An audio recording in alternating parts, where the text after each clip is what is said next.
พระเดชพระคุณหลวงพ่อท่านเจ้าคุณพระเทพสิงหวราจารย์รองเจ้าคณะจังหวัดเชียงใหม่เจ้าอาวาสวัดพระสิงห์วรมหาวิหารอำเภอเมืองเชียงใหม่พระเดชพระคุณหลวงพ่อท่านเจ้าคุณพระเทพมังคลาจารย์รองเจ้าคณะจังหวัดเชียงใหม่เจ้าอาวาสวัดตาดอนพระอารามหลวงพระเดชพระคุณหลวงพ่อท่านเจ้าคุณพระราชรัชมุนีเจ้าคณะอำเภอเมืองเชียงใหม่เจ้าอาวาสวัดสวนดอกพระอารามหลวงอำเภอเมืองจังหวัดเชียงใหม่ตลอดจนภิกขุสังฆสามเณรเจ้าจุตนจุองค์ด้วยความเคารพเจริญสุขเจริญปอนญาติโยมสาธุชนพุทธบริษัทนักศีลนักบุญทุกท่านขอน้อมต้อนรับทุกท่านเข้าสู่รายการมรดกธรรมกำเมืองทางสถานีวิทยุกระจายเสียงพระพุทธศาสนาแห่งชาติและสังคมคลื่นเพื่อการศึกษาพระพุทธศาสนาและวัฒนธรรมส่งสัญญาณออกอากาศจากห้องส่งวัดฝ่ายหินตำบลสุเทพอำเภอเมืองจังหวัดเชียงใหม่ในระบบคลื่นความถี่ FM 104.50 เมกะเฮิรตซ์สถานีวิทยุพระพุทธศาสนาวัดหนองกายตำบลสันปะยางอำเภอแม่แตงจังหวัดเชียงใหม่ส่งสัญญาณออกอากาศในระบบคลื่นความถี่ FM 99.75 102.0 และ 89.25 เมกะเฮิรตซ์สถานีวิทยุพระพุทธศาสนาจังหวัดเชียงรายส่งสัญญาณออกอากาศในระบบคลื่นความถี่ FM 99.50 เมกะเฮิรตซ์สถานีวิทยุท้องถิ่นจังหวัดเชียงใหม่คลื่นพระพุทธศาสนาและจริยธรรมส่งสัญญาณออกอากาศจากห้องส่งวัดพระธาตุเจ้าดอยสุเทพในระบบคลื่นความถี่ FM 96.0 เมกะเฮิรตซ์ตลอดจนวิทยุชุมชนเสียงตามสายหอกระจายข่าวตามวัดวาอารามตามหมู่บ้านต่างๆที่ได้ร่วมกันเผยแผ่นำธรรมคำสอนสู่ญาติโยมศรัทธาอยู่ในเวลานี้รายการนี้ดำเนินโดยอาตมาภาพพระครูวิสิทธิ์ศิลาภรณ์เจ้าคณะตำบลป่าแดดเจ้าอาวาสวัดวังสิงห์คำตำบลป่าแดดอำเภอเมืองจังหวัดเชียงใหม่เป็นผู้ดำเนินรายการจะได้น้อมนำเอาธรรมะสาระธรรมคำสอนแบบปืนบ้านล้านนามาเทศนาให้ญาติโยมได้รับฟังกันเป็นประจำคู่วันทางเชียงใหม่ลำพูนลำปางฟังกันในยามเช้าตั้งแต่เวลา6 โมงป่ายถึง7 โมง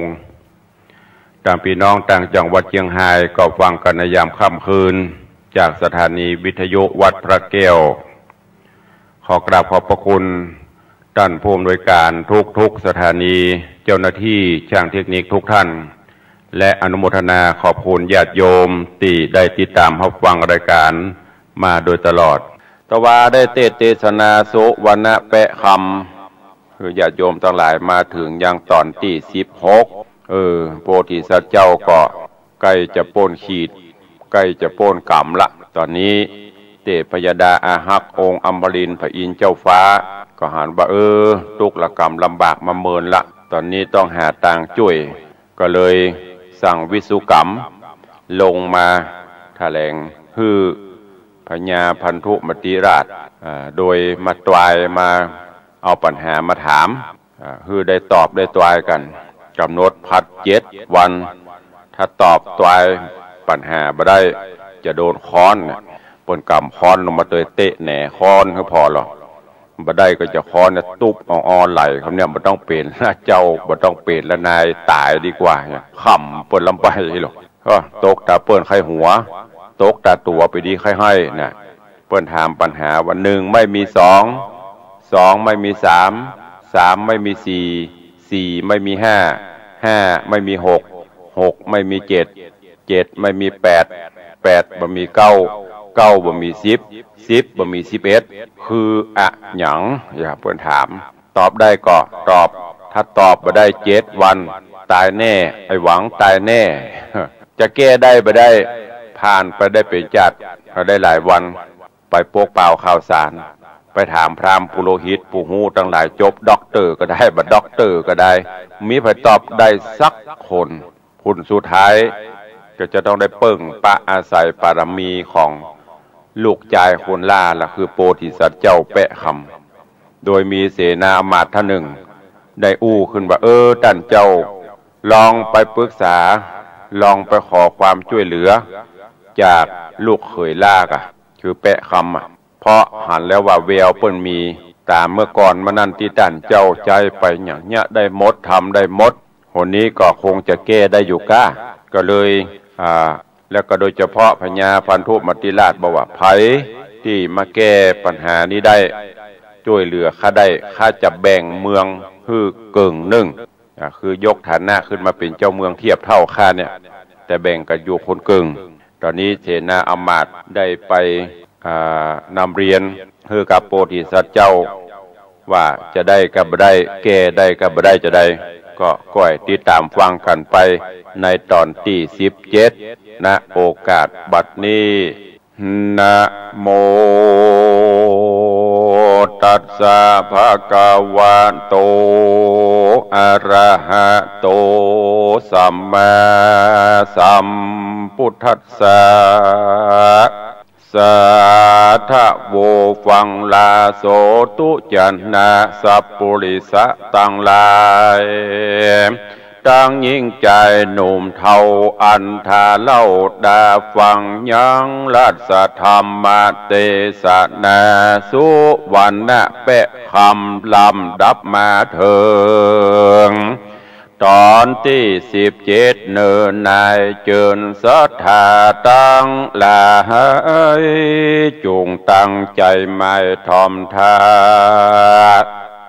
ติดตามทาดาฟังต่อไปนานี้และนาเมื่อนานนอโบธิญาณหนุ่มเดาจริงตอบเล่าคุณเตรียมใจไปว่าดูราคุณเตรียมใจผู้แกวนตานใดเล่นมาจูเฮาคะนิ่งดูสานพออย่างบทบาทคอปัญหาเฮานี้นาอาจแก่หือแจ้งแน่หันใส่ต้านจูงไปขาบไว้บอกเต่าไทยผ่าปาลาว่ากันพระญาเจ้าจ้างกัวได้มั่งบำไว้จักปั่นหมายหือขาไปแก้ต่อหน้าแตนต้นจุงหือรีปนอำมาตังไพรราชยิ่งใจได้คงคว้าแต่งสร้างยังตั้งใหญ่กว้างเร็วปันแต่หอจันเป็นเก้าตราบต่อเต้ามาถึงเฮือนเฮาปากตุงเสาเป็นถอยประดับจอดน้อยเป็นสายกลุยอ้อยใหญ่ยศวางตั้งสองปั้งข้างตั้งไปแล้วนำจ้างใจตัวพาเสดลักษณะเลิศมงคล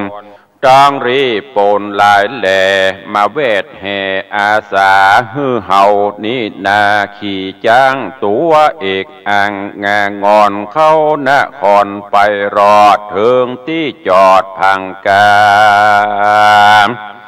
เพื่อแก้ปัญหา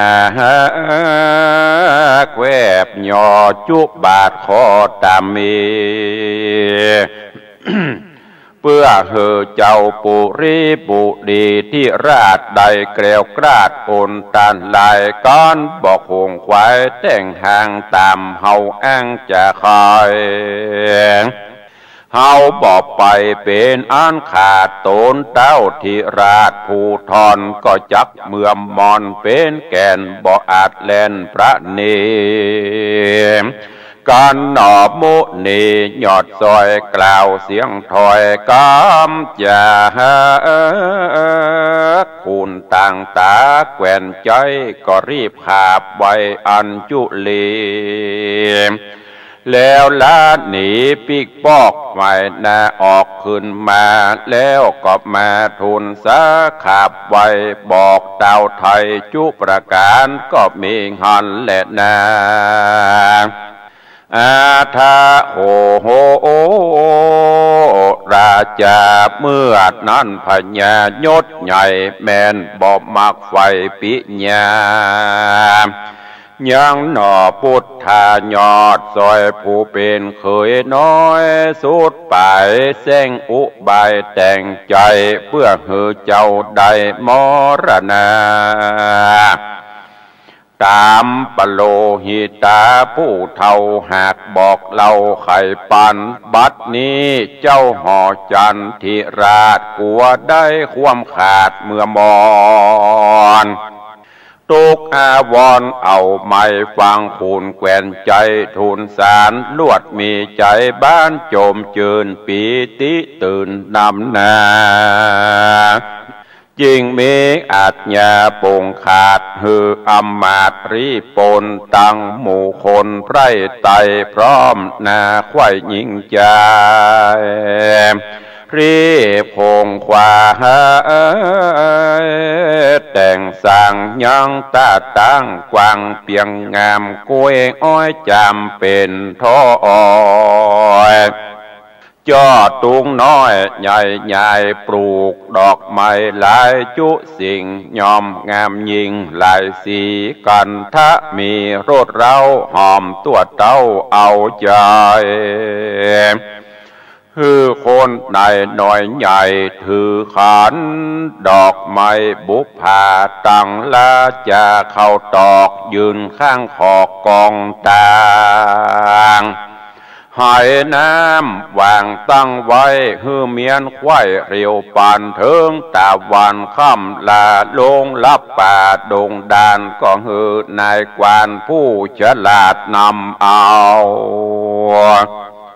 จังอาจตัวมงโกนตั้งรีโปนบากเต่าคนแก่เท่ายิงใจบ่าวสาวหลายมวนมากออกไปจากเวียงใจการเข้าไปฮอดแล้วก็ฮือเจ้าหนอแก้วบุญมีกับนางสมสลีแว่นฟ้าเกิดนางนอดลาราชธิดาผู้มีลักขณาภาเสดขี่จางเลิศไปสานมีโยธาหารแวดเฝ้าคนหนุ่มเท่าหญิงใจ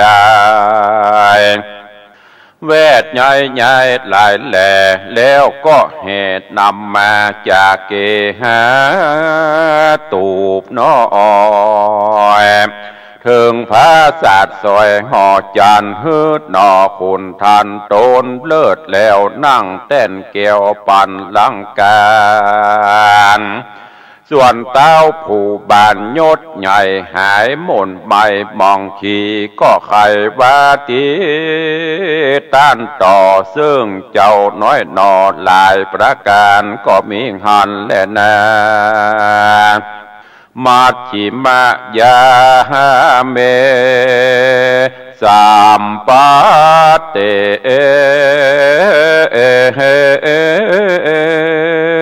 การมัชฌิมมาลอดเทวดายอดบุญนาอ้านคุณอินตายศใหญ่หากแต่งใจตกปันก็เรียวปันบอดจาพาโกตต่อหน้าบัดเดียวแล้วจะเหลียวถามเล่าว่าดูราเต้าเจ้าปาลาอ่านว่าปัญหาแคบหย่อ10 บาทขอความในอันมาไขบอกกล่าวเพื่อให้เต้าวิสัชนาแก้ปัญหากล่าวจี้ให้แจ้งที่ตามธรร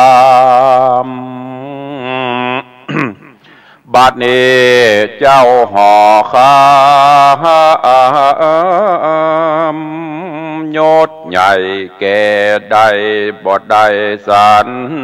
ใดจูงรีพายกล่าวอูฮือเฮาหูตามมีเจ้าปุริธิราชก็โอกาสใครจะว่าจุมปัญหานี้ใส่เฮาแก้บทใดบทใดสูตรวิสัยลำบอกกึดบ่ออกตันพญา จริงเฮอปันดิตานักปราชญ์ผู้ฉลาดจบทองช่วยติปองสั้นส่องเกาะบ่หันจ้องแนวใหญ่เจ้าเวียงใจโจกผูก็บ่อาจหูปัญหาบาดนี้นะลูกข้าอ่านเป็นเคยลาคนเดียวมาจะเหลวกล่าวจีว่าหูแจ้งที่ปัญหาจักอาสากล่าวแก่หือแจ้งแน่ตามมีจุงไขว่าตีทำพอตามบาดคอปัญหาเลยนะตีนานเทวดาตนวิเศษมาจากเขตเมืองสะบันก็ไขปันทำเราซึ่งนอพระเจ้าบุญภายว่าดูราตนคำใจน้อยนาดผู้ฉลาดมีพญาต้านจูงจากกล่าวแก่หือแจ้งแน่ตามกองเอกันนามากิ่งมี1 5 2บอดใดคือหากได้อันใดจุงจะไขกล่าวจีหือแจ้งที่บัดเดียวเจ้าตาเขียวยอดโซก็ตอบถ้อยกำไปบ่าเฮาจะขากล่าวแก่ฮือแจ้งแน่ตามกอง1บอกมี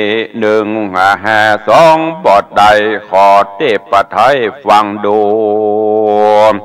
คือสัพพัญญูพระพุทธเจ้าตนเป็นปิ่นเกลาติโลกาย่อมเกิดมาในโลกดับทุกโศกภัยมารแห่งสัตว์สงสารโลกไตอันห้อนเดือดไม่เป็นเปลวย่อมเกิดมาองค์เดียวแต่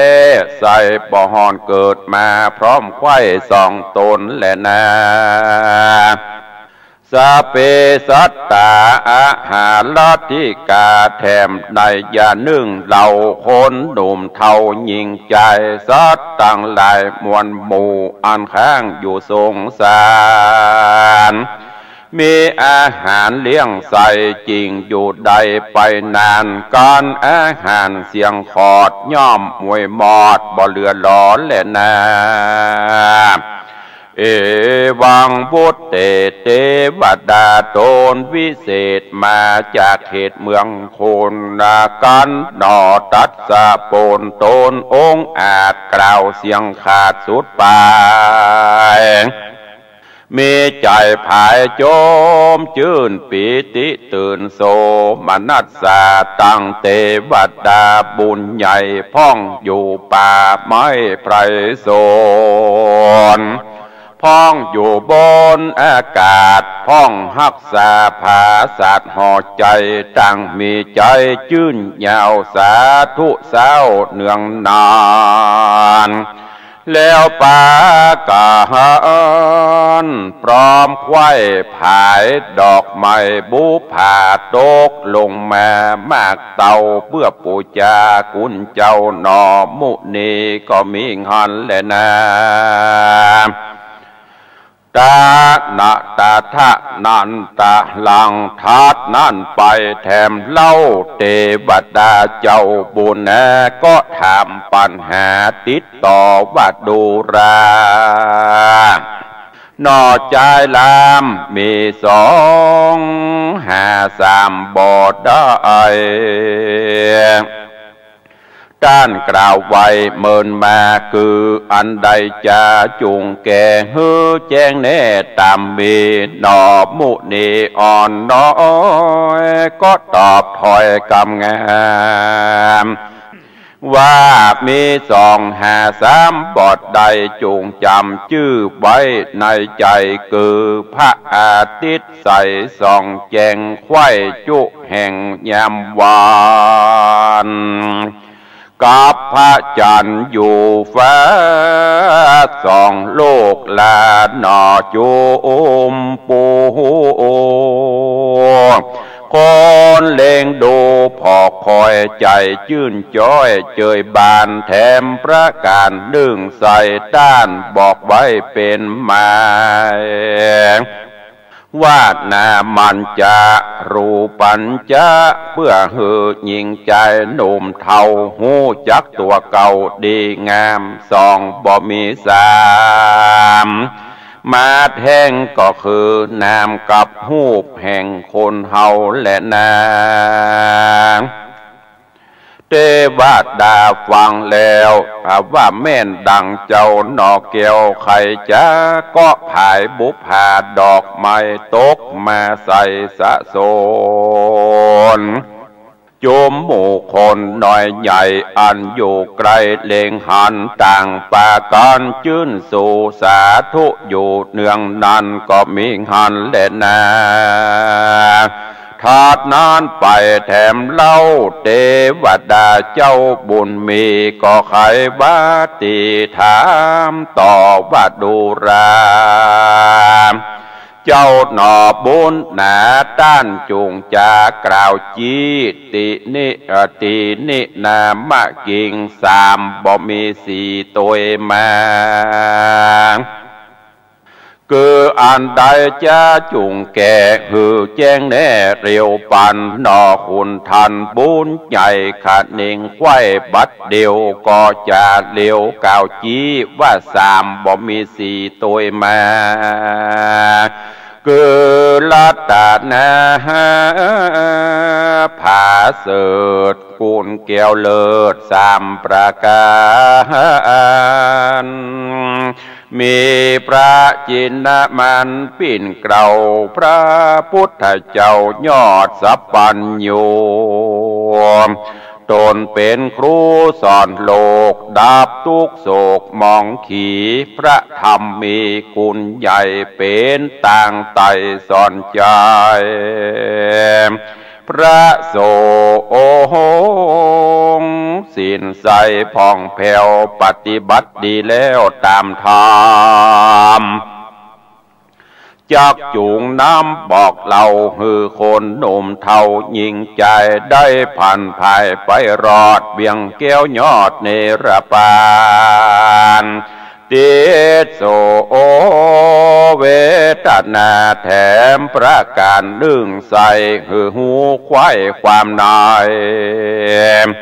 ปัญหาใครกล่าวจี้สามบ่มีสี่ตัวมาคือสามเวทนาเกิดก็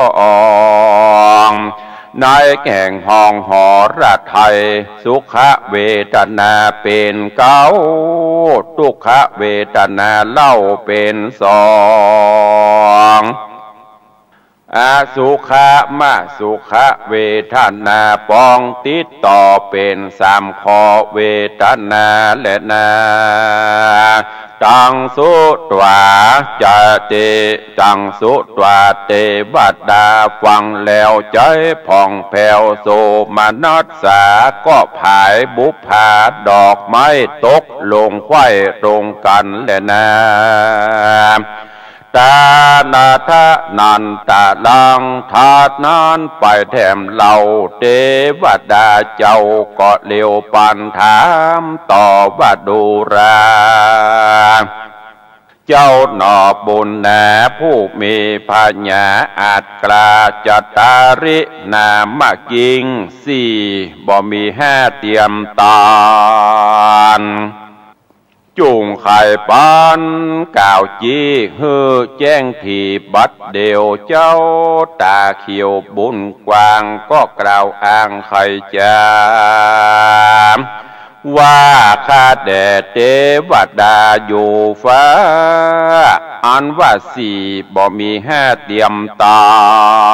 นต้านไข่ปันกล่าวจีคือปริสุทธิสินสีดิเล เกือศีลเจียงจีเจ้ามีมากเต่าปานใดสั่งลอมไปทวนทีก็อยู่ในศีลตังสีเจียงคาน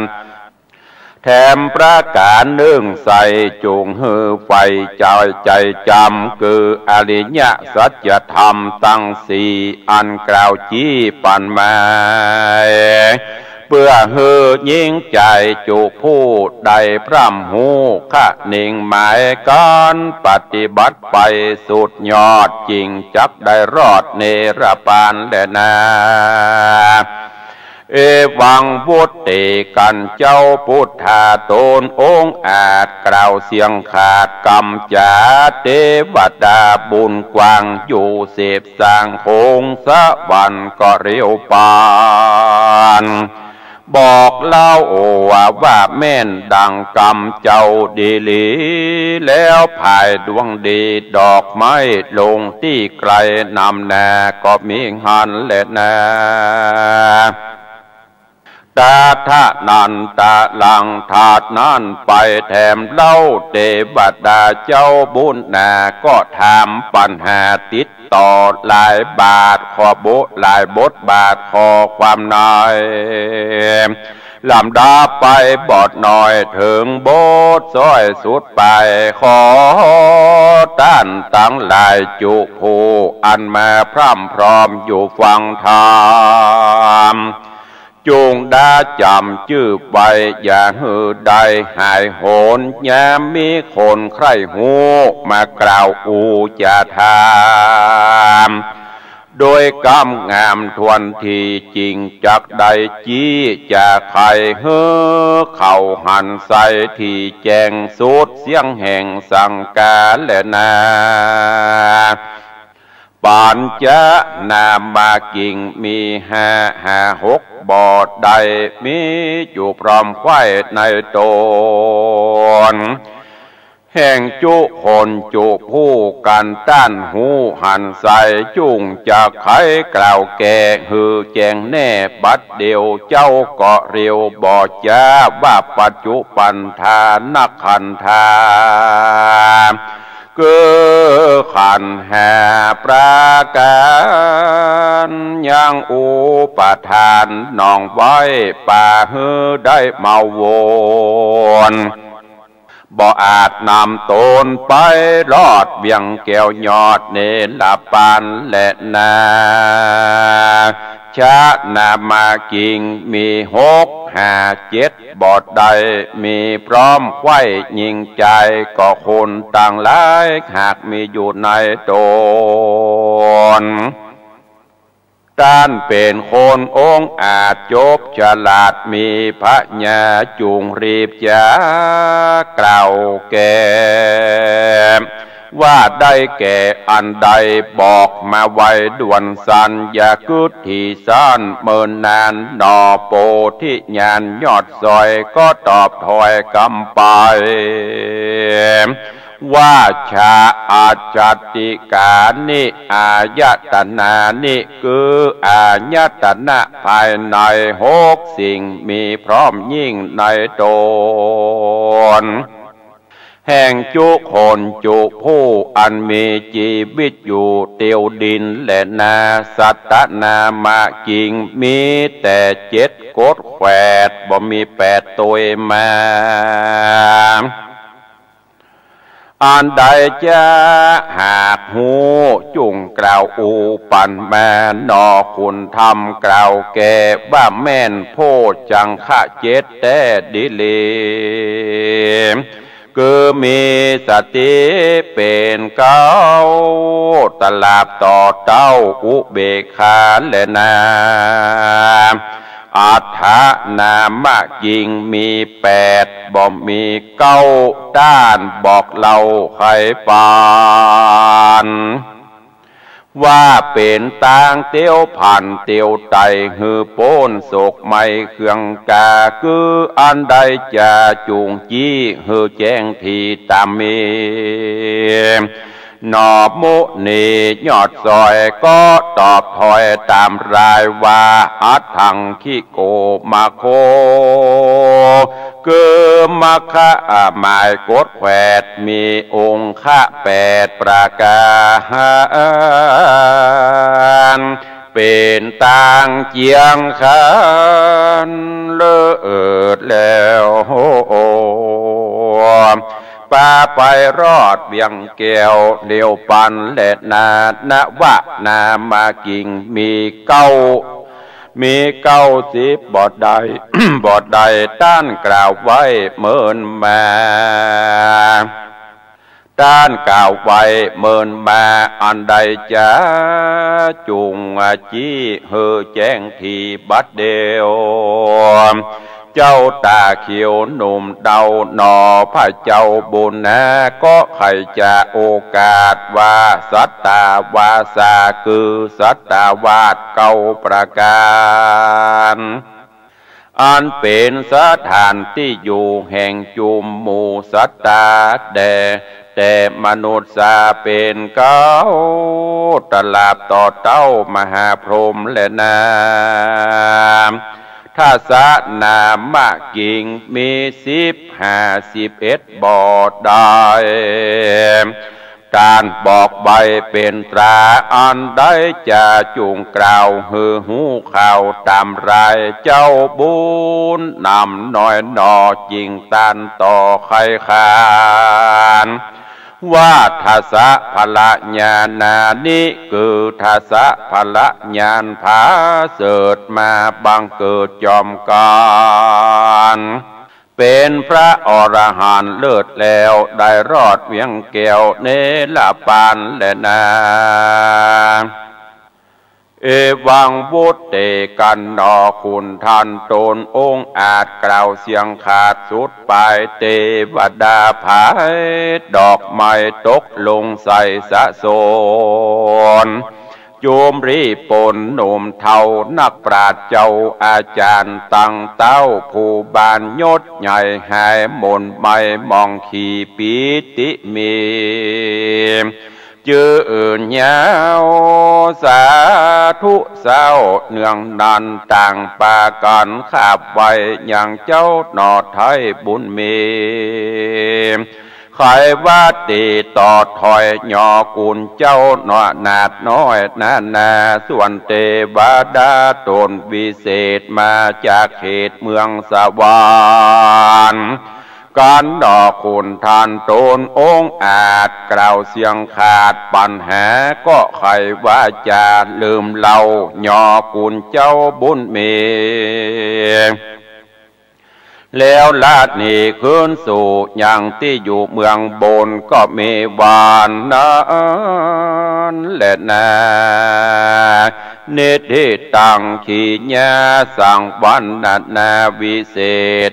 จะห้องเหตุอย่างสุวรรณะแปะคำตอนที่17ก็บังโกมสมเด็จสาเดชญาติโยมสาธุชนทั้งหลายวันนี้สุวรรณะแปะคำจบลงไปแถมตอนหนึ่งตอนที่โพธิสัตว์เจ้าหับอาสาพ่อพญาพันธุมติราชแก้ปริศนาแก้ปัญหาของเทวดาที่ได้มาถามที่ได้มาพนันกันถ้าตายไปได้โดนมดที่เปิ่งสุดท้ายตอนนี้ก็คือเคยล่าคือโพธิสัตว์เจ้าเฮามาทำนายตายตักเปิ้นถามปัญหากันเป็นข้อ1ไม่มี2ไม่มี3ไม่มี4ไม่มี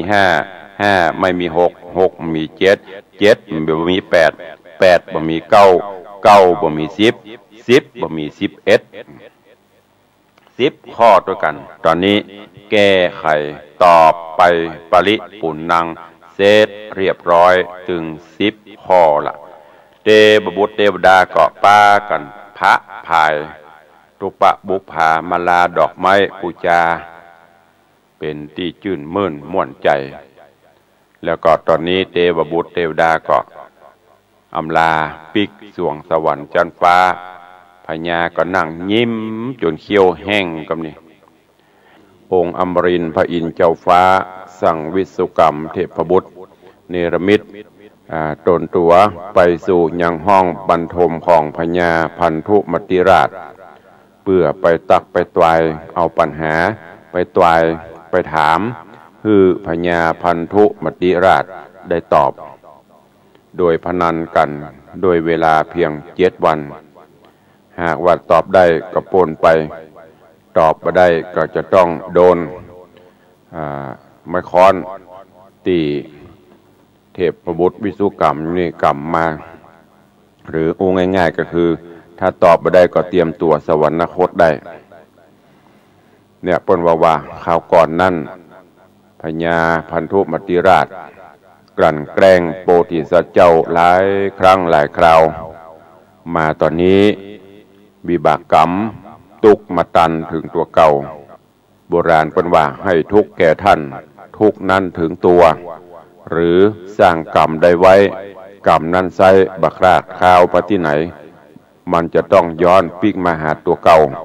บอกวันใดกับวันหนึ่งหว่านพืชเช่นไรได้ผลเช่นนั้นพญาพันธุมติราชกลั่นแกล้งเปิ้นต่างๆนานาตอนนี้มาถึงคราวตัวงอนอกตกใจกินบ่ได้นอนบ่หลับไผจะมาแก้ปัญหาฮือหายคล้องใจฮือหายสงสัยได้กึดไปกึดมาปกเป่าข่าวสารถึงขั้นตีตั้งรางวัลไผแก้ปัญหาไผช่วยข้าได้จะแบ่งบ้านเมืองนี้เกิงหนึ่งเพื่อที่จะเอาฮือปกครองไปเสาะหาไผทันใดไผก็บ่สามารถที่จะมาตอบปัญหาได้จากนั้นก็มีอำมาตย์ตายแถวท่านหนึ่งกลั่นจิตกลั่นใจหูว่าป่อพญาบ่ชอบขี้หน้าโพธิสัตว์เจ้าแปะคำแต่ว่าเพื่อความอยู่รอดของบ้านเมืองก็ลองเสนอความคิดว่าข้าพเจ้ามีความคิดหันว่าท่านยังบ่ลองห้องเคยล่าเคยเล็กมาเพื่อให้ช่วยสถานการณ์ช่วยคลี่คลายปัญหาเพราะว่าที่ผ่านมานั่นสังเกตได้ตั้งใจไปอย่างเคยเล็กเคยล่าทำให้ได้หมดผ่านหมดบ่มีอย่างที่จะติดขัดอย่างซักอย่างพันธุมติราชได้ยินดีอีโอ้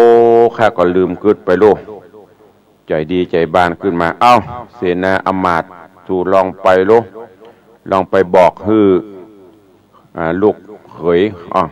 เข้ามาแหมกรรมลองมาถามลองมาบอกฮือข้าลูกหรือว่าจะตายได้ก่อนจะหูปัญหานี้ก่อนอมาตย์ก็ไปเจิญเอาโพธิสัตว์เจ้าแปะคำเขานี่เข้าสู่บ้านสู่เมืองพอมาถึงพ่อพญาก็เล่าแต่ก่อนที่พญาก่อนที่โพธิสัตว์เจ้าเขาจะมานั่นไม่ใช่จะมาง่ายๆเนอะบอกฮือพันธุมติราชถ้าจะฮือข้าไปเนี่ยต้องตกแต่งถนนหนทางให้ก่อนเนอะก็นี้เพิ่นได้ที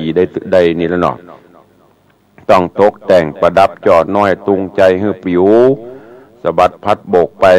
ต้นกล้วยต้นอ้อยทำความสะอาดตั้งแต่ตูบข้าเนี่ยไปจนถึงปุ่นพระราชวังพระนครปุ่นถ้าบ่อ่านข้าก็ไปพญาพันธุมติราชก็เป็นปลื้มตอนนี้สั่งยังได้ละ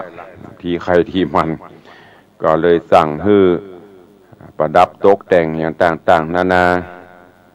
เพื่อที่จะฮับเอาเคยเล็กเคยล่าเข้าไปสู่บ้านสู่จองเพื่อจะไปตรายปัญหาจนกระทั่งถึงวันตอบวันตรายปัญหาวิศุกรรมที่ได้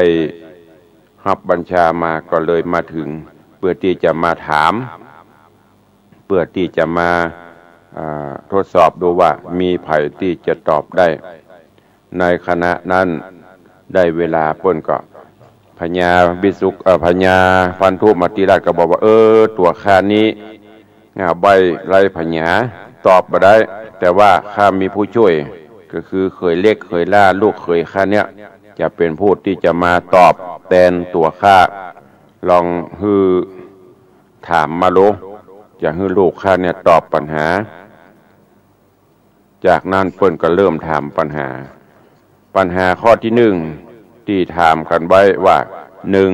ไม่มีสองคืออะหยังหมายถึงอะหยังเทวดาเริ่มถามหนึ่งบ่มีสองคืออะหยังโพธิสัตว์เจ้าเฮาก็ตอบว่าหนึ่งบ่มีสองความหมายที่หนึ่งได้แก่องค์สมเด็จพระสัมมาสัมพุทธเจ้าผู้ที่เกิดมาเป็นเอกบุคคลบ่มีการเกิดมาร่วมกันสององค์ในเวลาเดียวกัน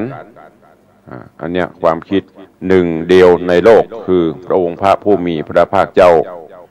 เทวดาที่เนรมิตมาก็ถูกต้องอันเนี้ยเป็นคำที่ตอบดีน่าถูกต้องน่าภูมิใจของข้าอย่างยิ่งแล้วก็แถมอันหนึ่งที่เป็นบอกว่าหนึ่งบ่มีสองก็ได้แก่สัพเพสัตตาอาหารลัตติกาก็หมายถึงสัตว์ทั้งหลายทั้งปวงในโลกเนี่ยย่อมมีอาหารเลี้ยงตนจึงอยู่ได้หากปราศจากเสียซึ่งอาหารแล้วสัตว์โลกก็ย่อมจะอยู่บ่ได้อันนี้คือคำตอบปัญหาข้อที่หนึ่งเนอะญาติโยมทั้งหลายที่เพิ่นถามหนึ่งไม่มีสองในโลกเนี่ยหนึ่งมันมีสองก็คือองค์พระผู้มีพระภาคเจ้าจากนั้นเพิ่นก็ถามปัญหาในข้อที่สองกันไปแหมบ่าสองบ่มีสามสองบ่มีสามได้แก่อันหยังถามกันไปข้อที่สองบ่มีสามโพธิสัตว์เจ้าเฮาก็ตอบว่าอันนี้ก็ได้แก่พระอาทิตย์กับพระจันทร์สองอย่างเนี้ยถึงมีสามละหรือตะวันกับเดือนกับเมืองเฮานี่นะปัญหาข้อที่สองเพิ่นว่า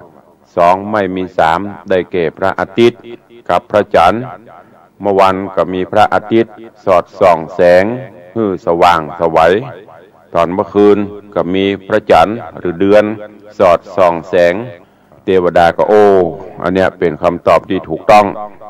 เสียงสาธุการคันธะเสียงสาธุการก็เกิดขึ้นแล้วก็ถามในข้อที่สามต่อไปว่าสามบ่มีสี่หรอคืออะหยังโพธิสัตว์เจ้าเฮาก็ยกมือขึ้นไหว้สาปัญหาข้อนี้ที่ท่านถามว่าสามบ่มีสี่ก็ได้แก่พระรัตนตรัยเกี่ยวเจ้าสามประการอันเตียนตีเปิ้งที่เคารพสักการะน้อมลำลึกนึกถึงเป็นสรณะที่ยึดเหนี่ยวจิตใจก็คือพระพุทธเจ้าพระสัทธรรมเจ้าพระสังฆเจ้าหรือที่เฮาฮ้องว่าเกี่ยวเจ้าสามประการอันเนี้ยเป็นที่เปิ้งเป็นสรณะอันสูงสุดของพุทธศาสนิกชนสามถึงบ่มีสี่ละหรือแถมอันหนึ่งก็คือสุขเวทนาทุกขเวทนาและก็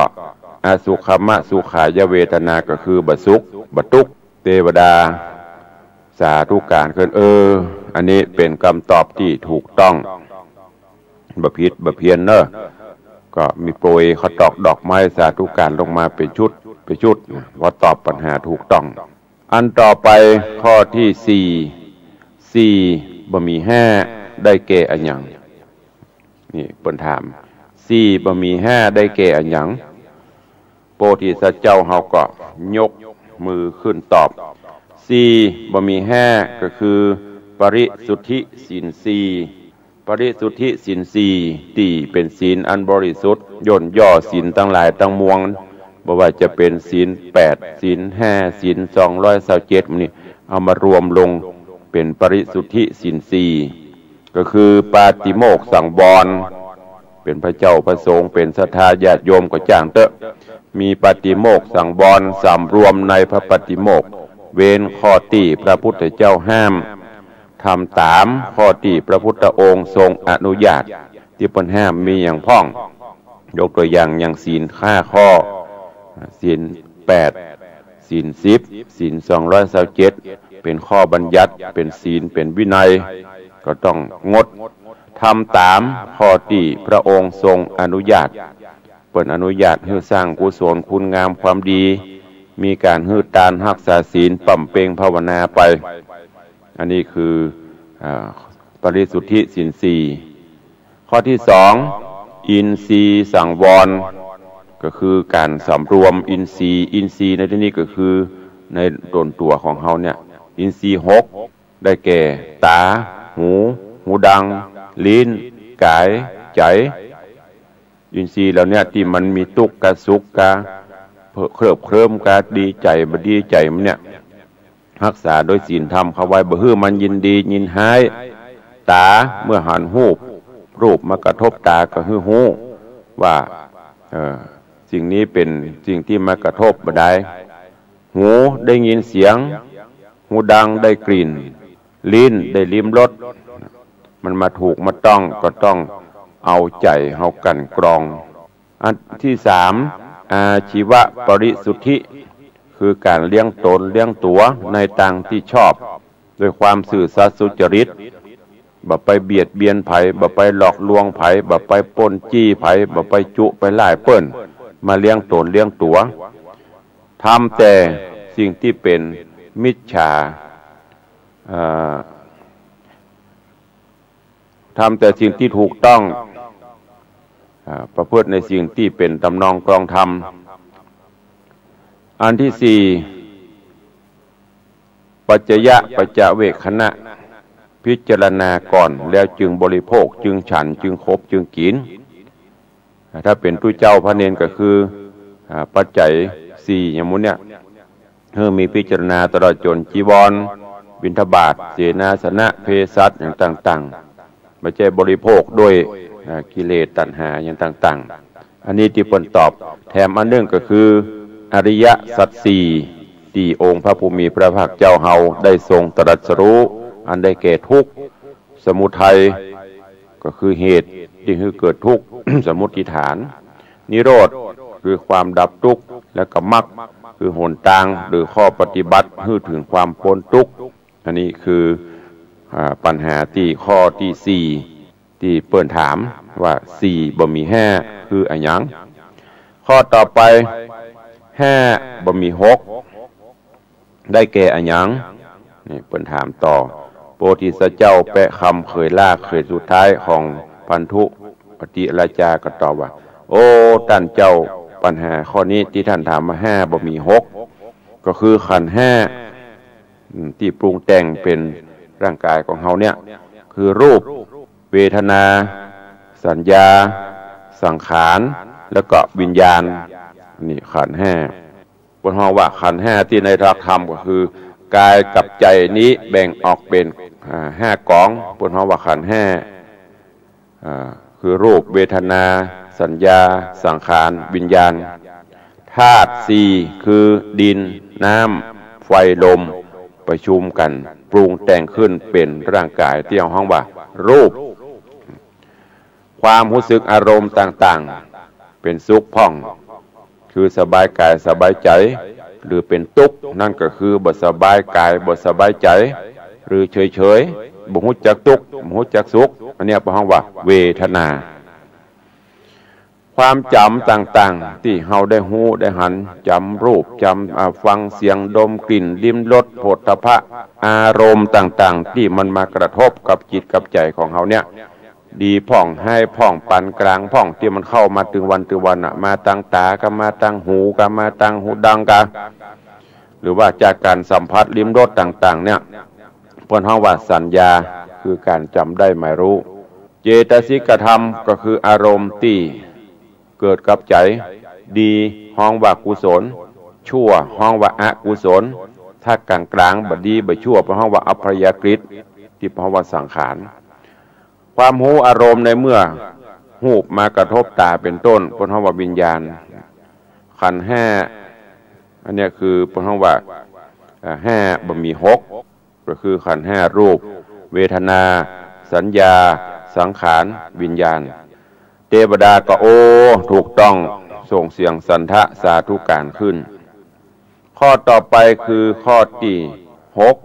เพิ่นถามว่าละหกบ่มีเจ็ดหรอคืออันหยังหกบ่มีเจ็ดโพธิสัตว์เจ้าเฮาก็ตอบว่าก็ได้แก่อายตนะภายในหกอย่างอายตนะภายในหกก็คืออย่างตาหูดังลิ้นกายใจเนี่ยเป็นห้องว่าอายตนะภายในหรือที่แหมอันหนึ่งภาษาธรรมะเป็นห้องว่าอินทรีย์หกนี่เป็นคำตอบที่เปิ้นตอบตายกันคือกับญาติโยมเนอะได้รับฟังได้มาถึงข้อที่หกละแล้วก็ข้อที่เจ็ดเปิ้นถามว่าเจ็ดบ่มีแปดหรอได้แก่อันหยังเจ็ดบ่มีแปดในหลักธรรมะนี่ก็คือโพชฌงค์เจ็ดโพชฌงค์เจ็ดก็คือสติความระลึกได้ธรรมวิจยะความสอดส่องธรรมวิริยะความเพียรปีติความอิ่มใจปัสสัทธิความสงบใจและอารมณ์สมาธิความตั้งใจมั่นอุเบกขาความวางเฉยอันนี้เป็นคำว่าโพชฌงค์เจ็ดในหลักธรรมะแปดบ่มีเก้าก็ได้แก่มรรคมีองค์แปดญาติโยมทั้งหลายฟังแล้วจำไว้ตัวเน้อปัญหานี้เป็นธรรมะมรรคมีองค์แปดได้แก่อย่างพ่องก็คือสัมมาทิฏฐิมีปัญญาหูหันอันสิ่งที่ชอบนั่นก็คือหันอริยสัจสี่ที่ได้บอกไปตะเกียทุกข์สมุทัยนิโรธมรรคใจปัญญาพินิจพิจารณาดูคือมีสัมมาทิฏฐิจะไปหลงเคลิ้มในสิ่งต่างๆเมื่อเฮาเกิดขึ้นอย่างสมมติว่าทุกข์เกิดขึ้นเฮาต้องพินิจพิเคราะห์พิจารณาว่ามันมาจากอันหยังแล้วก็หาทางที่จะกำจัดทุกข์เสาะหาหนทางเมื่อเฮารู้จักหนทางได้สุดท้ายมันก็พ้นทุกข์คืออริยสัจสี่สองสัมมาสังกัปปะ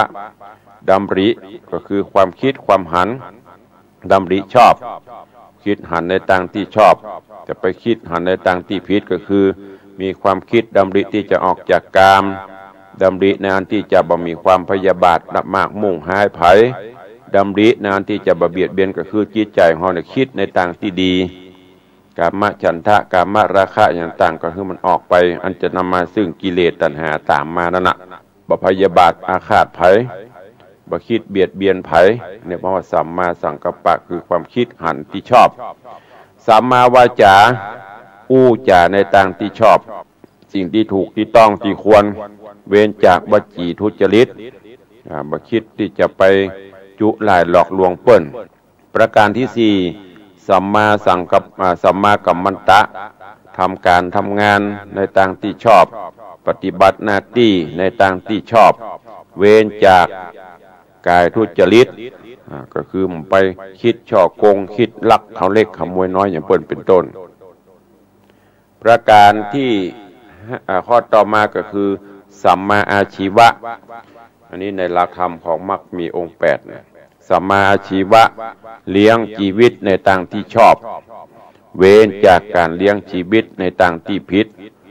ไปจุไปไล่ไปหลอกไปลวงเพิ่นไปปล้นไปฆ่าไปลักเล็กขโมยน้อยในสิ่งที่มันดีนั่นแหละเพราะว่าเอามาเลี้ยงตนเลี้ยงตัวในทางที่ผิด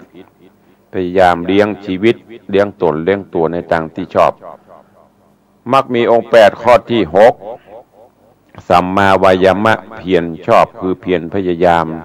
ในสิ่งที่ชอบที่ควรอันที่เจ็ดสัมมาสติคือความน้อมลำลึกชอบแล้วก็อันที่แปดสัมมาสมาธิตั้งจิตตั้งใจในทางที่ชอบที่ควรอันนี้คือปัญหาว่าแปดบ่มีเก้าก็คือมรรคมีองค์แปด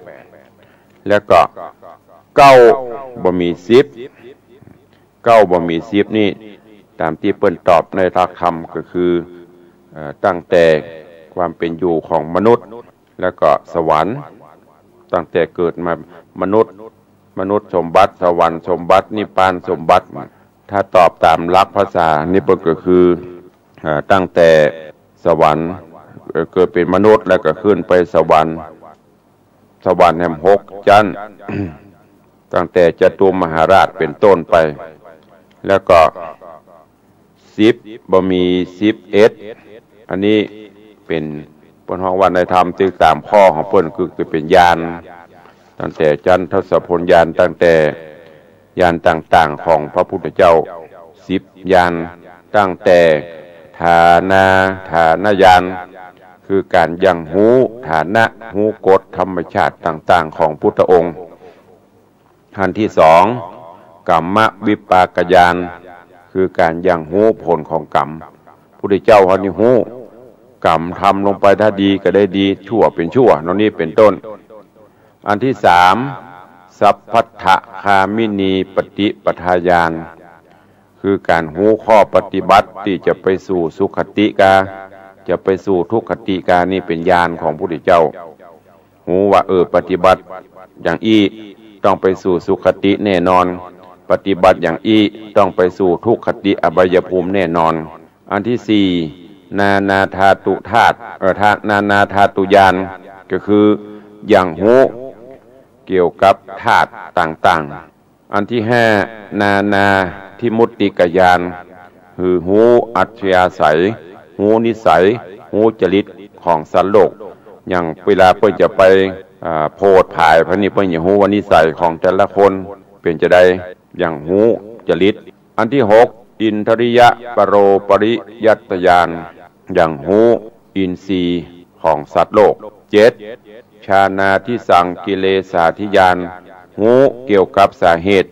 ที่ทำให้ญาณเสื่อม8บุพเพนิวาสานุสติญาณพระพุทธองค์สามารถอย่างหูภพชาติอดีตชาติหูตั้งแต่ก่อนมาเป็นจะได้ต่อไปหลังมันเป็นจะได้ภพต่างๆ9จุตูปปาตญาณหูการเกิดแก่เจ็บตายของสัตว์โลก10อาสวัคคยญาณคือการยังหูถึงบุคคลว่าหมดกิเลสหรือบ่หมดเตื้ออันนี้ปัญหาที่เพิ่นถาม10ไม่มี11ได้น้อมวันนี้ได้ได้ตอบคือญาติโยมทั้งหลายได้รับทราบในปัญหาที่องค์อมรินทร์พระอินทร์เจ้าฟ้าได้แถลงเปตลงมาถามปัญหากับพญาพันธุมติราชพญาตอบมาได้เลยฮือโพธิสัตว์เจ้าได้ตอบแทนแล้วก็แต่ละข้อที่โพธิสัตว์เจ้าตอบเป็นปัญหาที่ถูกต้องตอบเสร็จปุ๊บเทบุตรเทวดาก็โปรยเขาตอกดอกไม้มาส่งเสียงสันทะสาธุการขึ้นจนครบถ้วนกระบวนการจึง10ที่เพิ่นถามตั้งแต่1ไม่มี2 2บ่มี3 3บ่มี4 4บ่มี5 5บ่มี6 6บ่มี7 7บ่มี8 8บ่มี9 9บ่มี10แล้วก็10บ่มี11แจ่มแจ้งแดงแก่สิ้นเสียงตอบเทวดาเจ้าก็ส่งเสียงสาธุการเทวบุตรเทวดาในอากาศก็พลอยให้เสียงสาธุการกึกก้องกำปนาตพร้อมทั้งโปรยดอกไม้ทิพย์ลงมาปูจากำตอบของโพธิสัตว์เจ้าของเหล่ามนุษย์ในพื้นดินต่างก็แสดงความยินดีส่งเสียงสาธุการไปพร้อมๆกันโพธิสัตว์เจ้าเฮาจะเป็นจะได้หลังจากที่ตวายปัญหาฮื้อพญาเจ้าเมืองอันที่เขียดแค้นเกียดจังมาจะปินมหักกาจะจังเหมือนเก่ากาก็ว่าอันอย่างจะเกิดขึ้นก็ค่อยท่าฟังกันไปขอความสุขสวัสดีบังเกิดมีกับทุกท่านขอบคุณท่านผู้อำนวยการเจ้าหน้าที่ทุกๆสถานีที่อำนวยความสะดวกในการลิงก์สัญญาณขอขอบคุณญาติโยมที่ได้ติดตามรับฟังรายการอยู่ดีมีสุขมากันจุตนจุองค์จุผู้จุคนจัตตารโอธรรมาวัฏันติอายุวันโนสุขังพลังสถานีวิทยุพระพุทธศาสนาแห่งชาติเสนอข่าว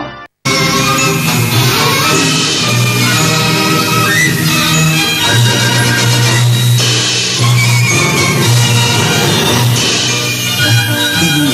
สถานีวิทยุกระจายเสียงแห่งประเทศไทยต่อไปเสนอข่าวซึ่งมีหัวข้อข่าวดังนี้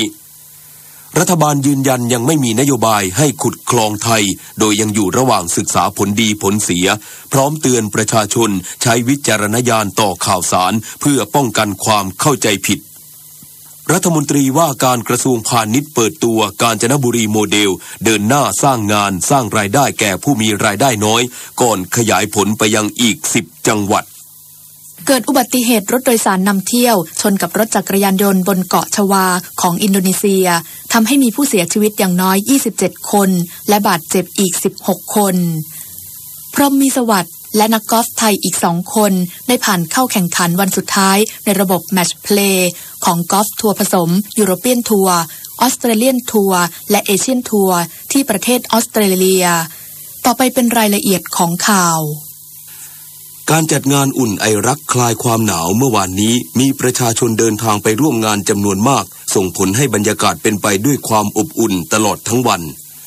โดยผู้ที่เดินทางไปเที่ยวชมงานส่วนใหญ่ตั้งใจแต่งกายด้วยชุดไทยย้อนยุคอย่างสวยงามส่วนสิ่งที่ผู้ชมงานให้ความสนใจเป็นพิเศษคือนิทรรศการพระราชประวัติของพระบาทสมเด็จพระจุลจอมเกล้าเจ้าอยู่หัวและพระราชกรณียกิจของพระบาทสมเด็จพระปรมินทรมหาภูมิพลอดุลยเดชบรมนาถบพิตรนอกจากนี้ยังได้เรียนรู้ประวัติศาสตร์ชาติไทยวิถีการดำเนินชีวิตของคนไทยในอดีตและบทบาทหน้าที่ของหน่วยงานต่างๆที่เกิดขึ้นในสมัยพระบาทสมเด็จพระจุลจอมเกล้าเจ้าอยู่หัวเช่นการรถไฟแห่งประเทศไทยการไฟฟ้าไปรษณีย์ไทยตั้งแต่เริ่มก่อตั้งในอดีตซึ่งประชาชนทุกคนที่เข้าร่วมงานกล่าวว่ารู้สึกดีใจที่มีการจัดงานอุ่นไอรักคลายความหนาวขึ้นพร้อมกับกล่าวว่าประทับใจในทุกอย่างที่จัดภายในงานและตั้งใจว่าจะเดินทางมาเที่ยวชมงานอีกบ่อยๆดีมากครับตอนแรกคิดว่าจะมีแค่ไม้ดอกไม้ประดับแต่พอมาแล้วดูยังไม่ถึง1 ใน 5เลยต้องมาอีกคราวนี้จะมาทุกวันถ้าไม่มาไม่มีโอกาสแล้วครับพวกขนมของคาวเก่าๆเนี่ยถ้าคุณไม่มาทานในงานนี้ไม่มีโอกาสจะได้มาทานแล้วครับอาหารนะครับพวกขนมต่างๆพวกเกสรดอกอัญชันงานฝีมือพวกทำมุกก็มาเห็นในงานนี้เท่านั้นดีค่ะทำให้ทุกคนได้มาสังสรรค์ได้ถ่ายรูปแต่งตัวสวยๆแล้วก็มีอัธยาศัยไมตรีดีต่อกันค่ะประทับใจทุกจุดเลยค่ะหน่วยบริการการดูแลความปลอดภัยสถานที่ทุกอย่างค่ะจัดอย่างสวยงามน่ารักพอเหมาะมาเลยนะคะทุกคนสนุกสดชื่นอาหารการกินราคาไม่แพงค่ะนอกจากนี้ในคืนที่ผ่านมาวงดนตรีกรมประชาสัมพันธ์ได้ขึ้นแสดงโดยมีการแสดงหลายชุดทั้งรำวงลีลาศและการแสดงบรอดเวย์สร้างความสุขความบันเทิงและได้รับเสียงปรบมือจากผู้ชมได้เป็นจำนวนมากสำหรับงานอุ่นไอรักคลายความหนาวจะจัดไปจนถึงวันที่11มีนาคมนี้ผู้สนใจสามารถไปร่วมงานได้ทุกวันตั้งแต่เวลาประมาณ 10 นาฬิกาถึง 21 นาฬิกาที่พระลานพระราชวังดุสิตโดยสามารถแต่งกายด้วยชุดไทยย้อนยุคสมัยรัชกาลที่5หรือชุดไทยอื่นๆหรือชุดที่มีความสุภาพเรียบร้อยเข้าร่วมงานได้โดยไม่เสียค่าบัตรผ่านประตูโดยการเดินทางโดยรถโดยสารสาธารณะสะดวกที่สุดซึ่งองค์การขนส่งมวลชนกรุงเทพหรือขสมกได้จัดรถชัตเทิลบัสไว้คอยรับส่งผู้เข้าร่วมงานฟรีใน5เส้นทางหลักซึ่งสามารถตรวจสอบรายละเอียดรถชัตเทิลบัสที่จะใช้เดินทางได้ทางเว็บไซต์ของขสมกนายกรัฐมนตรีให้กำลังใจเจ้าหน้าที่รัฐยึดมั่นในความดีไม่ท้อถอยย้ำรัฐบาลต่อต้านการทุจริตและทำลายธรรมชาติทุกรูปแบบขอให้ประชาชนเชื่อมั่นพลโทสรรเสริญแก้วกำเนิดโฆษกประจำสำนักนายกรัฐมนตรีเปิดเผยว่าพลเอกประยุทธ์จันทร์โอชานายกรัฐมนตรีชื่นชมและให้กำลังใจเจ้าหน้าที่ของรัฐที่ปฏิบัติหน้าที่ด้วยความซื่อตรงถูกต้องและคำนึงถึงประโยชน์ส่วนรวมเป็นสำคัญโดยขอให้ยึดมั่นในคุณงามความดีไม่ท้อถอยและเป็นแบบอย่างที่ดีให้กับผู้อื่นและคนรุ่นหลังต่อไปโดยยกตัวอย่างกรณีของหัวหน้าเขตรักษาพันธุ์สัตว์ป่าทุ่งใหญ่นเรศวรที่นำกำลังเข้าจับกุมผู้กระทำผิดร่วมกันล่าสัตว์ป่าคุ้มครองอย่างตรงไปตรงมานายกรัฐมนตรีเน้นย้ำว่ารัฐบาลให้ความสำคัญกับการปราบปรามการทุจริตประพฤติมิชอบทุกรูปแบบหากพิสูจน์ได้ว่ามีการกระทำผิดจริงผู้กระทำผิดจะต้องเข้าสู่กระบวนการยุติธรรมและถูกลงโทษตามกฎหมายโดยไม่มีข้อยกเว้นเช่นเดียวกับการปกป้องและฟื้นฟูพื้นที่อนุรักษ์ทรัพยากรป่าไม้และสัตว์ป่าซึ่งเห็นได้จากนโยบายทวงคืนผืนป่าการแก้ไขปัญหาการบุกรุกที่ดินของรัฐส่งเสริมให้คนอยู่ร่วมกับป่า การจัดเก็บรายได้เข้าชมอุทยานเพื่อนำไปดูแลทรัพยากรธรรมชาติได้มากขึ้นหรือแม้แต่การเพิ่มจำนวนสัตว์ป่าเช่นช้างและเสือโคร่งในธรรมชาติมากขึ้นนายกรัฐมนตรีอยากให้ประชาชนเชื่อมั่นในการปฏิบัติงานของเจ้าหน้าที่ว่าจะให้ความเป็นธรรมกับทุกฝ่ายและพิสูจน์ข้อเท็จจริงให้เป็นที่ประจักษ์โดยยึดหลักกฎหมายเป็นที่ตั้งพร้อมทั้งขอให้ข้าราชการและเจ้าหน้าที่ของรัฐทุกคนสำนึกในหน้าที่ยึดถือแบบอย่างของการทำหน้าที่เพื่อหน้าที่และเป็นที่พึ่งพาของประชาชนได้อย่างเต็มภาคภูมิรัฐบาลแจงยังไม่มีนโยบายให้ขุดคอคอดกระย้ำยังอยู่ระหว่างศึกษาผลดีผลเสียพร้อมเตือนประชาชนใช้วิจารณญาณต่อข่าวสารเพื่อป้องกันความเข้าใจผิดพลโทสรรเสริญแก้วกำเนิดโฆษกประจำสำนักนายกรัฐมนตรีเปิดเผยถึงกรณีมีกลุ่มบุคคลเตรียมจัดเวทีในพื้นที่ภาคใต้เพื่อระดมมวลชนให้สนับสนุนการขุดคลองไทยหรือคอคอดกระเส้นทาง 9A ระยะทาง135กิโลเมตรและเชิญชวนให้ส่งต่อแชร์ข้อความและเพลงในโซเชียลมีเดียรวมทั้งให้เขียนข้อความลงในกระดาษ A4 ติดตามบ้านสถานที่ทำงานหรือสถานที่อื่นๆแล้วถ่ายรูปแชร์ต่อกันใน Facebook และ LINE ซึ่งพลโทสรรเสริญชี้แจงว่าพลเอกประยุทธ์จันทร์โอชานายกรัฐมนตรีกำชับว่าเรื่องดังกล่าวไม่ใช่นโยบายของนายกรัฐมนตรีและรัฐบาลในเวลานี้โดยเน้นย้ำว่าโครงการขุดคลองไทยอยู่ระหว่างศึกษาผลดีผลเสียทุกด้านเช่นความมั่นคงและงบประมาณที่ต้องใช้จำนวนมากซึ่งในพื้นที่ยังคงมีปัญหาอื่นอยู่อีกจึงต้องจัดลำดับความสำคัญก่อนหลังทั้งนี้การกล่าวอ้างเหตุผลที่ว่าการขุดคลองไทยจะทำให้เรือเดินสมุทรสัญจรผ่านทะเลได้และเศรษฐกิจภาคใต้จะดีขึ้นหากมีเส้นทางเดินเรือระหว่างอ่าวไทยกับทะเลอันดามันนั้นเป็นความคิดเห็นส่วนบุคคลจึงขอให้ผู้ที่ได้รับข้อความจากการส่งต่อกันโดยเฉพาะผู้นำท้องถิ่นกำนันผู้ใหญ่บ้านข้าราชการและประชาชนในพื้นที่ภาคใต้ใช้วิจารณญาณในการรับข่าวสารไม่สร้างความเข้าใจผิดแก่สังคมหรือรวมตัวกันจนเกิดเป็นเรื่องบานปลายได้รัฐมนตรีว่าการกระทรวงพาณิชย์เปิดตัวกาญจนบุรีโมเดลเดินหน้าสร้างงานสร้างรายได้แก่ผู้มีรายได้น้อยผ่านโครงการต่างๆก่อนขยายผลไปยังอีก10จังหวัดเป้าหมายที่ประชาชนยังมีรายได้ต่ำเมื่อวานนี้ที่จังหวัดกาญจนบุรีนายสนธิรัตน์สนธิจิรวงศ์รัฐมนตรีว่าการกระทรวงพาณิชย์เปิดตัวโครงการประชารัฐสร้างงานสร้างตลาดสร้างโอกาสสร้างรายได้นำร่องโครงการสร้างงานสร้างอาชีพแก่ผู้มีรายได้น้อยซึ่งประชาชนผู้ถือบัตรสวัสดิการแห่งรัฐรวมทั้งประชาชนทั่วไปเข้าร่วมงานจำนวนมากทั้งนี้ผู้ถือบัตรสวัสดิการแห่งรัฐได้แจ้งความประสงค์เข้าร่วมมาตรการช่วยเหลือผู้มีรายได้น้อยระยะที่2พร้อมขอคำปรึกษาแนะนำอาชีพเช่นการเริ่มต้นทำธุรกิจค้าขายออนไลน์ร้านอาหารร้านเสริมสวยการลงทุนในโครงการแฟรนไชส์เป็นต้นทั้งนี้กระทรวงพาณิชย์ยังมีแผนนำความสำเร็จของกาญจนบุรีโมเดลขยายผลไปยังอีก10จังหวัดที่มีรายได้น้อยได้แก่จังหวัดแม่ฮ่องสอนนราธิวาสปัตตานีกาฬสินธุ์นครพนมชัยนาทตากบุรีรัมย์อำนาจเจริญและจังหวัดน่านด้วยรัฐบาลเปิดให้ประชาชนชาวนครศรีธรรมราชมีส่วนร่วมกับโครงการอ่างเก็บน้ำวังหีบอันเนื่องมาจากพระราชดำริเพื่อให้การแก้ไขปัญหาอุทกภัยเป็นรูปธรรมก่อนใช้เป็นต้นแบบขยายผลไปยังพื้นที่อื่น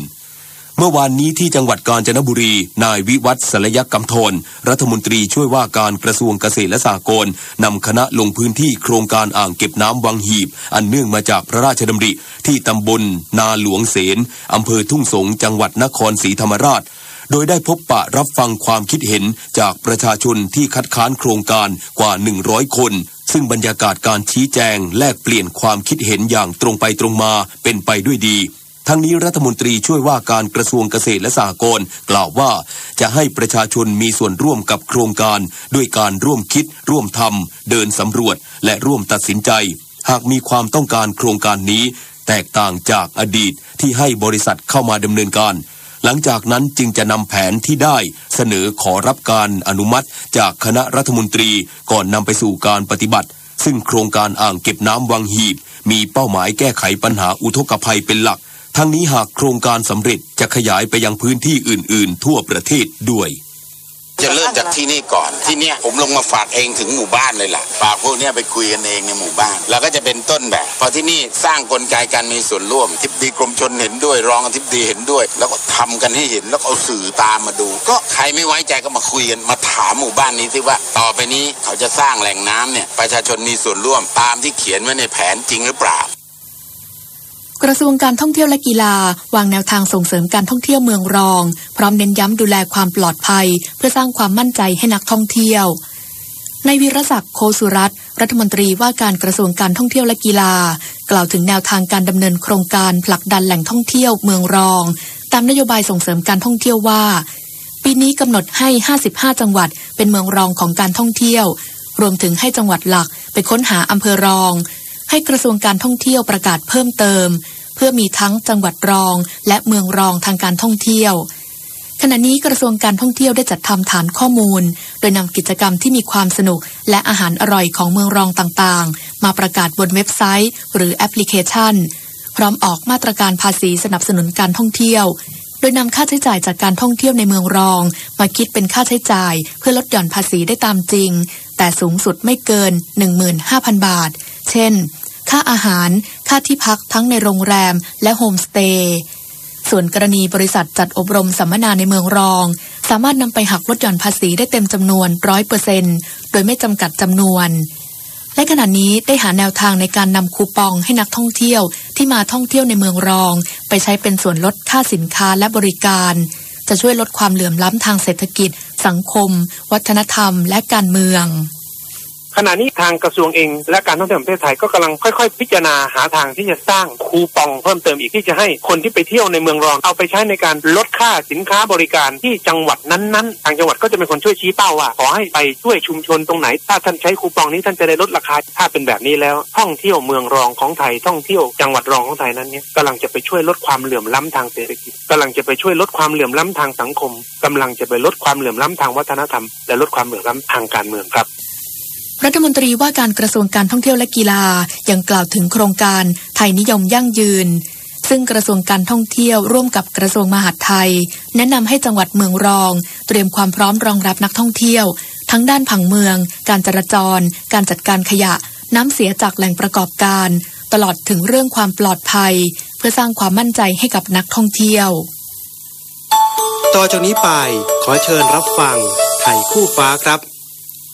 องค์การอนามัยโลกแสดงความชื่นชมต่อประเทศไทยที่สามารถยุติปัญหาการถ่ายทอดเชื้อ HIV จากแม่สู่ลูกโรคกามโรคและโรคเท้าช้างได้สำเร็จพร้อมทั้งพัฒนาระบบหลักประกันสุขภาพทั่วหน้าทำให้ประชาชนเข้าถึงบริการสุขภาพได้อย่างทั่วถึงและยังสนับสนุนให้ภาคประชาสังคมมีส่วนร่วมในการยกระดับบริการด้านสุขภาพได้เป็นอย่างดีช่วยลดความเหลื่อมล้ำในสังคมตามเป้าหมายการพัฒนาที่ยั่งยืนของสหประชาชาติและนโยบายของรัฐบาลที่จะไม่ทิ้งใครไว้ข้างหลังทั้งนี้ไทยและองค์การอนามัยโลกจะร่วมกันทำงานอย่างใกล้ชิดเพื่อพัฒนาคุณภาพมาตรฐานด้านสาธารณสุขเช่นการตรวจสุขภาพของผู้หญิงเด็กวัยรุ่นคนชราโดยเน้นมาตรการป้องกันเพื่อให้ประชาชนมีสุขภาพแข็งแรงและลดความเจ็บป่วยให้น้อยลงครับ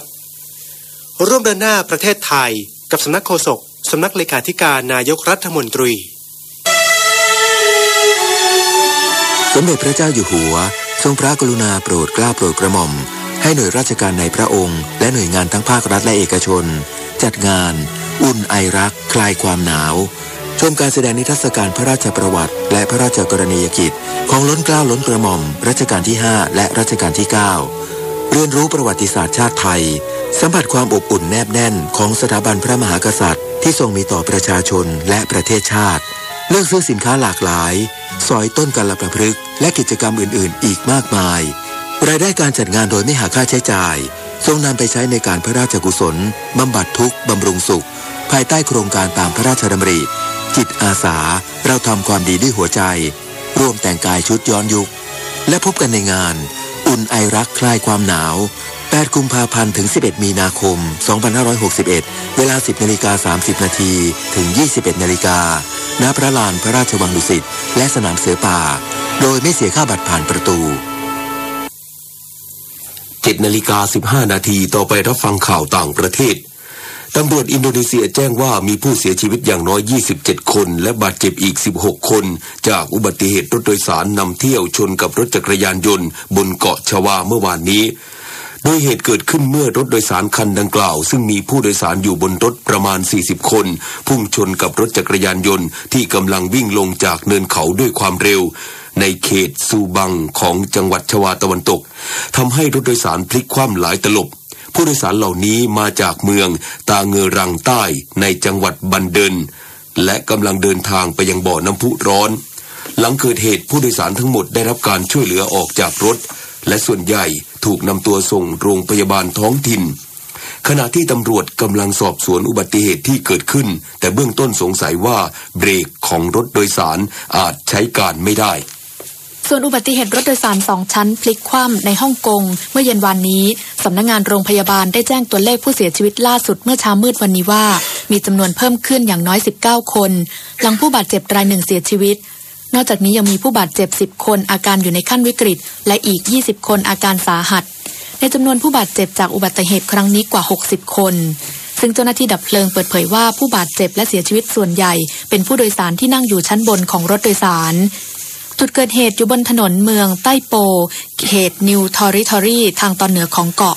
ภาพจากที่เกิดเหตุเผยให้เห็นรถโดยสารคันดังกล่าวพลิกตะแคงข้างหลังคาและด้านข้างรถพังเสียหายหลังชนกับเสาไฟข้างทางและเจ้าหน้าที่กู้ภัยพยายามช่วยเหลือผู้โดยสารที่ติดอยู่ในรถออกมาขณะที่คนขับรถโดยสารถูกจับกุมฐานขับรถอันตรายทำให้ผู้อื่นเสียชีวิตและบาดเจ็บตำรวจสงสัยว่าคนขับอาจใช้ความเร็วเกินพิกัดจีนร้องขอให้ทางการมาเลเซียส่งกลับชนกลุ่มน้อยชาวมุสลิมอุยกูร์11คนซึ่งเป็นส่วนหนึ่งของกลุ่มชาวอุยกูร์25คนที่หลบหนีออกจากห้องขังศูนย์กักกันคนเข้าเมืองทางภาคใต้ของไทยเมื่อเดือนพฤศจิกายนปีที่แล้วสำนักข่าวเบอร์ดามารายงานอ้างคำกล่าวของนายอามัดซาฮิดฮามิดีรองนายกรัฐมนตรีและรัฐมนตรีว่าการกระทรวงความมั่นคงภายในมาเลเซียซึ่งเปิดเผยเมื่อวานนี้ว่าได้รับการร้องขออย่างเป็นทางการจากจีนซึ่งเป็นพันธมิตรใกล้ชิดทางเศรษฐกิจและการเมืองเพื่อให้ทางการมาเลเซียส่งกลับชนกลุ่มน้อยชาวมุสลิมอุยกูร์11คนในฐานะผู้ร้ายข้ามแดน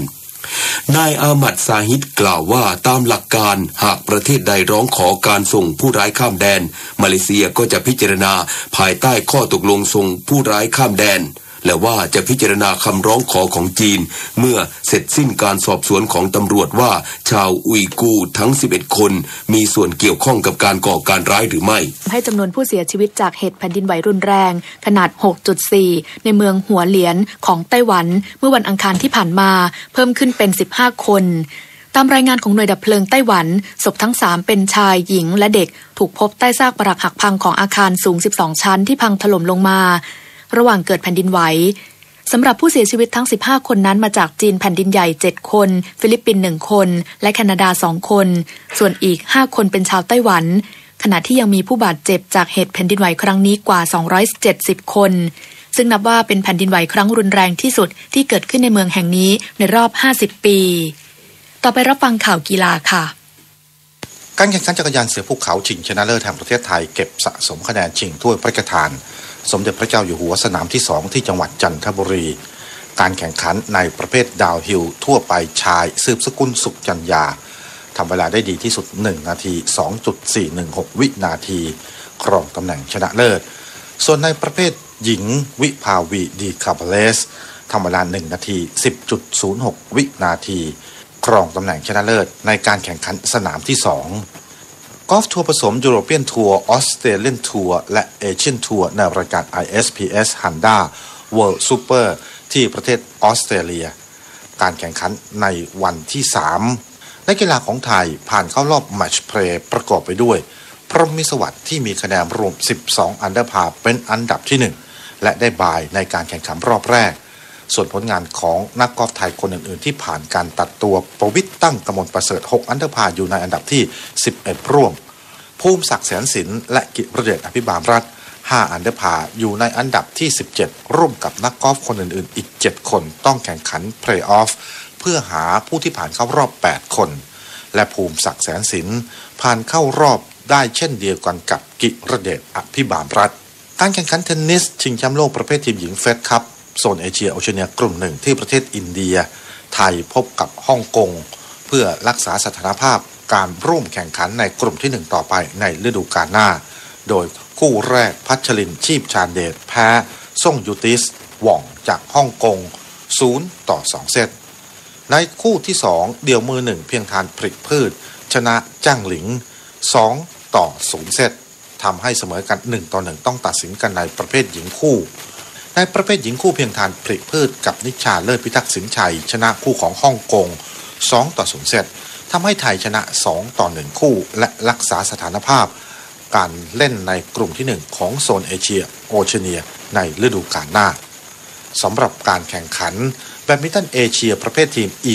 แบดมินตันเอเชียทีมแชมเปี้ยนชิพที่เมืองอัลลอสตาในประเทศมาเลเซียวันที่5ของการแข่งขันเมื่อวานนี้เป็นการแข่งขันรอบชิงชนะเลิศในประเภททีมหญิงโดยสาธารณรัฐประชาชนจีนชนะเกาหลีใต้3-1 คู่และญี่ปุ่นชนะอินโดนีเซีย3-0 คู่ทำให้สาธารณรัฐประชาชนจีนและญี่ปุ่นได้เป็นตัวแทนของทวีปเอเชียเข้าร่วมการแข่งขันแบดมินตันในรายการโทมัสคัพและอูเบอร์คัพที่ประเทศไทยจะเป็นเจ้าภาพในระหว่างวันที่ 20-27 พฤษภาคมที่ Impact Arena เมืองทองธานีสมภพจันทร์ฟ้าสถานีวิทยุกระจายเสียงแห่งประเทศไทยรายงานครับต่อไปเป็นพยากรณ์อากาศกรมอุตุนิยมวิทยารายงานลักษณะอากาศทั่วไปบริเวณประเทศไทยตอนบนยังคงมีอากาศเย็นถึงหนาวโดยทั่วไปกับมีหมอกในตอนเช้าและมีหมอกหนาในบางพื้นที่โดยมีฝนเล็กน้อยบางแห่งบริเวณภาคกลางภาคตะวันออกกรุงเทพมหานครและปริมณฑลสำหรับบริเวณภูเขาสูงในภาคเหนือและภาคตะวันออกเฉียงเหนือมีอากาศหนาวถึงหนาวจัดขอให้ประชาชนบริเวณประเทศไทยตอนบนระมัดระวังในการสัญจรผ่านบริเวณที่มีหมอกไว้ด้วยอันหนึ่งในช่วงวันที่ 12-14 กุมภาพันธ์บริเวณประเทศไทยตอนบนจะมีอากาศหนาวเย็นลงกับมีลมแรงและอุณหภูมิจะลดลง 2-4 องศาเซลเซียสทั้งนี้เนื่องจากบริเวณความกดอากาศสูงกำลังแรงจากประเทศจีนอีกระลอกจะแผ่ลงมาปกคลุมประเทศไทยตอนบนและทะเลจีนใต้ประกอบกับมรสุมตะวันออกเฉียงเหนือที่พัดปกคลุมอ่าวไทยและภาคใต้จะมีกำลังแรงขึ้นทำให้ภาคใต้มีฝนเพิ่มขึ้นส่วนคลื่นลมบริเวณทะเลอันดามันและอ่าวไทยจะมีกำลังแรงขึ้นลักษณะสำคัญทางอุตุนิยมวิทยาบริเวณความกดอากาศสูงกำลังแรงจากประเทศจีนอีกระลอกหนึ่งได้แผ่ปกคลุมประเทศจีนตอนใต้แล้วคาดว่าจะแผ่ลงมาปกคลุมประเทศไทยตอนบนและทะเลจีนใต้ในวันพรุ่งนี้ประกอบกับมรสุมตะวันออกเฉียงเหนือที่พัดปกคลุมบริเวณอ่าวไทยและภาคใต้จะมีกำลังแรงขึ้นทำให้มีอากาศเย็นถึงหนาวโดยทั่วไปสำหรับภาคใต้จะมีฝนเพิ่มขึ้นและคลื่นลมจะมีกำลังแรงขึ้นพยากรณ์อากาศตั้งแต่เช้าวันนี้จนถึงเช้าวันพรุ่งนี้ภาคเหนืออากาศเย็นถึงหนาวกับมีหมอกในตอนเช้าและมีหมอกหนาบางพื้นที่อุณหภูมิต่ำสุด 15-20 องศาเซลเซียสบริเวณยอดดอยอากาศหนาวถึงหนาวจัดอุณหภูมิต่ำสุด 6-12 องศาเซลเซียสภาคตะวันออกเฉียงเหนืออากาศเย็นถึงหนาวกับมีหมอกในตอนเช้าและมีหมอกหนาบางพื้นที่บริเวณยอดภูอากาศหนาวอุณหภูมิต่ำสุด 10-14 องศาเซลเซียสภาคกลางอากาศเย็นกับมีหมอกในตอนเช้าโดยมีฝนเล็กน้อยบางแห่งภาคตะวันออกอากาศเย็นกับมีหมอกในตอนเช้าโดยมีฝนเล็กน้อยบางแห่งลมตะวันออกความเร็ว 15-30 กิโลเมตรต่อชั่วโมงทะเลมีคลื่นสูงประมาณ1เมตรห่างฝั่งคลื่นสูง 1-2 เมตรภาคใต้ฝั่งตะวันออกมีเมฆบางส่วนกับมีฝนเล็กน้อยบางแห่งลมตะวันออกความเร็ว 15-35 กิโลเมตรต่อชั่วโมงทะเลมีคลื่นสูง 1-2 เมตรภาคใต้ฝั่งตะวันตกมีเมฆบางส่วนกับมีฝนเล็กน้อยบางแห่งลมตะวันออกความเร็ว 15-30 กิโลเมตรต่อชั่วโมงทะเลมีคลื่นสูงประมาณ1เมตรห่างฝั่งคลื่นสูง 1-2 เมตรกรุงเทพมหานครและปริมณฑลมีหมอกในตอนเช้ากับมีฝนเล็กน้อยบางแห่งสภาวะระดับน้ำในแม่น้ำเจ้าพระยาที่หน้ากองบัญชาการกองทัพเรือคำนวณโดยกรมอุทกศาสตร์กองทัพเรือวันนี้น้ำขึ้นเต็มที่เวลา 9:03 นาทีสูงกว่าระดับทะเลปานกลาง1 เมตร 15 เซนติเมตรน้ำลงเต็มที่เวลา 23:11 นาทีสูงกว่าระดับทะเลปานกลาง49 เซนติเมตรวันนี้ที่ประภาคารกาญจนาภิเษกแหลมพรหมท่านกำลังติดตามรับฟังสถานีวิทยุกระจายเสียงพระพุทธศาสนาแห่งชาติและสังคมคลื่น เพื่อการศึกษาพระพุทธศาสนาและวัฒนธรรมระบบ FM 104.5 เมกะเฮิรตซ์ รายการต่อไปเป็นรายการข่าวบ้านวัดราชการดำเนินรายการโดยเกษตรเพชรสำริด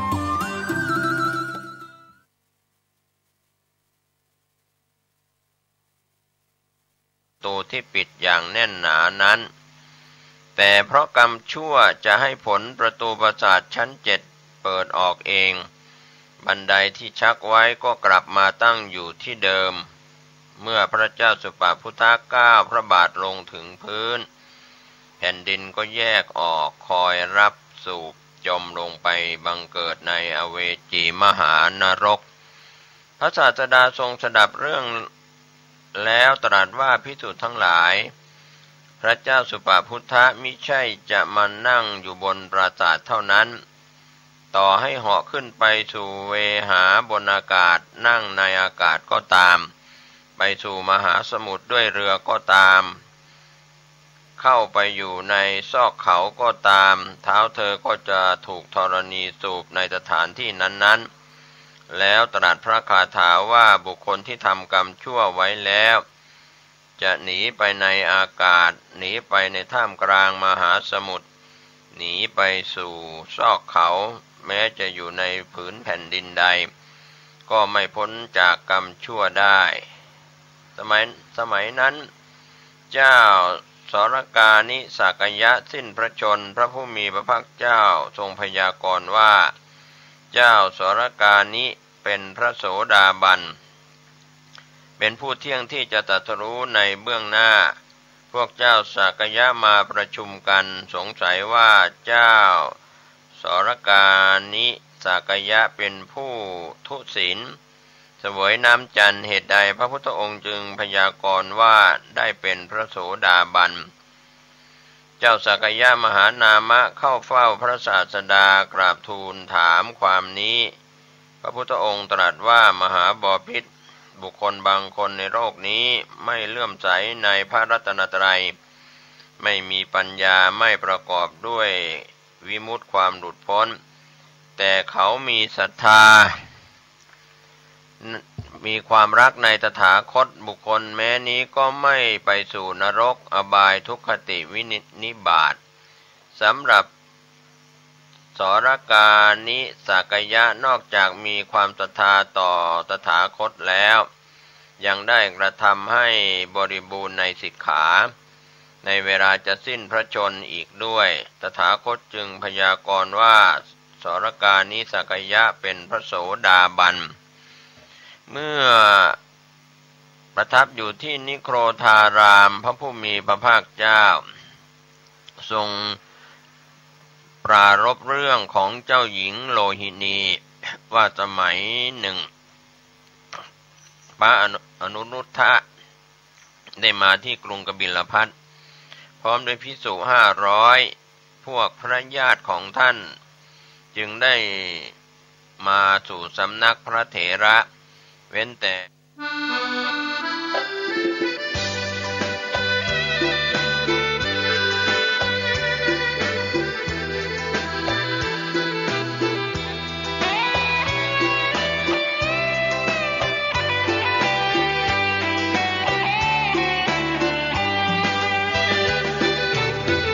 สติไม่มาปัญญาไม่มีถ้อยคำนี้ควรฟังไว้เถิดหากสติมาแล้วปัญญาเกิดตัณหาตะเลิดกิเลสสลายสติไม่มาปัญญาไม่มีจดจำคำนี้วลีง่ายๆปล่อยใจกระเจิงระเริงละลายเผลอใจลืมกายไร้ความควบคุมโทสะโทโสโมโหโมหังกำหนดไว้นะสติคอยคุมกำหนดใจและกายมิใช่เดาสุ่มสติคอยคุมรู้ตัวทั่วพร้อมสติกลับมาปัญญารา เริงจิตใจเคยเลิงรู้ตัวโดยอ้อมหากปล่อยใจกายเผลอไปทุกย่อมหัวใจก็ย่อมฟุ้งซ่านให้มานเข้าคุม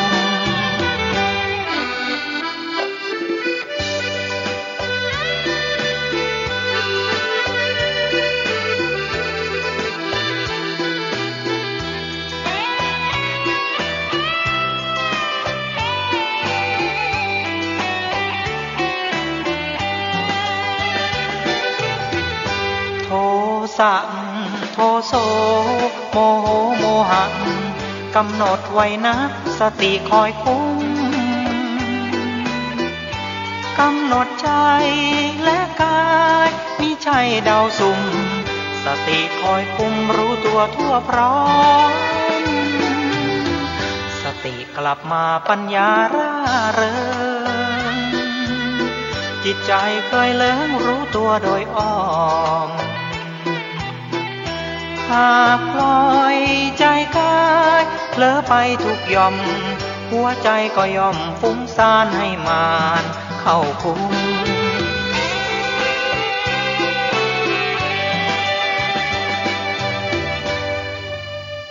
ข่าวสารเพื่อการประชาสัมพันธ์โครงการพัฒนาคุณภาพชีวิตเด็กด้อยโอกาสของวัดดอนจันทร์ตำบลท่าสาราอำเภอเมืองจังหวัดเชียงใหม่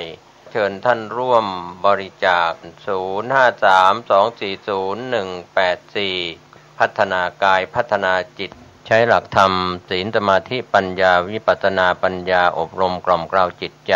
จากเด็กจนเป็นผู้ใหญ่ได้บุญได้กุศลสุขกายสุขใจโดยทั่วหน้ากันข่าวสารเพื่อการประชาสัมพันธ์ขอเชิญชวน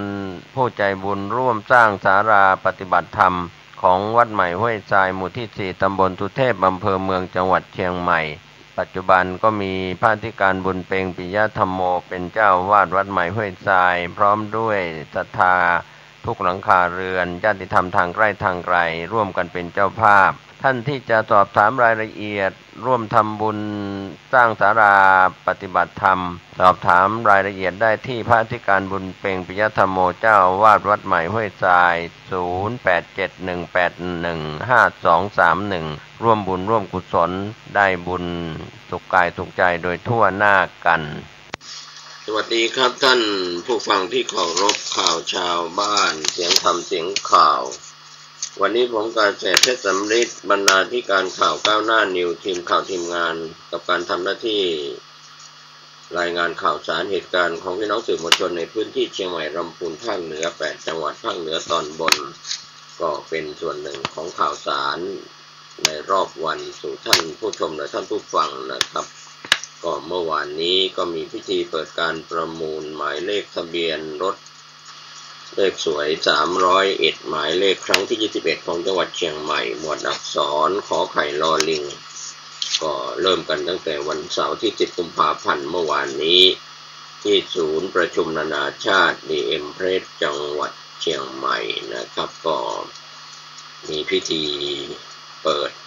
โดยรองอธิบดีกรมการขนส่งทางบกนายเชิดชัยสนั่นศรีสาครเป็นประธานเปิดการประมูลเลขสวยนะครับโดยทางขนส่งจังหวัดเชียงใหม่นายชันชัยกีฬาแปลงก็กล่าวรายงานการจัดงานประมูลป้ายเลขสวยอักษรขอไข่รอลิงนะครับ10และ11กุมภาพันธ์2561ทั้ง2วันวันนี้วันอาทิตย์ที่11กุมภาพันธ์ก็ยังเหลือเวลาอีก1วันก็ที่จะได้ประมูลเลขสวยนะครับ301หมายเลขหลายคนหลายท่านก็ได้ประมูลกันเมื่อวานนี้รวมทั้งพี่น้องสื่อมวลชนก็ได้ถ่ายภาพทำข่าวรายงานข่าวนะครับก็ป้ายทะเบียนรถเลขสวยเหล่านี้ก็สีสันสวยงามนะครับก็มีความหมายที่ผู้ที่ได้ประมูลป้ายกันไปแม้ว่าอาจจะสวนกระแสกับภาวะเศรษฐกิจของบ้านเมืองของโลกก็ตามหรือของประเทศไทยก็ตามก็อาจจะมีการประมูลป้ายเพื่อน รายได้เข้าสู่กองทุนเพื่อความปลอดภัยของผู้ใช้รถใช้ถนนในภาพรวมทั้งประเทศก็ตามก็เป็นบรรยากาศที่เกิดขึ้นเมื่อวานนี้นะครับก็มีผู้ประมูลกันมากมายตั้งแต่เลขที่เกิดขึ้นในช่วงวันแรกนะครับที่เราได้รับรู้รับทราบกันที่ประมูลกันไม่ว่าจะเป็นเลข49ขอไข่ลอลิง94ตัวนั้นปีนี้ไม่มีผู้ประมูลเข้าหลักล้านบาทนะครับก็ได้เพียง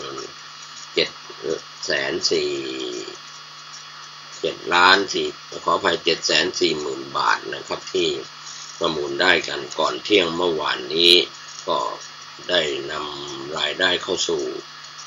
กองทุนเพื่อความปลอดภัยของผู้ใช้รถใช้ถนนนอกจากนั้นก็มีเลขอื่นๆนะครับเมื่อวานนี้ครึ่งแรกของ301หมายเลขวันนี้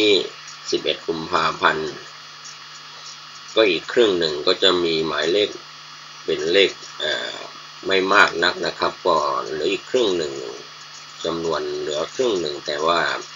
ที่มีความนิยมอะไรต่างๆก็อาจจะลดน้อยลงเรื่องนี้ทางนายชันชัยกีฬาแปลงขนส่งจังหวัดเชียงใหม่ได้ชี้แจงกับทีมข่าวไปฟัง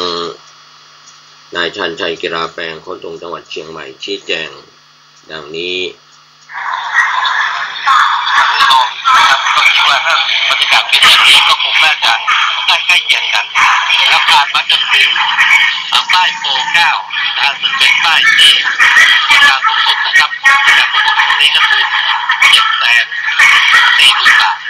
ส่วนราคาป้ายรองลงมาก็คือป้ายโปร8นะครับ690,000 บาทนะครับราคาที่ประมูลนี่ถือว่าเป็นราคาที่สูงก็ผ่านมาจนถึงโปร9ได้เงินเข้ากองทุนกบฐไปแล้วทั้งสิ้น4,700,000 เศษนะครับแล้วก็ตอนนี้ก็ประมูลในส่วนของเลขตอง2นะครับแล้วก็วันนี้ประมูลทั้งหมด140หมายเลขพรุ่งนี้ก็จะมีการประมูลต่ออีก160หมายเลขก็จะครบ301หมายเลขพอดีนะครับก็ต้องการขอบคุณนะครับพี่น้องประชาชนชาวเชียงใหม่รวมทั้งจังหวัดใกล้เคียงนะครับที่มาร่วมทำบุญทำกุศลกันในครั้งนี้นะครับจะได้เท่าไหร่ก็สุดแต่ที่ท่านพอใจนะครับเพราะว่าคนกับคนทั้งหมดเองเนี่ยไม่ได้ตั้งเป้าว่าจะต้องได้เป็นจำนวนมากมายนะครับก็แล้วแต่ทุกท่านจะร่วมกันทำบุญทำกุศลนะครับก็ต้องทำบุญจริงๆนะครับรายได้ทุกบาททุกสตางค์นำเข้ากองทุนเพื่อความปลอดภัยในการใช้รถถนนจะได้มาใช้เป็นประโยชน์ให้กับพี่น้องประชาชนทั่วประเทศครับว่าวันนี้มันเดียวผมได้ไม่ได้407คิดว่าวันนี้ไม่ได้จะต้องขับเคลื่อนเลยวันนี้ถ้าดูจากบรรยากาศของการประมูลนะครับน่าจะไม่ต่ำกว่า7 ล้านบาทครับ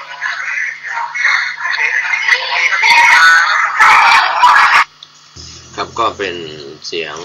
จากนายชันชัยกีฬาแปลงขนส่งจังหวัดเชียงใหม่ให้สัมภาษณ์พี่น้องสื่อมวลชนเราทุกแขนงสาขาช่วงก่อนเที่ยงเมื่อวานนี้นะครับวันนี้ก็คงไปลุ้นกันอีก1วัน11กุมภาพันธ์ตั้งแต่ช่วงเช้า 9 นาฬิกาเป็นต้นไปที่ศูนย์ประชุมนานาชาติDM Place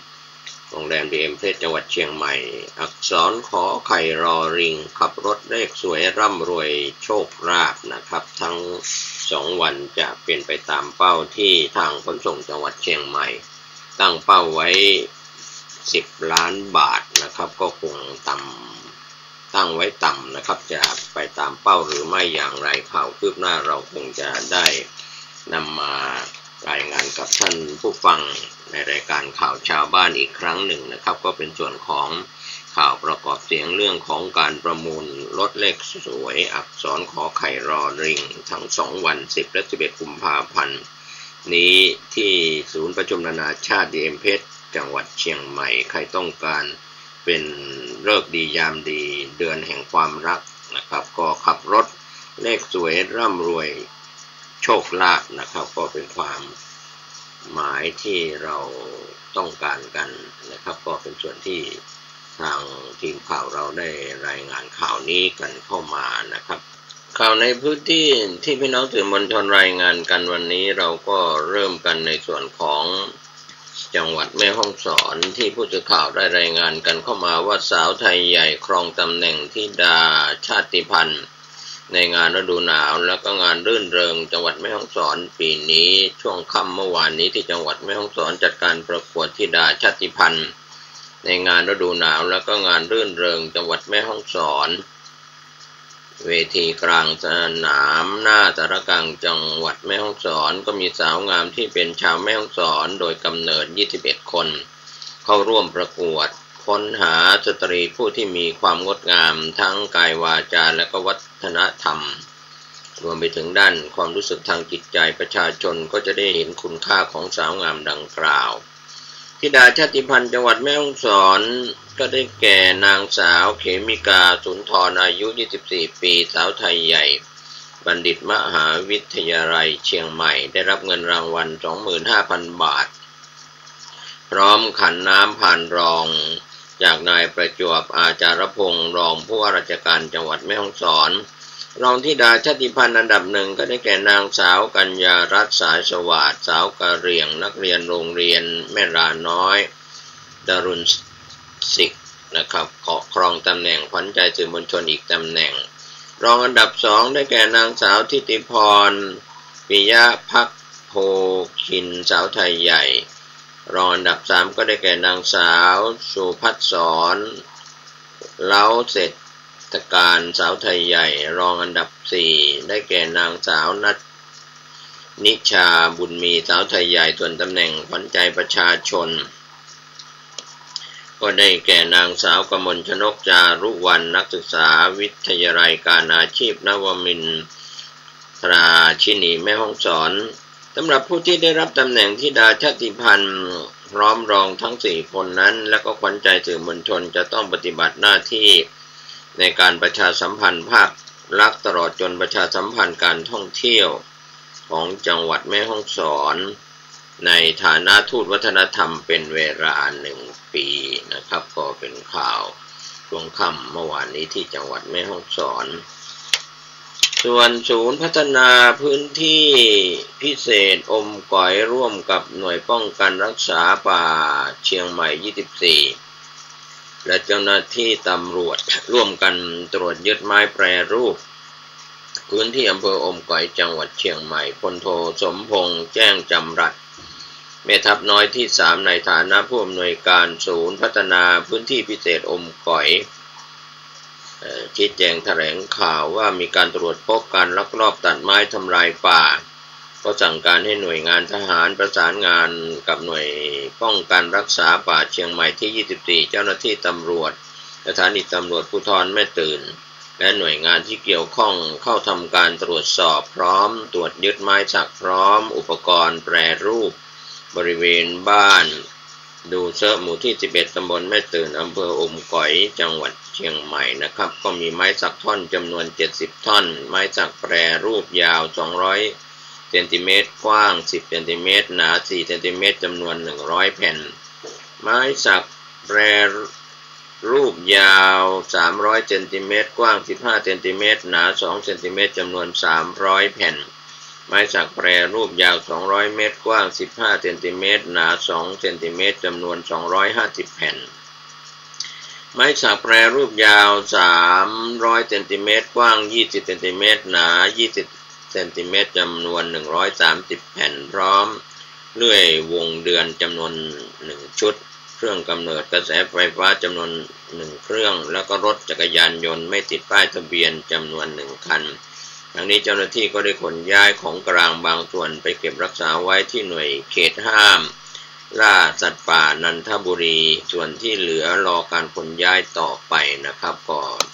แก๊งมอดไม้ในพื้นที่อำเภออมก๋อยจังหวัดเชียงใหม่โรงพยาบาลสมเด็จพระยุพราชเด่นชัยจังหวัดแพร่จัดโครงการคืนเสียงสู่โสตให้บริการผู้ป่วยโรคหูและก็ปัญหาการได้ยินนายแพทย์เพียงศักดิ์ธนะอัศวนนท์ผู้อำนวยการโรงพยาบาลสมเด็จยุพราชเด่นชัยกล่าวกับทีมข่าวของจังหวัดแพร่ว่าโรงพยาบาลสมเด็จพระยุพราชเด่นชัยร่วมกับสำนักงานบรรเทาทุกข์ และประชานามัยพิทักษ์สภากาชาติไทยภาควิชาโสตสนาสิกวิทยาคณะแพทยศาสตร์จุฬาลงกรณ์มหาวิทยาลัยศูนย์ความเป็นเลิศเฉพาะทางด้านโสตสนาสิกวิทยาโรงพยาบาลราชวิถีและมูลนิธิหูคอจมูกชนบทดำเนินการโครงการคืนเสียงสู่โสตให้บริการตรวจรักษาหูแล้วก็ทำการผ่าตัดโรคหูน้ำหนวกโดยแพทย์ผู้เชี่ยวชาญระหว่างวันที่ 14 ถึง 15 กุมภาพันธ์ 2561 ณ โรงพยาบาลสมเด็จพยุพราชเด่นชัยอำเภอเด่นชัยจังหวัดแพร่กำหนดเวลาตรวจรักษาผู้ป่วยโรคหูระหว่างเวลา 8:30 น. ถึง 12:00 น. ทำการผ่าตัดเวลา 8:30 น. ถึง 16:30 น. โดยไม่เสียค่าใช้จ่ายใดๆทั้งสิ้นประชาชนผู้ป่วยโรคหูแล้วก็มีปัญหาการได้ยินในพื้นที่จังหวัดแพร่สามารถติดต่อขอลงทะเบียนเพื่อรับบริการในโครงการคืนเสียงสู่โสตคือนำเสียงสู่หูที่ดีของงานผู้ป่วยนอกโรงพยาบาลใกล้บ้านตั้งแต่บัดนี้จนถึง 13 กุมภาพันธ์ที่จะถึงนี้ก็สอบถามรายละเอียดเพิ่มเติมได้ที่กลุ่มการพยาบาลโรงพยาบาลสมเด็จพยุพราชเด่นชัยจังหวัดแพร่054-613-134นะครับก็เป็นส่วนที่ให้บริการฟรีในส่วนของการคืนเสียงสู่หูของคนที่มีปัญหาเกี่ยวกับหูนะครับที่โรงพยาบาลสมเด็จพยุพราชเด่นชัยจังหวัดแพร่จังหวัดเชียงใหม่จัดงานสตรอเบอรี่และของดีอำเภอเสมิงครั้งที่ 17ก็เป็นบรรยากาศเมื่อวานนี้ด้านหน้าโรงเรียนเสมิงพิทยาคมอำเภอเสมิงจังหวัดเชียงใหม่นายประจวบกันทิยารองผู้ว่าราชการจังหวัดเชียงใหม่เปิดงานสตรอเบอรี่และของดีอำเภอเสมิงครั้งที่ 17ประจำปีนี้นะครับระหว่างวันที่ 9 ถึง 11 กุมภาพันธ์ 2561นะครับก็เชิญท่านร่วมไปชมสตรอเบอรี่ก็จะมีคุณภาพของสินค้าเกษตรปลอดภัยใส่ใจสิ่งแวดล้อมก็ในการส่งเสริมของกระทรวงเกษตรและสหกรณ์การปลูกสตรอเบอรี่แปลงใหญ่ใช้เทคโนโลยีมาช่วยและลดการใช้สารเคมีทำให้เกษตรกรได้คุณภาพจากสตรอเบอรี่ปลอดภัยปลอดสารพิษปลอดสารเคมีนะครับส่วนจังหวัดน่านวัดพระธาตุแช่แห้งพระอารามหลวงจัดแถลงข่าวเตรียมงานประเพณีหกเพ็งนมัสการพระมหาธาตุเจ้าภูเพียงแช่แห้งประจำปี 2561ก็เป็นบรรยากาศเมื่อวานนี้ที่วัดพระธาตุแช่แห้งพระอารามหลวงอำเภอภูเพียงจังหวัดน่านคณะสงฆ์จังหวัดน่านคณะสงฆ์อำเภอภูเพียงก็แถลงข่าวจัดงานประเพณีหกเพ็งนมัสการพระมหาธาตุเจ้าภูเพียงแช่แห้งประจำปี 2561จัดระหว่าง 24 ถึง 28 กุมภาพันธ์ 2561ก็มีนายวิบูลย์แววบัณฑิตรองผู้ว่าราชการจังหวัดน่านแถลงข่าวงานประเพณีหกเพ็งก็มีท่านเจ้าคุณพระสุนทรมุนีรองเจ้าคณะจังหวัดน่านพระชยานันทมุนีเจ้าอาวาสวัดพระธาตุแช่แห้งพระอารามหลวงนายสโรจน์รัตนมาศวัฒนธรรมจังหวัดน่านแล้วก็ผู้นำชุมชนก็ร่วมกันชี้แจงแถลงข่าวงานประเพณีหกเพ็งนะครับก็มีส่วนร่วมของประชาชนชาวอำเภอภูเพียงและเตรียมงานประชาสัมพันธ์ส่งเสริมงานวัฒนธรรมในท้องถิ่นวิทยาลัยสงฆ์กับมีการส่วนร่วมในการจัดงานประเพณีหกเพ็งในสัปดาห์วันมาฆบูชาและในวโรกาสที่สมเด็จพระเทพรัตนราชสุดาสยามบรมราชกุมารีทรงพระกรุณาโปรดเกล้าพระราชทานผ้าห่มทิพย์องค์พระธาตุแช่แห้งในงานนมัสการพระมหาธาตุเจ้าภูเพียงแช่แห้งประจำปีนี้นะครับก็เป็นส่วนทีมข่าวจากจังหวัดน่านได้รายงานข่าวนี้กันเข้ามานะครับส่วนผู้ว่าราชการจังหวัดน่านชูนโยบายรัฐบาลนักท่องเที่ยวมาเที่ยวเมืองรอง ลองแล้วจะติดใจแล้วยังได้สิทธิประโยชน์ลดหย่อนภาษีนายไพศาลวิมลรัตน์ผู้ว่าราชการจังหวัดน่านกล่าวกับทีมข่าวของจังหวัดน่านด้านการท่องเที่ยวซึ่งทางองค์กรปกครองส่วนท้องถิ่นมีส่วนร่วมช่วยดูแลรักษาความปลอดภัยให้กับนักท่องเที่ยวแล้วในส่วนนี้จังหวัดน่านกำลังจัดงานมหกรรมเครื่องเงินน่านและก็ผ้าทอเมืองน่านเทศกาลดอกชมพูภูคาบานผ้าเงินน่านสู่อาเซียนเทศกาลดอกชมพูภูคาบานผ้าเงินน่านสู่อาเซียนประจำปีนี้นะครับเทศกาลเหล่านี้คาดว่าจะมีนักท่องเที่ยวเข้ามาสู่จังหวัดน่านเป็นจำนวนมากก็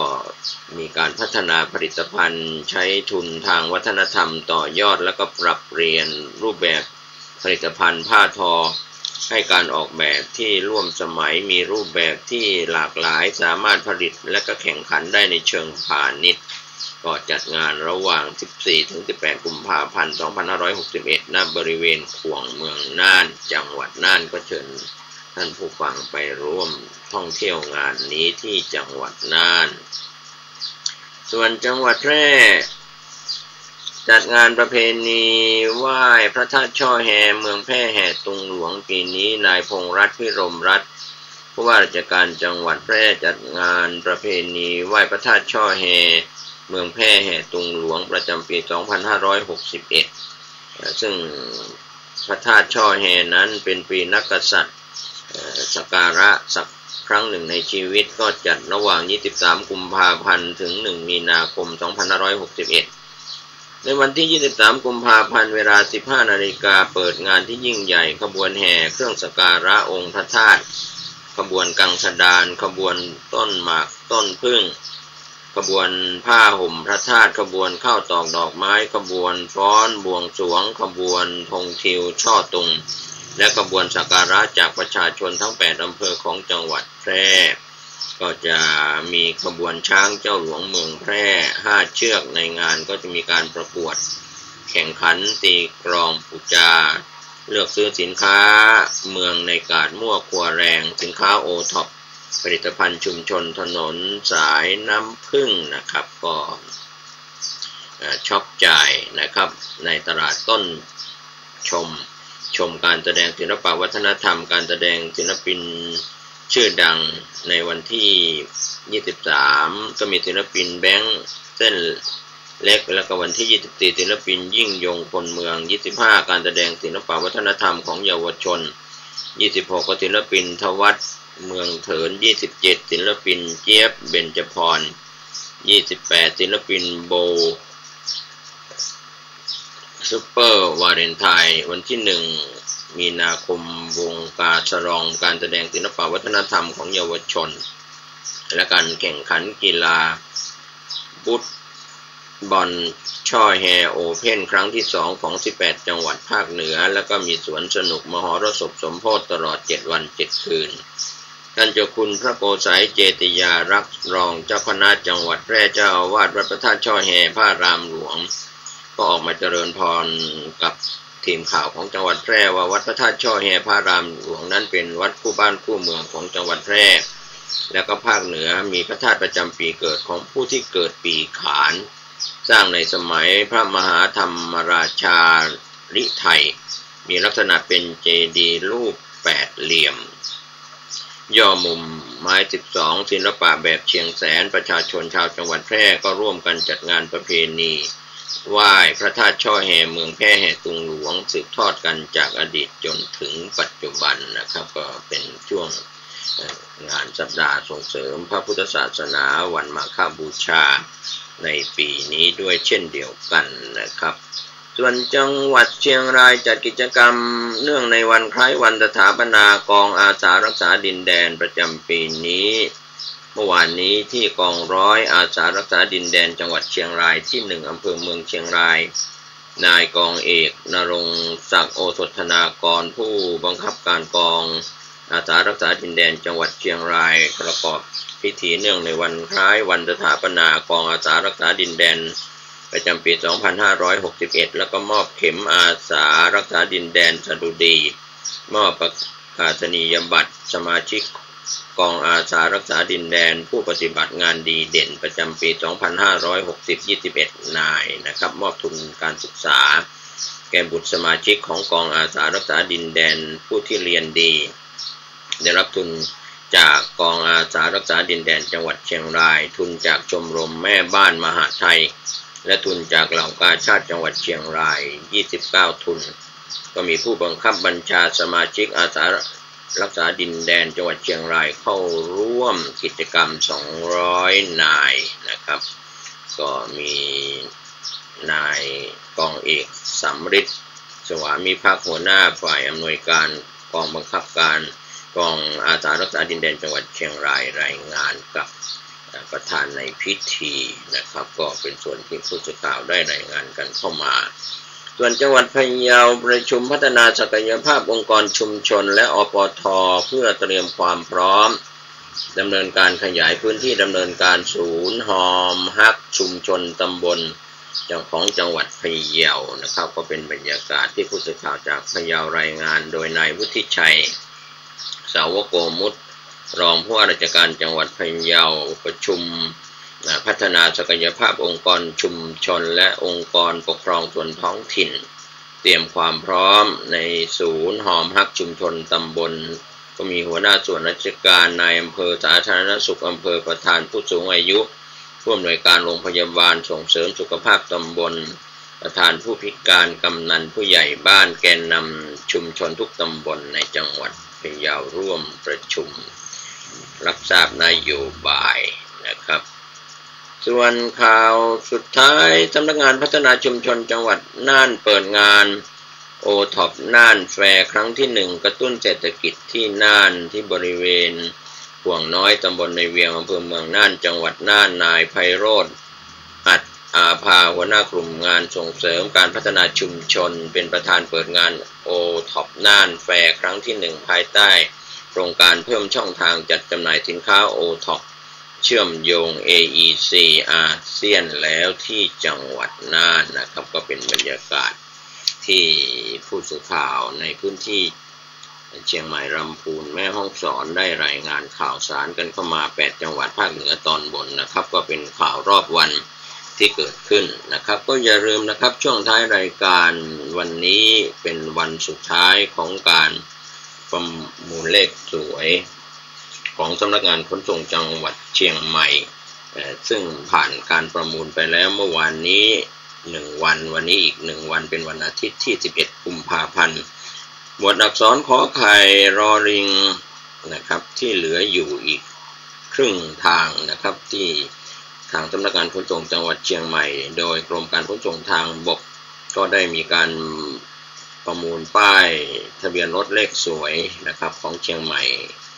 อักษรขอไข่รอลิงขับรถเลขสวยร่ำรวยโชคลาภนะครับโดยนายชันชัยกีฬาแปลงขนส่งจังหวัดเชียงใหม่ได้ชี้แจงกับทีมข่าวแล้วในตอนช่วงต้นรายการวันนี้ก็ไปลุ้นกันอีก1วันนะครับที่ศูนย์ประชุมนานาชาติดีเอ็มเพรสจังหวัดเชียงใหม่ท้ายข่าววันนี้ก็มีธรรมะท้ายข่าวนะครับการที่เรา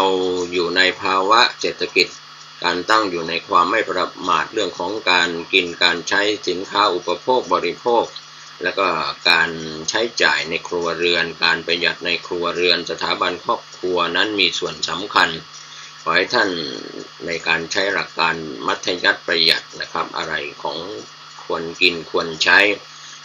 ที่เป็นประโยชน์กับครัวเรือนบางคนนั้นฟุ่มเฟือยมากเกินไปใช้จ่ายของกินของใช้มากธงชาติและเพลงชาติไทยเป็นสัญลักษณ์ของความเป็นไทยเราจงร่วมใจยืนตรงเคารพธงชาติด้วยความภาคภูมิใจในเอกราชและความเสียสละของบรรพบุรุษไทยประเทศไทยรวมเชื้อชาติไทยเป็นประชารัฐผ้าไทยของไทยทุกส่วนอยู่ดำรงคงไว้ได้ทั้งมวลด้วยไทยล้วนหมายรักษาพันธิตไทยนิรักสงบแต่ถึงรบไม่กล้าเอกราชจะไม่ให้ใครคุมขีสละเลือดทุกอย่างเป็นชาติทะเล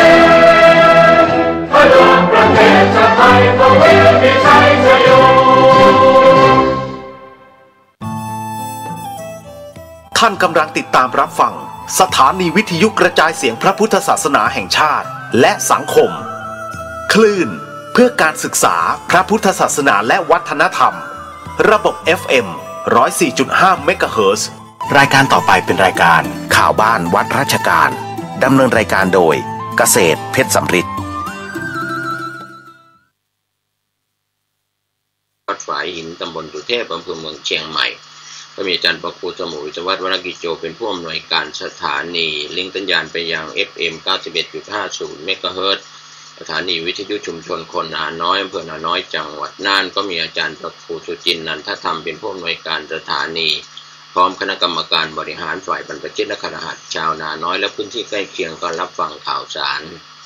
จากพี่น้องสื่อมวลชนในพื้นที่8จังหวัดภาคเหนือตอนบนเป็นประจำวันด้วยความขอบคุณและก็ธรรมสาระต่างๆที่ฝากไว้ครับก็ขอบคุณเครือข่ายโซเชียลเน็ตเวิร์กไม่ว่าจะเป็นไลฟ์บ็อกซ์ของอาจารย์อาร์ตจากคณะวิศวกรรมมช.ที่ลิงก์สัญญาณกันในรอบ24ชั่วโมงไม่ว่าจะเป็นฝายหินก้าวหน้านิวแล้วก็เครือข่ายอื่นๆขอบคุณในส่วนของ YouTube เว็บไซต์ไลฟ์สด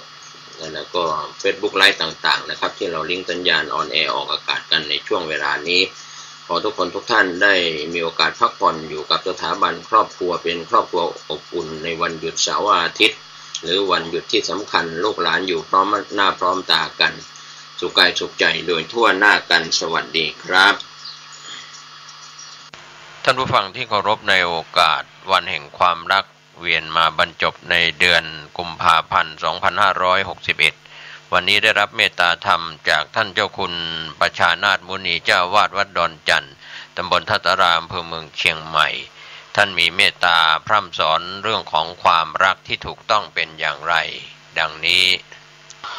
เจริญพรผู้ฟังรายการสถานีวิทยุแห่งนี้เดือนนี้เป็นเดือนแห่งสังคมโลกที่กำหนดว่าเป็นเดือนแห่งวันวาเลนไทน์ซึ่งหนุ่มสาวซึ่งเป็นลูกเป็นหลานของพวกเราทุกคนจะหลงไหลข้างใครกับคำว่าวันวาเลนไทน์ตั้งแต่เด็กจนถึงผู้ใหญ่ความรักทางพระพุทธศาสนาคือความเข้าใจความรักคือความจริงความใจความรักคือความจริงความรักคือความมั่นคงเพราะฉะนั้นท่านทั้งหลายความรักทางพุทธศาสนาได้แก่ความเข้าใจเมื่อเรามีความเข้าใจเกิดขึ้นแล้วอะไรที่มันถูกต้องไม่ถูกต้องมันจะรู้ความเข้าใจที่นี้ก็หมายถึงปัญญาเมื่อเรามีปัญญาเราจะเข้าใจว่าความรักคือความเข้าใจความรักก็คือบุตรธิดาที่มีต่อบิดามารดาของตนบิดามารดาที่รักลูกของตนนั่นแหละคือความรักคือความเข้าใจเพราะฉะนั้นท่านทั้งหลายความรักของพระพุทธเจ้าได้แก่ศีลห้าถ้าเรามีศีลห้าคำว่าความรักหรือความมั่นคงความปลอดภัยจะเกิดขึ้นกับชีวิตของเราเราจะรักใครสักคนความรักเหล่านั้นต้องประกอบด้วยศีลห้าถ้าความรักปราศจากศีลห้าความรักเหล่านั้นไม่มั่นคงไม่ปลอดภัยไม่ยั่งยืนไม่เป็นที่ยอมรับของสาธารณชนความรักใดๆต้องประกอบด้วยศีลห้าเป็นความรักอันบริสุทธิ์เป็นความรักที่สะอาดเป็นความรักที่คนทุกคนยอมรับและสรรเสริญยกย่องเทิดทูนและบูชาเพราะฉะนั้นศีลห้าเป็นเหตุให้เกิดความรักศีลห้าเป็นต้นกำเนิดคำว่าความสุขศีลห้าเป็นต้นกำเนิดคำว่าความรักเราจะรักใครสักคนเราต้องประกอบด้วยศีลห้า คนไหนคนที่จะมารักชอบเราคนนั้นต้องประกอบด้วยศีลห้าความรักไม่ใช่ความรู้สึกถ้าความรักเป็นความรู้สึกมันก็ระเหยแห้งดังก้อนน้ำแข็งความรักคือความเข้าใจถ้าความเข้าใจมีอยู่เป็นอยู่คงอยู่ตลอดเวลาดั่งบิดามารดารักลูกจนหมดลมหายใจนั่นแหละคือความรักไม่มีการเปลี่ยนแปลงคือความเข้าใจก็ขอท่านทั้งหลายเดือนนี้เป็นเดือนแห่งความรักที่สังคมโลกกำหนดเป็นวันวาเลนไทน์คนที่จะรักเราคนเหล่านั้นก็ต้องประกอบด้วยศีลห้าเราจะไปรักใครสักคนเราก็ต้องประกอบด้วยศีลห้าทั้งเขาทั้งเราชอบกันรักกันประกอบด้วยศีลห้าความรักนั้นก็จะเกิดคำว่ามั่นคงปลอดภัยยั่งยืนงอกงามทั้งเขาทั้งเรารักกันปราศจากศีลห้าไม่มีศีลห้าล่วงละเมิดศีลห้าความรักของเราทั้งเขาทั้งเราไม่มั่นคงไม่ปลอดภัยไม่เป็นที่ยอมรับของสาธารณชนความรักที่แท้จริงที่คนจะยอมรับก็คือความรักเหล่านั้นต้องประกอบด้วยศีลห้า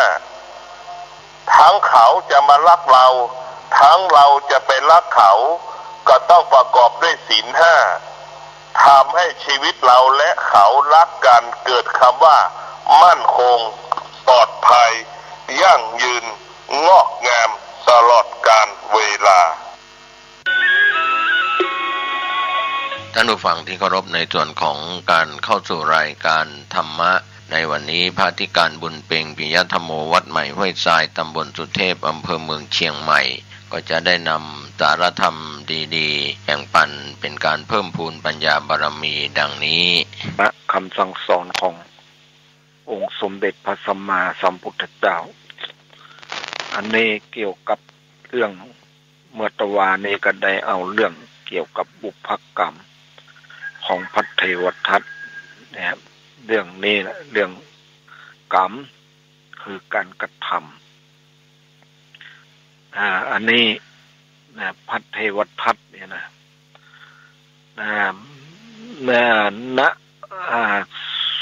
ส่วนข้างหนึ่งพร้อมด้วยภิกษุบริษัทของตนในวันอุโบสถกล่าวว่าวัตถุ5ประการเหล่านี้ย่อมชอบใจแก่ผู้ใดผู้นั้นจงมาจับสลากเมื่อพวกภิกษุวัดสีบุตร500 รูปผู้บวชใหม่ยังบรรลุจากกรรมบรรลุจากธรรมวินัยพระผู้มีพระภาคเจ้าทรงธรรมบัญญัติทั่วถึงจับสลากกันแล้วได้ทำลายสงฆ์พาภิกษุเหล่านั้นไปสู่ขยาศีสะประเทศพระศาสดาสดับความที่พระเทวทัตนั้นไปแล้วณที่นั้นจึงทรงพระอัครสาวกทั้งสองไปเพื่อประโยชน์แก่การนำภิกษุเหล่านั้นมาเพราะพระอัครสาวกทั้งสองไปนั้นณที่นั้นแล้วพร่ำสอนอยู่ด้วยคำสอนเป็นเทศนาปฏิหารและอิทธิปาฏิหาริย์ยังภิกษุทั้งหลายนั้นเฮิดดื่มอมตะธรรมแล้วได้พามาทางอากาศฝ่ายพระโกกาลิกะ แลกล่าวว่าพระเทวทัตผู้มีอายุลุกขึ้นเถิดพระสารีบุตรและพระโมคคัลลานะนำเอาภิกษุเหล่านั้นไปหมดแล้วผมบอกท่านแล้วไม่ใช่หรือว่าผู้มีอายุท่านอย่าไว้ใจพระสารีบุตรพระโมคคัลลานะเพราะพระสารีบุตรและพระโมคคัลลานะมีความปรารถนาลามกรู้อำนาจแห่งความปรารถนาลามกดังนี้แล้วว่าเอาเข่ากระแทกที่อกพระเทวทัตโลหิตอูนได้พุ่งออกจากปากเทวทัตในที่นั่นเองอันนี้เรื่องเกี่ยวกับพระเทวทัตเนี่ยเรื่องที่ว่าเพราะว่าไป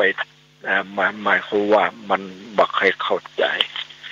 อันนี้แล้วก็จะเอาเรื่องไหว้พระขอพรโพนกรรมเนี่ยอันนี้ก็จะเอาเรื่องนี้มา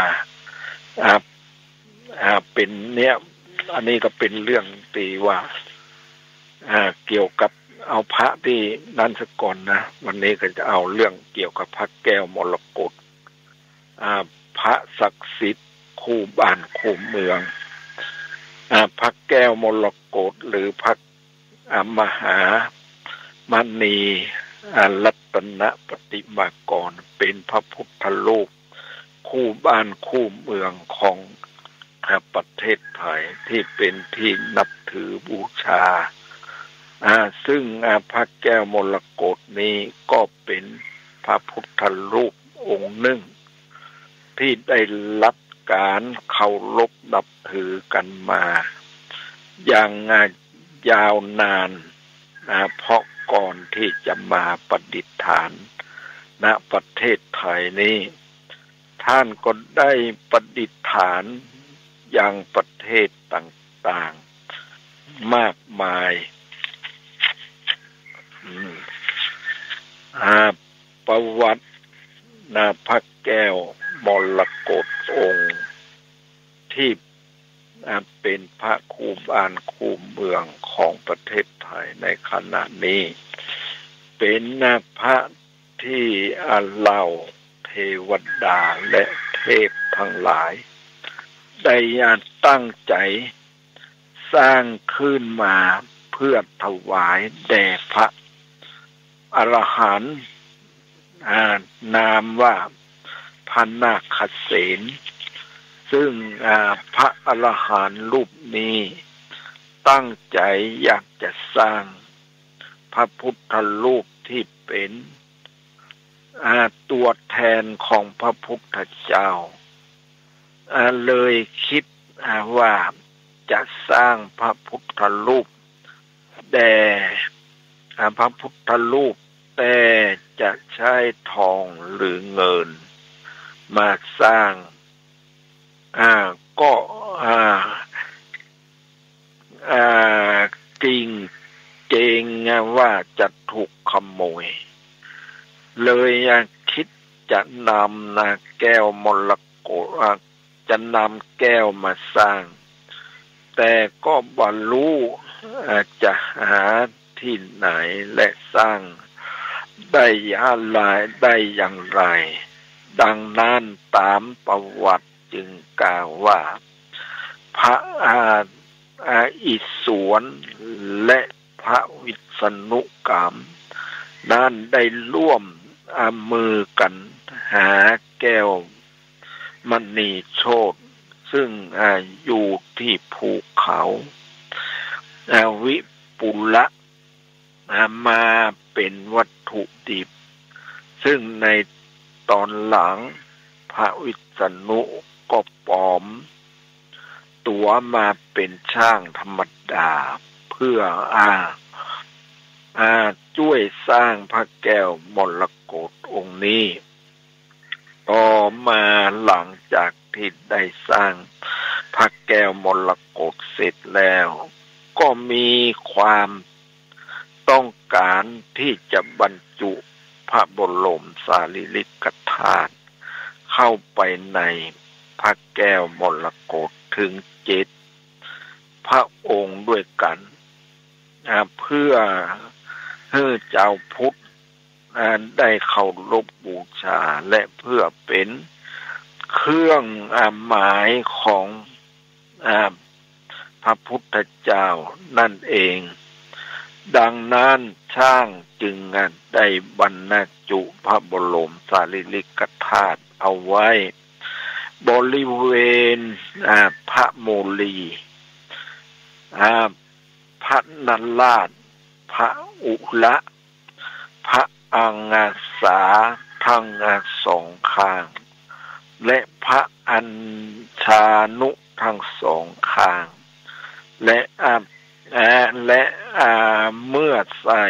พระบรมสารีริกธาตุ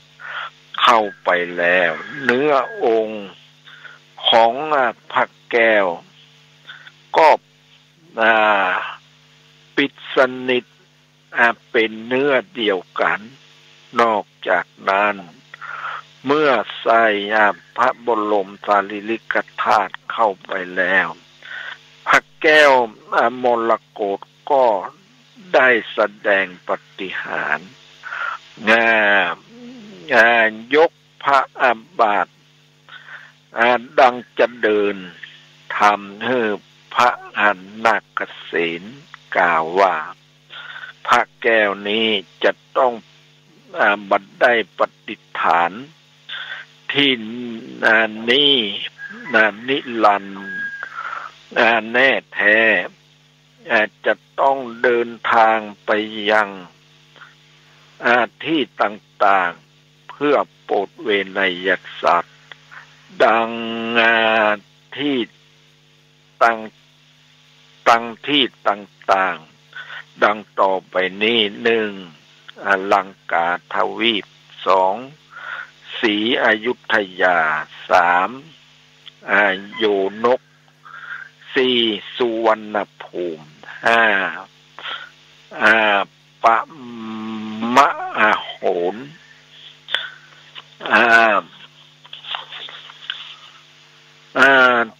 ต่อมาอีก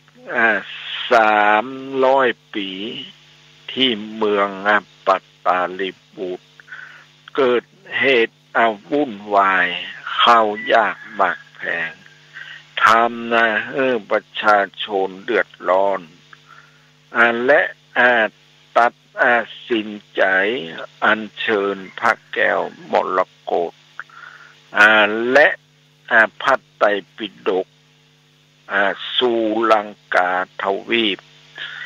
ตามคำทำนายของพระนาคเสนที่ได้ดับขันไปแล้ว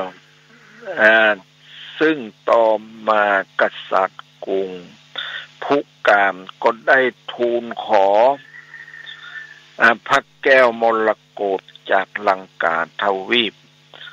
ไปสักการะและสักการะแต่สำเภาพังหลงไปที่เมืองอินทปัตแต่ตอนหลังเจ้าเมืองอินทปัตนั้นก็ทรงคืนเฉพาะพระอันไตรปิฎกเท่านั้นแต่ต่อมาก็เกิดน้ำท่วมในเมืองอินทปัตจึงมีพระได้อัญเชิญพระแก้วมรกตออกจากเมืองและต่อมาก็ได้ถูกอัญเชิญไปอยู่ที่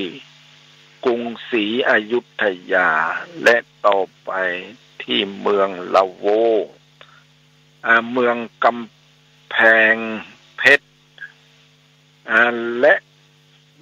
ไปที่เมืองเชียงรายซึ่งต่อมาพระเจ้าเชียงรายเกรงว่าพระแก้วมรกตนี้จะมีผู้นำออกไปจากเมืองจึงได้นำปูนมาทับเนื้อจริงเอาไว้เพื่อดูเป็นพระพุทธรูปธรรมดาซึ่งต่อมาเมื่อมีฟ้าผ่าและเห็นเนื้อในผู้คนจึงได้นำเอาเนื้อปูนออกและเมื่อเรื่องนี้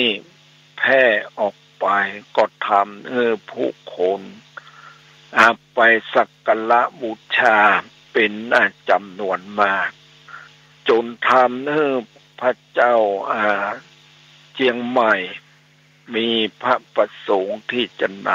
ำพระแก้วมรกตมาประดิษฐานที่เมืองเชียงใหม่แต่บัดสำเร็จเพราะช้างที่อัญเชิญบยอมเดินหน้าไปที่เมืองเชียงใหม่จึงต้องนำไปที่เมืองลำปางแทนต่อมาก็ได้อัญเชิญไปที่หลวงพระบางและเมื่อย้ายราชธานีมาที่เมืองเวียงจันทร์ได้น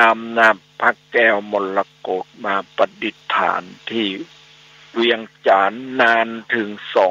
214 ปีและสมเด็จพระเจ้าพญา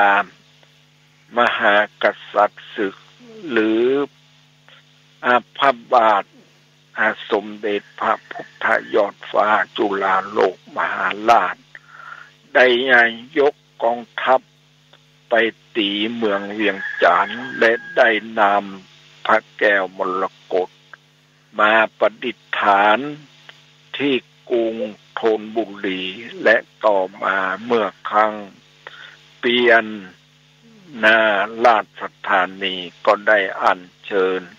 พระแก้วมรกตมาประดิษฐานณวัดพระศรี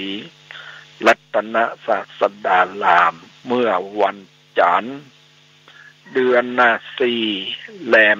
14ค่ำปีมะโรงพ.ศ. 2327อันนี้แล้วเนี่ยคือว่ารูปลักษณะพระพุทธรูปขัดสมาธิลาภหรือเรียกว่าปางสมาธิหน้าตักกว้าง48 เซนติเมตร48.3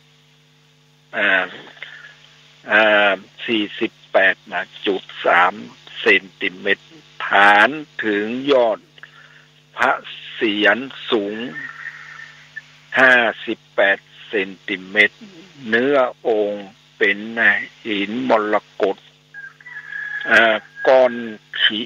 อนเดียวฐานที่ฐานตั้งแต่ทับเกตถึงพระโมลี26 เซนติเมตรสถานที่ประดิษฐานอยู่ที่วัดพระศรีรัตนศาสดารามกรุงเทพมหานครบริเวณพระบรมมหาราชวังอยู่ใกล้กับสนามหลวงและมหาวิทยาลัยศิลปากรความศักดิ์สิทธิ์พระแก้วมรกตเป็นพระคู่บ้านคู่เมืองของชาวไทยผู้มีความมีคนมากหน้าหลายตาที่เข้าไปขอพร และสัญญากับพระแก้วมรกตมากมายซึ่งเชื่อกันว่าหากว่าสัญญากับท่านเอาไว้แล้วก็ต้องทำให้ได้ซึ่งก็จะทำให้มี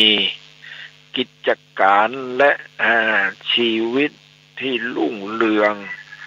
และมีความสุขด้วยตัวอย่างเช่นเจ้าของกิจการน้ำสมุนไพรแห่งหนึ่งเขาบ่สามารถจะขายสินค้าของเขาได้เลยพอดีวันนั้นเขา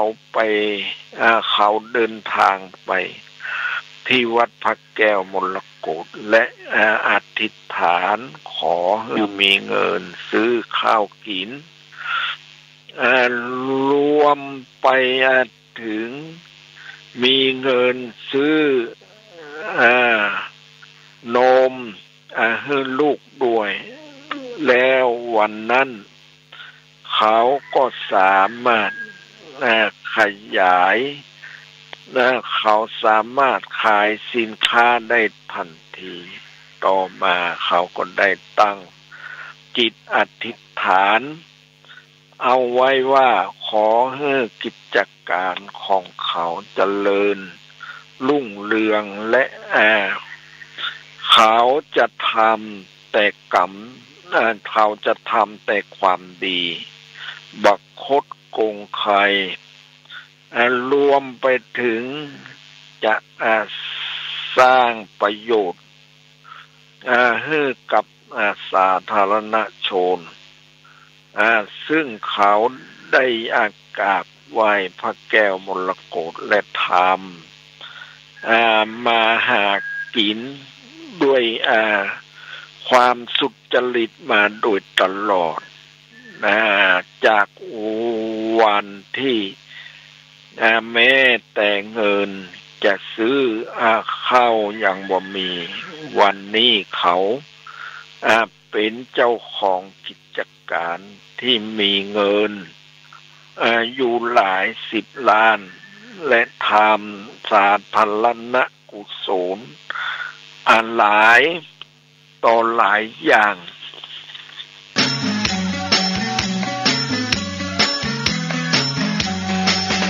ฟังเนื้อท่านทั้งหลายกัมพูชาทำนายการตั้งนาจะเกิดการลิยุคในมนุษย์โลกแลท่านทำนายล่วงหน้าเขียนไว้ในบาลีโลกมนุษย์จะเสี่ยงสุดขันตีล่างให้บดีกำลังจะมีเกิดขึ้นตามปักกระตื่นตายไว้แบบนั้นโอและนอมันจะเป็นแบบนั้นเกี่ยวสอนไว้จะกลายเป็นบาปนกเกี้ยงขี้แม่จะได้นำหุงเท่าละอ่อนสมัยดูถูกคนเท่าว่าเป็นคนบะเก่าหัวเท่าโบราณหนุ่มสาวยุคนี้บ่ถือผีถือสางจับมือถือกันยังได้ก็ได้ขาดความละอายเป็นไปแล้วเราโอและน้ออย่างยี่มีแต่ต้นไม้แยวสอบจะออกดอกออกผลกำพระพุทธพระองค์ตายไว้ล่วงหน้าเกิงพุทธการเนิ่นนานบัญชาน้ำจะท่วมฟ้าป่าจะกินดาวละอ่อนน้อยฟังดอยเสียสาวมีราคีขาวอายุยังหนุ่มน้อยมันไก่จ้อยวอยสมัยก่อนนั้นโอและนอเป็นไปแบบนี้โอและนอเขาบอกหัวกำแล้วปาเยียนจะแปลงแห้งอยู่ปลายไม่สู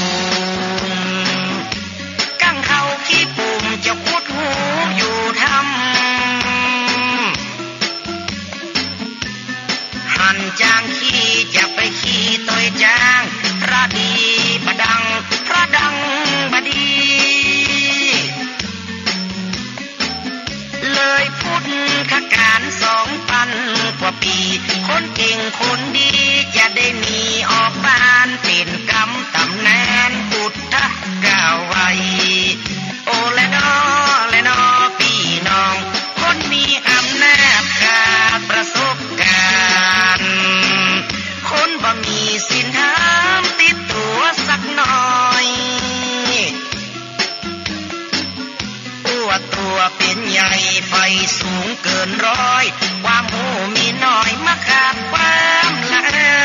ยละอ่อนวันแน่จะได้หอยมิดเข้าขายมาเลยงัวควายจะตายกันแย่กลางตุ้งกลางนาควายบ่มีเหี่ยวโอแลนอมันจะเตะบันเดผู้ป่าอยู่แนมจะเกิดมีหูยกย่อขอดูฟังเสียงพุ่งเหนียวโลกสมัยมันจะบิดเบี่ยงเดียวละอ่อนบะเดียวคิดเพกเวกเหนียวผิดประเพณีข้อแผ่วผิดแบบผิดแนวสินคำเก่าเถื่อประกันนุ่งเสื้อปดยาเหลือเต้าปีกหินโอ้เลยน้อหันมาเลี้ยวเรากบเขียดน้อยจะไล่กินงูสิงที่ท่านได้รับฟังจบลงไปแล้วนั้นก็เป็นการบรรยายธรรมะจากพระอธิการบุญเป่งปิยธรรมโมวัดใหม่ห้วยทรายตำบลสุเทพอำเภอเมืองเชียงใหม่เชิญท่านติดตามศึกษาได้ในวันต่อไป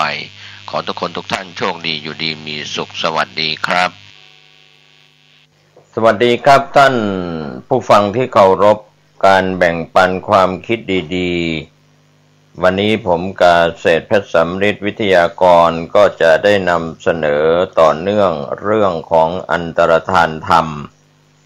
ก็เป็นที่น่าเสียดายแทนพี่น้องชาวพุทธทั่วโลกเหลือเกินนะครับที่จะศึกษาธรรมที่ยากก็จะสูญสิ้นไปก่อนซึ่งเราก็ได้นำเสนอว่าพระไตรปิฎกนั้นก็ในส่วนของอภิธรรมก็จะเสื่อมสูญไปก่อนพระวินัยพระสูตรส่วนในคัมภีร์พระอภิธรรมคัมภีร์มหาปัฏฐานคัมภีร์สุดท้ายก็จะเสื่อมสูญสิ้นไปก่อนคัมภีร์อื่นๆที่ได้เคยกล่าวทบทวนให้ท่านเห็นว่าอันตรธานธรรมนั้นของที่ยากที่จะศึกษาจะเข้าถึงได้ก็จะต้องเสื่อมสูญไปครับในเรื่องราวต่างๆเราก็มาพูดถึงปัฏฐานใน24ปัจจัยมีตั้งแต่เหตุปัจจัยเป็นต้นนะครับเรื่อยไปครับก็ไปพูดถึงเรื่องของเหตุปัจจัยนะครับที่เหตุ6มีเหตุฝ่ายบุญ3เหตุฝ่ายบาป3ครับเราก็พูดอธิบายขยายเนื้อความให้ท่านผู้ฟังผู้มีปัญญาหรือว่าผู้มีบุญผู้มีปัญญาได้รับรู้รับทราบกันส่วนท่านที่ฟังแล้วอาจจะเข้าใจบ้างไม่เข้าใจบ้างในสื่อภาษาธรรมที่ผมนำเสนอนั้นก็เป็นส่วนหนึ่งเราฟังบ่อยครั้งแล้วก็ทำความเข้าใจศึกษาให้ลึกลงไปก็จะเกิดภูมิปัญญาได้เองในคราวครั้งที่ผ่านมาก็พูดถึงเรื่องของเหตุ6มีโลภะเหตุความอยากได้เป็นเหตุโทสะเหตุความโกรธเป็นเหตุโมหะเหตุความหลงเป็นเหตุโลภะเหตุความไม่อยากได้ความไม่โลภเป็นเหตุโทสะเหตุความไม่โกรธเป็นเหตุโมหะเหตุความไม่หลงเป็นเหตุก็คือปัญญาดังนั้นถ้าเราจะมาศึกษาลำดับต่างๆขยายเนื้อความให้ต่อเนื่องกันนะครับท่านผู้ฟังก็พูดถึงโมหะเหตุแห่งความหลงก็คืออวิชชาความไม่รู้คือเหตุนี้นอกจากเกิดขึ้นตามลำพังความไม่รู้ซึ่งเป็นตัวอวิชชายังเกิดร่วมกับโลภะเหตุแห่งความโลภเกิดก็จะมีโมหะความหลงปิดโทสะเหตุความโกรธเกิดขึ้นก็มีโมหะเหตุเข้าปิดบังสภาวธรรมตามความเป็นจริงดังนั้นโลภะเหตุความโลภเกิดขึ้นโทสะเหตุความโกรธเกิดขึ้นสองอย่างระหว่างความโลภกับความโกรธนั้นไม่สามารถจะเกิดขึ้น ได้พร้อมกันนะครับท่านผู้ฟังเพราะโลภะนั้นเป็นธรรมชาติที่ดีใจชอบใจติดใจในอารมณ์ส่วนโทสะนั้นเป็นธรรมชาติที่ไม่ยินดีไม่พอใจในอารมณ์ดังนั้นสิ่งทั้งสองหรือว่าเหตุทั้งสองนั้นจึงเกิดคนละครั้งเรียกว่าเป็นเหตุที่เกิดร่วมกันไม่ได้นะครับส่วนที่เกิดร่วมกันได้นั้นก็คือโมหะเหตุเกิดร่วมกับโลภะเหตุโมหะเหตุเกิดร่วมกับโทสะเหตุได้ก็เป็นที่รู้และเข้าใจกันว่าอโมหะเหตุคือตัวปัญญาก็จะเป็นตัวกำจัดโมหะเหตุนะครับความรุ่มหลงความไม่รู้ให้หมดไปดังนั้นอโมหะเหตุก็คือตัวปัญญาหรือว่าตัววิชานี่นะครับท่านผู้ฟังก็ไม่สามารถที่จะมาเกิดขึ้นโดยลำพังของตัวปัญญาเองได้ก็สามารถเกิดร่วมกับอโทสะเหตุความไม่โกรธเกิดร่วมกับอโลภะเหตุความไม่โลภอย่างใดอย่างหนึ่งหรือว่าทั้งสองอย่างได้ส่วนความไม่โลภกับความไม่โกรธทั้งสองอย่างนี้ย่อมเกิดขึ้นร่วมกันเสมอไม่จำเป็นต้องมีอโมหะเหตุไม่ต้องรอมีปัญญาอโลภะไม่โลภอโทสะไม่โกรธก็เกิดร่วมกันได้ดังนั้นการที่เรามีใจดีเกิดบุญกุศลก็โดยเหตุสองประการบุญที่ประกอบด้วยปัญญาภาษาธรรมว่าญาณสัมปยุตเช่นการศึกษาธรรมะแล้วเข้าใจตามความเป็นจริงก็ส่งผลให้ชาติหน้าไปเกิดเป็นมนุษย์เป็นเทวดาที่มีปัญญามาตั้งแต่เกิดนะครับส่วนบุญที่ไม่ประกอบด้วยปัญญาก็ถือว่าเป็นญาณวิปยุตนะครับไม่ประกอบด้วยปัญญาการทำบุญตามประเพณีนิยมโดยไม่เข้าใจความเป็นจริง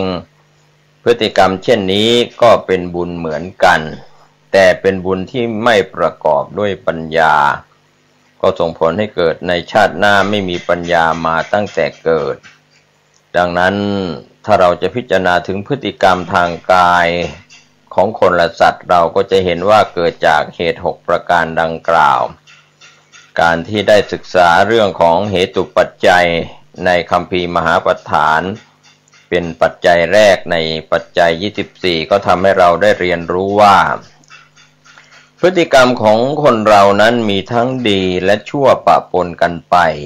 พฤติกรรมของสัตว์ก็ไม่ได้เกิดขึ้นลอยๆแต่ก็เกิดขึ้นจากเหตุภายในโดยเหตุนั้นก็แบ่งเป็น2กลุ่มก็เป็นอกุศลเหตุฝ่ายชั่วก็มีโลภะความโลภโทสะความโกรธโมหะความหลงก็ถือว่าเป็นบ่อเหตุให้เกิดพฤติกรรมที่ชั่วในทางศาสนาเรียกว่าอกุศลกรรมบท10ก็คือกายกรรม3มีการฆ่าสัตว์มีการลักทรัพย์มีการประพฤติผิดในกามส่วนมโนกรรม3นั้นก็คิดอยากได้ของเขาโดยไม่ชอบธรรมคิดร้ายต่อผู้อื่นเห็นผิดเป็นชอบส่วนวจีกรรม4ก็คือการพูดเท็จพูดส่อเสียดพูดคำหยาบพูดเพ้อเจ้อเหล่านี้ก็มีอกุศลและเหตุจากโลภะโทสะโมหะดังกล่าวเป็นพฤติกรรมความชั่วส่วนกุศลเหตุนะครับท่านผู้ฟังก็คือความไม่โลภความไม่โกรธความไม่หลงคือปัญญานั้นก็เป็นบ่อให้เกิดพฤติกรรมที่ดีหรือว่าสุจริตในทางศาสนาเราก็เรียกว่ากุศลกรรมบท10ก็เรียกว่าอยู่ตรงกันข้ามกับฝ่ายบาปทีเดียวก็คือฝ่ายบุญทางบุญนั้นก็มี10เหมือนกันดังนั้นกุศลเหตุทั้ง3คืออโลภะไม่โลภอโทสะไม่โกรธอโมหะไม่หลงนั้นก็ถือว่าเป็นรากเหง้าของการทำบุญการทำบุญในพุทธศาสนานั้นก็จึงมี10ประการเช่นทานนามัยการทำบุญด้วยการให้ปันสิ่งของเป็นพฤติกรรมทางสังคมนะครับศีลไมยก การทำบุญด้วยการรักษาศีลหรือความประพฤติที่ดีในเรื่องของตัวท่านเองแล้วก็เรื่องของสังคมนะครับก็เป็นส่วนที่เกี่ยวกับความประพฤตินะครับออกมาดีก็เป็นที่ยอมรับเรื่องของศีลใหม่คนเราถ้ารักษาศีลนั้นทำให้สีเรนะสุขติงยันติศีลนั้นทำให้เรามีความสุขสีเรนะโภคสัมปทาผู้รักษาศีลก็จะมีโภคทรัพย์สีเรนะนิพุติงยันติตัสสมาสีรังวิโสทะเยศีลนั้นทำให้เราร่วงพ้นจากความทุกข์ใสสะอาดบริสุทธิ์หมดจดถึงแดนพระนิพพาน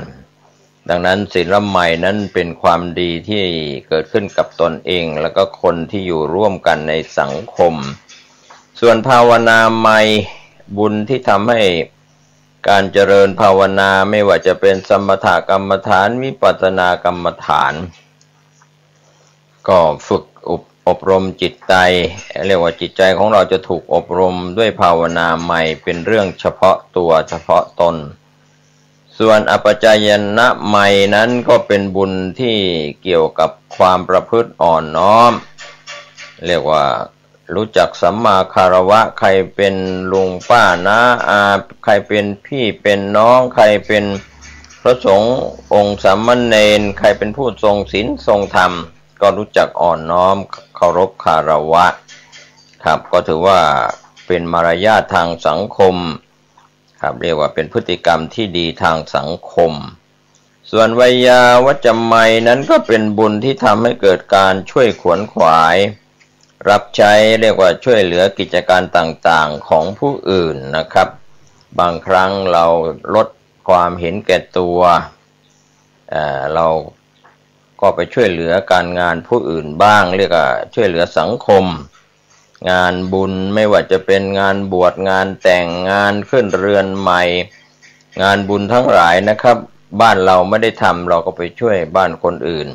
เหมือนวัดวารามเนี่ยก็มีญาติธรรมเข้าไปช่วยกันก่อร่างสร้างใหม่แล้วก็ทนุบำรุงบูรณะปฏิสังขรณ์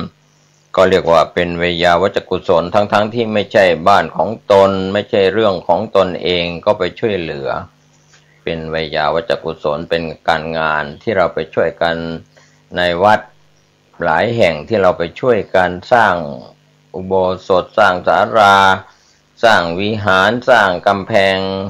วัดห้องน้ำห้องส้วมโรงครัวศาลาบาทอะไรต่างๆก็แล้วแต่นะครับอันนี้ก็เป็นถือว่าใช้ส่วนรวมศาลาที่พักริมทางขุดบ่อน้ำขุดลอกหนองคลองบึงต่างๆครับเรียกว่าทำให้สังคมหรือคนอื่นอยู่ร่วมกันเรียกว่าไปช่วยเหลือกันเรียกว่าขวนขวายช่วยเหลือกิจการต่างๆของผู้อื่นของหน่วยงานอื่นก็เราจะเห็นได้ในสมัยอดีตนะครับที่เป็นพี่น้องเกษตรกรชาวนาก็จะมีการลงแขกไม่ได้จ้างกันนะครับก็ลงแขกก็ไปช่วยกันไปเอาแรงบ้านเหนือบ้านใต้บ้านกลางบ้านที่เป็นญาติก็ดีไม่ใช่ญาติก็ดีแล้วก็มาใช้แรงกันไปขึ้นแรงแล้วก็มาใช้แรงกัน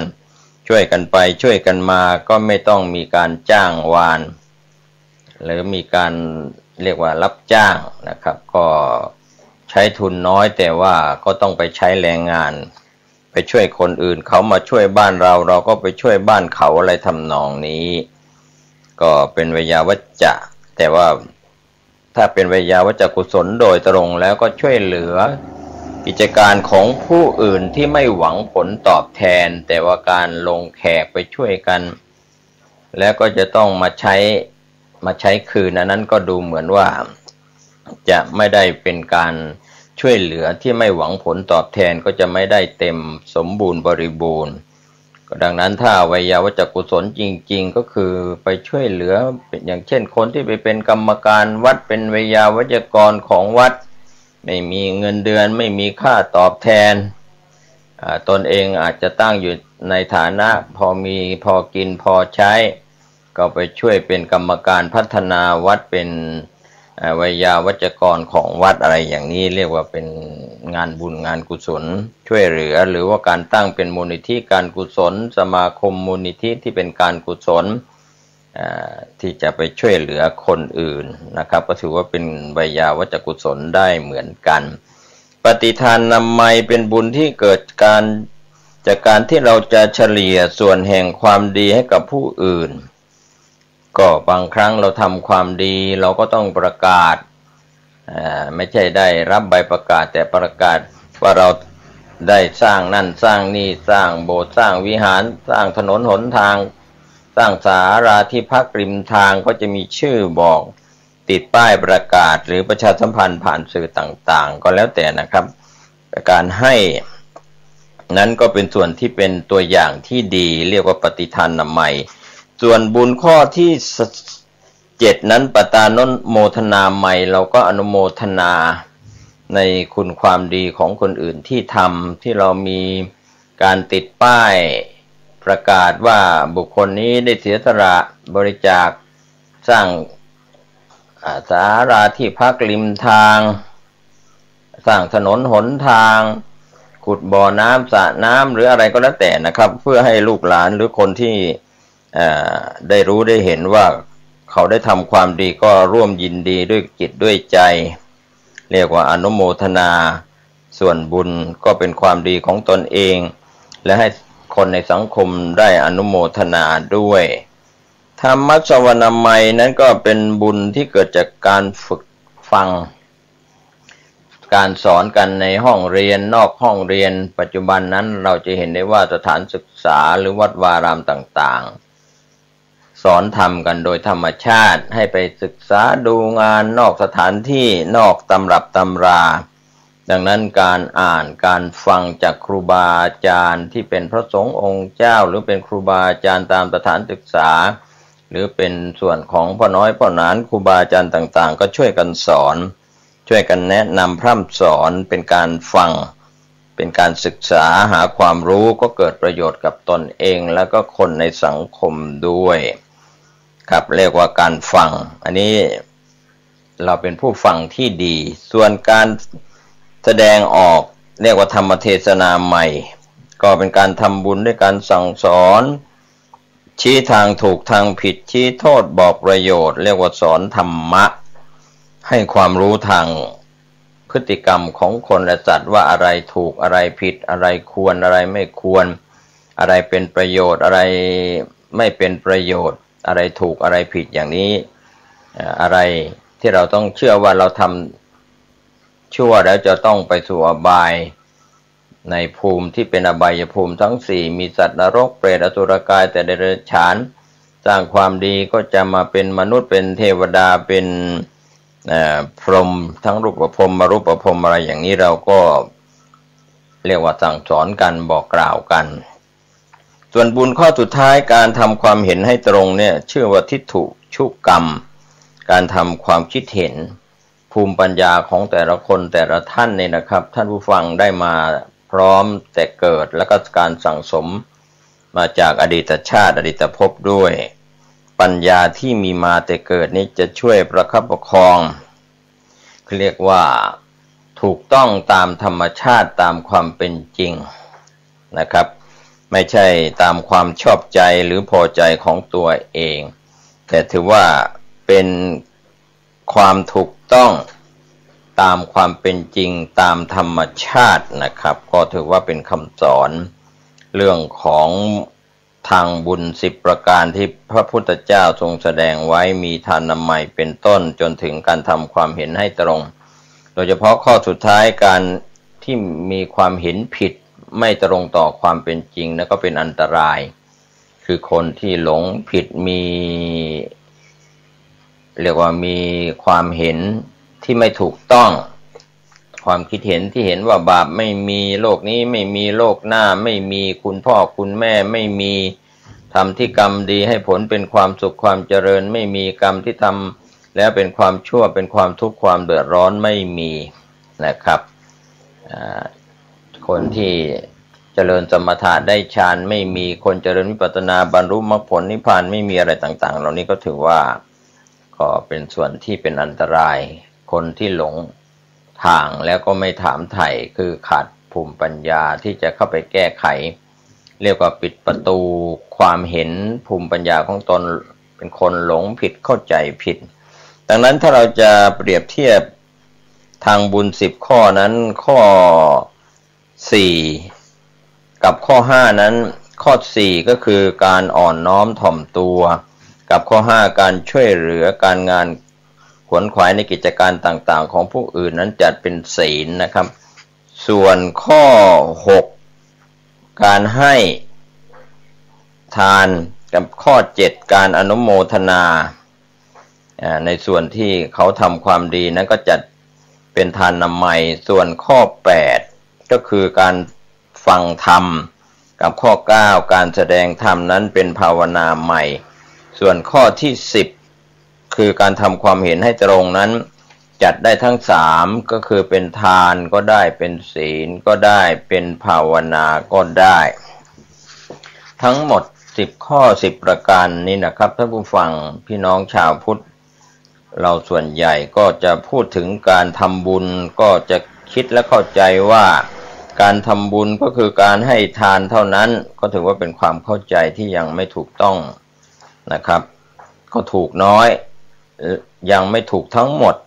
เมื่อพี่น้องชาวพุทธเราอีกมากที่ยังไม่เข้าใจในเรื่องของการทำบุญจะเหมาแค่เพียงว่าการให้ทานเป็นการทำบุญก็ไม่ใช่ต้องให้ครบ10ข้อ10ประการดังกล่าวมีทานจนถึงข้อสุดท้ายการทำความเห็นให้ตรงนะครับก็เราจะเห็นได้ว่าเรื่องของการทำบุญ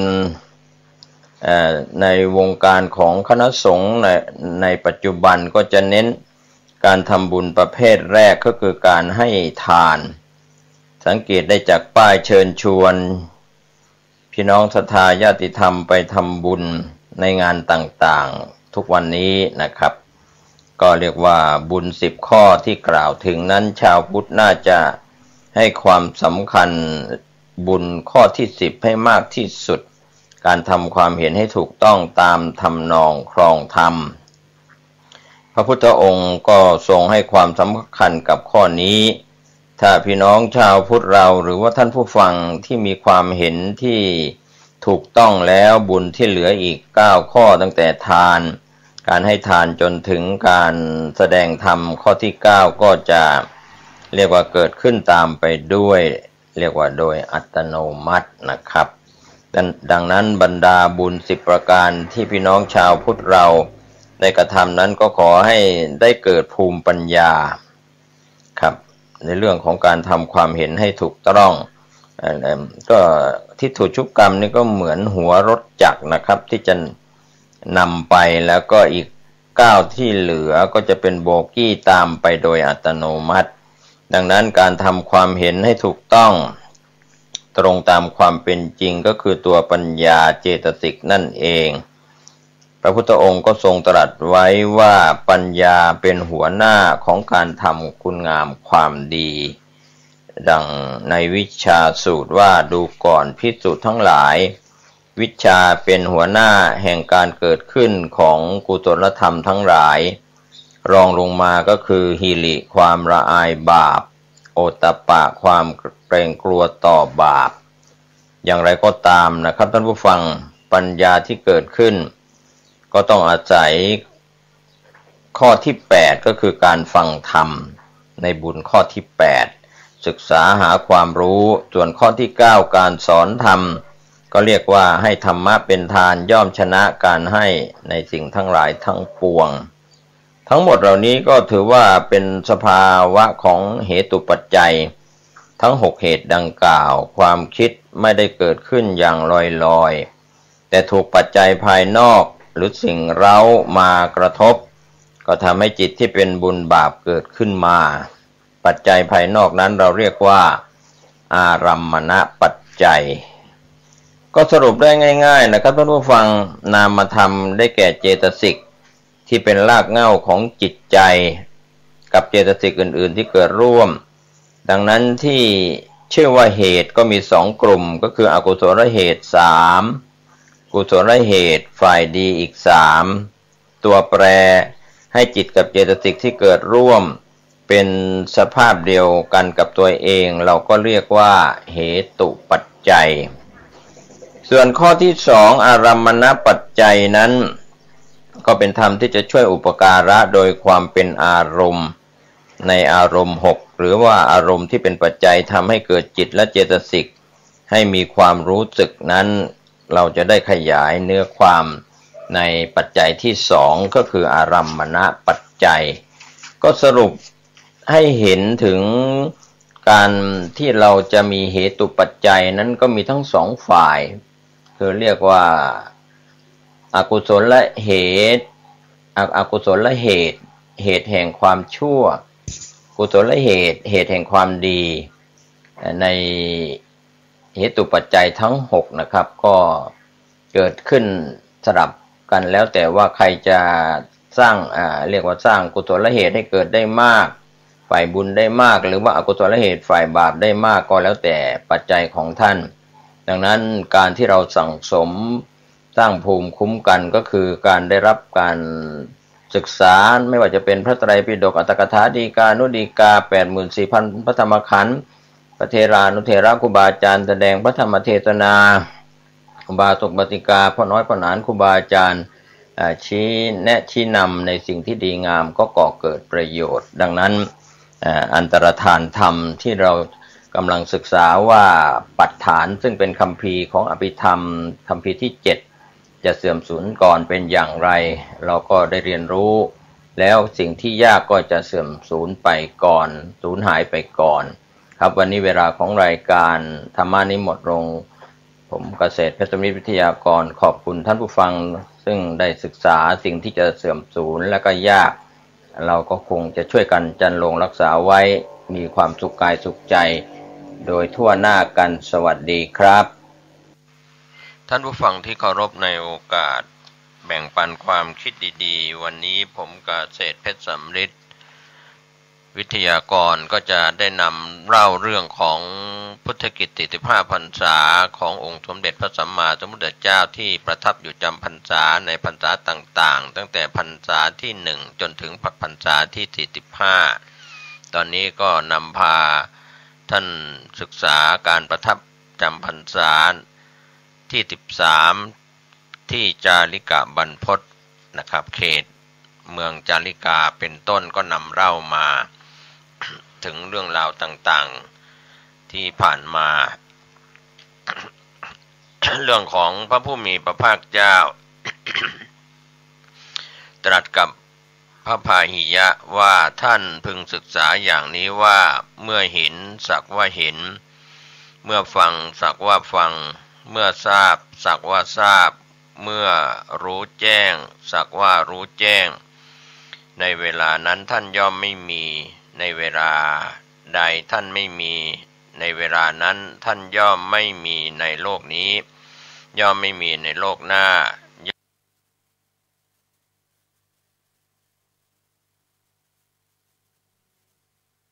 สถานีวิทยุพระพุทธศาสนาแห่งชาติเสนอข่าวสักการะสิ่งศักดิ์สิทธิ์วัดพระศรีรัตนมหาธาตุชมขบวนแห่ประวัติศาสตร์ร่วมรำบวงสรวงที่ยิ่งใหญ่ใจกลางเมืองการแสดงแสงเสียงราตรีบางนารายการแสดงหมากรุกคนละครลิงลุ้นรางวัลสลากกาชาติลิ้มรสอาหารไทยคาวหวานกับตลาดย้อนยุคสินค้าของดี11อำเภอตลาดประชารัฐนุ่งโจงห่มสบายเที่ยวงานแผ่นดินสมเด็จพระนารายมหาราช 10-18 กุมภาพันธ์นี้ที่จังหวัดลพบุรี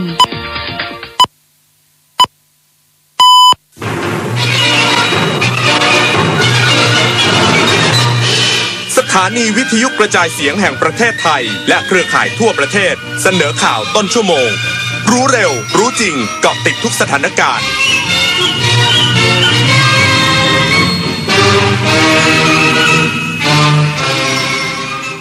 รับฟังข่าวต้นชั่วโมง 9 นาฬิกากับรัชดาตรงดีค่ะกรมการค้าภายในเตรียมจัดงานแสดงสินค้าและเจรจาธุรกิจอินทรีย์ระดับโลกที่ประเทศเยอรมนีกลางเดือนกุมภาพันธ์นี้อีกสักครู่ก็มาติดตามรายละเอียดค่ะเราเชื่อว่าคุณรู้จักวิธีกำจัดขยะทั้งการลดปริมาณการใช้ซ้ำการแก้ไขให้ใช้งานใหม่ได้การหลีกเลี่ยงใช้สิ่งที่ก่อให้เกิดมลพิษการแปรสภาพหมุนเวียนนำกลับมาใช้ใหม่หรือการแยกขยะให้เหลือน้อยที่สุด แต่ตอนนี้เราจะมาชวนคุณทำเริ่มเลยนะคะ เพื่อโลกเพื่อเรา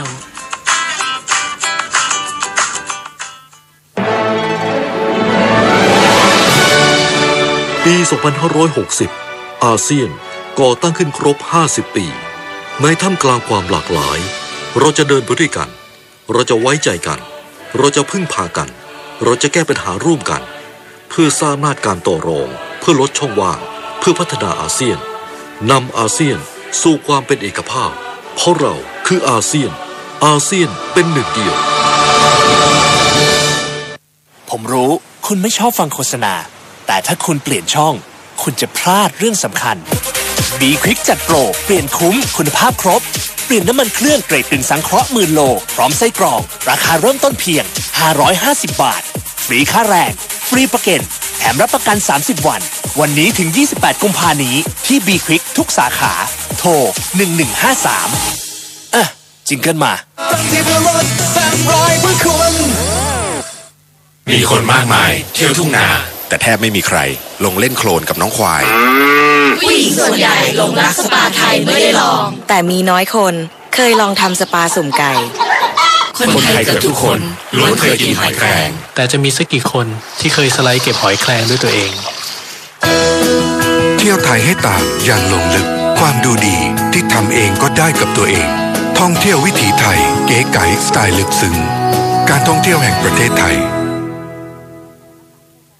กรมการค้าภายในเตรียมจัดงานแสดงสินค้าและเจรจาธุรกิจอินทรีย์ระดับโลกที่ประเทศเยอรมนีกลางเดือนกุมภาพันธ์นี้เพื่อผลักดันให้ประเทศไทยเป็นศูนย์กลางการเชื่อมโยงและพัฒนาเกษตรอินทรีย์ในอาเซียนนางสาวสุทัศนีราชเรืองระบินรองอธิบดีกรมการค้าภายในเปิดเผยว่า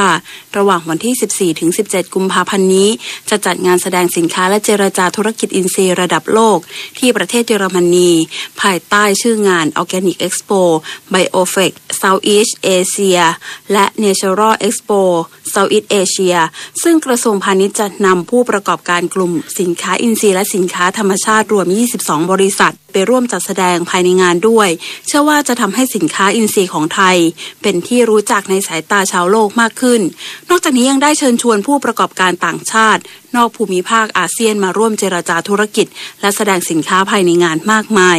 ซึ่งจะทำให้ไทยมีโอกาสขยายช่องทางการตลาดมากขึ้นและสร้างความเข้มแข็งของเครือข่ายของผู้ซื้อชาวต่างชาติรวมถึงทำให้ผู้ประกอบการไทยได้เรียนรู้ถึงทิศทางและความต้องการของกลุ่มผู้บริโภคชาวต่างชาติมากขึ้นและคาดว่าการจัดงานดังกล่าวจะเป็นส่วนหนึ่งที่ช่วยยกระดับให้ประเทศไทยเป็นศูนย์กลางการเชื่อมโยงและนำไปสู่การเป็นศูนย์กลางการจัดแสดงสินค้าอินทรีย์ที่ใหญ่ที่สุดในอาเซียนกัลยาคงยั่งยืนรายงานกลุ่มสัจจะสะสมทรัพย์จังหวัดตราดใช้แนวทางบริหารจัดการหนี้ภายในชุมชนควบคู่การดูแลทรัพยากรธรรมชาติสร้างอาชีพและรายได้ที่ยั่งยืนระดับชุมชนพระอาจารย์สุบิน ปณีโตผู้ก่อตั้งกลุ่มสัจจะสะสมทรัพย์เพื่อพัฒนาคุณธรรมครบวงจรชีวิตจังหวัดตราดกล่าวถึงความสำเร็จในการน้อมนำแนวพระราชดำริมาปฏิบัติและการบริหารจัดการทรัพยากรธรรมชาติในชุมชนจนสามารถแก้ปัญหาหนี้นอกระบบด้วยการบริหารกลุ่มสัจจะสะสมทรัพย์ว่ามีที่มาจากการที่คนในหมู่บ้านเคยประสบปัญหาขาดทุนจากการเลี้ยงกุ้งมีหนี้รวมกว่า20 ล้านบาทจึงทำให้เกิดความพยายามในการร่วมมือกันเพื่อบริหารจัดการกองทุนของชุมชนมาแก้ปัญหาหนี้ที่เกิดจากการประกอบอาชีพจนทำให้วันนี้มีเงินในกองทุนประมาณ33 ล้านบาทโดยใช้แนวทางบริหารจัดการหนี้ภายในหมู่บ้านและนำเอาผลกำไรที่ได้จัดทำเป็นสวัสดิการดูแลคนในหมู่บ้านโดยที่ผ่านมาหมู่บ้านได้รับการสนับสนุนจากทั้งภาครัฐมูลนิธิและองค์กรเอกชนต่างๆทั้งในด้านของทุนองค์ความรู้และการวิจัยจนสามารถสร้างการรับรู้ที่ถูกต้องว่าทรัพยากรธรรมชาติมีความสำคัญต่อการดำรงชีวิตและอาชีพที่มั่นคงเกิดการเปลี่ยนแปลงจากการบุกรุกเป็นการปลูกป่าเสริมอภิสิทธิ์จันเต็มรายงานจังหวัดบุรีรัมย์จัดการแข่งขันบุรีรัมย์มาราธอน 2018 มีนักวิ่งทั้งชาวไทยและต่างชาติร่วมแข่งขันกว่า 14,000 คนเช้าวันนี้ที่สนามช้างอินเตอร์เนชั่นแนลสุกิจนายอนุสรณ์แก้วกังวานผู้ว่าราชการจังหวัดบุรีรัมย์เปิดการแข่งขันบุรีรัมย์มาราธอนประจำปี 2561 ซึ่งจังหวัดบุรีรัมย์ร่วมกับบริษัทบุรีรัมย์ยูไนเต็ดจำกัดสมาคมกีฬากรีฑาแห่งประเทศไทยและหน่วยงานต่างๆจัดขึ้นเพื่อส่งเสริมการออกกำลังกายการขับเคลื่อนการพัฒนากีฬาจังหวัดสู่เมืองกีฬา และส่งเสริมการท่องเที่ยวการจัดการแข่งขันในครั้งนี้เป็นปีที่2มีนักวิ่งทั้งชาวไทยและต่างชาติเข้าร่วมการแข่งขันกว่า 14,000 คนโดยมีนักกีฬาที่มีชื่อเสียงระดับโลกที่เข้าร่วมการแข่งขันอาทิเคอร์ว่านิโคลัสจากเคนยา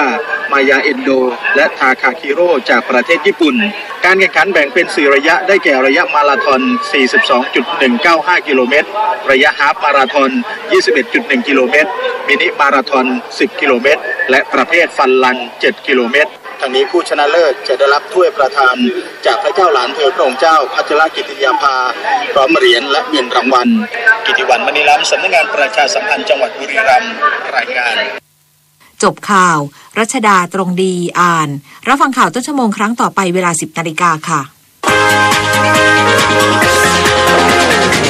ติดตามข่าวที่นำเสนอไปแล้วได้ที่ www.thainews.prd.go.th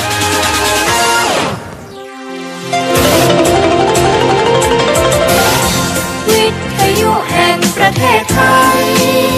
ให้ความรู้คู่ความสุข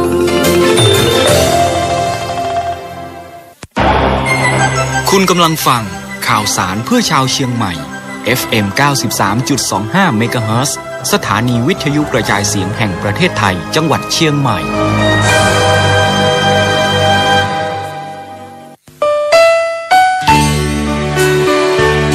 การดำรงชีวิตที่ดีจะต้องปรับปรุงตัวตลอดเวลาและการปรับปรุงตัวนี้จะต้องมีความเพียรและความอดทนเป็นที่ตั้งถ้าคนเราไม่หมั่นเพียรไม่มีความอดทนก็อาจจะท้อใจไปโดยง่ายเมื่อท้อใจไปแล้วไม่มีทางที่จะมีชีวิตเจริญรุ่งเรืองแน่ๆพระราชดำรัสพระบาทสมเด็จพระเจ้าอยู่หัวภูมิพลอดุลยเดชรัชกาลที่ 9ฤดูหนาวอากาศจะเย็นลงโดยเฉียบพลันทำให้อุณหภูมิในร่างกายต้องปรับตัวเกิดโรคได้ง่ายกว่าปกติโดยเฉพาะเด็กผู้สูงอายุและผู้มีความเสี่ยงซึ่งต้องระมัดระวัง6โรคที่มากับฤดูหนาวได้แก่ไข้หวัดใหญ่ปอดบวมไข้หัดอุจจาระร่วงและไข้สุกใสติดต่อได้ง่ายแค่ไอจามและสัมผัสผู้ที่มีความเสี่ยงสูงและผู้ที่เป็นโรคเรื้อรังอย่างเช่นโรคเบาหวานโรคหัวใจโรคปอดและโรคโลหิตจางระดับภูมิต้านทานโรคต่ำควรดูแลตัวเองทำร่างกายให้อบอุ่นแข็งแรงด้วยการออกกำลังกายสม่ำเสมอรับประทานอาหารที่มีประโยชน์รักษาความสะอาดล้างมือทุกครั้งที่สัมผัสสิ่งสกปรกไม่ดื่มแอลกอฮอล์ของมึนเมาเพื่อให้ร่างกายต้านทานโรคร้ายและโรคแทรกซ้อนต่างๆได้อย่างมีประสิทธิภาพ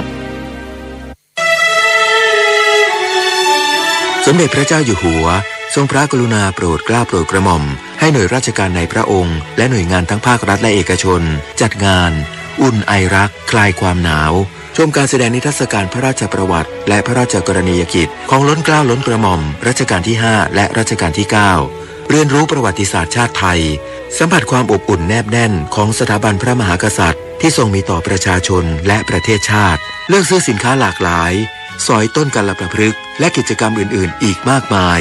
รายได้การจัดงานโดยไม่หักค่าใช้จ่ายทรงนำไปใช้ในการพระราชกุศลบำบัดทุกข์บำรุงสุขภายใต้โครงการตามพระราชดำริจิตอาสาเราทำความดีด้วยหัวใจร่วมแต่งกายชุดย้อนยุคและพบกันในงานอุ่นไอรักคลายความหนาว8 กุมภาพันธ์ถึง 11 มีนาคม 2561 เวลา 10:30 น. ถึง 21:00 น.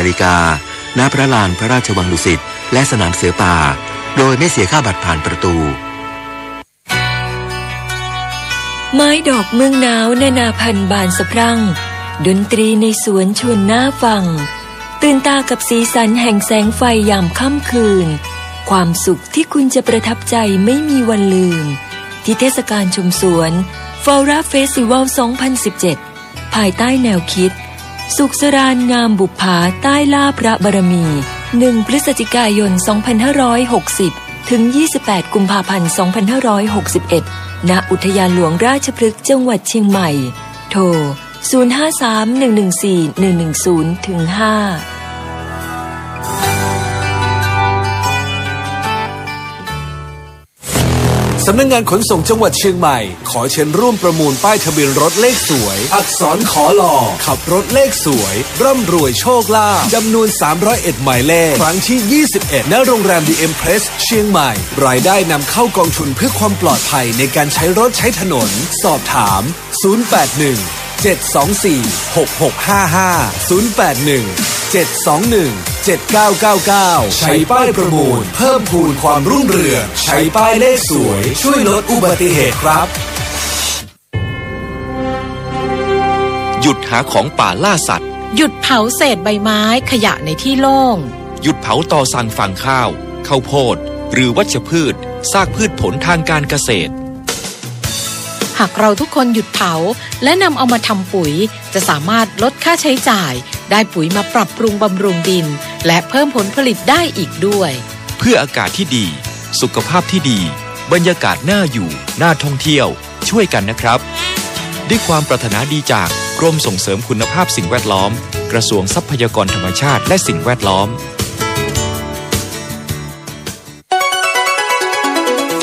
ทุกเช้าวันอาทิตย์ 9:10 น.ขอเชิญติดตามรับฟังรายการผู้ว่าพบประชาชนทางสวทเชียงใหม่ FM 93.25 เมกะเฮิรตซ์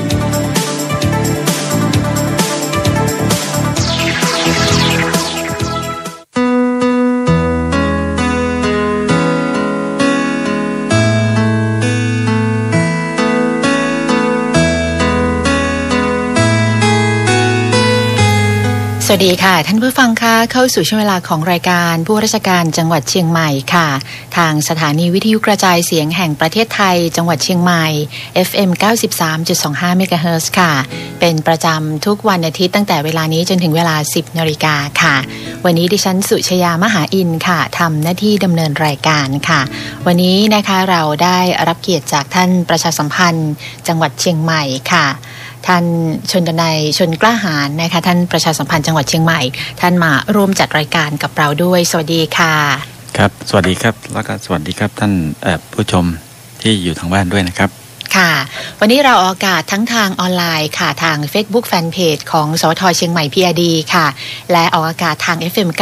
93.25 เมกะเฮิรตซ์และสถานีวิทยุที่รับสัญญาณเครือข่ายรายการคลื่นนี้นะคะซึ่งที่มาที่ไปของรายการผู้ราชการจังหวัดเชียงใหม่นะคะก็ด้วยความร่วมมือของสำนักงานประชาสัมพันธ์จังหวัดเชียงใหม่ค่ะร่วมกับสถานีวิทยุกระจายเสียงแห่งประเทศไทยจังหวัดเชียงใหม่ผลิตและจัดรายการนี้มายาวนานนะคะโดยรายการผู้ราชการจังหวัดเชียงใหม่ค่ะก็จะออกอากาศนะคะในเนื้อหาข้อมูลข่าวสารที่เป็นไปตามยุทธศาสตร์แล้วก็นโยบายสำคัญของจังหวัดเชียงใหม่แล้วก็ของรัฐบาลนะคะมุ่งเน้นให้พี่น้องประชาชนเนี่ยได้เกิดความเข้าใจนะคะได้รับทราบข้อมูลข่าวสารแล้วก็จะได้ร่วมมือในการที่จะพัฒนาจังหวัดเชียงใหม่นะคะให้ขับเคลื่อนนะคะเกิดการไปพัฒนาในทุกๆด้านร่วมกันค่ะแล้ววันนี้ค่ะนอกเหนือจากที่เรารับฟังจากทางสวทเชียงใหม่แล้วค่ะท่านผู้ฟังยังสามารถที่จะรับฟังผ่านทางสถานีวิทยุต่างๆมากมายค่ะท่านประชาสัมพันธ์จังหวัดคะที่รับสัญญาณรายการของเราค่ะนอกเหนือจากสวท FM แล้วเนี่ยวันนี้ค่ะ AM 639กิโลเฮิรตซ์ออกอากาศพร้อมกันเลยแล้วก็ในช่วงเวลา 14 นาฬิกาค่ะทาง AM 1476 กิโลเฮิรตซ์ค่ะเราก็จะรีรันออกอีกรอบหนึ่งนะคะก็คือเป็นรายการนี้เลยให้ได้ฟังกันอีกครั้งหนึ่งในเวลา 14 นาฬิกาค่ะและยังมีสวทฝางค่ะ FM ความถี่ 89.25 เมกะเฮิรตซ์ค่ะสถานีวิทยุกระจายเสียงทหารอากาศเชียงใหม่ FM ความถี่ 102.5 แล้วก็1,332 กิโลเฮิรตซ์นี้เป็น AM ค่ะยังมีสถานีวิทยุกระจายเสียงกรมการรักษาดินแดนเชียงใหม่ระบบ AM ความถี่ 1,152 กิโลเฮิรตซ์ค่ะและมีสถานีวิทยุกระจายเสียงมหาวิทยาลัยเกษตรศาสตร์ระบบ AM ความถี่ 612 กิโลเฮิรตซ์และยังมีสถานีวิทยุชุมชนนะคะอีกหลายสถานีและสื่อออนไลน์ที่รับสัญญาณรายการด้วยนะคะซึ่งเห็นความร่วมมือที่หลากหลายจากสถานีวิทยุเครือข่ายต่างๆแล้วค่ะท่านประชาสัมพันธ์จังหวัดอยากจะกล่าวอะไรนะคะถึงความร่วมมือของสื่ออื่นๆนะคะวิทยุเครือข่ายอื่นที่ร่วมกันออกอากาศรายการนี้ไหมคะค่ะครับก็ต้องกราบขอบพระคุณนะครับทุกท่านนะครับที่ได้ช่วยกัน เผยแพร่นะครับข้อมูลข่าวสารของจังหวัดไปสู่พี่น้องประชาชนนะครับเพื่อที่จะให้พี่น้องประชาชนได้รับข้อมูลข่าวสารอย่างทั่วถึงกว้างขวางนะครับแล้วก็เป็นข้อมูลที่เป็นจริงนะครับเพื่อที่จะเป็นประโยชน์ต่อการพัฒนาจังหวัดสืบไปครับค่ะท่านประชาสัมพันธ์จังหวัดเชียงใหม่ค่ะท่านชนนัยชนกล้าหาญนะคะก็ได้มาอยู่ที่จังหวัดเชียงใหม่นะคะค่อนข้างที่จะหลายเดือนนะคะเรียกว่าเป็นปีก็ว่าได้แล้วนะคะก็คงจะเห็นว่าจังหวัดเชียงใหม่เนี่ยมีกิจกรรมต่างๆมากมายเกือบจะทุกสัปดาห์เลยนะคะท่านประชาสัมพันธ์จังหวัดคะที่เราจะต้องจัดงานแล้วก็จะต้องทำหน้าที่ในการประชาสัมพันธ์แล้วก็บอกกล่าวให้พี่น้องประชาชนได้ทราบบอกให้นักท่องเที่ยวได้รู้ที่ผ่านมางานมหกรรมไม้ดอกไม้ประดับสวยงามนะคะยิ่งใหญ่จบลงด้วยความสวยงามแล้วก็เป็นที่กล่าวขวัญถึงเหมือนอย่างเช่นทุกปีที่ผ่านมาแต่ว่าในขณะนี้เนี่ยเพิ่งจะผ่านไปเมื่อวานนี้ค่ะท่านประชาสัมพันธ์จังหวัดคะที่สวนสาธารณะหนองบวกหาดเนี่ยยังเปิดให้ประชาชนได้เข้าชมถ่ายภาพกันได้อยู่ดอกไม้ยังสวยอยู่เลยนะคะครับค่ะก็ถือได้ว่าเป็นสีสันอย่างหนึ่งในช่วงที่ผ่านมาครับค่ะวันนี้มีอะไรที่อยากจะมาพูดคุยนะคะหรือว่าอยากจะประชาสัมพันธ์กับพี่น้องประชาชนบ้างคะก็มีอยู่หลายเรื่องนะครับก็เรื่องแรกนี้ก็จะเป็นเรื่องเกี่ยวกับความห่วงใยนะครับต่อพี่น้องประชาชนที่อยู่ใกล้ชิดกับสัตว์เลี้ยงนะครับก็เป็นเรื่องเกี่ยวกับจังหวัดเชียงใหม่เนี่ยมีแนวทางที่จะขับเคลื่อนโครงการสัตว์ปลอดคนสัตว์ปลอดโรคคนปลอดภัยจากโรคพิษสุนัขบ้าตามพระปณิธานของศาสตราจารย์ดร.สมเด็จพระเจ้าลูกเธอเจ้าฟ้าจุฬาภรณ์วลัยลักษณ์อัครราชกุมารีนะครับครับเรื่องนี้ก็เป็นเรื่องที่เป็นเรื่องสำคัญนะคะใกล้ชิดกับพี่น้องประชาชนเพราะว่าพี่น้องประชาชนเนี่ยหลายครอบครัวนะครับหรือหลายคนเนี่ยก็เลี้ยงนะเลี้ยงสุนัขนะฮะไว้ที่บ้านนะครับแล้วก็เด็กๆก็มักจะชอบเล่นนะครับกับสุนัขด้วยครับค่ะแล้วคนเชียงใหม่เดี๋ยวนี้นะคะก็เรียกได้ว่าเกือบจะทุกบ้านทุกพื้นที่ทุกตารางเมตรก็มีสุนัขนะคะทั้งที่เลี้ยงแล้วก็ที่ไม่ได้เลี้ยงด้วยดังนั้นแล้วนะคะเรื่องนี้จึงเป็นสิ่งที่สำคัญที่ศาสตราจารย์ดร.สมเด็จพระเจ้าลูกเธอเจ้าฟ้าจุฬาภรณ์วลัยลักษณ์อัครราชกุมารีเนี่ยทรงห่วงใยนะคะดังนั้นแล้วโครงการนี้ค่ะเดี๋ยวเราคงจะได้พูดคุยให้กับพี่น้องประชาชนได้ทราบแล้วก็ติดตามนะคะว่าจะมีอะไรบ้างนะคะที่พี่น้องประชาชนสามารถที่จะมีส่วนร่วมได้บ้างนอกเหนือจากนี้ค่ะมีเรื่องปัญหาหมอกควันใช่ไหมคะครับค่ะเรื่องนี้สำคัญหมอกควันเพราะว่าปัญหานี้ก็จะสร้างความเดือดร้อนนะครับกับหลายๆหน่วยงานทีเดียวนะครับโดยเฉพาะที่เกี่ยวกับด้านการบินนะฮะถ้าหากว่ามีปัญหานี้มาก็ทำให้การเดินทางโดยอากาศยานหรือเครื่องบินหรือพี่น้องประชาชนนักท่องเที่ยวที่จะเดินทางโดยเครื่องบินเนี่ยก็จะประสบปัญหานะครับแล้วก็ทำให้ต้องเลื่อนเที่ยวบินบ้างอะไรบ้างนะครับนอกจากนี้ก็ยังเป็นอันตรายต่อสุขภาพของพี่น้องประชาชนด้วยนะครับหมอกควันครับค่ะวันที่1 มีนาคมนี้ก็จะเริ่มวันแรกแล้วนะคะของช่วง51วันห้ามเผาเราทำได้นะคะก็ถือได้ว่าเป็นปัญหาที่เราจะต้องติดตามกันอีกเรื่องนึงเป็นเรื่องของสุขภาพค่ะคนในครอบครัวดิฉันเองนะคะเพิ่งจะป่วยเป็นไข้หวัดใหญ่สายพันธุ์ A นะคะก็ถือได้ว่ากำลังระบาดในหลายๆโรงเรียนด้วยซึ่งในเรื่องนี้เดี๋ยวสักครู่หนึ่งท่านประชาสัมพันธ์จังหวัดเชียงใหม่นะคะจะได้เล่าให้ฟังค่ะเรื่องอื่นๆล่ะคะท่านหัวหน้าคะครับก็มีเรื่องเกี่ยวกับวันที่ใกล้จะถึงนี้นะครับก็จะมีการใช้ดอกไม้นะครับวาเลนไทน์ใช่ไหมคะดอกกุหลาบอะไรต่างๆเหล่านี้นะครับเพื่อมอบให้แก่กันนะครับทางสคบนะครับสำนักงานคณะกรรมการคุ้มครองผู้บริโภคก็มีความห่วงใยนะครับเกี่ยวกับเรื่องคุณภาพของดอกกุหลาบนะครับว่ามีสารที่เป็นอันตรายหรือไม่หรือปนเปื้อนสารพิษใดๆหรือไม่นะครับเพราะว่าเราจะต้องสูดดมด้วยอะไรด้วยเนี่ยครับก็เลยได้เดินทางมาตรวจสอบเพื่อความมั่นใจของผู้ที่จะซื้อนะครับดอกกุหลาบครับก็ ก็จะมีกิจกรรมที่จัดขึ้นในวันแห่งความรักด้วยนะคะเดี๋ยวเราจะไปติดตามกันค่ะแล้วก็ปีนี้วาเลนไทน์ตรงกับตรุษจีนด้วยจะเป็นอย่างไรเชียงใหม่จะคึกคักเต็มไปด้วยสีแดงสัญลักษณ์นะคะในช่วงตรุษจีนเดี๋ยวเราติดตามกันและเรื่องสุดท้ายค่ะเรื่องของการจัดงาน CMU Book Fair ครั้งที่24นะคะหลายคนได้ไปเที่ยวมาบ้างแล้วบรรยากาศจะเป็นยังไงเดี๋ยววันนี้เราไปติดตามค่ะมาที่เรื่องแรกกันค่ะเรื่องนี้เป็นเรื่องที่อยากจะให้พี่น้องประชาชนได้ติดตามนะคะถือได้ว่าเป็นพระมหากรุณาธิคุณนะคะที่สมเด็จพระเจ้าลูกเธอเจ้าฟ้าจุฬาภรณ์วลัยลักษณ์อัครราชกุมารีเนี่ยได้ทรงห่วงใยนะคะแล้วก็ได้ทำให้ปัญหาในเรื่องของโรคพิษสุนัขบ้านะคะได้รับการแก้ไขค่ะให้ท่านประชาสัมพันธ์จังหวัดเชียงใหม่นะคะได้เล่าให้กับท่านผู้ฟังได้ฟังกันถึงที่มาที่ไปของโครงการนี้ค่ะครับก็สืบเนื่องจากศาสตราจารย์ดร.สมเด็จพระเจ้าลูกเธอเจ้าฟ้าจุฬาภรณ์วลัยลักษณ์อัครราชกุมารีนะครับทรงมีพระปณิธานที่จะเจริญรอยตามเบื้องพระยุคลบาทของพระบาทสมเด็จพระปรมินทรมหาภูมิพลอดุลยเดชแล้วก็สมเด็จพระนางเจ้าพระบรมราชินีนาถนะครับในการที่จะดูแลทุกสุขของประสบพี่น้องประสบนิกรชาวไทยนะครับได้อัญเชิญพระกระแสรับสั่งเมื่อครั้งเสด็จทอดพระเนตรการดำเนินงานของศูนย์ดูแลสุนัขจรจัดของกองทัพเรือนะครับที่อำเภอสัตหีบจังหวัดชลบุรีนะครับเมื่อปี 2559 นะว่าทรงห่วงใยปัญหาโรคพิษสุนัขบ้าที่เป็นปัญหาสำคัญของชาติและทรงมีพระประสงค์ให้โรคพิษสุนัขบ้าหมดไปจากประเทศไทยนะครับซึ่งก็เป็นความห่วงใยนะครับของพระองค์ในการดำเนินงานทาง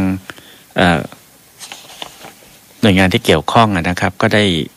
ร่วมกันนะครับที่จะดำเนินตามโครงการสัตว์ปลอดโรคคนปลอดภัยนะครับจากโรคพิษสุนัขบ้าตามพระปณิธานของศาสตราจารย์ดร.สมเด็จพระเจ้าลูกเธอเจ้าฟ้าจุฬาภรณ์วลัยลักษณ์อัครราชกุมารีนะครับซึ่งจังหวัดเชียงใหม่นี่ก็เป็น1 ใน 6จังหวัดนะครับที่ทรงมีพระราชวินิจฉัยให้มีการจัดตั้งศูนย์พักพิงสุนัขแบบครบวงจรและดูแลอย่างถูกวิธีนะครับเพื่อให้มีมาตรฐานก็เพื่อที่จะสนองพระปณิธานของพระองค์นะครับในเรื่องของที่ทรงห่วงใยเกี่ยวกับโรคพิษสุนัขบ้านะครับรวมถึงพระวิสัยทัศน์ที่จะดำเนินการที่จะขจัดปัญหานี้นะครับเพื่อที่จะให้พี่น้องประชาชนนะครับได้มีความปลอดภัยจากโรคนี้อย่างแท้จริงนะครับจังหวัดเชียงใหม่ก็ได้ขับเคลื่อนโครงการนี้นะครับโดยได้ประชาสัมพันธ์ให้พี่น้องประชาชนเนี่ยได้ทราบนะครับแล้วก็ได้ตระหนักถึงปัญหาของโรคนี้นะครับแล้วก็ให้พี่น้องประชาชนได้เข้ามามีส่วนร่วมกันนะครับในการที่จะป้องกันและแก้ไขปัญหานี้นะครับโดยเกี่ยวกับการจัดศูนย์พักพิงสัตว์นี้นะครับก็จะมีการจัดการอย่างเป็นระบบนะมีการเฝ้าระวังการป้องกันการควบคุมการดูแลรักษาโรคพิษสุนัขบ้าในคนนะครับมีการขับเคลื่อนนะครับในชุมชนและท้องถิ่นต่างๆนะครับโดยสำนักงานปศุสัตว์จังหวัดเชียงใหม่เนี่ยจะเป็นหน่วยดำเนินการนะครับแล้วก็จะมีการดำเนินการตามแผนงานนะครับเพื่อที่จะให้โรคพิษสุนัขบ้าเนี่ยหมดไปจากจังหวัดเชียงใหม่หรือหมดไปจากประเทศไทยในที่สุดนะครับสำหรับสถานการณ์โรคพิษสุนัขบ้านะครับที่ผ่านมาเนี่ยนะครับตั้งแต่ปีที่แล้วเนี่ย1 มกราคมถึง31 ธันวาคมเนี่ยได้พบว่ามีการเกิดโรคนะครับในพื้นที่42จังหวัดนะครับแล้วก็ในปีนี้นะครับตั้งแต่ต้นเดือนมกราคมเป็นต้นมาเนี่ยก็พบว่ามีการเกิดโรคใน15จังหวัดนะครับโดยก็ได้มีการฉีดวัคซีนป้องกันโรคพิษสุนัขบ้านะครับและแมวเนี่ยจำนวน696ตัวนะครับมีการทำหมันสุนัขและแมวจำนวน 3,038 ตัวนะครับนอกจากนี้ก็มีการให้คำแนะนำในด้านการรักษาสัตว์ป่วยด้วยนะครับ สำหรับที่จังหวัดเชียงใหม่นั้นยังไม่พบนะครับการเกิดโรคพิษสุนัขบ้าก็ไม่พบมาเป็นเวลานานแล้วนะครับนอกจากนี้ก็ยังได้มีการประสานงานการบูรณาการกับหน่วยงานต่างๆนะครับในการฝึกอบรมเพื่อที่จะเสริมสร้างพัฒนาศักยภาพของอาสาปศุสัตว์นะครับด้านโรคพิษสุนัขบ้านะครับเพื่อที่จะได้ช่วยกันเฝ้าระวังป้องกันโรคนี้นะครับนอกจากนี้ก็ยังมีมาตรการที่จะกำจัดโรคพิษสุนัขบ้านี้นะครับก็คือการบังคับใช้กฎหมายตามพระราชบัญญัติโรคพิษสุนัขบ้าพุทธศักราช 2535 นะครับโดยสำนักงานปศุสัตว์จังหวัดก็ได้มีการจัดตั้งหน่วยงานนะครับที่จะดำเนินการในเรื่องนี้เป็นการเฉพาะนะครับโดยได้มีการร่วมกับหน่วยงานท้องถิ่นต่างๆให้มีการสำรวจการขึ้นทะเบียนสุนัขนะครับแล้วก็มีการฉีดวัคซีนในบริเวณที่พบโรคนะครับถ้าหากว่ามีการพบโรคเนี่ยก็จะต้องมีการฉีดวัคซีนในรัศมี5กิโลเมตรแล้วก็จะต้องจับสุนัขจรจัดที่ไม่มีเจ้าของนะครับเพื่อที่จะได้ป้องกันในโรคพิษสุนัขบ้านี้ด้วยนะครับนอกจากนี้นะครับจังหวัดเชียงใหม่ก็ได้มีการพิจารณาที่จะจัดตั้งสถานพักพิงสัตว์นะครับโดยได้เลือกพื้นที่นะครับที่บริเวณป่าแม่ริมหมู่ที่5บ้านหัวฝายตำบลห้วยทรายนะครับซึ่งเป็นพื้นที่ที่มีความเหมาะสมที่จะสร้างเป็นศูนย์พักพิงสัตว์จังหวัดเชียงใหม่นะครับขณะนี้ก็อยู่ในขั้นตอนการขออนุญาตใช้ประโยชน์ในพื้นที่ป่าจากกรมป่าไม้นะครับหลังจากนั้นก็จะได้ดำเนินการตามแผนงานนะครับโดยมุ่งที่จะป้องกันนะครับแล้วก็กำจัดโรคพิษสุนัขบ้านะครับตามพระปณิธานของศาสตราจารย์ดร.สมเด็จพระเจ้าลูกเธอเจ้าฟ้าจุฬาภรณ์วลัยลักษณ์อัครราชกุมารีนะครับโดยจะดำเนินการให้เป็นไปอย่างมีประสิทธิภาพนะครับแล้วก็จะมุ่งที่จะแก้ไขปัญหานี้อย่างจริงจังสืบไปครับค่ะเกี่ยวกับสัตว์เลี้ยงนะคะทั้งสุนัขแล้วก็แมวเรานำเขามาเลี้ยงมาดูแลนะคะเราก็ต้องใส่ใจดูแลเรื่องของอาหารอย่างเดียวไม่พอนะคะก็ต้องให้วัคซีนนะคะให้คุณภาพชีวิตที่ดีต่อสัตว์เลี้ยงด้วยนะคะส่วนสัตว์ที่อาจจะเป็นสุนัขจรจัดต่างๆนะคะพื้นที่ที่ดูแลนะคะก็ต้องดูแลสอดส่องให้เกิดความปลอดภัยไม่กระทบแล้วก็เป็นอันตรายต่อคนในสังคมแล้วก็ชุมชนด้วยค่ะจำได้ค่ะท่านหัวหน้าคะตอนเด็กๆนะคะคือโดนสุนัขกัดนะคะแล้วก็ต้องไปรับวัคซีนฉีดยารอบสะดือเลยปัจจุบันนี้ก็ยังมีอยู่นะคะนั้นเป็นวิธีในการป้องกันในหลายปีมาละไม่รู้ว่าปัจจุบันนี้เนี่ยยังใช้วิธีนี้อยู่หรือเปล่านะคะก็น่าเป็นห่วงค่ะดังนั้นแล้วนะคะถ้าหากว่ายังมีโรคพิษสุนัขบ้าอยู่ค่ะก็น่าจะเรียกว่านะคะพ่อแม่ผู้ปกครองเนี่ยก็ต้องใส่ใจดูแลนะคะไม่ใช่ดูแลแต่บุตรหลานอย่างเดียวนะคะก็ต้องดูแลสัตว์เลี้ยงภายในบ้านของท่านด้วยแล้วก็โดยรอบบริเวณบ้านค่ะถือได้ว่าเป็นเรื่องของคุณภาพชีวิตอย่างหนึ่งนะคะที่เราจะได้ร่วมกันนะคะเพื่อที่จะปฏิบัติตามแล้วก็ให้ความร่วมมือเป็นอย่างดีค่ะอีกเรื่องหนึ่งที่ต้องอาศัยความร่วมมือจากพี่น้องประชาชนนะคะนั่นก็คืออีกหนึ่งปัญหาค่ะเรื่องของปัญหาสิ่งแวดล้อมนั่นก็คือสถานการณ์ปัญหาหมอกควันและไฟป่ายังคงเป็นเรื่องที่เราจะต้องติดตามแล้วก็หาแนวทางที่จะร่วมกันเพื่อไม่ให้เกิดปัญหาหมอกควันและไฟป่าเหมือนอย่างเช่นหลายปีที่ผ่านมาสถานการณ์จากปีที่ผ่านมาค่ะรู้สึกว่าดีขึ้นนะคะปีนี้ก็หวังว่าจะดีขึ้นเช่นเดียวกันนะคะตอนนี้ค่ะล่าสุดความคืบหน้าเป็นยังไงบ้างแล้วคะครับก็จังหวัดเชียงใหม่นะครับก็ได้ตระหนักถึงความสำคัญของปัญหานี้นะครับมุ่งที่จะป้องกันนะครับไม่ให้เกิดปัญหาหมอกควันไฟป่านะครับได้มีการประชาสัมพันธ์เพื่อที่จะให้พี่น้องประชาชนได้ตระหนักถึงโทษภัยนะครับของปัญหานี้นะครับแล้วก็ได้มีการเปิดการรณรงค์นะครับเกี่ยวกับการป้องกันปัญหาหมอกควันไฟป่านี่นะครับแล้วก็มีการซักซ้อมการดับไฟป่าด้วยนะครับเมื่อวันที่30 มกราคมที่ผ่านมานี้นะครับเพื่อที่จะให้หน่วยงานที่เกี่ยวข้องนะครับทุกภาคส่วนได้เข้ามามีส่วนร่วมนะครับในการป้องกันนะครับ โดยได้ตั้งเป้าหมายที่จะลดปัญหานี้ให้ได้นะครับแล้วก็ได้นำแนวทางนะครับการถอดบทเรียนจากปีก่อนนะครับมาเป็นแนวทางในการดำเนินงานที่จะให้การป้องกันปัญหาหมอกควันไฟป่าเนี่ยนะครับเป็นไปอย่างมีประสิทธิภาพนะครับแล้วก็ประชาสัมพันธ์นะครับมุ่งที่จะประชาสัมพันธ์ให้พี่น้องประชาชนโดยเฉพาะผู้ที่อยู่ใกล้ชิดกับป่านะครับหรือผู้ที่อยู่บริเวณพื้นที่สูงนะครับให้ได้ช่วยกันเฝ้าระวังนะครับป้องกันนะครับเพื่อที่จะสกัดกั้นนะไม่ให้เกิดปัญหานี้นะครับซึ่งจากสถานการณ์ในปี 2559 นะครับก็จนกระทั่งถึงปีที่ผ่านมานะครับท่านนายกรัฐมนตรีนะครับก็ได้สั่งการให้ทางหน่วยทหารนะครับทางกองทัพบกนะครับโดยกองทัพภาคที่3เนี่ยก็ได้มาร่วมบูรณาการนะครับกับหน่วยงานในพื้นที่ภาคเหนือนะครับรวมทั้งที่จังหวัดเชียงใหม่ด้วยนะครับโดยเฉพาะจังหวัดที่มีค่าฮอตสปอตสูงนะครับหรือว่ามีจุดความร้อนนะที่ปรากฏในที่ต่างๆเนี่ยนะครับก็โดยได้ร่วมกันนะครับที่จะรณรงค์ป้องกันนะไม่ให้เกิดปัญหานี้นะครับก็ได้ประชาสัมพันธ์ให้พี่น้องประชาชนนะครับงดการเผานะครับไม่ว่าจะเผาขยะหรือเผาสิ่งที่เหลือใช้ทางด้านการเกษตรก็ดีนะครับแล้วก็โดยเฉพาะบริเวณป่านะครับเพื่อที่จะป้องกันปัญหานี้นะครับในปีที่ผ่านมานั้นก็ปรากฏว่า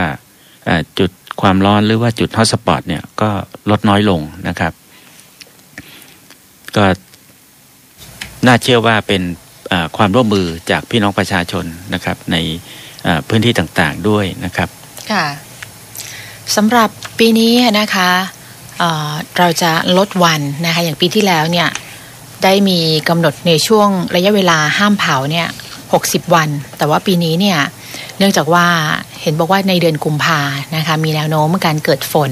ดังนั้นก็เลยลดระยะเวลานะคะจาก60 วันเป็น51 วันก็คือเริ่มตั้งแต่1 มีนาคมใช่ไหมคะเป็นต้นไปค่ะครับก็คือเนื่องจากว่าช่วงนี้เดือนกุมภาพันธ์นี้นะครับก็อากาศมีความชื้นนะครับจะเห็นว่ามีความหนาวเย็นนะครับแล้วก็มีความชื้นค่อนข้างสูงเพราะฉะนั้นการที่จะเกิด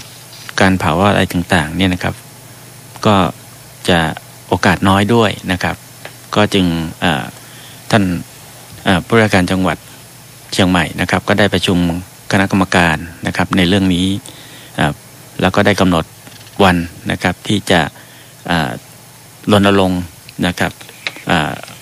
โดยกำหนดวันที่1 มีนาคมนะครับที่เป็นวันที่เริ่มห้ามเผาเด็ดขาดเลยนะครับตั้งแต่วันที่1 มีนาคมเป็นต้นไปนะครับจนกระทั่งถึงวันที่20 เมษายนก็รวม51 วันนะครับค่ะในระหว่างนี้ค่ะก็จะมีเรื่องของการวางแผนในเรื่องของการชิงเผานะคะในเรื่องของการชิงเผาค่ะท่านหัวหน้าคะหลายคนเข้าใจผิดบอกว่าชิงเผานี่คือก่อนวันที่1เนี่ยเผาได้เลยไม่ใช่แบบนั้นนะคะชิงเผานั้นก็หมายถึงว่านะคะใครที่จะเผามีเศษวัสดุเหลือใช้ทางการเกษตรมีวัชพืชต่างๆที่จะเผาเนี่ยต้องแจ้งนะคะต้องแจ้งก่อนเพราะว่าทุกคนพร้อมใจกันชิงเผาในวันเดียวกันรับรองก็มีปัญหาหมอกควันเหมือนกันนะคะก็จะแจ้งได้ณองค์กรปกครองส่วนท้องถิ่นนะคะในส่วนของอำเภอนะคะหรือว่าตำบลต่างๆนะคะศูนย์กลางผู้นำชุมชนค่ะก็จะประสานความร่วมมือนะคะแล้วก็แจ้งให้ทราบนะคะถึงการชิงเผาจะได้เป็นระบบมากยิ่งขึ้นนั่นเองค่ะครับก็คือต้องเป็นจุดที่มีความจำเป็นนะครับมีความจำเป็นจริงๆที่จะต้องเผานะครับเพื่อที่จะไม่ให้มีมลภาวะนะครับเพราะว่าถ้ามีควันเกิดขึ้นเนี่ยก็มันทำให้อากาศเสียนะครับแล้วเราก็ได้สูดอากาศที่ไม่ดีเข้าไปก็อาจจะเป็นอันตรายด้วยนะครับเพราะฉะนั้นถ้าหากไม่เผาได้นะครับก็จะเป็นเรื่องที่ดีนะครับจังหวัดก็ได้รณรงค์นะครับว่าให้นำวัสดุที่เหลือใช้ทางการเกษตรเนี่ยนะครับไปทำเป็นปุ๋ยนะครับเพื่อที่จะได้เอาไปใช้ประโยชน์นะครับในการที่จะลดต้นทุนการผลิตด้วยครับ ค่ะค่ะเรื่องของปัญหาหมอกควันนะคะถึงแม้ว่ายังไม่เกิดปัญหาหมอกควันสังเกตดูนะคะว่าถ้าใกล้ๆบ้านเราเนี่ยมีใครเผาขยะนะคะหรือว่าได้กลิ่นควันเนี่ยบ่อยๆหลายคนที่เป็นโรคเกี่ยวกับระบบทางเดินหายใจโรคภูมิแพ้ต่างๆก็จะเริ่มมีอาการนะคะคล้ายๆกับเป็นหวัดเลยล่ะค่ะแต่ว่าลักษณะของเรื่องของมลพิษเนี่ยมันสะสมในร่างกายแล้วก็มันจะมีผลระยะยาวค่ะซึ่งอันนี้น่าเป็นห่วงนะคะเรื่องปัญหาสุขภาพเนี่ยเป็นสิ่งที่มันตามมาจากเรื่องของสิ่งแวดล้อมปัจจุบันนี้ค่ะเชื้อโรคต่างๆในอากาศนะคะหรือว่าโรคภัยไข้เจ็บต่างๆเนี่ยมันเขาเรียกว่ามันมีวิวัฒนาการนะคะหัวหน้ามันมีการพัฒนาสายพันธุ์ที่มันมีอันตรายมากยิ่งขึ้นอย่างเรื่องของโรคไข้หวัดใหญ่เมื่อก่อนเนี่ยเรามีวัคซีนฉีดโรคไข้หวัดใหญ่ใช่ไหมคะเราก็ว่ากันได้แล้วตอนนี้มันมีสายพันธุ์ A สายพันธุ์ B มาอีกค่ะดังนั้นเรื่องที่อยากจะแจ้งให้กับประชาชนได้ทราบค่ะให้หัวหน้าได้นะคะแจ้งประชาสัมพันธ์เกี่ยวกับเรื่องนี้ค่ะครับในเรื่องนี้นะครับทางสำนักงานสาธารณสุขจังหวัดเชียงใหม่นะครับก็ได้มีการประกาศเตือนนะครับให้เฝ้าระวังการระบาดของไข้หวัดใหญ่สายพันธุ์ A นะครับเนื่องจากพบว่ามีผู้ป่วยนะครับแล้วก็เมื่อปีที่ผ่านมาเนี่ยก็มีผู้ป่วยไข้หวัดใหญ่สายพันธุ์ A เนี่ยประมาณหมื่นกว่ารายนะครับสำหรับในปีนี้ตั้งแต่วันที่1 มกราคมจนถึงปัจจุบันเนี่ยก็พบว่ามีผู้ป่วยประมาณ 1,230 รายนะครับก็เป็นอันดับ4ของประเทศนะครับโดยผู้ป่วยส่วนใหญ่เนี่ยก็ช่วงอายุก็ประมาณ 5-14 ปีนะครับแล้วก็ผู้ป่วยเนี่ยก็จะอยู่ในเขตอำเภอสันทรายอำเภอดอยสะเก็ดนะครับแต่ยังไม่พบว่ามีผู้เสียชีวิตนะครับแล้วก็ผู้ป่วยเนี่ยนะครับที่ติดเชื้อเนี่ยก็มักจะป่วยในช่วงมกราถึงกุมภานะครับแล้วก็ช่วงเดือนสิงหาคมถึงตุลาคมของทุกปีนะครับก็จะพบในกลุ่มพี่น้องประชาชนที่อาจจะร่างกายอ่อนแอนะครับเพราะนั้นก็จะเป็นบุคคลที่เสี่ยงอยู่นะครับแล้วก็ที่โรงเรียนต่างๆก็เช่นเดียวกันนะครับพวกนักเรียนนะครับก็ต้องมีการระวังนะครับในเรื่องของความสะอาดอะไรต่างๆเหล่านี้นะครับค่ะเรื่องกินร้อนช้อนกลางล้างมืออันนี้กันได้เกือบจะทุกโรคที่มีเชื้อโรคเลยนะคะหัวหน้าไม่ใช่แค่ไข้หวัดใหญ่อย่างเดียวนะคะโรคท้องร่วงนะคะตอนนี้เนี่ยก็กำลังนะคะแพร่ระบาดนั่นเป็นสิ่งที่เด็กๆโดยเฉพาะผู้สูงอายุนะคะผู้ที่มีกลุ่มเสี่ยงอันนี้เนี่ยจะต้องระมัดระวังเป็นพิเศษด้วยนะคะเป็นห่วงเด็กเล็กๆกันนะคะหัวหน้าเวลาที่ไปโรงเรียนนะคะครูเองนะคะผู้ปกครองเองก็จะต้องดูแลเด็กๆด้วยแล้วก็ใครที่ป่วยนะคะหรือว่าลูกหลานบ้านไหนที่ป่วยเนี่ยก็ควรที่จะพักอยู่บ้านเพราะว่าเชื้อโรคเหล่านี้เนี่ยเวลามันแพร่ระบาดนะคะเราไม่เห็นนะคะอะไรที่เรามองไม่เห็นเนี่ยมันอันตรายเพราะว่ามันเป็นภัยที่มันมาโดยที่เราไม่รู้ตัวดังนั้นกันไว้ดีกว่าแก้ค่ะก็เพื่อที่จะให้เกิดความมั่นใจมากยิ่งขึ้นนะคะถ้าร่างกายแข็งแรงออกกำลังกายทานอาหารที่มีประโยชน์ก็จะสามารถที่จะป้องกันโรคภัยไข้เจ็บเหล่านี้ได้ค่ะในช่วงฤดูหนาวในเดือนกุมภาพันธ์ค่ะก็เรียกว่าในจังหวัดภาคเหนือกุมภาพันธ์น่าจะเป็นเดือนสุดท้ายนะคะหัวหน้าแล้วก็ในเดือนกุมภาพันธ์ก็จะเริ่มมีเทศกาลตั้งแต่ต้นเดือนมาก็งานมหกรรมไม้ดอกไม้ประดับนะคะแล้วก็ไล่มาเลยสัปดาห์นี้เนี่ยเสาร์อาทิตย์นี้ให้ได้พักหายใจบ้างนะคะแต่ว่าไปจัดงานสตรอเบอรี่ของดีอำเภอเสมิงรู้สึกว่าวันนี้จะเป็นวันสุดท้ายใช่ไหมคะของการจัดงานสตรอเบอรี่ของดีอำเภอเสมิงก็อยากจะให้ไปเที่ยวด้วยใน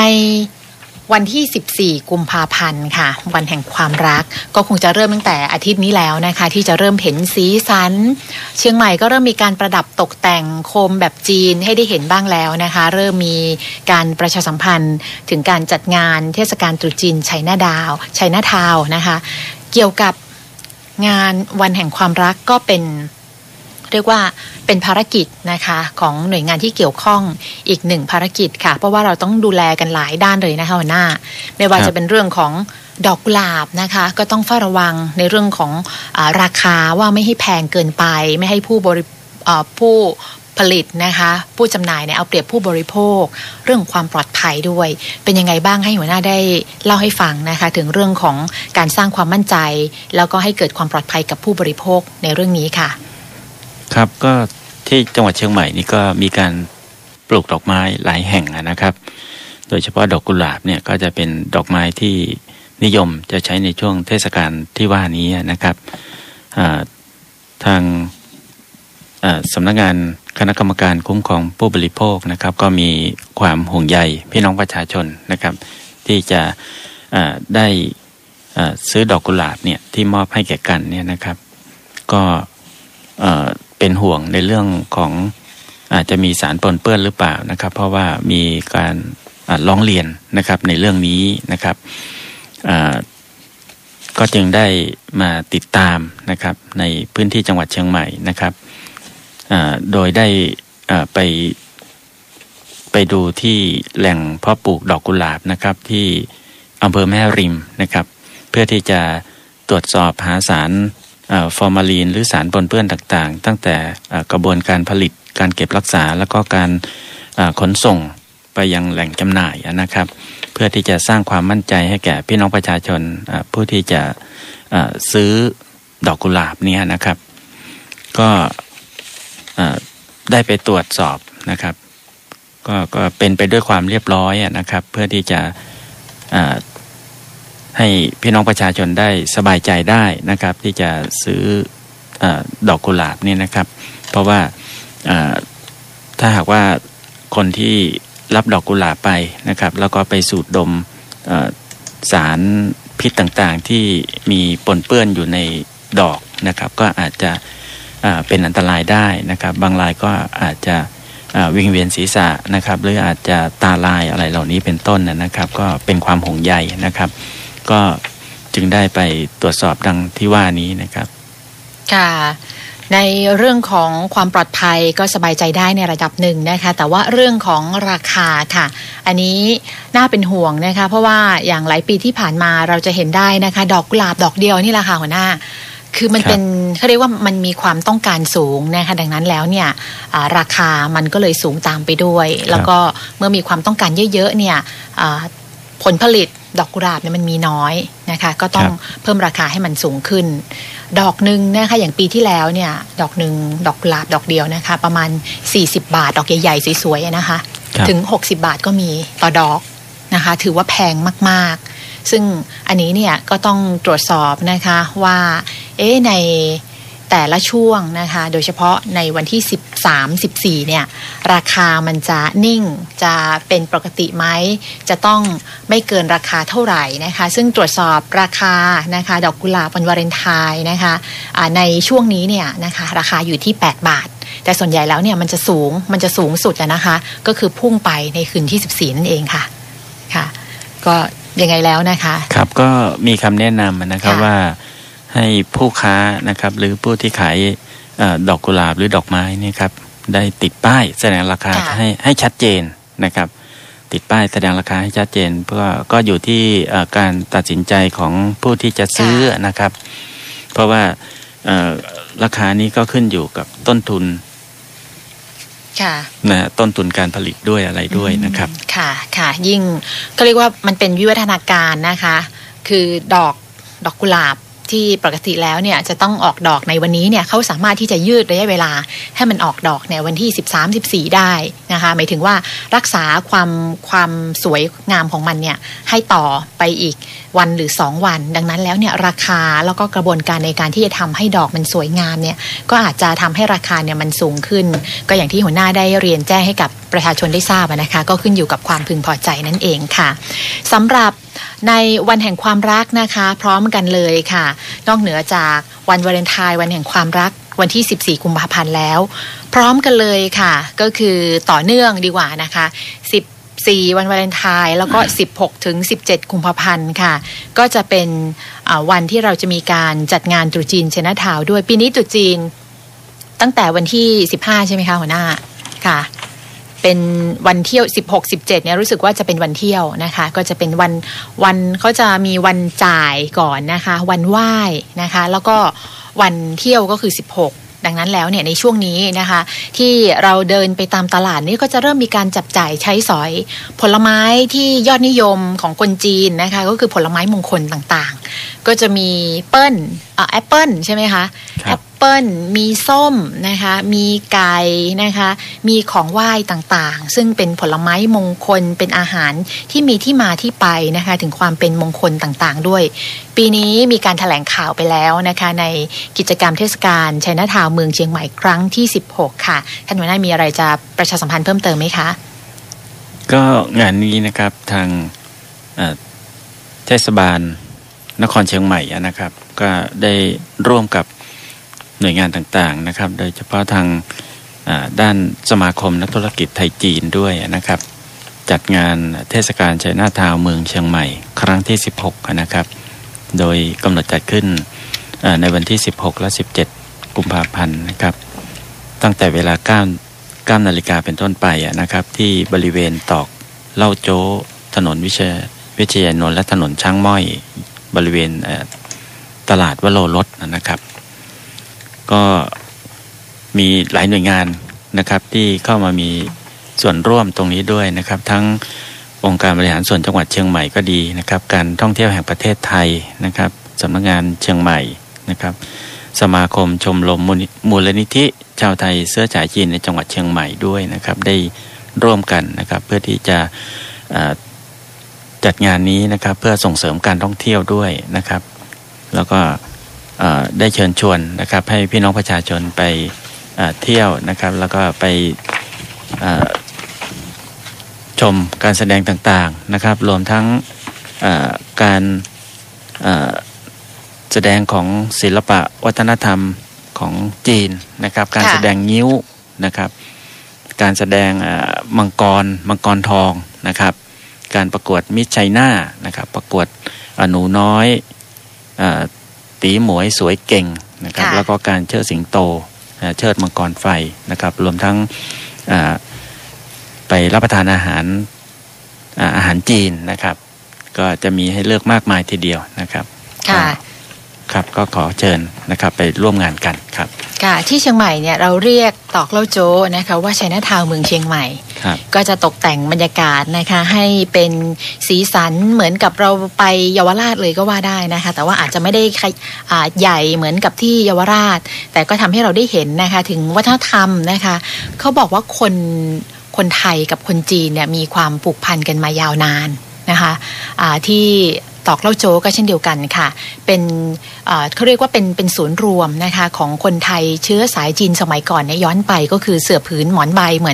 อนที่เราเคยได้ยินนะคะคำพูดของคนโบราณที่เขาพูดถึงคนจีนนะคะแต่วันเวลาผ่านไปค่ะปรากฏว่าคนจีนนะคะร่ำรวยมั่งมีกว่าคนไทยซะแล้วนะคะเป็นบ้านพี่เมืองน้องนะคะเป็นความสัมพันธ์ของไทยจีนตลอดระยะเวลายาวนานจนถึงขนาดนี้ค่ะชาวไทยเชื้อสายจีนก็ยังคงสืบสานวัฒนธรรมประเพณีนะคะก็มีการจัดงานในช่วงเทศกาลตรุษจีนปีนี้วันจ่ายก็คือวันที่14กุมภาพันธ์นะคะแล้วก็วันไหว้ก็คือวันที่15นะคะวันเที่ยวก็คือ16ก็จะเป็นวันแรกของงานตรุษจีนไชน่าทาวน์ค่ะแล้วก็พร้อมกันนี้ค่ะหัวหน้าคะทางเทศบาลเมืองต้นเปาค่ะฝากประชาสัมพันธ์มานะคะว่าวันเดียวกันเลยค่ะกับงานเทศกาลตรุษจีนไชน่าทาวน์นะคะมีการจัดงานมหัศจรรย์ล้านนาเมืองกระดาษสาบ้านต้นเปาจัดต่อเนื่องมาเป็นครั้งที่14แล้วล่ะค่ะจัดวันที่16ถึง18กุมภาพันธ์ที่หมู่บ้านต้นเปาตำบลต้นเปาอำเภอสันกำแพงจังหวัดเชียงใหม่นะคะที่หมู่บ้านนี้เนี่ยเป็นหมู่บ้านที่ผลิตกระดาษสาซึ่งเป็นวัตถุดิบหลักในการที่จะทำร่มของบ้านบ่อสร้างนี่เองนะคะก็จะทำกระดาษสาที่หมู่บ้านนี้แล้วก็ส่งไปให้บ้านบ่อสร้างนะคะในการทำร่มนะคะส่งไปให้บ้านหนองโค้งเพื่อที่จะไปทำโคมลอยนั่นเองวัตถุดิบที่มาจากกระดาษสานะคะต่อมาก็ได้พัฒนาการนะคะเป็นของที่ระลึกเรียกว่าเป็นหมู่บ้านทำกระดาษสาที่ใหญ่ที่สุดในประเทศไทยในโลกก็ว่าได้นะคะก็ถือได้ว่ามีวิวัฒนาการแล้วก็เป็นเรื่องที่น่าตื่นตาตื่นใจโดยในครั้งนี้ค่ะเขาจะมีการผลิตกระดาษสานะคะแล้วก็สาธิตการทำกระดาษสาแล้วก็แผ่นกระดาษสายักษ์ค่ะให้ได้ชมกันด้วยสาธิตการทำกระดาษสาผลิตภัณฑ์จากกระดาษสาทั้งการ์ดนะคะทั้งกล่องนะคะทั้งโบนะคะเป็นพัฒนาการอย่างหนึ่งค่ะที่เรียกว่าเพิ่ม คุณค่าของกระดาษสาธรรมดาเนี่ยให้มันมีคุณค่ามากยิ่งขึ้น 16-18 กุมภาพันธ์ค่ะจะมีพิธีเปิดในวันที่16นะคะชมขบวนรถประดับตกแต่งด้วยกระดาษสาค่ะซึ่งก็จะมีพิธีเปิดการแสดงนะคะทางศิลปะวัฒนธรรมการประกวดเทพีกระดาษสามีกิจกรรมถนนคนเดินบ้านต้นเป่าด้วยมาเชียงใหม่ในสัปดาห์นี้นะคะถือว่าเป็นกำไรค่ะหัวหน้าคะก็คือเที่ยวได้หลายแห่งเลยหลากหลายนะคะครับค่ะอากาศก็เย็นสบายเป็นใจในช่วงของเทศกาลการท่องเที่ยวในเดือนกุมภาพันธ์ด้วยไม่มาเชียงใหม่ช่วงเดือนกุมภานี่มาอีกทีฤดูร้อนแล้วนะคะค่ะก็ในช่วงนี้นะครับก็มีหลายอำเภอที่ได้เตรียมงานในวันแห่งความรัก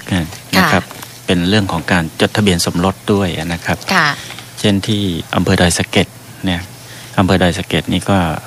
จะจัดงานนะครับที่บริเวณสะพานแขวนเขื่อนแม่กวงอุดมธารานะครับซึ่งในวันที่14เนี่ยนะครับก็จะจัดการจดทะเบียนเพื่อที่จะส่งเสริมให้คู่สมรสเนี่ยนะครับได้จดทะเบียนถูกต้องตามกฎหมายนะครับเพื่อที่จะเป็นการเสริมสร้างความมั่นคงในชีวิตครอบครัวนะครับเป็นจุดเริ่มต้นของสถาบันครอบครัวนะครับเป็นการสร้างความอบอุ่นในครอบครัวนะครับแล้วก็ได้มีความทรงจำนะครับในสถานที่ที่ได้จดทะเบียนด้วยนะครับแล้วก็เป็นการประชาสัมพันธ์เพื่อที่จะส่งเสริมการท่องเที่ยวของอำเภอดอยสะเก็ดและจังหวัดเชียงใหม่ด้วยนะครับโดยได้เชิญชวนให้พี่น้องประชาชนนะครับที่จะประสงค์จดทะเบียนเนี่ยนะครับได้แจ้งความจำนงนะครับที่อำเภอดอยสะเก็ดนะครับโดยได้ตั้งเป้าหมายนะครับที่จะจดทะเบียนเนี่ยจำนวน50คู่นะครับโดยก็จะเปิดรับลงทะเบียนเนี่ยนะครับผู้ที่ประสงค์จะจดทะเบียนเนี่ยถึงวันที่13กุมภาพันธ์นะครับที่สำนักทะเบียนอำเภอดอยสะเก็ดโทรศัพท์นะครับ053-291-566นะครับในช่วงวันเวลาราชการนะครับแล้วก็ในวันจัดงานนะครับก็คือวันที่14วันพุธที่14กุมภาพันธ์ที่บริเวณสะพานแขวนเขื่อนแม่กวงอุดมธารานะครับสำหรับที่สะพานแขวนเนี่ยนะครับก็ตั้งอยู่ที่บริเวณบ้านป่าสักงามอำเภอดอยสะเก็ดนะครับการสร้างสะพานแห่งนี้นะครับก็สร้างเพื่อที่จะอำนวยความสะดวกให้แก่พี่น้องประชาชนใช้สัญจรไปมานะครับตั้งแต่ถนนเดิมเนี่ยหรือว่าเส้นทางเดิมนั้นถูกตัดขาดนะครับตั้งแต่การสร้างเขื่อนตั้งแต่เริ่มสร้างเขื่อนนะครับทำให้พี่น้องประชาชนเนี่ยได้รับความเดือดร้อนนะครับต้องสัญจรโดยทางเรือนะครับสะพานแห่งนี้ก็จึงถูกสร้างขึ้นมานะครับเพื่อที่จะอำนวยความสะดวกให้แก่พี่น้องประชาชนดังกล่าวนะครับแล้วก็มีทิวทัศน์ที่สวยงามนะครับบริเวณแห่งนี้ก็มีทิวทัศน์ที่สวยงามมากนะครับก็ทางอำเภอก็จึงได้จัดการจดทะเบียนสมรสเนื่องในวันแห่งความรักนะครับที่บริเวณสะพานเขื่อนแม่กวงอุดมธาราที่กล่าวนี้นะครับค่ะเป็นสะพานที่สวยงามมากนะคะโดยอำเภอดอยสะเก็ดเนี่ยร่วมกับองค์การบริหารส่วนจังหวัดเชียงใหม่นะครับแล้วก็องค์กรปกครองส่วนท้องถิ่นนะครับในพื้นที่เนี่ยนะครับได้ร่วมกันรวมทั้งการท่องเที่ยวแห่งประเทศไทยสำนักงานเชียงใหม่ด้วยนะครับจัดงานแล้วก็ได้จัดงานนี้นะครับชื่องานสปะของดีอำเภอดอยสะเก็ดครั้งที่11นะครับระหว่างวันที่14ถึง18ที่บริเวณอำเภอดอยสะเก็ดด้วยนะครับคือเพื่อที่จะส่งเสริมการท่องเที่ยวด้วยนะครับแล้วก็เผยแพร่ของดีต่างๆของอำเภอดอยสะเก็ดนะครับในช่วงเวลาเดียวกันนี้นะครับ14ถึง18กุมภาพันธ์นะครับที่บริเวณที่ว่าการอำเภอดอยสะเก็ดนะครับค่ะท ทั้งนี้ผู้ที่สนใจนะคะก็จะต้องไปลงทะเบียนก่อนนะคะและไม่ใช่เพียงแค่ดอยสะเก็ดอย่างเดียวค่ะทุกอำเภอก็ว่าได้นะคะในจังหวัดเชียงใหม่เนี่ยเขาก็จะมีกิจกรรมเป็นพิเศษอย่างอำเภอเมืองเชียงใหม่นะคะปีที่แล้วเนี่ยท่านผู้ว่ากับท่านนายกเหล่ากาชาตินะคะก็ได้เป็นประธานจดทะเบียนสมรสนะคะแต่ว่าปีนี้เนี่ยก็ไม่ทราบว่าท่านจะไปที่อำเภอไหนก่อนนะคะแต่14กุมภาพันธ์เนี่ยใครที่จะจดทะเบียนสมรสจะได้ทะเบียนสมรสที่เป็นสีสันสวยงามกว่าวันอื่นๆนะคะหัวหน้าครับค่ะ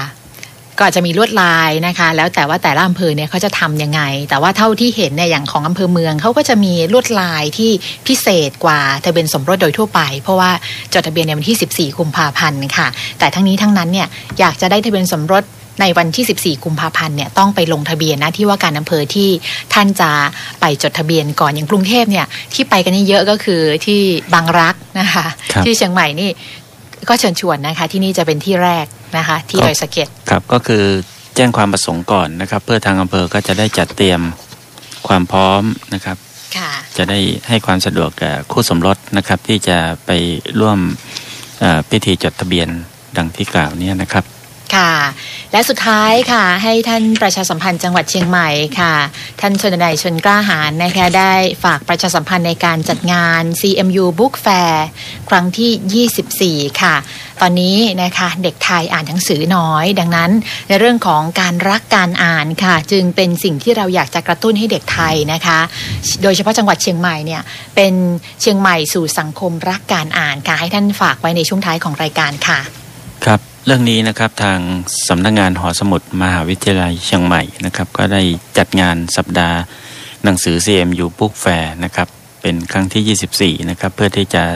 ส่งเสริมการอ่านนะครับแก่นักเรียนนักศึกษาและพี่น้องประชาชนนะครับได้มีโอกาสที่จะเลือกซื้อหนังสือในราคาพิเศษนะครับราคาที่ย่อมเยานะครับถูกกว่าที่อื่นๆนะครับแล้วก็ได้มีโอกาสพบปะกับนักเขียนที่ชื่นชอบด้วยนะครับโดยจัดงานนี้นะครับจะจัดตั้งแต่วันที่12ถึงวันที่20กุมภาพันธ์นี้นะครับตั้งแต่เวลา 9 นาฬิกาถึง 20 นาฬิกานะครับที่หอประชุมมหาวิทยาลัยเชียงใหม่นะครับในงานก็จะมีการออกร้านจำหน่ายหนังสือในราคาพิเศษนะครับแล้วก็จะมีหนังสือนานาชนิดนะครับหลายประเภททีเดียวนะครับทั้งด้านวิชาการด้านความรู้นะครับแล้วก็หนังสืออื่นๆนะครับด้านบันเทิงก็มีนะครับแล้วก็จะมีการจัดเวทีให้ผู้ที่ไปร่วมงานนะครับได้พบกับนักเขียนด้วยนะครับโดยใช้ชื่อว่านักเขียนพบผู้อ่านนะครับที่บริเวณสำนักหอสมุดนะฮะเพื่อที่จะได้พูดคุยแลกเปลี่ยนประสบการณ์ต่างๆนะครับแล้วก็จะมีนักเขียนที่มีชื่อเสียงนะครับเจ้าของนามปากกาโทมยันตีนะครับก็จะมาร่วมงานนี้ด้วยนะครับก็นอกจากนี้นะครับก็ยังมีการประกวดวาดภาพระบายสีในหัวข้อหนังสือคือชีวิตนะครับประกวดเล่านิทานในหัวข้อนิทานเรื่องโปรดนะครับแล้วก็ยังมีการประกวดข้าวหัวข้ออ่านเพื่อรู้มุ่งปัญญานะครับครับงานนี้ก็จะมีนอกจากจะมีหนังสือนะฮะที่ให้เลือกซื้อมากมายแล้วนะครับก็ยังมีด้านความรู้อื่นๆด้วยนะครับก็ขอเชิญชวนนะครับผู้ที่สนใจไปร่วมงานเลือกซื้อหนังสือได้นะครับค่ะขอบคุณท่านประชาสัมพันธ์จังหวัดเชียงใหม่ค่ะท่านชนนัยชนกล้าหาญและวันนี้รายการผู้ราชการจังหวัดเชียงใหม่พบประชาชนค่ะโดยสำนักงานประชาสัมพันธ์จังหวัดเชียงใหม่ร่วมกับสถานีวิทยุกระจายเสียงแห่งประเทศ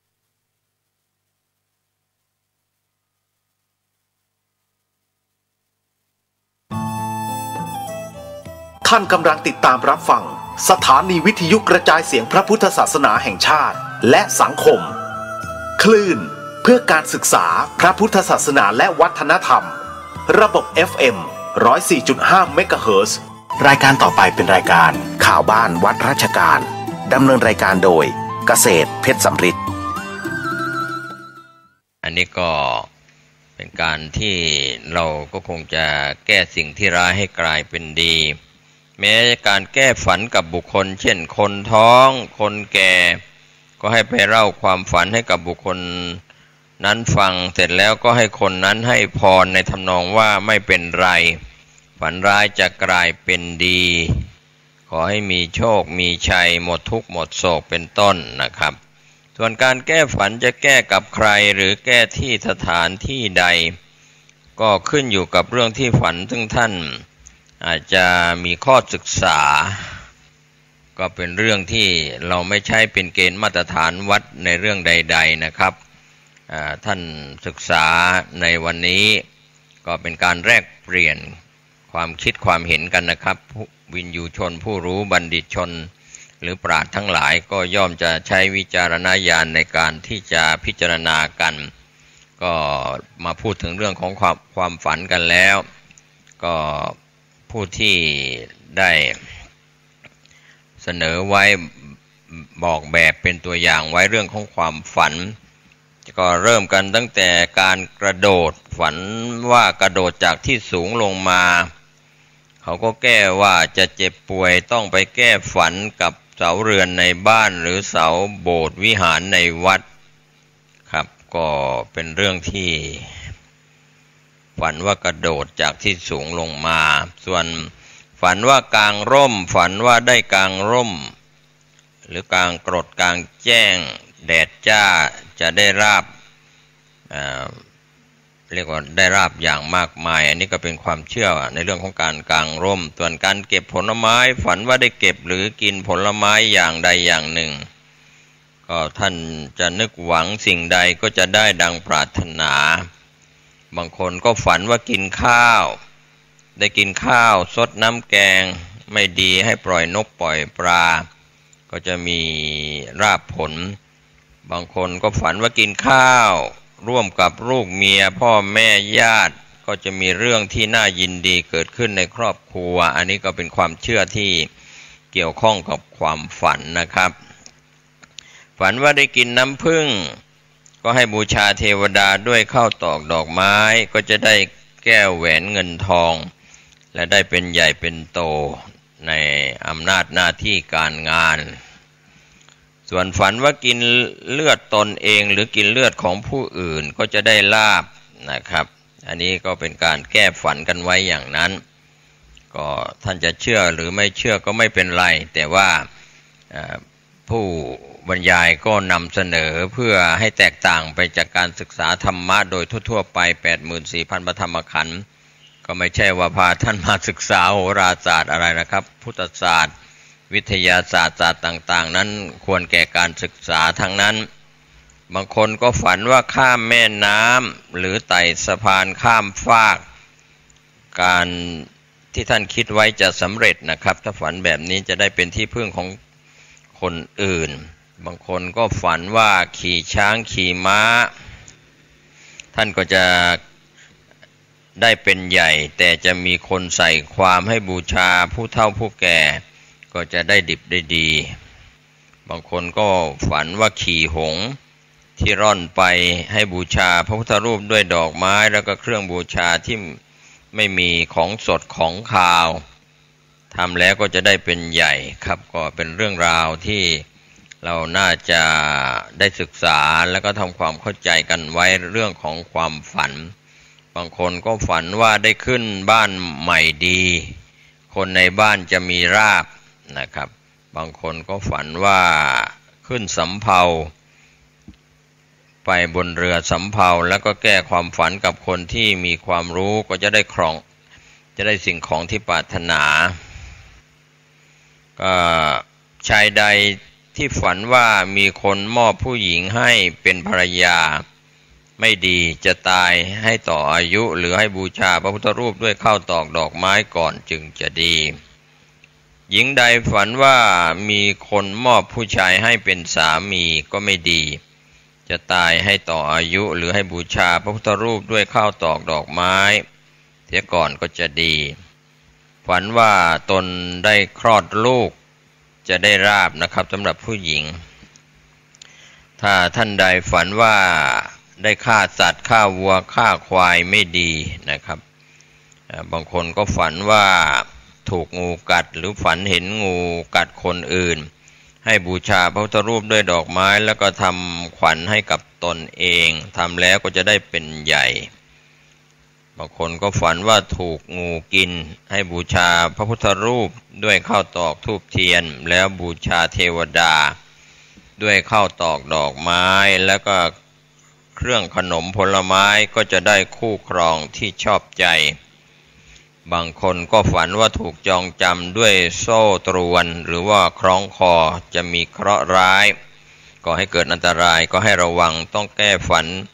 กับธรณีประตูนะครับก็เป็นเรื่องที่เราก็คงพูดถึงเรื่องความฝัน108,000 ประการนะครับแต่ว่าบางคนก็ฝันว่าได้ขึ้นจอมปลวกจะได้เป็นขุนนางจะได้เป็นใหญ่เป็นโตนั่นเองบางคนฝันว่าได้ลงทอดแหในแม่น้ำหรือตกเบ็ดได้ปลาก็จะได้สิ่งที่คาดหวังสำเร็จดังใจปรารถนาบางคนฝันว่าตัวเองเจ็บป่วยจะอยู่สุขสำราญเรียกว่าฝันร้ายจะกลายเป็นดีจริงๆนะครับบางคนก็ฝันว่าถูกช้างแทงด้วยงาให้ไปเล่าความฝันกับต้นกล้วยต้นอ้อยและให้บูชาประตูบ้านด้วยดอกไม้แล้วจะได้ราบจากผู้ใหญ่บางคนก็ฝันเห็นซากศพเต็มไปด้วยเลือดน้ำหนองเน่าเหม็นหรือฝันว่าตัวเองเปื้อนขี้เปื้อนเยี่ยวสิ่งสกปรกจะได้ราบก้อนโตครับบางคนก็ฝันว่าได้ดมดอกไม้มีกลิ่นหอมจะมีอันตรายต้องแก้ฝันบนที่นอนบางคนฝันเห็นดาวเห็นเดือนให้บูชาเทวดาที่ต้นไม้ใหญ่ด้วยลูกมะแว้งกล้วยอ้อยแล้วก็ลูกมะพร้าวจะได้ทรัพย์สินเงินทองบางคนฝันว่าได้ดื่มน้ำในลำธารที่ใสเย็นก็จะได้เป็นผู้ดูแลชุบเลี้ยงสตรีที่ชอบใจบางคนฝันว่ามีเด็กอื่นมาดูดนมเราจะได้รับการบาดเจ็บหรือว่าป่วยไข้ต้องไปแก้ฝันกับคนที่สูงอายุหรือผู้ใหญ่ในบ้านบางคนก็ฝันเห็นเด็กทารกนอนเต็มบ้านเต็มเรือนก็จะได้ค่าทาสบริวารที่ดีบางคนฝันเห็นเดือนหงายพระจันทร์เพ็ญเต็มดวงก็จะได้คู่ครองเป็นเรื่องราวที่ไม่ดีนะครับคู่ครองจะนอกใจเดือนหงายเดือนพระจันทร์เต็มดวงนะครับก็เรียกว่าคู่ครองจะนอกใจส่วนฝันว่าได้เงินได้ทองหรือเก็บเงินเก็บทองได้เท่าไหร่ก็ไม่หมดก็จะเดือดร้อนเรื่องการเงินต้องไปโปรยข้าวลงกลางดินเรียกไก่หรือหมูหมามากินเสียก่อนแล้วจึงเล่าความฝันกลางแจ้งส่วนบางท่านก็ฝันว่าได้ขี่ม้าตัวงามก็จะได้ยศศักดิ์มีเกียรตินะครับบางคนก็ฝันว่าได้แก้วแหวนเงินทองท่านเหล่านั้นก็จะได้บุตรหรือว่าคู่ที่ชอบใจส่วนท่านที่ฝันว่าตกส้วมอุจจาระเปื้อนตามร่างกายก็จะเสียชื่อเสียงต้องไปแก้ฝันกลางสะพานบางคนก็ฝันว่าได้ขี่ม้าขี่วัวขี่ควายแล้วก็ตกลงมาก็จะเดือดร้อนต้องไปแก้ฝันตรงกลาง3 แยกหรือว่า4 แยกให้หันหน้าไปทางทิศตะวันออกแล้วก็เล่าความฝันว่าบางคนฝันว่าตกจากที่สูงให้สระผมหรือทาน้ำมันจันทร์น้ำมันหอมก็จะได้สมบัติดังปรารถนาบางคน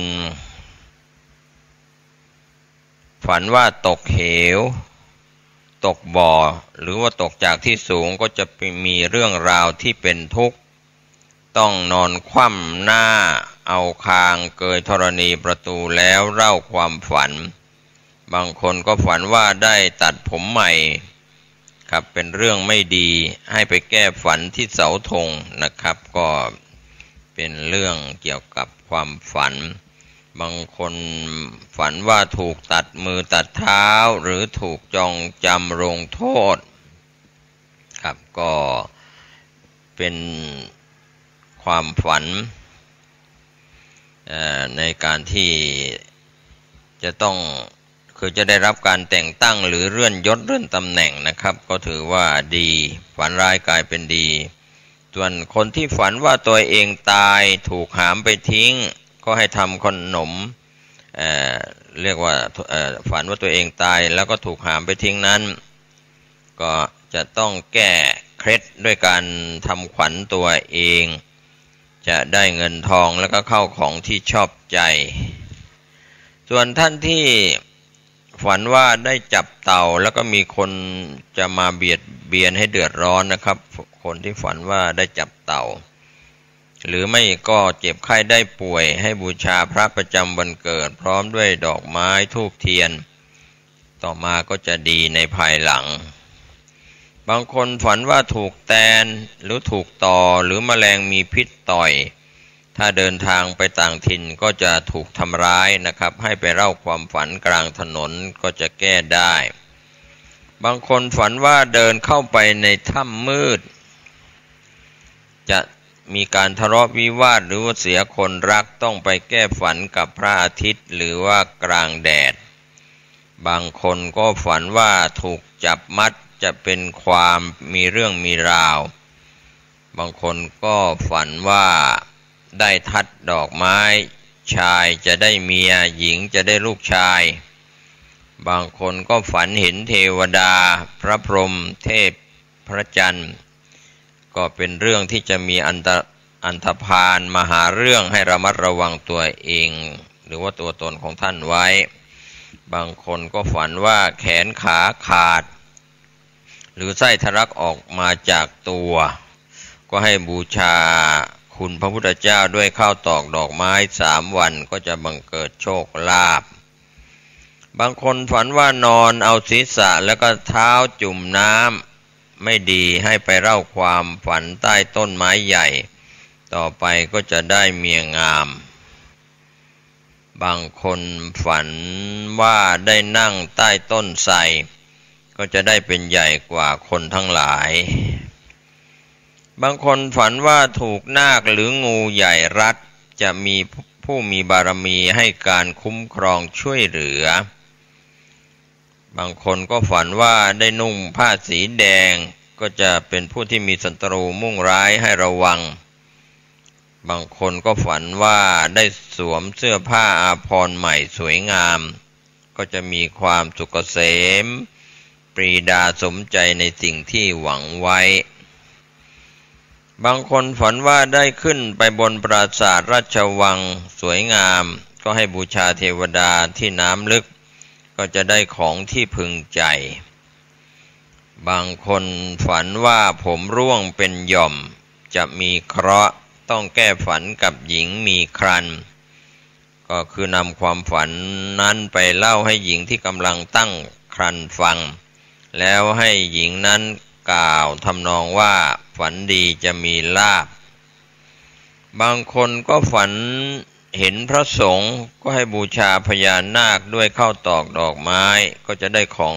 ที่ต้องการบางคนก็ฝันเห็นเป็นนิมิตมงคลที่ดีว่าได้เข้าเฝ้าพระพุทธเจ้าหรือได้เข้าไปในโบสถ์วิหารพบพระพุทธรูปใหญ่สวยงามก็ถือว่าท่านจะหมดทุกข์หมดโศกแล้วก็มีอำนาจวาสนาที่ดีบางคนฝันเห็นพระพุทธรูปหรือพระธาตุเจดีย์ห้ามเล่าให้ใครฟังจะเจริญรุ่งเรืองเป็นอย่างดีบางคนฝันว่าฟันหักหรือว่าโยกคลอนจะเจ็บไข้ได้ป่วยหรือจะได้ยินข่าวการตาย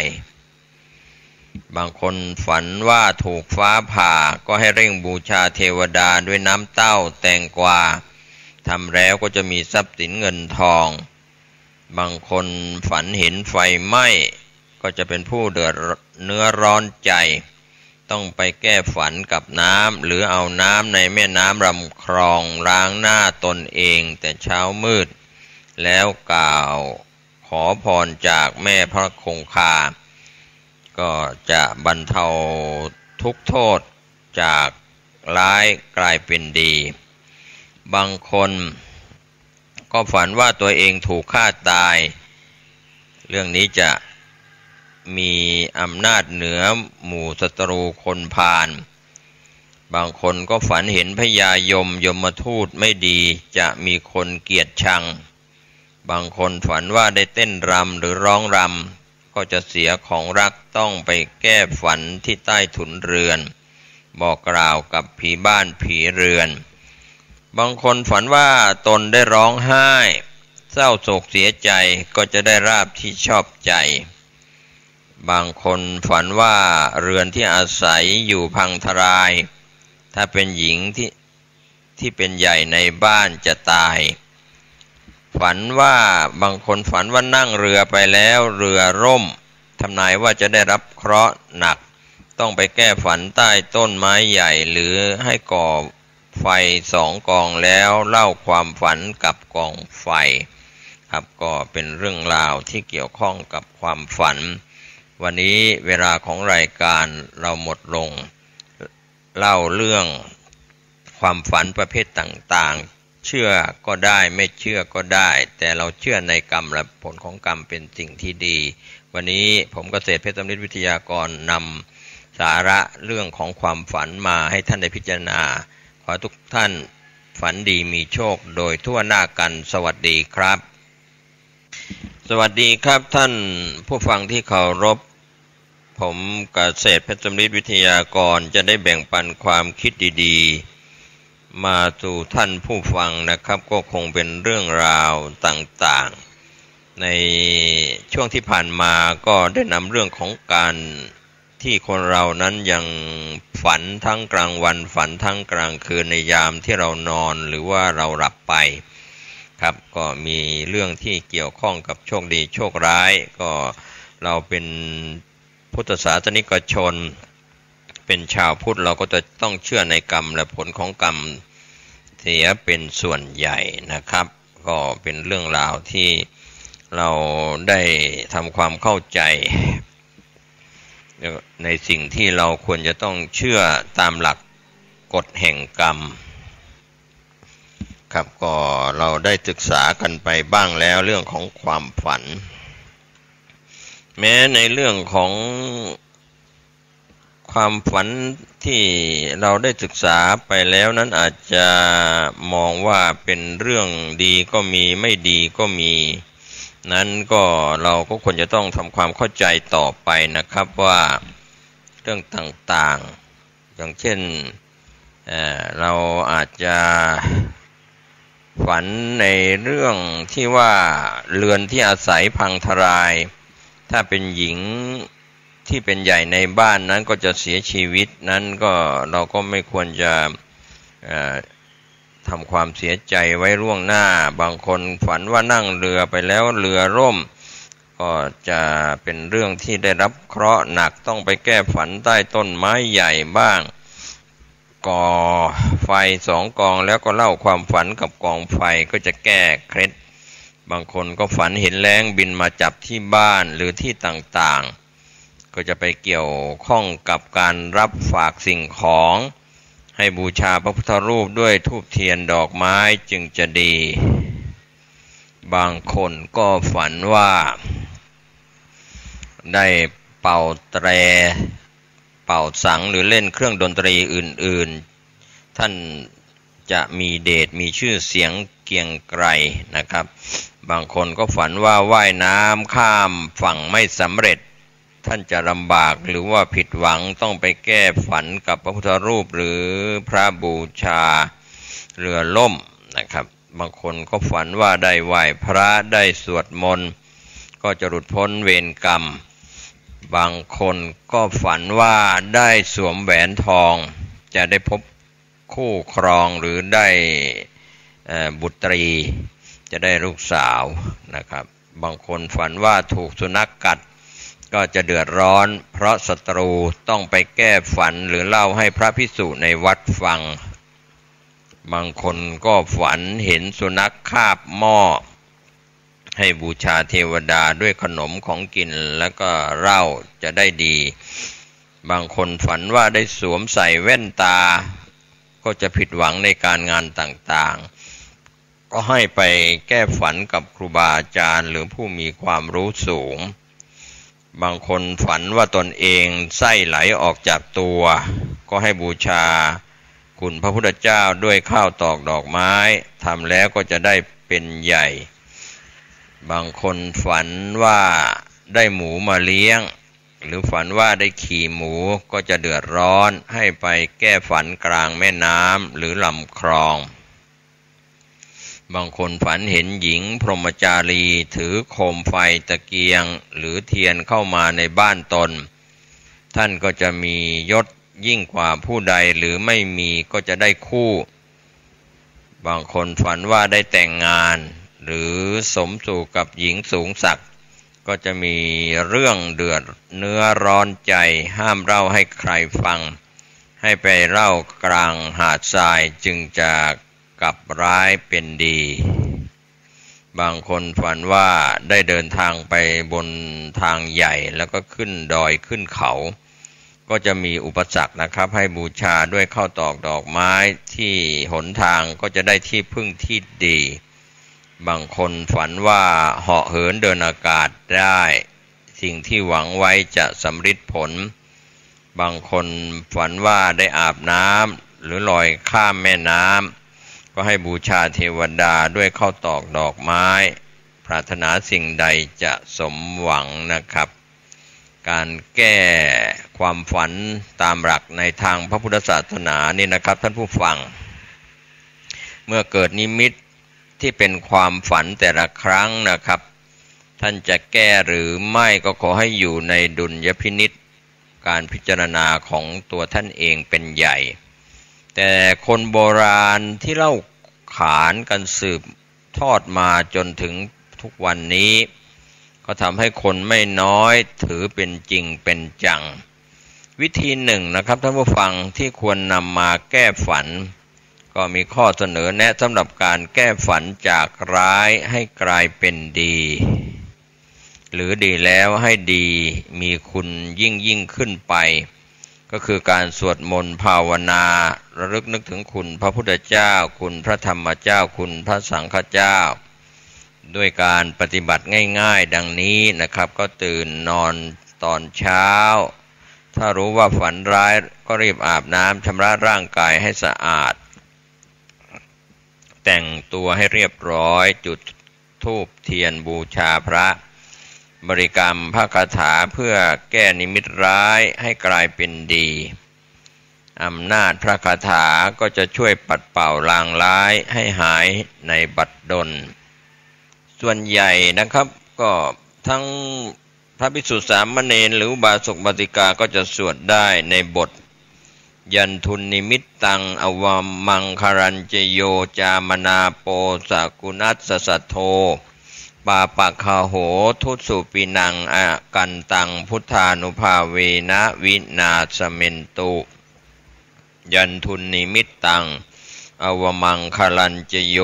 จามนาโปสกุนัสสัทโธปาปะคาโหทุสุปินังอกันตังธัมมานุภาเวนะวินาสเมนตุยันทุนนิมิตตังอวมังคารัญเจโยจามนาโปสกุนัสสัทโธปาปะคโหทุสุปินังอกันตังสังฆานุภาเวนะวินาสเมนตุนะครับก็เป็นการใช้บทนี้ที่เราจะขจัดปัดเป่าลางร้ายให้กลายเป็นดีได้นะครับส่วนอีกเรื่องหนึ่งนะครับที่จะพาท่านผู้ฟังเป็นผู้มีปัญญาเป็นวินยูชนเป็นบัณฑิตชนเป็นปราชญ์ที่จะได้เรียนรู้เรื่องของตำราคอมเมนต์ที่ไหนเรียกว่าคอมเมนต์หรือกระตุกในตัวตนร่างกายของเราก็ จะเชื่อก็ได้ไม่เชื่อก็ได้นะครับในการคอมเมนต์ในร่างกายของเราอย่างเช่นคอมเมนต์ที่หลังตาซ้ายจะมีคนกล่าวถึงคอมเมนต์ที่หลังตาขวาจะมีคนนำลาบมาให้คอมเมนต์ที่กึ่งกลางตาจะมีคนมาหาคอมเมนต์ที่ตาใต้ตาซ้ายจะถูกใส่ความคอมเมนต์ใต้ตาขวาจะได้ลาบคอมเมนต์ที่บริเวณจมูกจะมีเรื่องร้อนใจเกี่ยวกับคดีความคอมเมนต์ที่หูขวาจะได้รับข่าวร้ายคอมเมนต์ที่หูซ้ายจะได้โชควาสนาจะเกิดคอมเมนต์ที่คอข้างขวาจะได้ลูกชายที่น่ารักคอมเมนต์ที่คอข้างซ้ายจะได้ลูกสาวที่น่าพึงใจคอมเมนต์ที่รักแร้ข้างซ้ายจะได้ราบเกิดขึ้นคอมเมนต์ที่รักแร้ข้างขวาจะมีคดีความคอมเมนต์ที่บริเวณหัวใจจะต้องโทษให้ระมัดระวังคอมเมนต์ที่หลังให้ระวังจะถูกหักหลังหรือว่าเอาเปรียบคอมเมนต์ที่ปากด้านขวาจะมีลาภคอมเมนต์ที่ปากด้านล่างญาติจะนำความลำบากมาให้คอมเมนต์ที่ปากบนจะได้ของที่ต้องการคอมเมนต์ที่หัวไหล่ซ้ายขวาผู้หญิงจะนำโชคมาให้คอมเมนต์ที่หน้าแข้งซ้ายขวาจะเดือดร้อนเพราะผู้หญิงคอมเมนต์ที่แขนขวาจะได้ราบจากแดนไกลคอมเมนต์ที่แขนซ้าย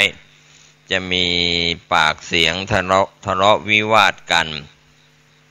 คอมเมนต์ที่ศอกข้างซ้ายจะพบกับความรักคอมเมนต์ที่ศอกข้างขวาญาติจะมาหาคอมเมนต์ที่ฝ่ามือซ้ายจะได้เลื่อนตำแหน่งคอมเมนต์ที่ฝ่ามือขวาจะได้ของที่น่าปรารถนาคอมเมนต์ที่นิ้วชี้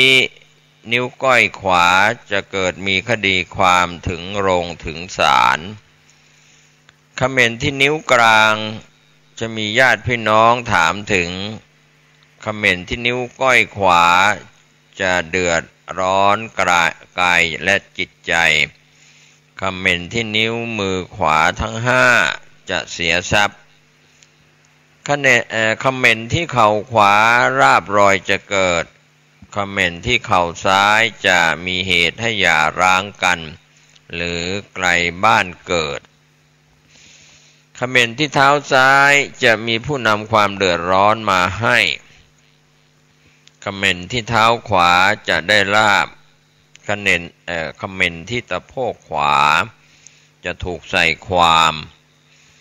คอมเมนต์ที่ตะโพกซ้ายจะต้องเดินทางไกลคอมเมนต์ที่นมทั้งสองข้างจะโชคดีได้เพื่อนเป็นหญิงคอมเมนต์ที่บริเวณรอบปาก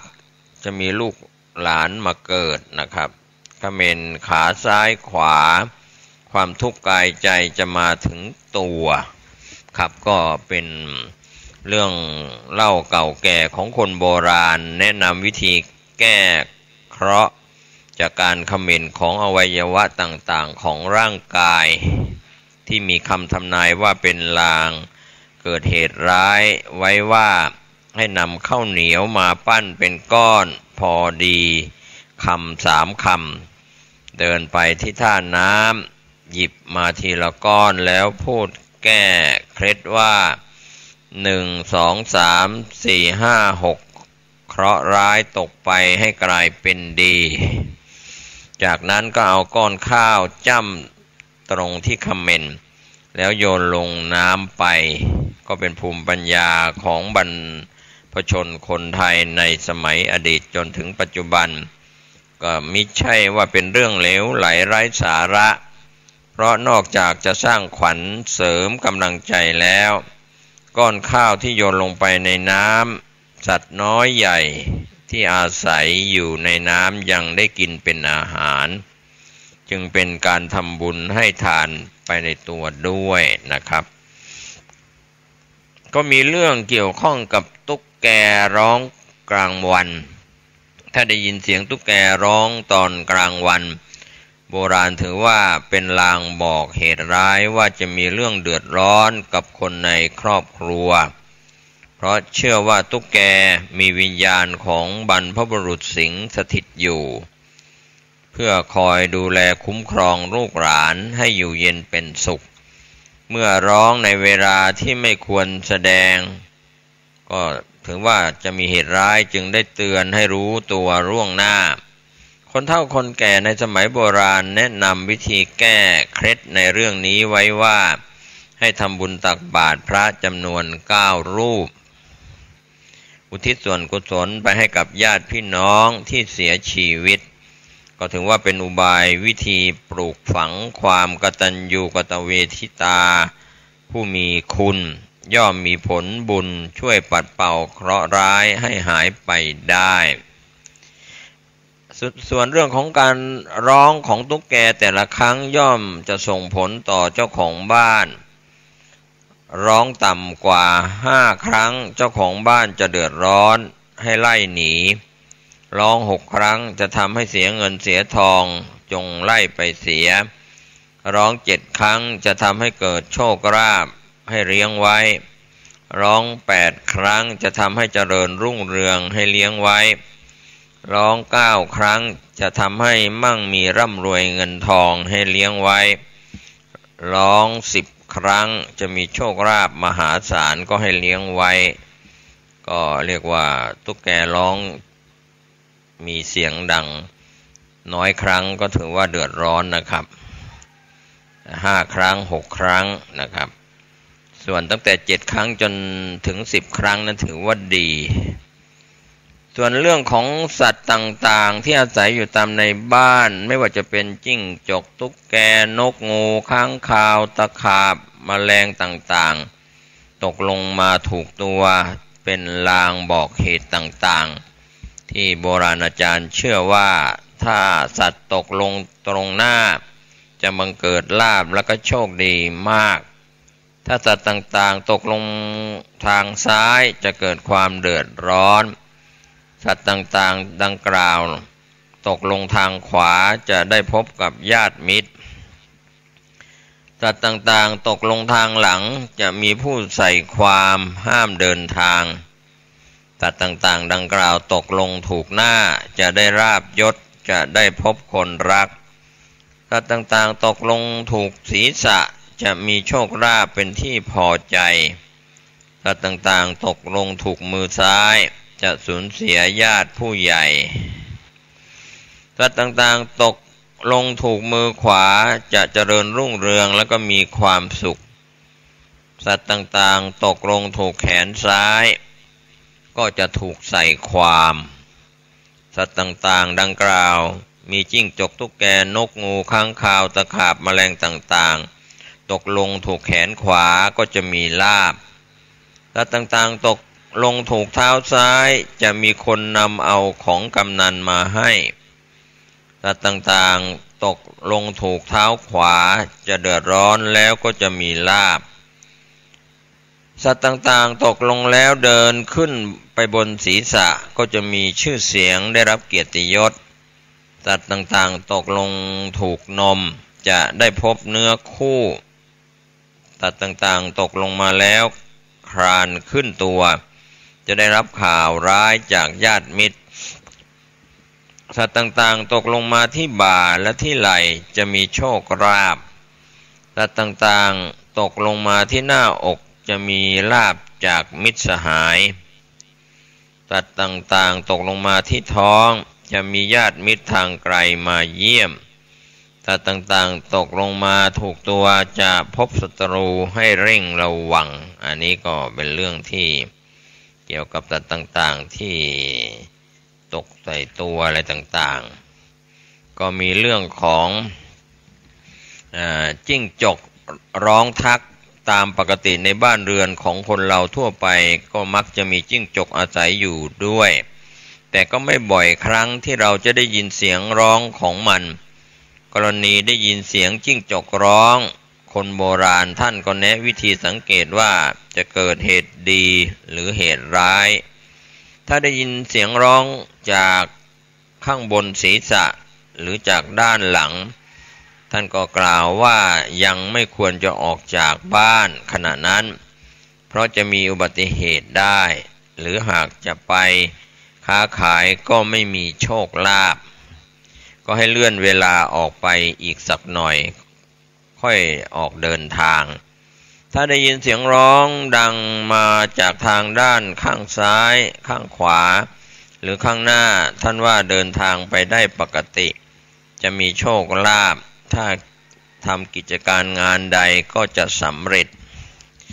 ตำราที่หลายท่านเคยมีความเชื่อเรื่องการดูคู่ครองตามวันเกิดคู่สร้างคู่สมแต่งงานแล้วก็เจริญเช่นอาทิตย์คู่กับพฤหัสจันทร์คู่กับพุธอังคารคู่กับศุกร์เสาร์คู่กับราหูหรือว่าคู่ข้างคู่เคียงสุขปานกลางนั่นก็คือคนที่เกิดวันจันทร์ขออภัยคนที่เกิดวันอาทิตย์คู่กับวันเสาร์คนเกิดวันจันทร์คู่กับวันอังคารคนที่เกิดวันอังคารคู่กับราหูคนที่เกิดวันพุธคู่กับวันเสาร์นะครับคู่ข้างคู่เคียงส่วนคู่ทุกข์คู่ยากแต่งงานแล้วลำบากก็คือคนที่เกิดวันอาทิตย์กับจันทร์คนที่เกิดวันอังคารกับเสาร์คนที่เกิดวันพฤหัสบดีกับราหูคนที่เกิดวันศุกร์กับราหูส่วนคู่ร้างคู่ราแต่งแล้วอย่าร้างก็คือคนที่เกิดวันอาทิตย์คู่กับวันอังคารคนที่เกิดวันจันทร์คู่กับวันพฤหัสบดีคนที่เกิดวันพุธคู่กับราหูคนที่เกิดวันศุกร์คู่กับวันเสาร์ดังนั้นการทำการใดๆก็เป็นความเชื่อตามโบราณอาจารย์บัณฑิตกล่าวไว้นะครับส่วนผลดีร้ายจากการทำกิจในวันต่างๆการทำกิจต่างๆก็พึงดูวันให้ดีเพราะถ้าทำตรงกับวันไม่ดีก็จะทำให้เกิดสิ่งอัปมงคลตามมาถ้าทำในวันดีก็จะเป็นสีเป็นมงคลเกิดความสมบูรณ์พูนผลตามมาทำกิจใดในวันใดจะเกิดผลดีร้ายอย่างไรเช่นให้การตัดผมวันอาทิตย์อายุยืนตัดวันจันทร์มีโรคตัดวันอังคารมีอำนาจตัดวันพุธอัปลักษณ์ตัดวันพฤหัสบดีเทพรักษาตัดวันศุกร์มีความสมบูรณ์ตัดวันเสาร์คนยกย่องในการตัดเล็บตัดวันอาทิตย์สวัสดีตัดวันจันทร์มีลาภตัดวันอังคารเสื่อมเสียตัดวันพุธมีสุขตัดวันพฤหัสบดีทุกข์ใจตัดเล็บวันศุกร์ลาภล้นตัดเล็บวันเสาร์คนพาลชนนะครับที่จะเข้ามาคบค้าสมาคมการสระผมวันอาทิตย์อายุยืนสระผมวันจันทร์มีเสื่อมสีสระผมวันอังคารมีทรัพย์สระผมวันพุธอับโชคสระผมวันพฤหัสบดีโรคหายสระผมวันศุกร์เสมอตัวสระผมวันศุกร์ได้มิตรนะครับสระผมวันเสาร์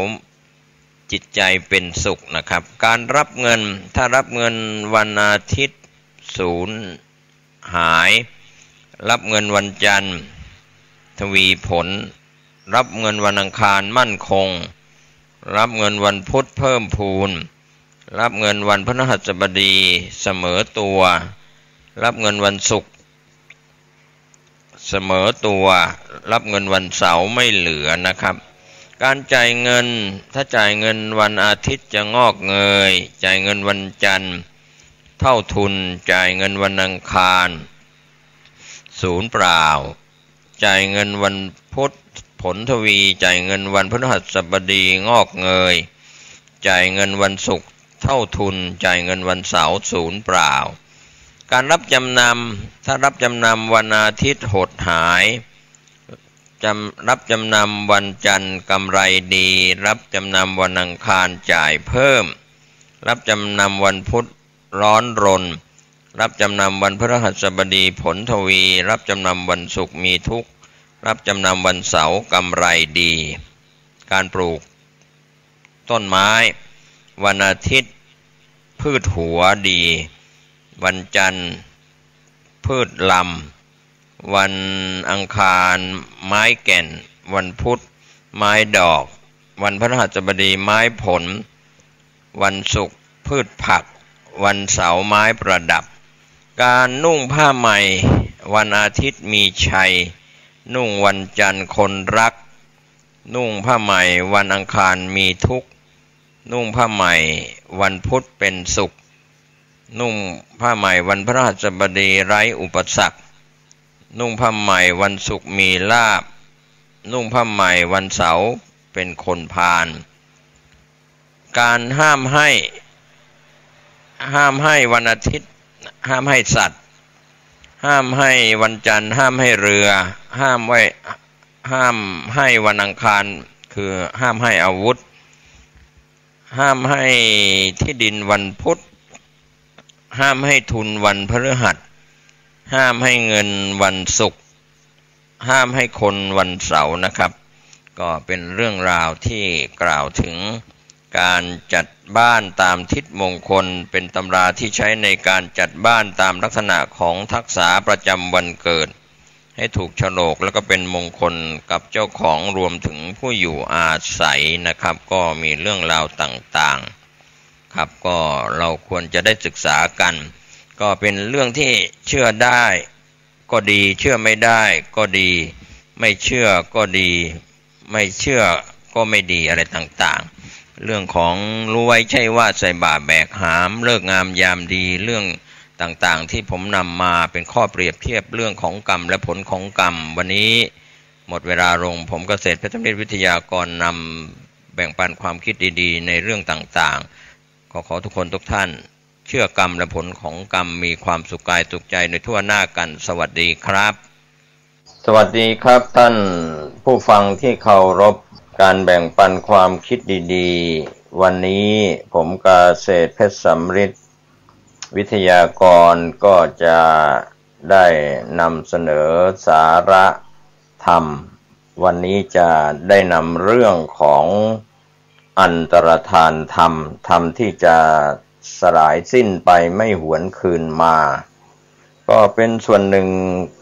ที่ทางผู้ช่วยศาสตราจารย์พิเศษสมบูรณ์ตาสนธิผู้อำนวยการศูนย์กลางการศึกษาพระไตรปิฎกแห่งล้านนาจังหวัดเชียงใหม่เป็นความห่วงใยในทางพระพุทธศาสนาก็ถ้าจะเริ่มกล่าวถึงคำว่าอันตรธาน5ประการที่ปรากฏอยู่เราก็ควรจะต้องทำความเข้าใจว่าพระพุทธศาสนาของเรานี่อะไรที่จะเสื่อมสูญเป็นไปตามลำดับมีอะไรบ้างนะครับก็คงไม่มีอะไรจีรังยั่งยืนนะครับท่านผู้ฟังอยู่ชั่วฟ้าดินสลายก็คงไม่มีครับดังนั้นอันตรธาน5ประการที่เป็นคำสอนในทางพระพุทธศาสนาก็เริ่มที่ข้อแรกปริยัตติอันตรธานความเสื่อมไปแห่งปริยัตติธรรมคำสอนของพระพุทธเจ้าส่วนประการที่2ปฏิบัติอันตรธานก็คือความเสื่อมไปแห่งการปฏิบัติสมถกรรมฐานวิปัสสนากรรมฐานข้อที่3นั้นเป็นปฏิเวทะอันตรธานความเสื่อมไปแห่งการบรรลุมรรคผลนิพพานฌานอภิญญาสมาบัติส่วนข้อที่4ลิงคะอันตรธานความเสื่อมไปแห่งสมณเพศของนักบวชแล้วก็ประการสุดท้ายประการที่5ธาตุอันตรธานความเสื่อมไปแห่งพระบรมธาตุ หรือว่าพระบรมสารีริกธาตุขององค์สมเด็จพระสัมมาสัมพุทธเจ้าในส่วนของเรื่องอันตรธานความเสื่อมสิ้นไปนี่นะครับท่านผู้ฟังก็ถือว่าความเสื่อมสิ้นนี้ก็ยังรวบรวมเรียกว่าถ้าจะพูดรวมสิ่งที่รวบรวมไว้คำสอน 84,000 พระธรรมขันธ์ก็หมายถึงเป็นพระปริยัติธรรมครับถือว่าเป็นการศึกษาคำสอนของพระพุทธเจ้าซึ่งเป็นพระปริยัติที่มีส่วนสำคัญที่จะมีนิมิตหมายว่าจะยังมีพระพุทธศาสนาอยู่หรือไม่ก็ดูที่การศึกษาพระวินัยปิฎกศึกษาพระสุตตันตปิฎกพระสูตรศึกษาพระอภิธรรมปิฎกพระอภิธรรมถ้าไม่มีการศึกษานี่ก็ข้อแรกก็เริ่มเสื่อมไปครับก็ถือว่านิมิตหมายของพระพุทธศาสนาไม่เห็นพระภิกษุสามเณรศึกษาเราเรียนบาลีนักธรรมอภิธรรมพระไตรปิฎกครับก็หันไปศึกษาวิชาการทางโลกนี่ก็เป็นนิมิตหมายแห่งความเสื่อมในทางพระพุทธศาสนาที่เห็นกันอย่างชัดเจนครับจากอดีตจนถึงปัจจุบันนี้พระภิกษุสามเณรก็หันไปศึกษาวิชาการทางโลกมากกว่าศึกษาปริยัติธรรมในทางพระพุทธศาสนาก็จะเป็นเหตุให้เกิดความอันตรธานครับใน5ข้อที่เรากล่าวถึงก็คือปริยัติอันตรธานเสื่อมไปจากการศึกษาก็คือพระพุทธศาสนาเสื่อมเป็นข้อแรกในการปฏิบัติธรรมนะครับสมถกรรมฐานวิปัสสนากรรมฐานสวดมนต์ไหว้พระก็จะมีแต่พระภิกษุสามเณรหรืออุบาสกอุบาสิกาก็ไปนิยมทำเรียกว่าพิธีกรรมเสียเป็นส่วนใหญ่ไม่ได้เจริญสมถะกรรมฐาน40ประการวิปัสสนากรรมฐานในวิปัสสนาภูมิ6ครับก็มีแต่พระพิธีกรรมเรียกว่าทำพิธีกรรมอาจจะมีพราหมณ์มีพุทธปนกันอยู่นะครับในการไปเจริญพุทธมนต์เรียกว่าปลุกเสกลงเลขลงยันอะไรก็ไปทั้งพุทธทั้งพราหมณ์ก็เสื่อมแล้วนะครับเสื่อมในทางปฏิบัติก็เป็นการเรียกว่าปฏิอันตรธานก็เกิดขึ้นซึ่งการไม่ศึกษาไม่เล่าเรียนเป็นส่วนปริยัติไม่นำมาประพฤติปฏิบัติก็เป็นการเสื่อมจากการปฏิบัติส่วนปฏิเวทะผลที่เกิดจากการศึกษาผลที่เกิดขึ้นจากการเจริญกรรมฐานทั้งสองไม่ว่าจะเป็นสมถะและวิปัสสนาก็เป็นปฏิเวทะอันตรธานก็เสื่อมไปอีกไม่ได้บรรลุมรรคผลนิพพานสภาวะธรรมต่างๆก็ไม่มีนอกจากนั้นสมณเพศแห่งความเป็นพระภิกษุเป็นสามเณรซึ่งเป็นสีธงชัยแห่งพระอรหันต์นะครับพระภิกษุสามเณรก็จะมีการบรรพชาอุปสมบทกันน้อยครับน้อยลงก็เรียกว่าลิงคะอันตรธานเพศของนักบวชก็หมดไปหรือว่าถึงยังมีอยู่ก็มีความเสื่อมเสียพระภิกษุสามเณรประพฤตินอกรีดนอกรอยของความเป็นสมณะเป็นนักบวชก็ทำให้ศรัทธาทั้งคนภายในภายนอกเห็นเข้ารู้เข้าก็เสื่อมศรัทธาก็เป็นลิงคะอันตรธานครับก็จะมีคนนิยมเข้ามาถือบวชเป็นพระภิกษุสามเณรกันน้อยลงทุกวันก็ถือว่าลิงคะอันตรธานก็เกิดขึ้นส่วนธาตุอันตรธานนั้นในขณะนี้สรีระหลังจากพระพุทธองค์ทรงเสด็จดับขันธปรินิพพานที่เมืองกุสินาราประชุมเพลิงแล้วก็จะมีพระธาตุหรือว่าพระบรมสารีริกธาตุในส่วนต่างๆครับกระจายไปในดินแดนที่เป็นการประกาศพระศาสนาที่เราใช้ศัพท์ว่าพระบรมสารีริกธาตุประดิษฐานที่พระธาตุเจดีย์ที่นั่นที่นี่ครับในเมืองไทยหรือต่างประเทศก็ตามถ้าพระบรมสารีริกธาตุอันตรธานก็หมายความว่าพระบรมสารีริกธาตุเหล่านั้นเมื่อสูญสิ้นพระพุทธศาสนาหมดแล้ว 5,000 ปีก็จะมีพระ บรมสารีริกธาตุรวมแล้วก็อันตรธานแตกดับสลายไปเป็นครั้งสุดท้ายก็เป็นอันว่าสิ้นสุดพระพุทธศาสนาในยุคนั้นในสมัยนั้นหรือว่าในยุคขององค์สมเด็จพระสัมมาสัมพุทธเจ้าโคตมสักยมุนีก็ต้องรอการเวลาการตรัสรู้ขององค์สมเด็จพระสัมมาสัมพุทธเจ้าศรีอริยเมตไตรในยุคต่อไปครับก็เป็นเวลาเป็นธาตุอันตรธาน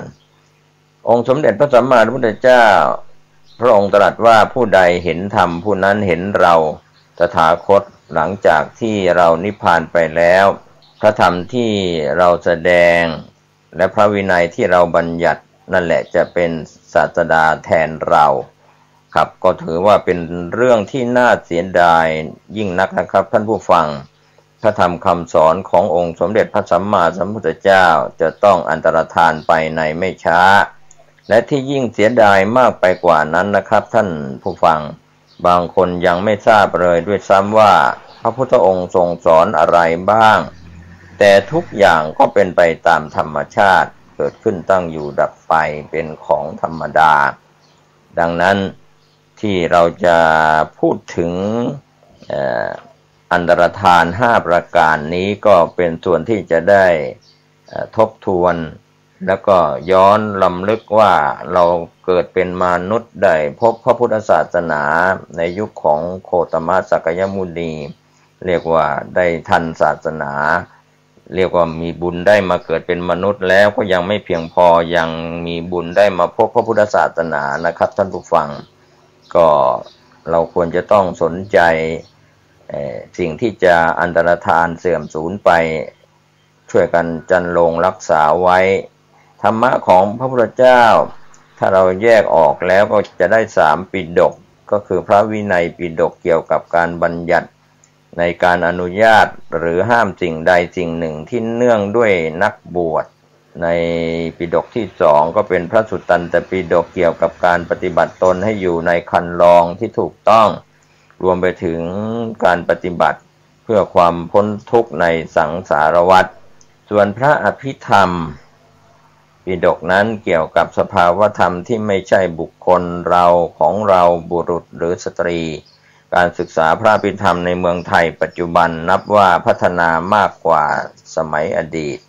เพราะมีหลักสูตรอภิธรรมโชติกวิทยาลัยที่อยู่ในระบบของมหาวิทยาลัยมหาจุฬาลงกรณราชวิทยาลัยทำให้เป็นที่นิยมเรียนโดยทั่วไปอย่างไรก็ตามนะครับในการที่จะอธิบายพระอภิธรรมโดยเฉพาะคัมภีร์ปัฏฐานซึ่งเป็นคัมภีร์ที่7ลุ่มลึกไพศาลยังมีน้อยในเมืองไทยครับก็เป็นส่วนที่การรวบรวมของผู้ช่วยศาสตราจารย์พิเศษสมบูรณ์ตาสนธิปรริญญาธรรม7ประโยคอภิธรรมบัณฑิตพุทธศาสตร์บัณฑิตศาสนศาสตร์มหาบัณฑิตซึ่งเป็นผู้อำนวยการศูนย์กลางการศึกษาพระไตรปิฎกแห่งล้านนาอาจารย์พิเศษของมหาวิทยาลัยมหาจุฬาลงกรณราชวิทยาลัยวิทยาเขตเชียงใหม่ที่วัดสวนดอกนะครับปัจจุบันท่านก็ยังสอนพิเศษนะครับเป็นฆราวาสแล้วลาสิกขาออกมาเป็นฆราวาสเป็นอุบาสกสอนอยู่ที่วัดโสพนารามตำบลดอนแก้วอำเภอแม่ริมจังหวัดเชียงใหม่กับพระภิกษุสามเณรและอุบาสกอุบาสิกาที่สนใจจะศึกษาเรื่องของปัฏฐานโดยเฉพาะข้อมหาปัฏฐานนะครับเป็นคัมภีร์ที่7นะครับซึ่งจะศูนย์ก่อนนะครับอภิธรรม7คัมภีร์ที่7จะศูนย์จะอันตรธานก่อนเหมือนในส่วนของที่ยากจะเสื่อมสูญไปก่อนเช่นการปฏิบัติวิปัสสนากรรมฐานก็จะหมดไปจากโลกนี้ไปจากความสนใจแม้ว่าในปัจจุบันจะมีสำนักวิปัสสนากรรมฐานอยู่ก็เป็นส่วนที่เราจะเห็นว่าเป็นนิมิตหมายอันดีว่าพระพุทธศาสนายังไม่เสื่อมสูญด้านการปฏิบัติทั้งสมถกรรมฐานและวิปัสสนากรรมฐานในส่วนของปริยัติธรรมหรือพระไตรปิฎกทั้ง3พระอภิธรรมปิฎกก็จะเสื่อมสลายก่อนแล้วก็ในส่วนของพระอภิธรรมคัมภีร์ที่7นะครับมหาปัฏฐานก็จะเสื่อมก่อน ดังนั้นที่เราจะมาพูดถึงคัมภีร์ปัฏฐานหรือว่ามหาปัฏฐานต่างๆก็จะเป็นส่วนของการยกด้วยข้ออุปมาอุปไมย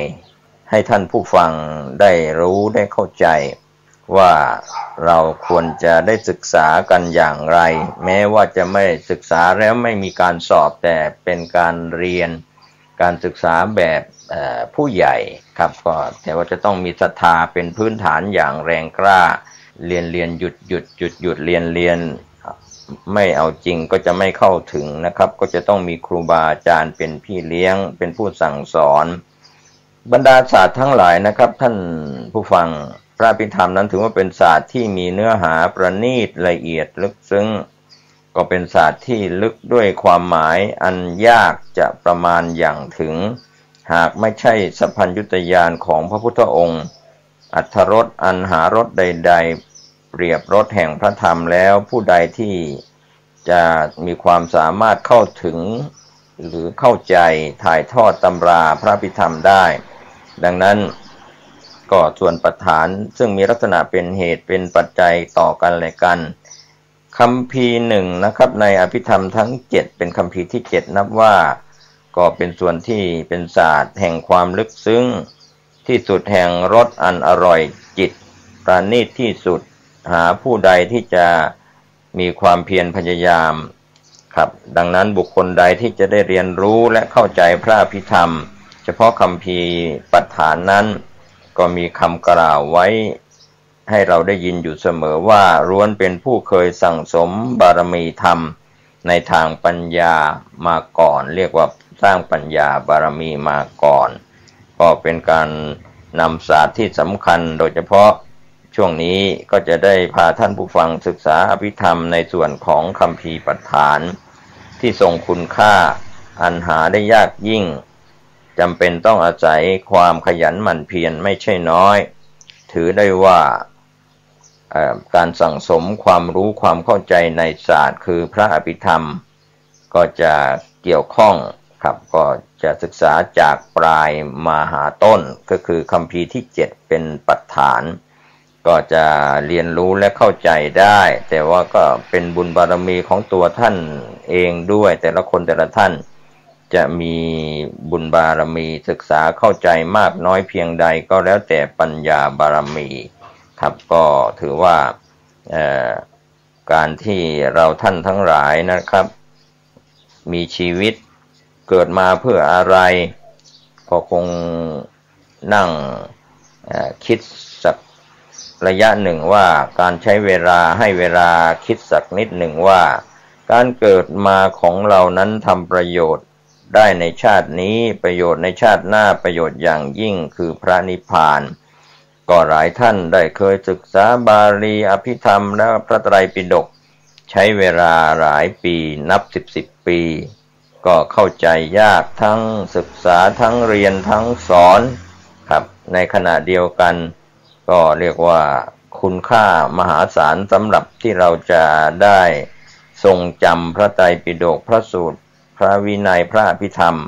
ที่พระพุทธองค์ทรงยกย่องว่าเป็นหลักธรรมที่สำคัญดังนั้นเมื่อพิจารณาแล้วก็จะเกิดปีติอย่าง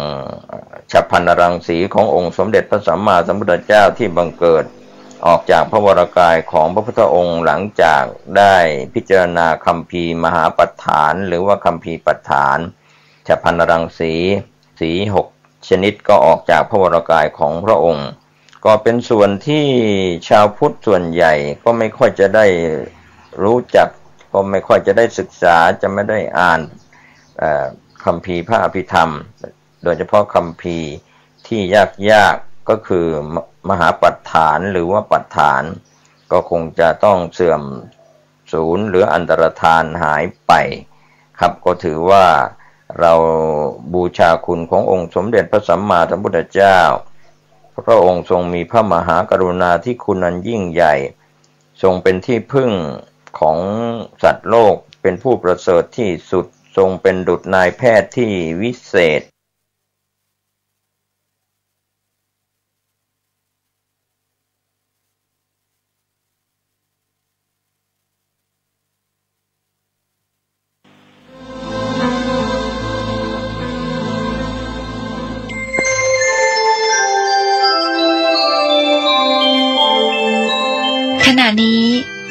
กำลังฟังสถานีวิทยุกระจายเสียงพระพุทธศาสนา FM 104.5 เมกะเฮิรตซ์ ขออนุโมทนาสาธุการและท่านสาธุชนทั้งหลายพระสูตรในวันนี้จะพูดเรื่องอิทธิยสูตรเป็นพระสูตรที่พระเจ้าทรงประรบโดยอัธยาศัยของพระองค์เองคือมีพระประสงค์จะแสดงธรรมะแก่ภิกษุทั้งหลายที่ประชุมกันอยู่ในขณะนั้นก็ได้ประรบว่าเวลามีคนในลัทธิอื่นศาสนาอื่นก็มาสอบถามถึงเรื่องกิเลสใหญ่ๆ3 กองคือราคะโทสะโมหะว่าอะไรมีโทษมากอะไรมีโทษน้อยก็ให้ตอบว่าราคะนั้นมีโทษน้อยแต่ว่าคลายช้าโทสะนั้นมีโทษน้อยมีโทษมากแต่คลายเร็วโมหะมีโทษมากด้วยแล้วก็คลายได้ช้าด้วยทีนี้ถ้าเขาถามเรื่องที่เกิดราคะโทสะโมหะมันเกิดขึ้นมาได้ยังไงแล้วถ้าจะดับมันก็ดับได้ยังไงต้องสอนว่ากิเลสประเภทราคะนั้นเกิดขึ้นด้วยอสุภสัญญาหรืออสุภนิมิตแต่ว่าจิตที่ไปกำหนดว่าสิ่งนั้นน่าใคร่น่าปรารถนาน่าพอใจรูปนั้นสวยเสียงไพเราะกลิ่นหอมรสอร่อยสัมผัสน่าจับต้องโทสะนั้นเกิดขึ้นมาจากปฏิฆะนิมิตคือมองในแง่ร้ายโมหะเกิดขึ้นมาจากการไม่ได้ใช้เหตุผลไม่ได้ใช้สติปัญญาคิดในรอบคอบจะถามว่าการดับมันจะดับได้ยังไงตอบว่าราคะนั้นจะดับได้โดยการมองที่เรียกว่าอสุภะคือมองให้เห็นเป็นความไม่สวยไม่งามโทสะจะดับได้โดยเมตตาเจโตวิมุตติแล้วก็โมหะจะดับด้วยโยนิโสมนสิการและนี่ก็เป็นใจความโดยย่อแสดงไว้3 ตอนคืออย่างที่เราเจอเขาเรื่อยนะฮะกิเลส3 กองเป็นพระธรรมเทศนาที่ทรงแสดงแก่พระสงฆ์ตัวโลภะก็เปลี่ยนมาเป็นราคะแต่ถ้าเทศกับชาวบ้านนะฮะราคะนี้ก็จะเปลี่ยนเป็นโลภะซึ่งโดยเนื้อหาแล้วเป็นเรื่องเดียวกันกิเลสประเภทโลภะหรือราคะเราแปลว่าความกำหนัดความพอใจรักใคร่โลภะแปลว่าความโลภความละโมบความอยากได้มันก็คือกันนะเป็นกิเลสประเภทไขว่คว้าปรารถนาเพื่อได้เพื่อมีเพื่อเป็นความรู้สึกที่มุ่งจะสนองตอบความต้องการของตัวเองเป็นหลักหมายความอะไรก็ตามที่ตัวเองชอบสิ่งนั้นตัวเองก็อยากได้ซึ่งจะดีหรือไม่ดีที่จริงมันไม่แน่นะเพราะว่ามันขึ้นอยู่กับพื้นฐานทางจิตคือเรามีโมหะมากหรือโมหะน้อย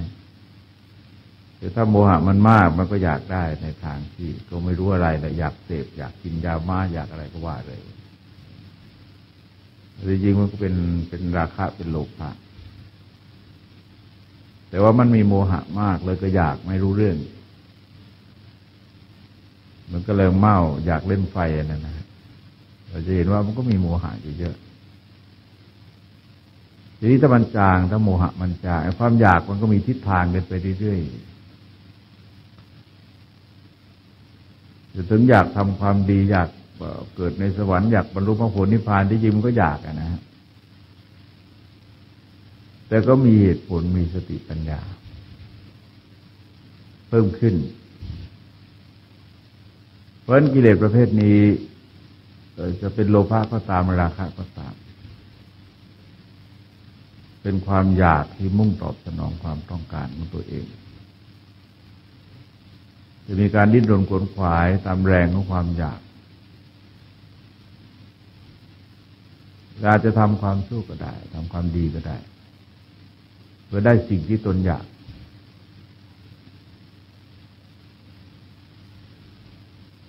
เมื่อก่อนนี้มีเมื่อวานนะมีการประชุมครูบาอาจารย์หลายท่านได้มาประรบถึงความคิดความรุนแรงของคนในยุคนี้ว่ามันแรงเหลือเกินคือแรงจนน่ากลัวนะฮะเมื่อเช้าก็อ่านข่าว2 จังหวัดอุดรกับจังหวัดนครเด็กอายุ16-17จับเด็กผู้หญิงไปสูมเด็กตั้ง8 คนผู้ชายตั้ง8 คนผู้หญิงคนเดียวน่ากลัวมากที่อุดรก็เหมือนกันแต่อุดรผู้ชายน้อยกว่านั้นคือสรุปว่าไอ้นี่คือมันก็ดับอนาคตตัวเองนะฮะเด็กอายุเพิ่ง16 ปีแต่นั่นเองอนาคตก็ดับไปนั้นหมายความโมหะมันมากแต่มันคุมราคะไม่ได้เพราะถ้าโมหะมากมันคุมไม่ได้นะฮะราคะมันคุมไม่ได้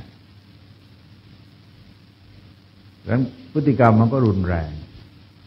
มันก็รุนแรงยิ่งกว่าสัตว์เด็กรุนแรงบางทีก็รุนแรงยิ่งกว่าสัตว์ที่ได้ฌานเพราะอะไรเพราะว่าสภาพแวดล้อมในชีวิตจริงๆของมนุษย์มันกระตุ้นโลภะราคะเนี่ยมันกระตุ้นเยอะชีวิตเราอยู่ในแวดวงของการปรุงแต่งเพื่อกระตุ้นราคะกระตุ้นโลภะแต่ถ้าโมหะมันมากเราก็คุมไม่ได้คุมไม่ได้การดิ้นรนขวนขวายเพื่อแสวงหาบางทีก็ผิดที่ก็เตลิดเปิดเปิงกันไปใหญ่ทีนี้แม้จะได้มาแล้วก็จะมีการกำหนัดยึดติดในสิ่งเหล่านั้นเพลิดเพลินในสิ่งเหล่านั้นมันอยู่ในกระบวนการของมันในลึกๆเองมันก็มีความห่วงใยมีความวิตกกังวลมีความหวาดกลัวภัยอันตรายที่จะเกิดขึ้นจากสิ่งอันเป็นที่รักหรือคนอันเป็นที่รักของตนพอสิ่งเหล่านั้นพลาดจริงๆว่าเกิดทุกข์แล้วก็หมุนวนกันอยู่อย่างนี้ว่าเมื่อเกิดแล้วเขาก็มีการไขว่คว้าปรารถนาเพื่อตอบสนองความต้องการของตัวเองโดยก็ไม่รู้ว่าเท่าไหร่จะพอนะแต่ในขณะเดียวกันเมื่อได้มาแล้วถือครองแล้วก็จะมีความวิตกกังวลคือมีทุกข์นี่มากทุกข์ในการดูแลรักษาทุกข์ในการป้องกันในการรักษาในการต่อสู้เพื่อป้องกันภัยอันตรายที่จะเกิดขึ้นแก่คนแก่สัตว์แก่สิ่งที่เรารักใคร่พอสิ่งเหล่านั้นพลาดไปมันก็เกิดเป็นความโศกหรือความทุกข์หรือเป็นความคับแค้นก็แล้วแต่จะแรงขนาดไหน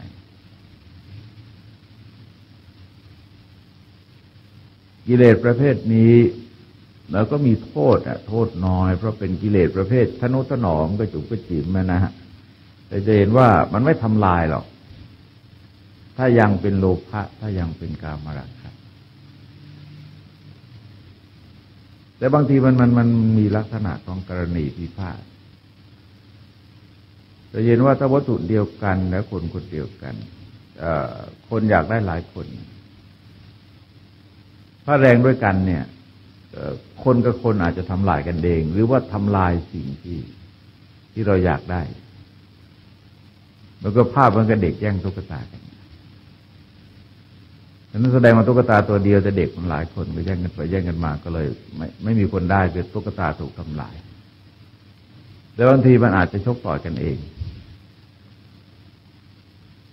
แล้วใครชนะก็ได้ตุ๊กตาไปเพราะฉะนั้นภาพอย่างที่เคยเล่าให้ฟังว่าพระพุทธเจ้าท่านนั้นเกิดความคิดตอนเป็นพระโพธิสัตว์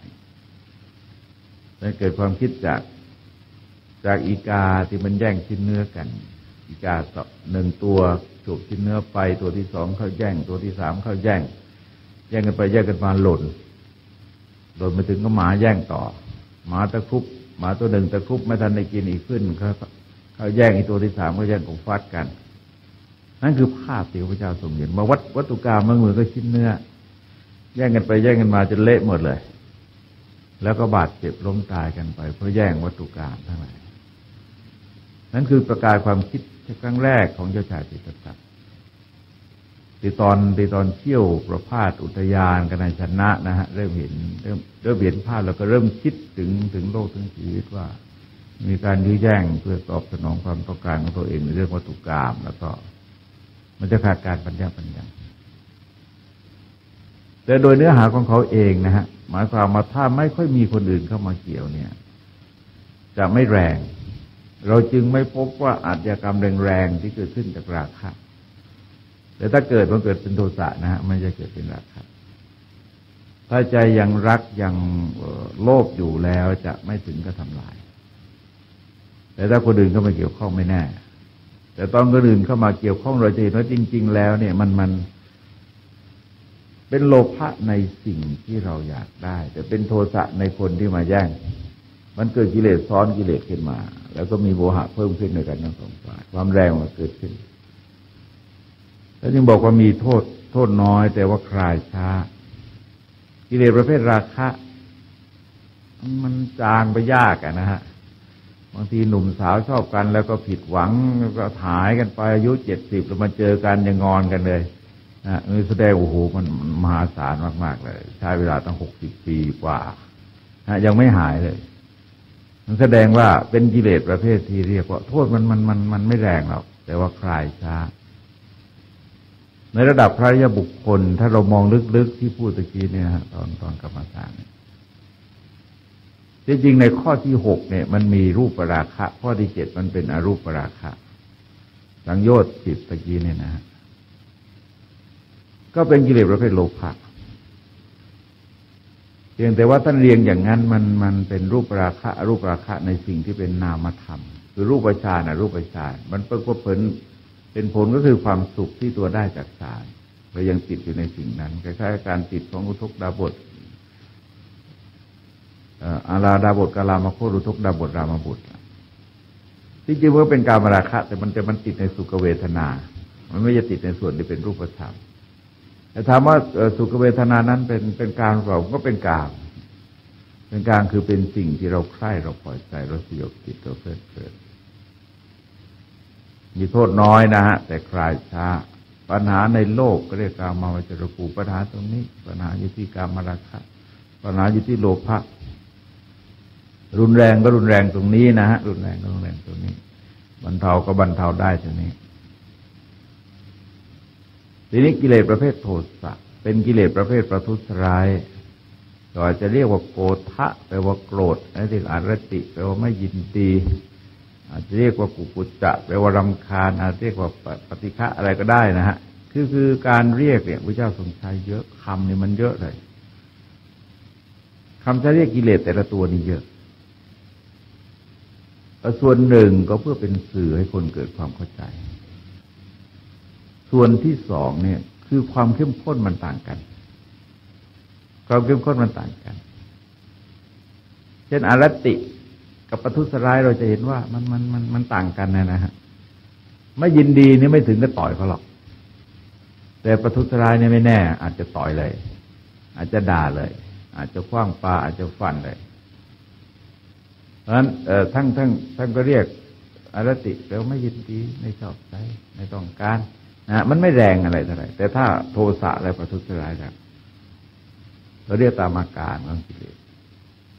เป็นกิเลสประเภทปฏิเสธปฏิเสธเลยปฏิเสธวัตถุกรรมนะฮะแต่ให้ลองสังเกตว่าการที่เราปฏิเสธที่จริงเราไขว่คว้า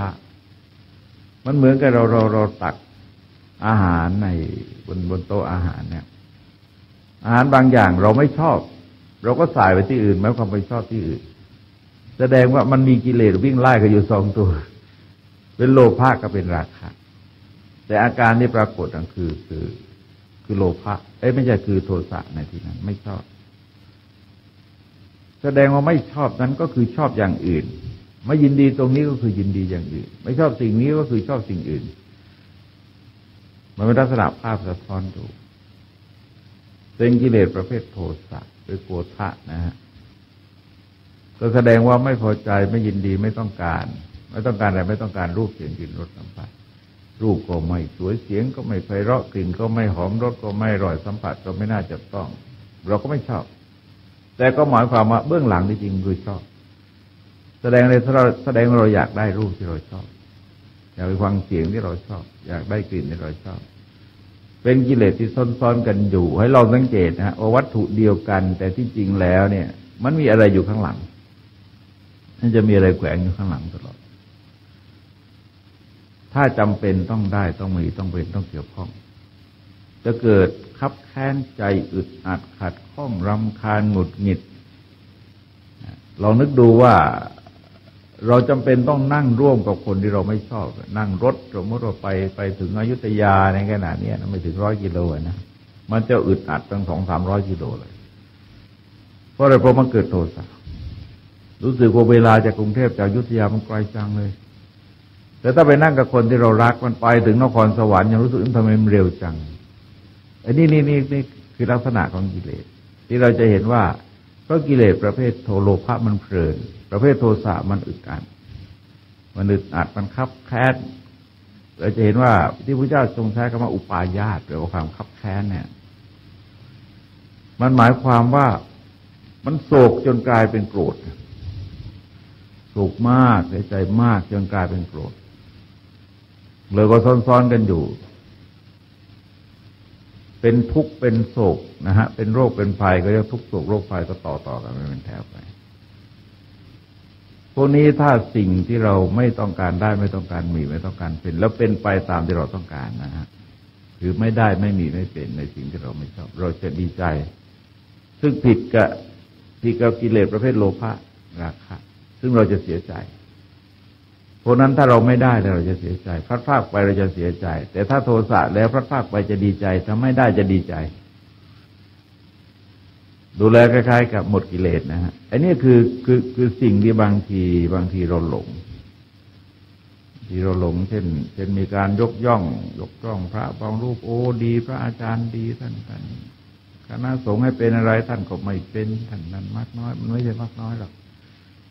ที่จริงมันเป็นวิภวตัณหามันเป็นปฏิฆะมันเป็นไม่ชอบในสิ่งเหล่านั้นก็หมายความว่าชอบในสถานะที่ตัวเป็นอยู่มันก็มีทั้งโลภะทั้งโทสะเพราะอะไรเพราะว่าพระอรหันต์ท่านเอางานเอาการพระอรหันต์ท่านยังเป็นเจ้าอาวาสยังเป็นสมภารยังทำงานพระพุทธเจ้ายังทำงานหามรุ่งหามค่ำแล้วก็ลูกศิษย์ที่ทำอวดมา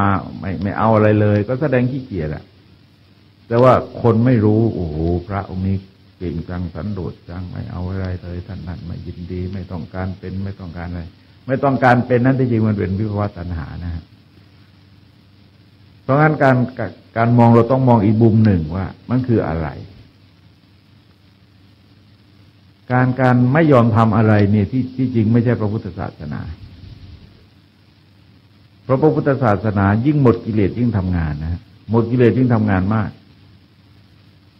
นอนน้อยพักน้อย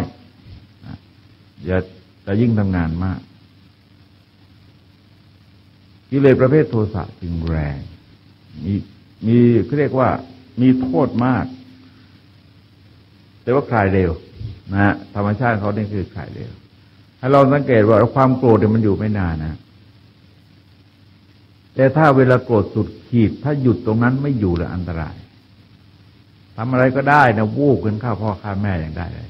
แนวอนันตริยกรรมเราสังเกตนะฆ่าพ่อฆ่าแม่ฆ่าพระอรหันต์ทำร้ายพระพุทธเจ้าทำสังฆเพศเนี่ยมันเกิดจากโทสะโมหะไม่ได้เกิดจากโลภะนะเกิดจากโทสะเกิดจากโมหะหรือแม้ว่าพระไปนับถือศาสนาอื่นแต่ยังเป็นพระเนี่ยเขาเรียกอัญญาสตุเทศถือศาสนาอื่นก็แสดงโกรธแสดงต้องโกรธใครแรงแล้วต้องการประชดประชันอย่างแรง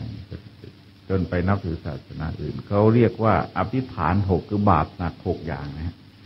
ฆ่าพ่อฆ่าแม่ฆ่าพระอรหันต์ทำร้ายพระพุทธเจ้าทำสังฆเพศแล้วก็ไปนับถือศาสนาอื่นเข้ารีดนับถือศาสนาอื่นทั้งที่เพศยังเป็นภิกษุอยู่ศึกแล้วไม่ว่ากันนะฮะศึกแล้วไม่ว่ากันแต่ถ้ายังไม่ศึกแล้วไปเข้าเพศนับถือศาสนาอื่นเนี่ยก็ถือว่า ภักดีต่อท้ายต่างดาวเท้าต่างแดนแต่ว่าเวลาลดมันลดเร็วนะฮะกิเลสประเภทโทสะลดเร็วโดยธรรมชาติใครถ้าโทสะอยู่ระดับเดียวหมายความโกรธพูดขึ้นมาบูบขึ้นมาจนอยู่ตั้ง 4-5 นาทีเนี่ยฮะระดับเดียวเนี่ยตายทันทีเลยจะเห็นว่าประสาทแตกทันทีเลยแต่มันจะลดเร็วโดยธรรมชาติขึ้นมาเพียงแต่ว่าถ้าโมหะมันเข้มคือลองสังเกตว่าตามปกติโดยพื้นฐานสามัญชนนะฮะสามัญชนปกติคนปกติคนปกติก็จะโกรธเฉพาะคนเท่านั้นเองเฉพาะคนก็จะไม่โกรธสัตว์แต่คนที่โทสะแรงนี่จะโกรธแม้แต่สัตว์นะฮะสัตว์ก็โกรธหมาเห่าก็โกรธไก่ร้องก็โกรธห่านร้องก็โกรธนกร้องก็โกรธฮะคือแกโกรธไปหมดเลยบางทีฝนตกแดดออกแกโกรธเลยฝนตกแดดออกแกโกรธเดินสะดุดท่อนไม้แกโกรธเลยโกรธท่อนไม้มาเตะท่อนไม้เลยอันนี้คือแสดงว่าโมหะมันเยอะเลยโมหะมันเยอะ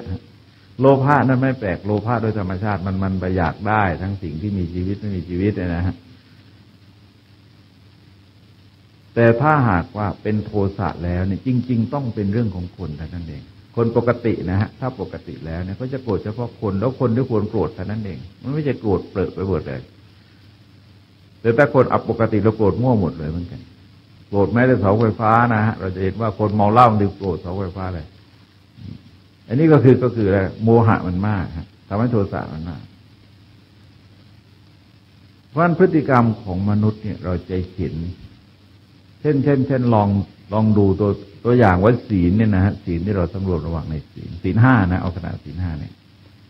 จริงๆแล้วในราคะก็มีนะโทสะก็มีโมหะก็มีไม่ได้มีอะไรเลยคือว่ากิเลสไม่ได้หมดอะไรหรอกศีล 5นี่เพียงแต่ว่าโทสะไม่แรงจนถึงกับไปฆ่าเขาโลภะไม่แรงจนถึงกับไปฆ่าสัตว์มาขายนะฮะว่าแล้วก็พอประณีตขึ้นไปขายสัตว์เป็นนะฮะขายสัตว์เป็นขายคนก็แสดงว่าโลภะมันลดลงไปจนไม่ถึงกับไปหากินขนาดนั้นมันเกินไปแล้วเอาคนมาขายเอาสัตว์เป็นมาขายสัตว์อาวุธขายยาพิษขายเครื่องประหารเนี่ยนะฮะเพราะว่าสิ่งเหล่านี้มันเป็นผลสืบเนื่องมาจากเราแล้วไปทำลายชีวิตคนอื่นจะทำลายชีวิตคนอื่นจิตใจมันประณีตมันอยากได้นะฮะแต่ไม่ถึงก็ไปหากินอย่างนั้นซึ่งความรุนแรงที่เราเห็นอย่างพวกขายโรอินเบนี่จับอุตลุดจริงๆเลยนะฮะช่วงนี้เดือน2 เดือนนี่จับจังเลยมากมายมหาศาลไม่น่าเชื่อเลยว่าสิ่งเสพติดที่มีอยู่ในบ้านในเมืองเราเพียงแต่ว่าทำไมเพิ่งจับได้ใน2 เดือนนี้นะ2 เดือนนี้2-3 เดือนนี้เราจะเห็นตั้งเลยที400-500 ล้านนะฮะจับไปคือคนเหล่านี้เป็นโลภะโทสะไม่ใช่โลภะกับโมหะที่แรงโลภะกับโมหะที่แรงแกมุ่งแกจะได้ฮะแต่แกไม่นึกถึงคนอื่นจะเสียหายนั้นแสดงมันแรงเป็นอะไรเป็นอทินนาทานนั่นแหละมันเป็นผิดระดับอทินนาทานแต่ทีนี้ศีลระดับอทินนาทานก็หมายความเราโลภแต่เราก็ทำมากินเราถูกต้องก็ได้นะฮะก็ร่ำรวยอะไรก็ได้ก็ไม่ได้ว่าอะไรแต่ว่าไม่ถึงกับไปลักขโมยทีนี้การฆ่าสิ่งอย่างเงี้ยฆ่ายาพิษอย่างเงี้ยมันก็คือลักขโมยนั่นเองคือสายของความโลภที่แรงจนหากินในทางที่ไม่ชอบไม่ควรท่านเรียกว่าเป็นมิจฉาวานิชาพระเจ้าสอนคนระดับไหนระดับอุบาสกอุบาสิกาไม่ใช่สอนคนทั่วไประดับอุบาสกอุบาสิกาแล้วสอนนะสอนการฆ่ายาพิษการฆ่าคนการอะไรฆ่าสัตว์อาวุธเพราะว่าสิ่งเหล่านั้นเป็นอันตรายทีนี้มีครอบมีครัวนะฮะมีครอบมีครัวแต่ว่าราคะไม่แรงจนถึงกับไปล่วงเกินสามีภรรยาของชาย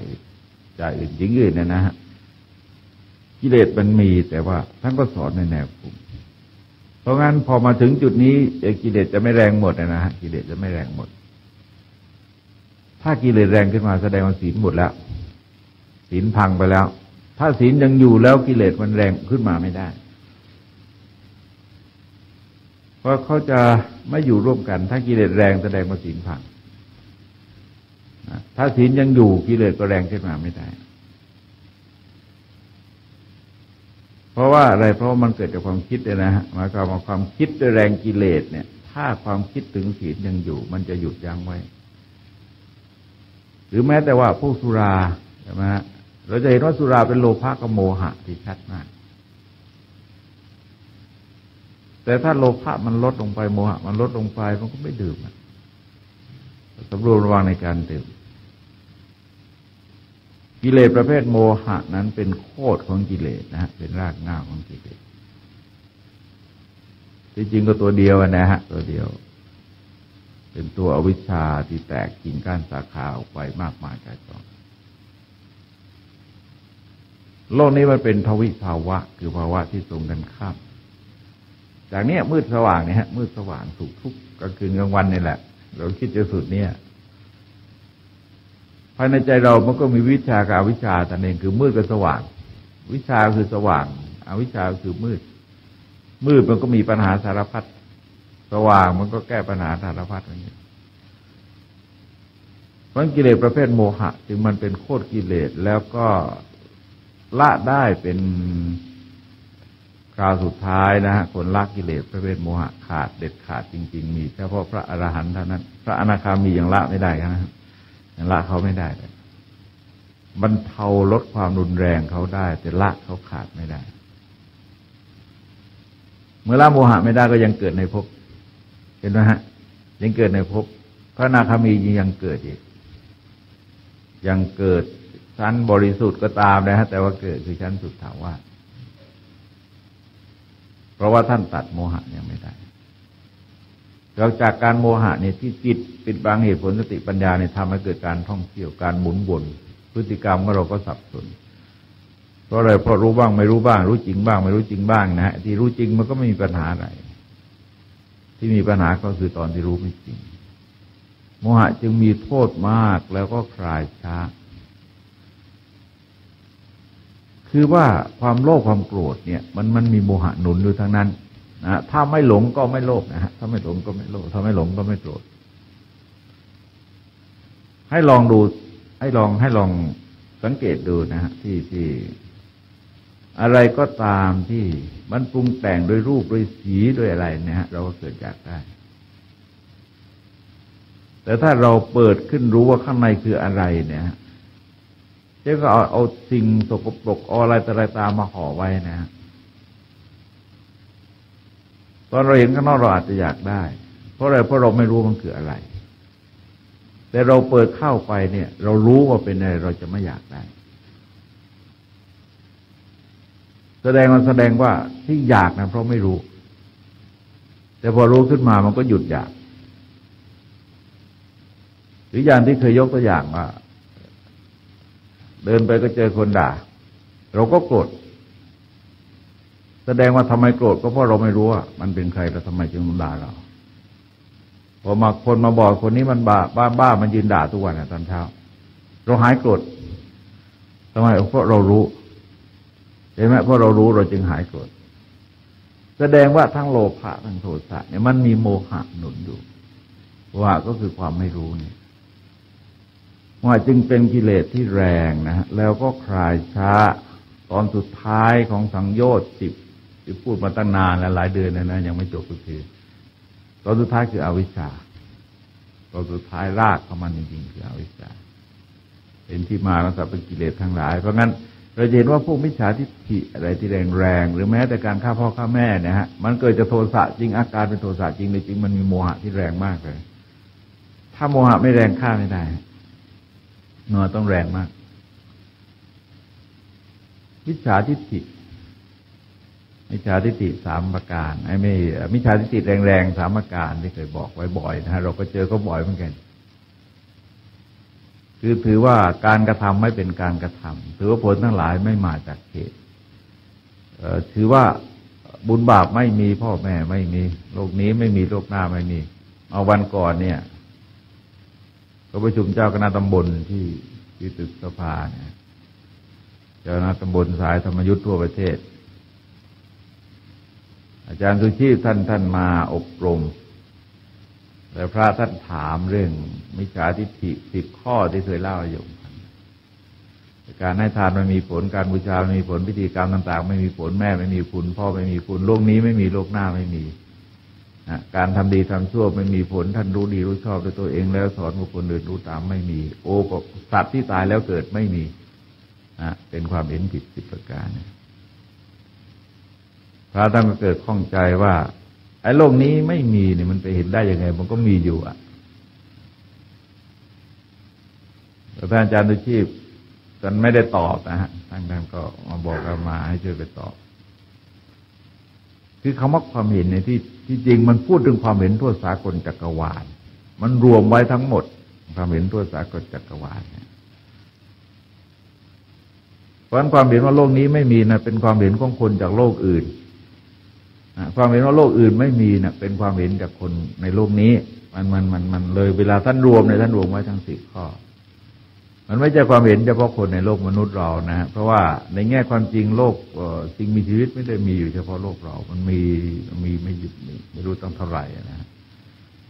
แต่ท่านก็รวมไปทั้งหมดก็เรียกว่าความเห็นในสากลจักรวาลเนี่ยมันผิดมันก็ผิดอยู่10 เรื่องใหญ่ๆระดับศีลธรรมจัญญามันก็ผิดอยู่ตรงนี้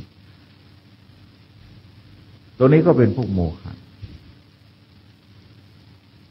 ถ้าติดสักอันแล้วก็จบกันหมายความว่าที่ท่านเรียกว่าเป็นวัตตขานุคือเป็นหลักต่อของวัตตะมันไม่มีโอกาสพัฒนานะครับเพราะว่าปฏิเสธเหตุผลเนี่ยเรียนมันทำอะไรก็ไม่เห็นได้เลย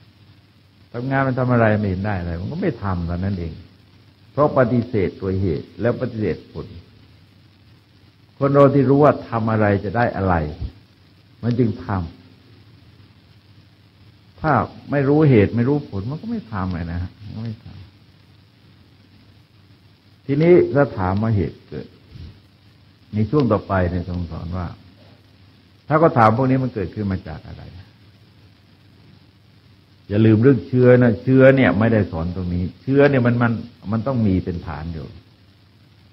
ก็เรียกว่ากามาธาตุเชื้อกามพยาบาทธาตุเชื้อพยาบาทโมหะธาตุเชื้อโมหะธาตุธาตุมันต้องมีเชื้ออยู่ภายในใจเราถ้าเราไม่มีเชื้อเนี่ยมันอารมณ์มันก็คืออารมณ์แต่นั้นเองเราจะเห็นว่าอยากกินอยากดูอยากชมอยากลิ้มเนี่ยเราไม่ได้อยากหมดนะฮะเราไม่ได้อยากหมดมันก็อยู่ที่ว่าเรามีเชื้อความชอบอยู่หรือไม่ตัวคนเราโกรธคนเราไม่ได้โกรธทุกคนน่ะไม่ได้โกรธทุกคนแต่ว่าคนเราเนี่ยเรามีเชื้อความโกรธอยู่หรือไม่มันต้องดูที่เชื้อด้วยอย่างที่เคยบอกว่าสมมติว่าคนนะคนหรือสิ่งของอะไรก็ตามที่เราเห็นครั้งแรกเลยเราจะไม่มีความยินดียินร้ายเฉยๆทีนี้ไอ้เฉยๆเนี่ยมนุษย์เนี่ยมันอยากรู้นะฮะเพราะเกิดสงสัยว่าเป็นใครอะไรต่ออะไรจะมีการศึกษาแล้วต่อจากนั้นเมื่อรู้แล้วเนี่ยจะเกิดยินดียินร้ายจะเกิดชอบไม่ชอบจะเกิดชอบไม่ชอบซึ่งมันก็เก็บอยู่ภายในใจผมเกิดแล้วเก็บภายในใจต่อมาอีกตั้งกี่เดือนไม่รู้เราก็เจอเขาอีกมันก็จะมีความรู้สึกต่อคนนี้ตามความรู้สึกที่เป็นเชื้ออยู่ชอบหรือไม่ชอบพอเราเห็นปั๊บเราจะดีใจหรือเฉยๆหรือไม่พอใจไม่ยินดีนะฮะเรียกที่พระพุทธเจ้าใช้คำว่ายินดียินร้ายยินดียินร้ายเนี่ยค่อนข้างพูดยากนะฮะปัจจุบันเนี่ยคำว่ายินร้ายมันเป็นภาษาค่อนข้างโบราณไปหน่อยนะมันก็สื่อกันไม่ค่อยได้ชอบไม่ชอบนะฮะรู้สึกว่าชอบไม่ชอบมันน่าจะง่ายกว่าน่าจะพูดง่ายกว่ากิเลสประเภทโลภะหรือประเภทราคะเนี่ยทรงใช้คำว่ามันเกิดจากสุภนิมิตคือเราไปมองว่ามันสวยงามเราก็กำหนดตัวเองซึ่งการกำหนดเนี่ยหมายความว่าถ้าเราไม่มีเชื้ออย่างว่าพระพุทธเจ้าเองถ้าไปเห็นรูปสวยงามนะครับก็เหมือนกัน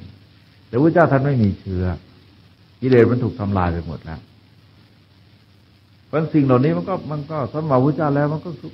คือสิ่งอย่างนั้นเองนะก็คือสิ่งอย่างนั้นเองก็เรียกว่าสักแต่ว่ารูปสักแต่ว่าเสียงสักแต่ว่าสิ่งสักแต่ว่ารสสักแต่ว่าสัมผัสไม่มีกิเลสเป็นเหตุให้ปรุงเมื่อใจไม่ปรุงมันก็จบแต่ว่าใจสามัญชนเนี่ยก็พอเห็นรูปแล้วมันก็มีการกำหนดถ้าสวยเราก็อยากได้ ไพเราะเราก็อยากฟัง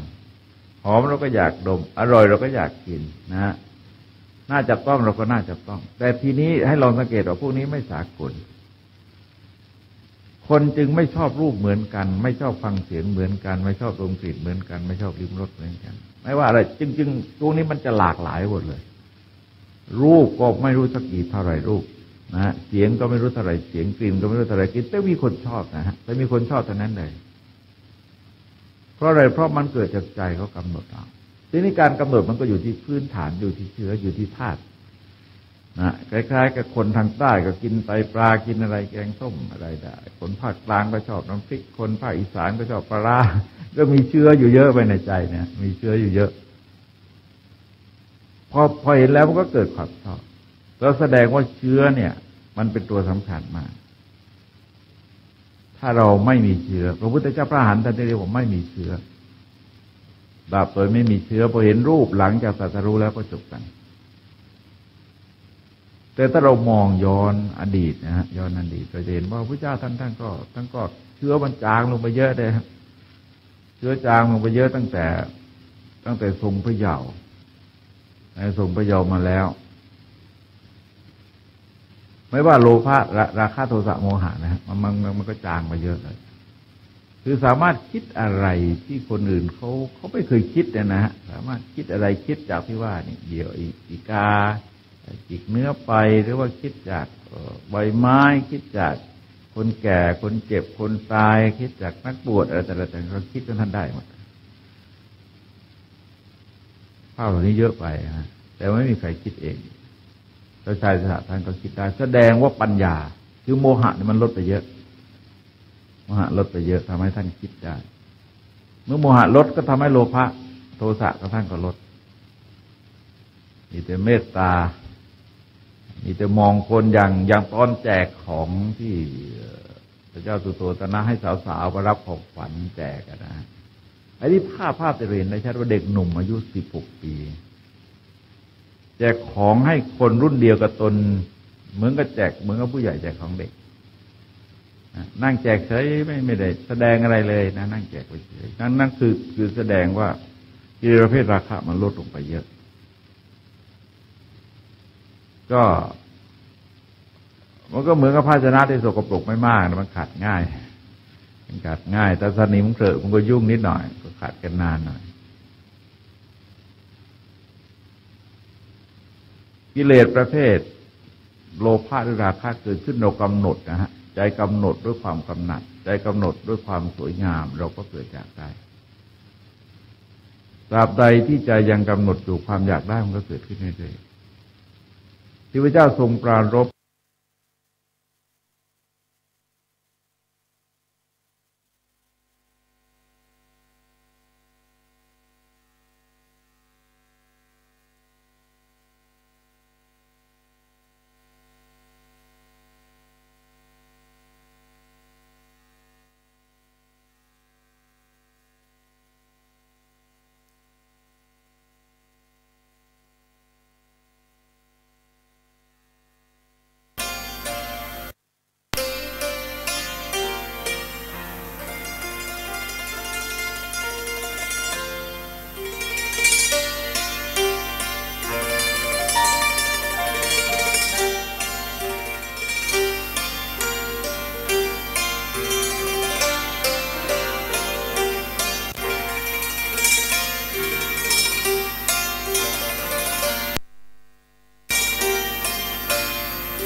เป็นก็แสดงว่าใจเราปรุงอีกแนวหนึ่งนะเราไม่ชอบบางทีเราก็เฉยๆก็ได้โทสะก็เหมือนกันนะมันก็เกิดจากเราคิดเอาเองไอ้คนนี้ไม่ดี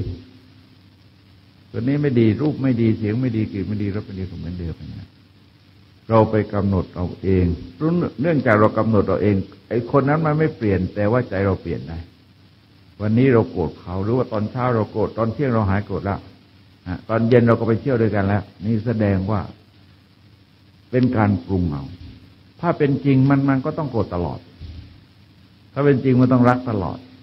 ถ้าเป็นจริงมันต้องโลภตลอดแต่ที่จริงไม่ใช่มันก็อยู่ที่การปรุงเอาตกลงว่าใจของคนนั้นเป็นตัวกำหนดอารมณ์ตัวกำหนดความรุนแรงนะว่าจะแรงหรือไม่แรงเพิ่มไม่แรงก็ได้นะฮะปรุงไม่แรงก็ได้แต่หมายความว่าลดความรุนแรงลงไปก็ได้โมหะนั้นเกิดขึ้นจากการไม่คิดนะฮะไม่ได้ใช้เหตุผลไม่ได้ใช้ปัญญาพินิจพิจารณาแล้วก็โง่งมงายไป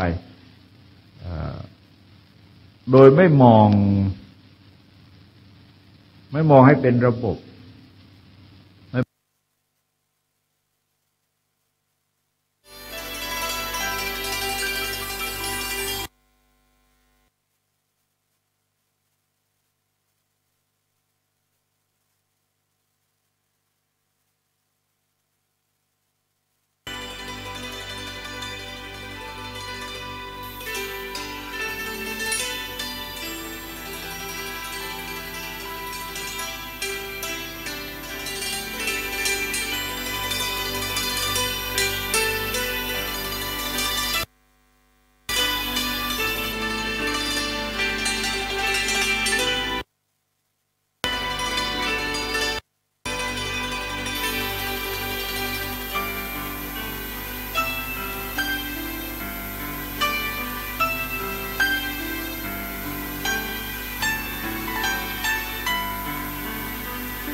ข้อมูลนั้นคนจะไม่รู้หรอกเพราะถูกชี้น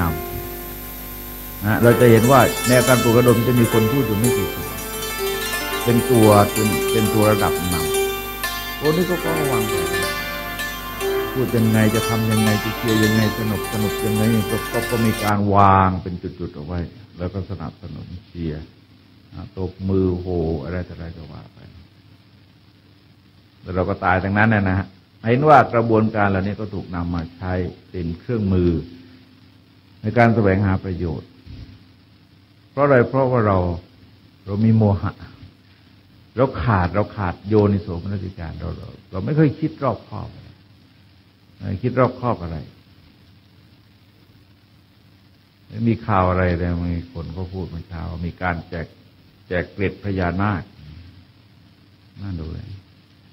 มาหลายปีที่แล้วอะไรไทยรัฐไข่พญานาคที่แม่น้ำนั่นเนี่ย คนก็แห่กันไปก็ดีนะชาวบ้านได้ขายของไปแล้วก็โรงแรมก็ได้มีคนพักร้านค้าก็มีคนซื้อนะไอ้รถมีรถอะไรต่ออะไรก็มีก็ได้ดีฮะทางเงินแค่สักพักแต่ว่าก็เจ็บใจที่ว่าถูกหลอกถูกเขาหลอกเพราะอะไรเพราะอายุนี่ทีนี้มามองอีกมุมหนึ่งว่าจะดับเนี่ยดับได้ยังไงมันเกิดจากความคิดทั้งหมดเองนะเราสังเกตมันเกิดจากความคิดทั้งหมดเพราะงั้นแต่ถ้าจะดับมันก็คือตรงกันข้ามคล้ายๆกับดับร้อนไปใช้เย็นเนี่ยนะฮะดับรู้ไปใช้เย็นในส่วนกิเลสประเภทราคะประเภทโลภก็ทรงสอนในรูปของอสุภะคือมองให้เห็นความไม่สวยที่งาม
ไม่หนีงานมาอยู่ในโลกมนุษย์ได้ไง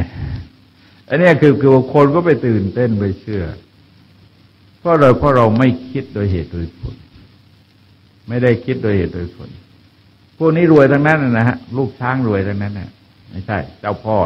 กับลูกช้างนะฮะลูกช้างรวยเราไม่ได้มองโดยเหตุโดยผลว่าถ้าเขาช่วยได้นะฮะแต่เขาช่วยอะไรได้แล้วธรรมะมันมีทำไมก็ขอเอาขอเจ้าพ่อเอาเจ้าพ่อโดนบันดาลให้เลยไม่ต้องทำอะไรนั่งขอไปเรื่อยๆโลกอย่างนั้นมันมีจริงหรือเปล่ามันไม่มีหรอก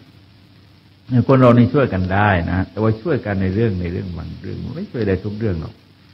แม้แต่พ่อแม่เราเองนะท่านเกิดเรามาท่านก็ช่วยเราไม่ได้ทุกเรื่อง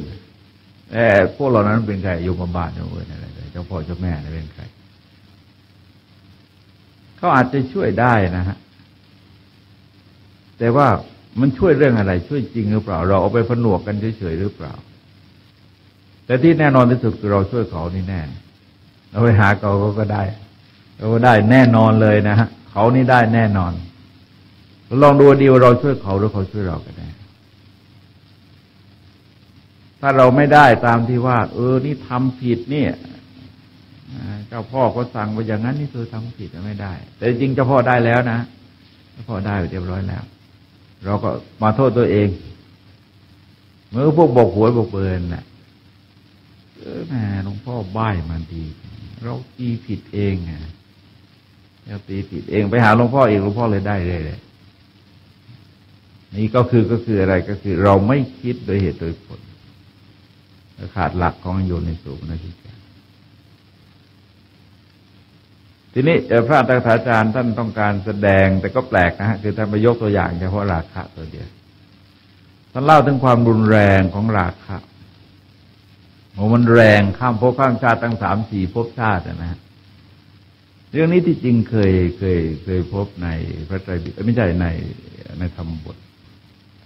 เรื่องไตโยชนคือคน3 กลุ่มที่พระเจ้าเล่าถึงบุพกรรมแต่ว่าพระอาจารย์ท่านก็ยกมาทีนี้ก็จะพูดถึงผู้หญิงคนหนึ่งไปได้เสียกับน้องของสามีแล้วกลัวความผิดจะปรากฏก็วางแผนให้สามีนะฮะไปสระผมด้วยผงมะขามป้อมมันสระไงก็สระด้วยมะขามป้อมเปลือกแล้วแต่ผลมะขามป้อมนะเขาว่าสระผมไม่ทราบสระได้จริงหรือเปล่าแต่ว่าโบราณก็สระผมก็แสดงว่ายุคนั้นนะก็สระผมด้วยผลมะขามป้อมแล้วก็ให้น้องชายเนี่ยไปแอบซุ่มอยู่คนนี้พอก้มสระผมในแม่น้ำก็ตัดคอขาดแต่สามีเนี่ยเป็นคนซื่อรักภรรยาจิตมันประวัติถึงภรรยานะฮะภรรยาเป็นคนสั่งไปหามะขามป้อมมาให้สามีสระผมก็ใจก็รักภรรยาผูกพันไว้ตายไปเกิดเป็นงูเขียวอยู่ข้างบนนั่นแหละที่บ้านนั่นแหละก็ด้วยความผูกพันในภรรยาก็หล่นลงอยู่ใกล้เคียงภรรยาก็โกรธฆ่าตายเลยงูเขียวนั้นก็เกิดเป็นสุนัขที่บ้านนั่นอีกก็เวลาผู้หญิงคนนั้นไปไหนก็ตามไป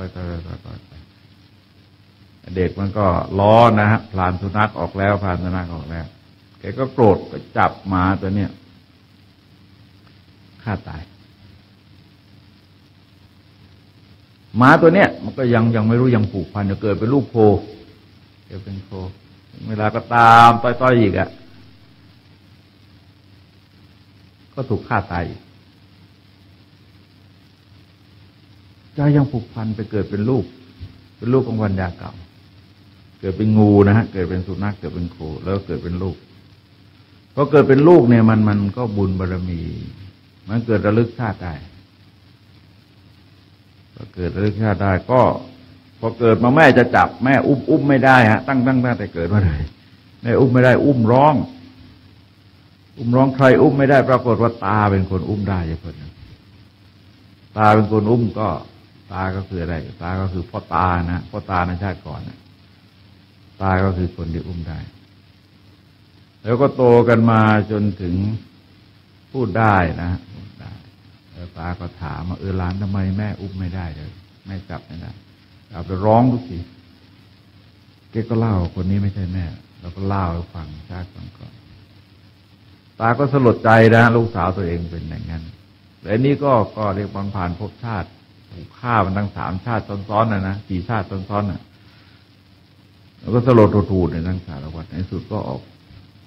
ไปเฝ้าพระพุทธเจ้า2 คนตาหลานนะตาก็สลดใจนะสลดใจทำไมมันทำบาปทำกรรมขนาดนี้ไอ้นี่ก็สลดใจในสังสารวัฏตัวเองมาเกิดทุกข์ถูกฆ่าซ้อนๆกัน4 ชาติโดยอาศัยราคะเห็นไหมอาศัยราคะคือความกำหนัดความพอใจจิตใจทางที่คนเขาไม่มีเยื่อใยไม่มีความผูกพันอะไรแล้วก็ไปผูกพันไปเยื่อใยเขาในสุดก็ตัดสินใจบวชก็คงลึกซึ้งมากนะเห็นทุกข์ลึกซึ้งมากมันเป็นเพียรไม่นานก็บรรลุมรรคผลเป็นพระอรหันต์นั่นคือลักษณะท่านต้องการให้ดูว่ามันคลายช้าต้องการให้ดูในประเด็นว่ามันคลายช้าราคะเนี่ยมันคลายช้าความเยื่อใยผูกพันที่อยู่ในสมัยเป็นสามีปัญญาถูกลวงฆ่าตัวเองไม่รู้เกิดเป็นงูก็อยากผูกพันอีกละเกิดเป็นงูถูกฆ่าอีกเกิดเป็นสุนัขผูกพันอีกละเกิดเป็นโคยังผูกพันได้อีกนั่นคือลักษณะของราคะโลภะนะฮะราคะโลภะเป็นกิเลสที่มีโทษน้อยแต่คลายช้าเพราะแนวที่ท่านเรียกว่าบุพเพสันนิวาสที่เคยเล่าเรื่องโกศกเศรษฐีนะฮะถ้าเราลองดูชาติแล้วเนี่ยโกศกเศรษฐีกับพัญญาเนี่ยเมื่อก่อนมันโกศกเศรษฐีมันเป็นนายโกตุหลิก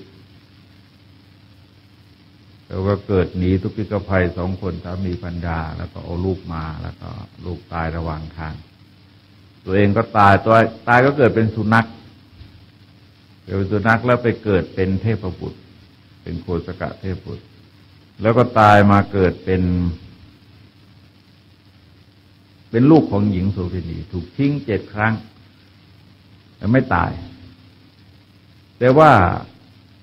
ตัวพัญญาต่อมานะฮะพัญญาก็ตายไปก็เกิด2 ชาติเหมือนกันนะแล้วก็ต่อมาก็ไปเกิดเป็นลูกเศรษฐีในชนบทแกไม่ได้เห็นหน้าโกศกแกได้ยินชื่อท่านเองได้ยินชื่อโกศกมันเกิดความสิเนหาอย่างแรงแล้วในสุด2 คนนี้ก็เป็นสามีภรรยากันในพระเจ้าทรงแสดงเรื่องบุพเพสันนิวาสนั้นแสดงถึงว่ากิเลสประเภทนี้มันคลายช้ามากมันติดท่านกำลังติดตามรับฟังสถานีวิทยุกระจายเสียงพระพุทธศาสนาแห่งชาติและสังคม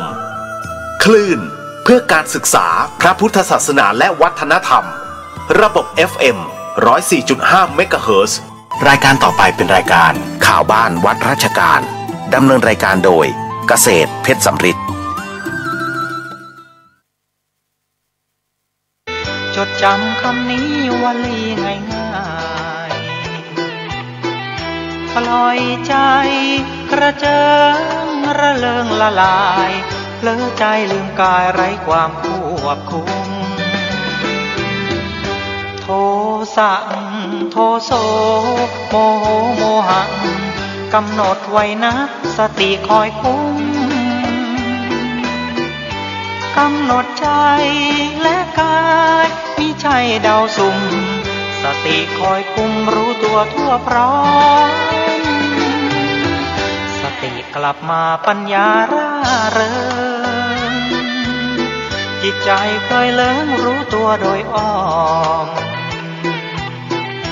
หากปล่อยใจกายเผลอไปทุกย่อมหัวใจก็ย่อมฟุ้งซ่านให้มานเข้าคุม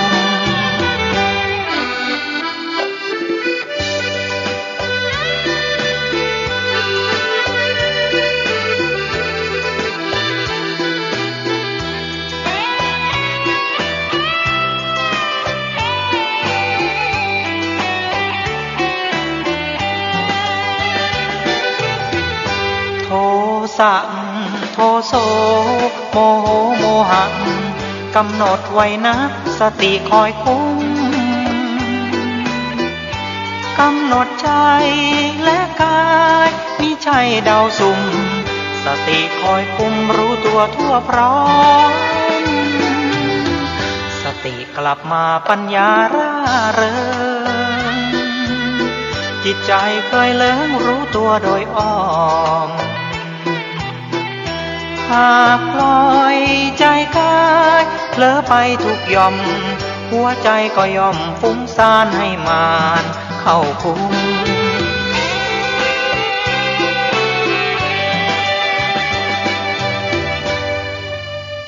ข่าวสารเพื่อการประชาสัมพันธ์โครงการพัฒนาคุณภาพชีวิตเด็กด้อยโอกาสของวัดดอนจันทร์ตำบลท่าสาราอำเภอเมืองจังหวัดเชียงใหม่เชิญท่านร่วมบริจาค 053-240-184 พัฒนากายพัฒนาจิตใช้หลักธรรมศีลสมาธิปัญญาวิปัสสนาปัญญาอบรมกล่อมเกลาจิตใจจากเด็กจนเป็นผู้ใหญ่ได้บุญได้กุศลสุขกายสุขใจโดยทั่วหน้ากันข่าวสารเพื่อการประชาสัมพันธ์ขอเชิญชวนผู้ใจบุญร่วมสร้างศาลาปฏิบัติธรรมของวัดใหม่ห้วยทรายหมู่ที่ 4 ตำบลสุเทพอำเภอเมืองจังหวัดเชียงใหม่ปัจจุบันก็มีพระอธิการบุญเพ็งปิยธรรมโมเป็นเจ้าวาดวัดใหม่ห้วยทรายพร้อมด้วยศรัทธาทุกหลังคาเรือนญาติธรรมทางใกล้ทางไกลร่วมกันเป็นเจ้าภาพท่านที่จะสอบถามรายละเอียดร่วมทำบุญสร้างศาลาปฏิบัติธรรมสอบถามรายละเอียดได้ที่พระอธิการบุญเพ็งปิยธรรมโมเจ้าวาดวัดใหม่ห้วยทราย 0871815231 ร่วมบุญร่วมกุศลได้บุญสุขกายสุขใจโดยทั่วหน้ากันสวัสดีครับท่านผู้ฟังที่เคารพข่าวชาวบ้านเสียงธรรมเสียงข่าววันนี้ผมกาเศรษฐ์เพชรสำริดบรรณาธิการข่าวก้าวหน้านิวทีมข่าวทีมงานกับการทำหน้าที่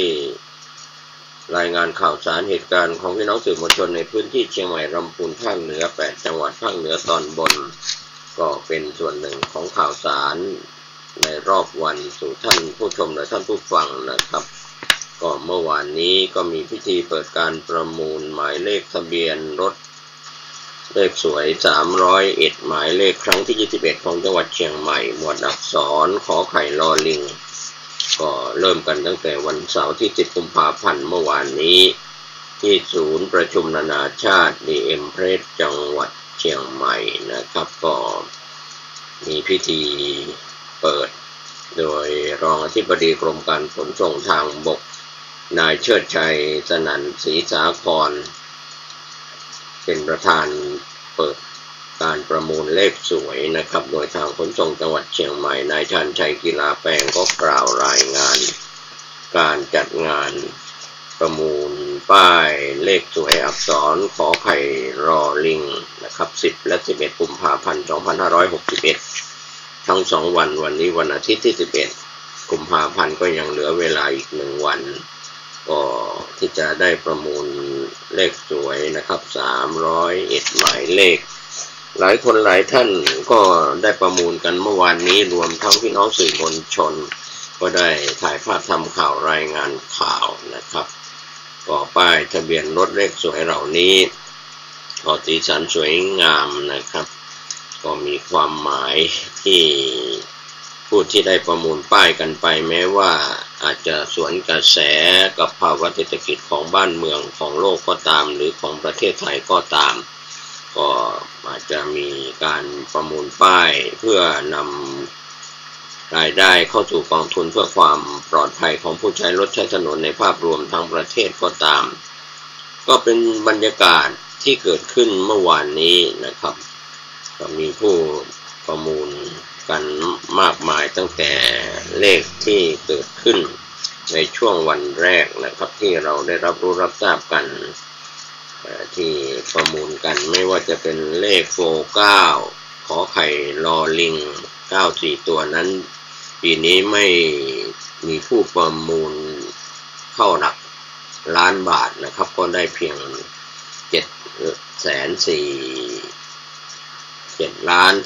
ขออภัย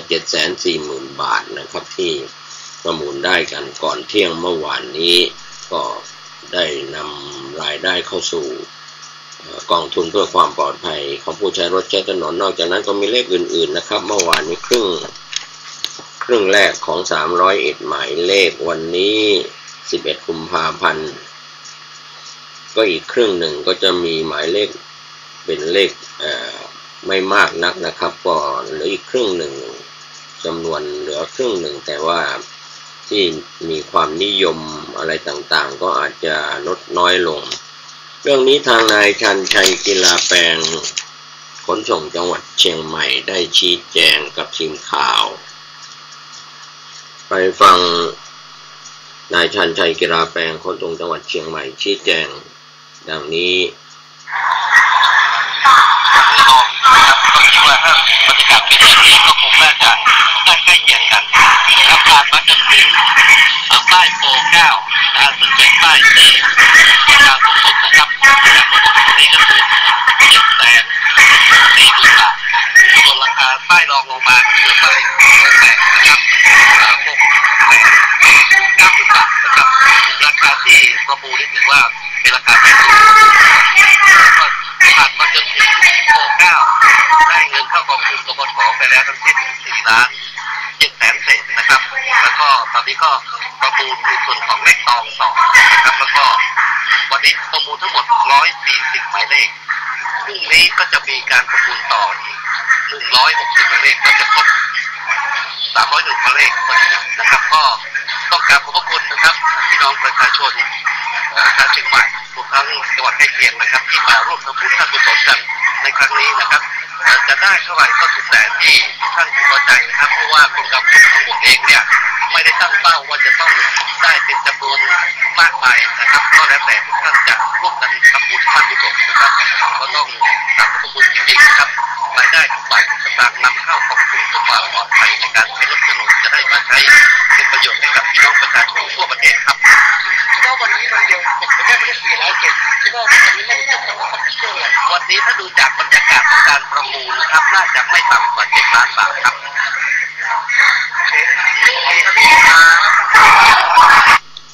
ครับก็เป็นเสียงจากนายชันชัยกีฬาแปลงขนส่งจังหวัดเชียงใหม่ให้สัมภาษณ์พี่น้องสื่อมวลชนเราทุกแขนงสาขาช่วงก่อนเที่ยงเมื่อวานนี้นะครับวันนี้ก็คงไปลุ้นกันอีก1วัน11กุมภาพันธ์ตั้งแต่ช่วงเช้า 9 นาฬิกาเป็นต้นไปที่ศูนย์ประชุมนานาชาติ DM Place โรงแรม DM Place จังหวัดเชียงใหม่อักษรขอไข่รอริงขับรถเลขสวยร่ำรวยโชคลาภนะครับทั้ง2วันจะเป็นไปตามเป้าที่ทางขนส่งจังหวัดเชียงใหม่ตั้งเป้าไว้10 ล้านบาทนะครับก็คงตั้งไว้ต่ำนะครับจะไปตามเป้าหรือไม่อย่างไรข่าวคืบหน้าเราคงจะได้นำมารายงานกับท่านผู้ฟังในรายการข่าวชาวบ้านอีกครั้งหนึ่งนะครับก็เป็นส่วนของข่าวประกอบเสียงเรื่องของการประมูลรถเลขสวยอักษรขอไข่รอริงทั้ง2วัน10และ11กุมภาพันธ์นี้ที่ศูนย์ประชุมนานาชาติ DM Place จังหวัดเชียงใหม่ใครต้องการเป็นฤกษ์ดียามดีเดือนแห่งความรักนะครับก็ขับรถเลขสวยร่ำรวยโชคลาภนะครับก็เป็นความหมายที่เราต้องการกันนะครับก็เป็นส่วนที่ทางทีมข่าวเราได้รายงานข่าวนี้กันเข้ามานะครับข่าวในพื้นที่ที่พี่น้องสื่อมวลชนรายงานกันวันนี้เราก็เริ่มกันในส่วนของจังหวัดแม่ฮ่องสอนที่ผู้สื่อข่าวได้รายงานกันเข้ามาว่าสาวไทยใหญ่ครองตำแหน่งธิดาชาติพันธุ์ในงานฤดูหนาวแล้วก็งานรื่นเริงจังหวัดแม่ฮ่องสอนปีนี้ช่วงค่ำเมื่อวานนี้ที่จังหวัดแม่ฮ่องสอนจัดการประกวดธิดาชาติพันธุ์ในงานฤดูหนาวแล้วก็งานรื่นเริงจังหวัดแม่ฮ่องสอนเวทีกลางสนามหน้าสารกลางจังหวัดแม่ฮ่องสอนก็มีสาวงามที่เป็นชาวแม่ฮ่องสอนโดยกำเนิด21 คน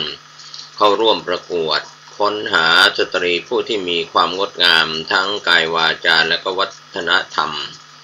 รวมไปถึงด้านความรู้สึกทางจิตใจประชาชนก็จะได้เห็นคุณค่าของสาวงามดังกล่าวธิดาชาติพันธุ์จังหวัดแม่ฮ่องสอนก็ได้แก่นางสาวเขมิกาสุนทรอายุ24 ปีสาวไทยใหญ่ บัณฑิตมหาวิทยาลัยเชียงใหม่ได้รับเงินรางวัล 25,000 บาทพร้อมขันน้ำผ่านรองจากนายประจวบอาจารพงศ์รองผู้ว่าราชการจังหวัดแม่ฮ่องสอนรองธิดาชาติพันธุ์อันดับหนึ่งก็ได้แก่นางสาวกัญญารัตน์สายสวัสดิ์สาวกะเหรี่ยงนักเรียนโรงเรียนแม่ราน้อยดารุณศิษย์นะครับครองตำแหน่งขวัญใจสื่อมวลชนอีกตำแหน่งรองอันดับ2ได้แก่นางสาวทิติพรปิยะภักโพคินสาวไทยใหญ่รองอันดับ3ก็ได้แก่นางสาวสุภัสสรเล้าเศรษฐการสาวไทยใหญ่รองอันดับ4ได้แก่นางสาวนัทนิชาบุญมีสาวไทยใหญ่ส่วนตำแหน่งขวัญใจประชาชนก็ได้แก่นางสาวกมลชนกจารุวรรณนักศึกษาวิทยาลัยการอาชีพนวมินทราชินีแม่ฮ่องสอนสำหรับผู้ที่ได้รับตำแหน่งธิดาชาติพันธุ์พร้อมรองทั้ง4คนนั้นและก็ขวัญใจสื่อมวลชนจะต้องปฏิบัติหน้าที่ในการประชาสัมพันธ์ภาพลักษณ์ตลอดจนประชาสัมพันธ์การท่องเที่ยวของจังหวัดแม่ฮ่องสอนในฐานะทูตวัฒนธรรมเป็นเวลา1 ปีนะครับก็เป็นข่าวช่วงค่ำเมื่อวานนี้ที่จังหวัดแม่ฮ่องสอนส่วนศูนย์พัฒนาพื้นที่พิเศษอมก๋อยร่วมกับหน่วยป้องกันรักษาป่าเชียงใหม่24และเจ้าหน้าที่ตำรวจร่วมกันตรวจยึดไม้แปรรูปพื้นที่อำเภออมก๋อยจังหวัดเชียงใหม่พลโทสมพงษ์แจ้งจำรัด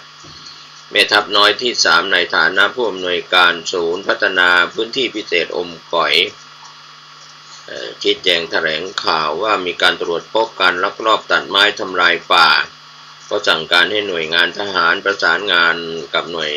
ป้องกันรักษาป่าเชียงใหม่ที่24เจ้าหน้าที่ตำรวจสถานีตำรวจภูธรแม่ตื่นและหน่วยงานที่เกี่ยวข้องเข้าทำการตรวจสอบพร้อมตรวจยึดไม้สักพร้อมอุปกรณ์แปรรูปบริเวณบ้านดูเซอร์หมู่ที่11ตำบลแม่ตื่นอำเภออมก๋อยจังหวัดเชียงใหม่นะครับก็มีไม้สักท่อนจำนวน70ท่อนไม้สักแปรรูปยาว200เซนติเมตรกว้าง10เซนติเมตรหนา4เซนติเมตรจำนวน100แผ่นไม้สักแปร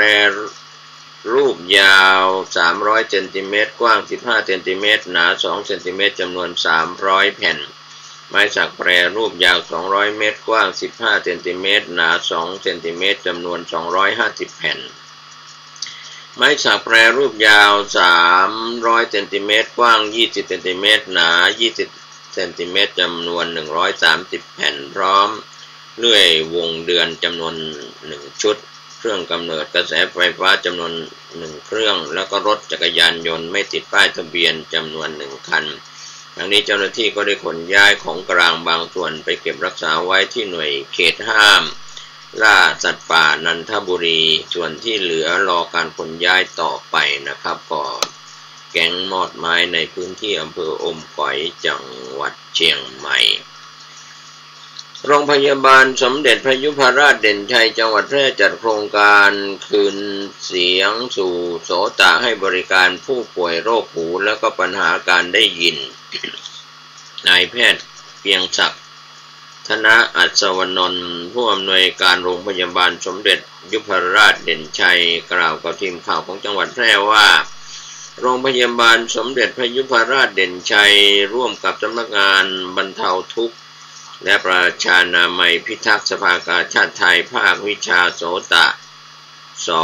นาสิกวิทยาคณะแพทยศาสตร์จุฬาลงกรณ์มหาวิทยาลัยศูนย์ความเป็นเลิศเฉพาะทางด้านโสตนาสิกวิทยาโรงพยาบาลราชวิถีและมูลนิธิหูคอจมูกชนบทดำเนินการโครงการคืนเสียงสู่โสตให้บริการตรวจรักษาหูแล้วก็ทำการผ่าตัดโรคหูน้ำหนวกโดยแพทย์ผู้เชี่ยวชาญระหว่างวันที่14ถึง15กุมภาพันธ์2561ณโรงพยาบาลสมเด็จพระยุพราชเด่นชัยอำเภอเด่นชัยจังหวัดแพร่กำหนดเวลาตรวจรักษาผู้ป่วยโรคหูระหว่างเวลา 8:30 น.ถึง 12:00 น.ทำการผ่าตัดเวลา 8:30 น.ถึง 16:30 น.โ โดยไม่เสียค่าใช้จ่ายใดๆทั้งสิ้นประชาชนผู้ป่วยโรคหูแล้วก็มีปัญหาการได้ยินในพื้นที่จังหวัดแพร่สามารถติดต่อขอลงทะเบียนเพื่อรับบริการในโครงการคืนเสียงสู่โสตะคือนำเสียงสู่หูที่ดีของงานผู้ป่วยนอกโรงพยาบาลใกล้บ้านตั้งแต่บัดนี้จนถึง13 กุมภาพันธ์ที่จะถึงนี้ก็สอบถามรายละเอียดเพิ่มเติมได้ที่กลุ่มการพยาบาลโรงพยาบาลสมเด็จพระยุพราชเด่นชัยจังหวัดแพร่054-613-134นะครับก็เป็นส่วนที่ให้บริการฟรีในส่วนของการคืนเสียงสู่หูของคนที่มีปัญหาเกี่ยวกับหูนะครับที่โรงพยาบาลสมเด็จพระยุพราชเด่นชัยจังหวัดแพร่จังหวัดเชียงใหม่จัดงานสตรอเบอรี่และของดีอำเภอเสมิงครั้งที่17ก็เป็นบรรยากาศเมื่อวานนี้ด้านหน้าโรงเรียนเสมิงพิทยาคมอำเภอเสมิงจังหวัดเชียงใหม่นายประจวบกันทิยารองผู้ว่าราชการจังหวัดเชียงใหม่เปิดงานสตรอเบอรี่และของดีอำเภอเสมิงครั้งที่17ประจำปีนี้นะครับระหว่างวันที่9ถึง11กุมภาพันธ์2561นะครับขอเชิญท่านร่วมไปชมสตรอเบอรี่ก็จะมีคุณภาพของสินค้าเกษตรปลอดภัยใส่ใจสิ่งแวดล้อมก็ในการส่งเสริมของกระทรวงเกษตรและสหกรณ์การปลูกสตรอเบอรี่แปลงใหญ่ใช้เทคโนโลยีมาช่วยและลดการใช้สารเคมีทำให้เกษตรกรได้คุณภาพจากสตรอเบอรี่ปลอดภัยปลอดสารพิษปลอดสารเคมีนะครับส่วนจังหวัดน่านวัดพระธาตุแช่แห้งพระอารามหลวงจัดแถลงข่าวเตรียมงานประเพณี6เพ็งนมัสการพระมหาธาตุเจ้าภูเพียงแช่แห้งประจำปี 2561ก็เป็นบรรยากาศเมื่อวานนี้ที่วัดพระธาตุแช่แห้งพระอารามหลวงอำเภอภูเพียงจังหวัดน่านคณะสงฆ์จังหวัดน่านคณะสงฆ์อำเภอภูเพียงก็แถลงข่าวจัดงานประเพณี6เพ็งนมัสการพระมหาธาตุเจ้าภูเพียงแช่แห้งประจำปี 2561จัดระหว่าง 24 ถึง 28 กุมภาพันธ์ 2561ก็มีนายวิบูลย์แววบัณฑิตรองผู้ว่าราชการจังหวัดน่านแถลงข่าวงานประเพณี6เพ็งก็มีท่านเจ้าคุณพระสุนทรมุนีรองเจ้าคณะจังหวัดน่านพระชยานันทมุนีเจ้าอาวาสวัดพระธาตุแช่แห้งพระอารามหลวงนายสโรจน์รัตนมาศวัฒนธรรมจังหวัดน่านแล้วก็ผู้นำชุมชนก็ร่วมกันชี้แจงแถลงข่าวงานประเพณี6เพ็งนะครับก็มีส่วนร่วมของประชาชนชาวอำเภอภูเพียงและเตรียมงานประชาสัมพันธ์ส่งเสริมงานวัฒนธรรมในท้องถิ่นวิทยาลัยสงฆ์กับมีการส่วนร่วมในการจัดงานประเพณี6เพ็งในสัปดาห์วันมาฆบูชาและในวโรกาสที่สมเด็จพระเทพรัตนราชสุดาสยามบรมราชกุมารีทรงพระกรุณาโปรดเกล้าพระราชทานผ้าห่มทิพย์องค์พระธาตุแช่แห้งในงานนมัสการพระมหาธาตุเจ้าภูเพียงแช่แห้งประจำปีนี้นะครับก็เป็นส่วนทีมข่าวจากจังหวัดน่านได้รายงานข่าวนี้กันเข้ามานะครับส่วนผู้ว่าราชการจังหวัดน่านชูนโยบายรัฐบาลนักท่องเที่ยวมาเที่ยวเมืองรองแล้วจะติดใจแล้วยังได้สิทธิประโยชน์ลดหย่อนภาษีนายไพศาลวิมลรัตน์ผู้ว่าราชการจังหวัดน่านกล่าวกับทีมข่าวของจังหวัดน่านด้านการท่องเที่ยวซึ่งทางองค์กรปกครองส่วนท้องถิ่นมีส่วนร่วมช่วยดูแลรักษาความปลอดภัยให้กับนักท่องเที่ยวแล้วในส่วนนี้จังหวัดน่านกำลังจัดงานมหกรรมเครื่องเงินน่านและก็ผ้าทอเมืองน่านเทศกาลดอกชมพูภูคาบานผ้าเงินน่านสู่อาเซียนเทศกาลดอกชมพูภูคาบานผ้าเงินน่านสู่อาเซียนประจำปีนี้นะครับเทศกาลเหล่านี้คาดว่าจะมีนักท่องเที่ยวเข้ามาสู่จังหวัดน่านเป็นจำนวนมากก็มีการพัฒนาผลิตภัณฑ์ใช้ทุนทางวัฒนธรรมต่อยอดแล้วก็ปรับเปลี่ยนรูปแบบผลิตภัณฑ์ผ้าทอ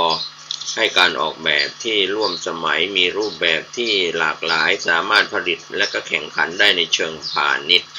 ก็จัดงานระหว่าง 14-18 กุมภาพันธ์ 2561 ณ บริเวณขวงเมืองน่านจังหวัดน่านก็เชิญท่านผู้ฟังไปร่วมท่องเที่ยวงานนี้ที่จังหวัดน่านส่วนจังหวัดแพร่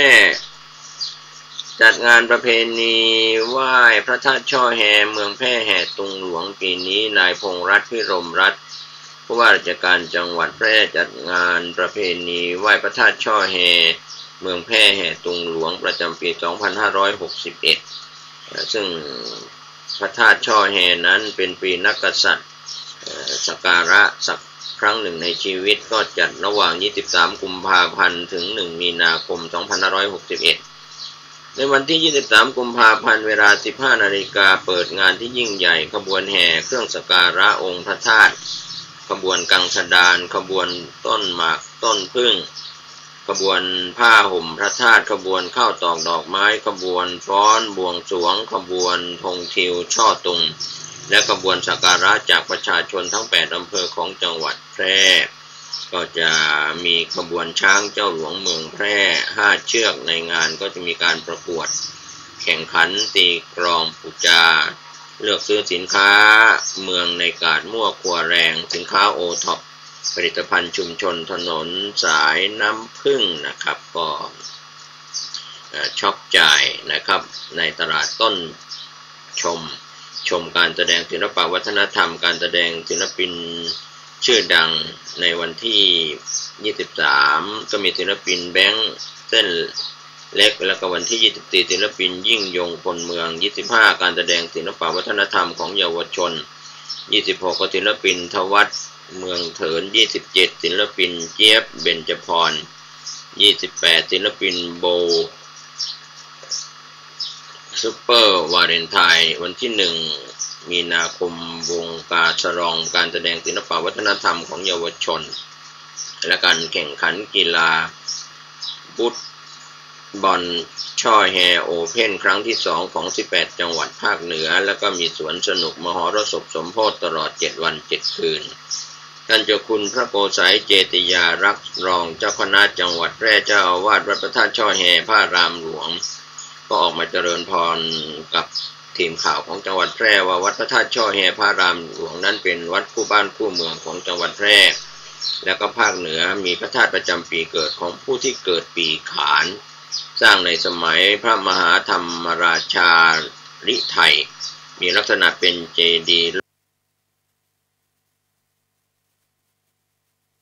รูป8 เหลี่ยม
สวามิภักดิ์หัวหน้าฝ่ายอำนวยการกองบังคับการกองอาสารักษาดินแดนจังหวัดเชียงรายรายงานกับประธานในพิธีนะครับก็เชิญผู้สื่อข่าวได้รายงานกันเข้ามาส่วนจังหวัดพะเยาประชุมพัฒนาศักยภาพองค์กรชุมชนและอปท.เพื่อเตรียมความพร้อมดำเนินการขยายพื้นที่ดำเนินการศูนย์หอมฮักชุมชนตำบลของจังหวัดพะเยานะครับก็เป็นบรรยากาศที่ผู้สื่อข่าวจากพะเยารายงานโดยนายวุฒิชัยสาวโกมุต รองผู้ว่าราชการจังหวัดพะเยาประชุมพัฒนาศักยภาพองค์กรชุมชนและองค์กรปกครองส่วนท้องถิ่นเตรียมความพร้อมในศูนย์หอมฮักชุมชนตำบลก็มีหัวหน้าส่วนราชการนายอำเภอสาธารณสุขอำเภอประธานผู้สูงอายุผู้อำนวยการโรงพยาบาลส่งเสริมสุขภาพตำบลประธานผู้พิการกำนันผู้ใหญ่บ้านแกนนำชุมชนทุกตำบลในจังหวัดพะเยาร่วมประชุมรับทราบนโยบายนะครับส่วนข่าวสุดท้ายสำนักงานพัฒนาชุมชนจังหวัดน่านเปิดงานโอท็อปน่านแฟร์ครั้งที่1กระตุ้นเศรษฐกิจที่น่านที่บริเวณห่วงน้อยตำบลในเวียงอำเภอเมืองน่านจังหวัดน่านนายไพโรจน์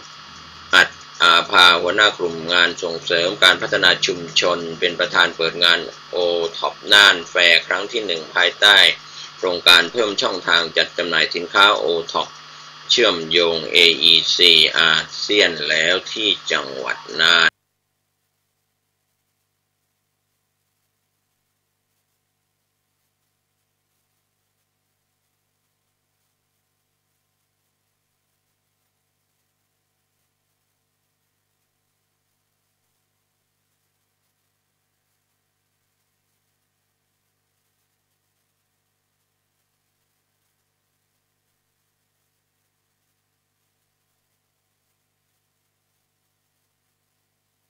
ที่11กุมภาพันธ์หมวดอักษรขอไข่รอลิงนะครับที่เหลืออยู่อีกครึ่งทางนะครับที่ทางสำนักงานขนส่งจังหวัดเชียงใหม่โดยกรมการขนส่งทางบกก็ได้มีการประมูลป้ายทะเบียนรถเลขสวยนะครับของเชียงใหม่อักษรขอไข่รอลิงขับรถเลขสวยร่ำรวยโชคลาภนะครับโดยนายชันชัยกีฬาแปลงขนส่งจังหวัดเชียงใหม่ได้ชี้แจงกับทีมข่าวแล้วในตอนช่วงต้นรายการวันนี้ก็ไปลุ้นกันอีก1วันนะครับที่ศูนย์ประชุมนานาชาติดีเอ็มเพรสจังหวัดเชียงใหม่ท้ายข่าววันนี้ก็มีธรรมะท้ายข่าวนะครับการที่เราอยู่ในภาวะเศรษฐกิจการตั้งอยู่ในความไม่ประมาทเรื่องของการกินการใช้สินค้าอุปโภคบริโภคแล้วก็การใช้จ่ายในครัวเรือนการประหยัดในครัวเรือนสถาบันครอบครัวนั้นมีส่วนสำคัญขอให้ท่านในการใช้หลักการมัธยัสถ์ประหยัดนะครับอะไรของควรกินควรใช้ที่เป็นประโยชน์กับครัวเรือนบางคนนั้นฟุ่มเฟือยมากเกินไปใช้จ่ายของกินของใช้มากกินทิ้งกินขว้างเหลือใช้เหลือกินนะครับก็ทำให้เกิดปัญหาฟุ่มเฟือยเป็นการฝึกนิสัยที่ไม่ประหยัดมัธยัสถ์นะครับก็เป็นปัญหาตามมาของสถาบันครอบครัวไม่ว่าจะเป็นพ่อแม่ลูกหลานคนใกล้ชิด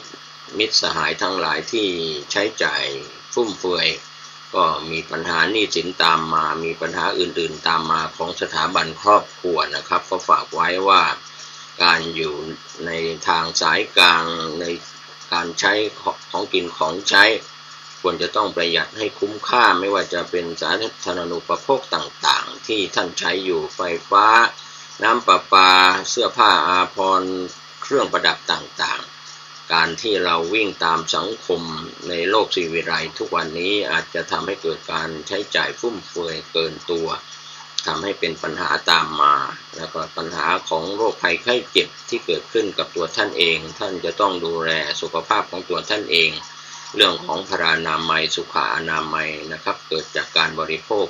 มากเกินไปหรือไม่โรคภัยไข้เจ็บที่เกิดขึ้นกับตัวของท่านเองคนในครอบครัวของท่าน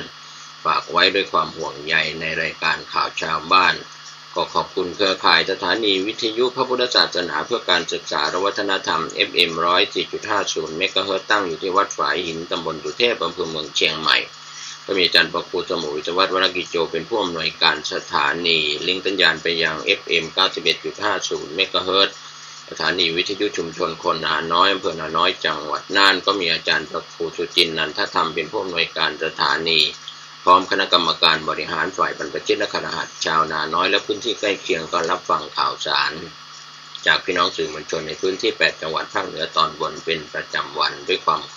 ขอบคุณและก็ธรรมสาระต่างๆที่ฝากไว้ครับก็ขอบคุณ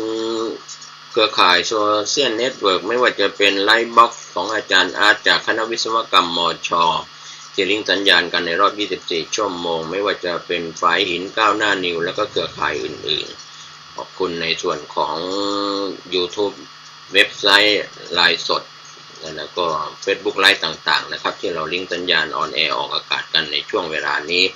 ขอทุกคนทุกท่านได้มีโอกาสพักผ่อนอยู่กับสถาบันครอบครัวเป็นครอบครัวอบอุ่นในวันหยุดเสาร์อาทิตย์หรือวันหยุดที่สำคัญลูกหลานอยู่พร้อมหน้าพร้อมตากันสุขกายสุขใจโดยทั่วหน้ากันสวัสดีครับ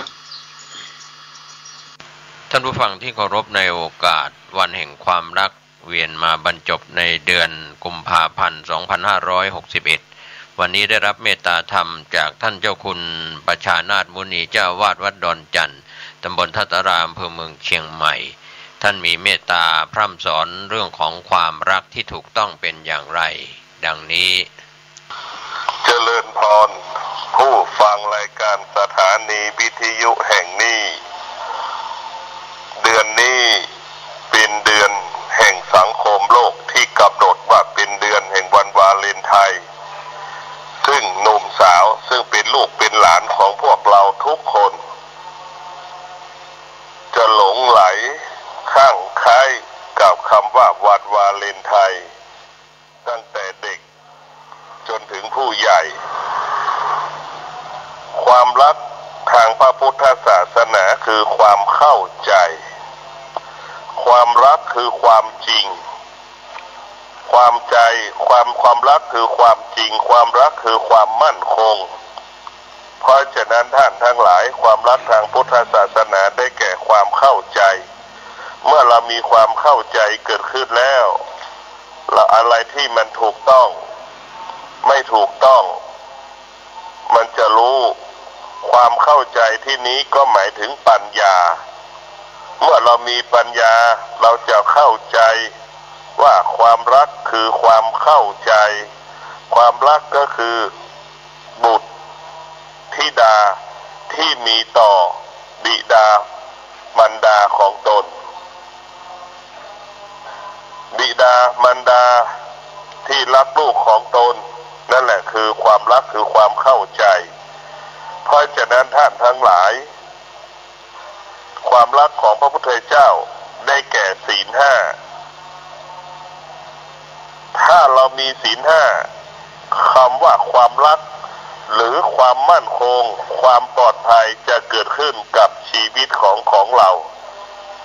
เราจะรักใครสักคนความรักเหล่านั้นต้องประกอบด้วยศีลห้าถ้าความรักปราศจากศีลห้าความรักเหล่านั้นไม่มั่นคงไม่ปลอดภัยไม่ยั่งยืนไม่เป็นที่ยอมรับของสาธารณชนความรักใดๆต้องประกอบด้วยศีลห้าเป็นความรักอันบริสุทธิ์เป็นความรักที่สะอาดเป็นความรักที่คนทุกคนยอมรับและสรรเสริญยกย่องเทิดทูนและบูชา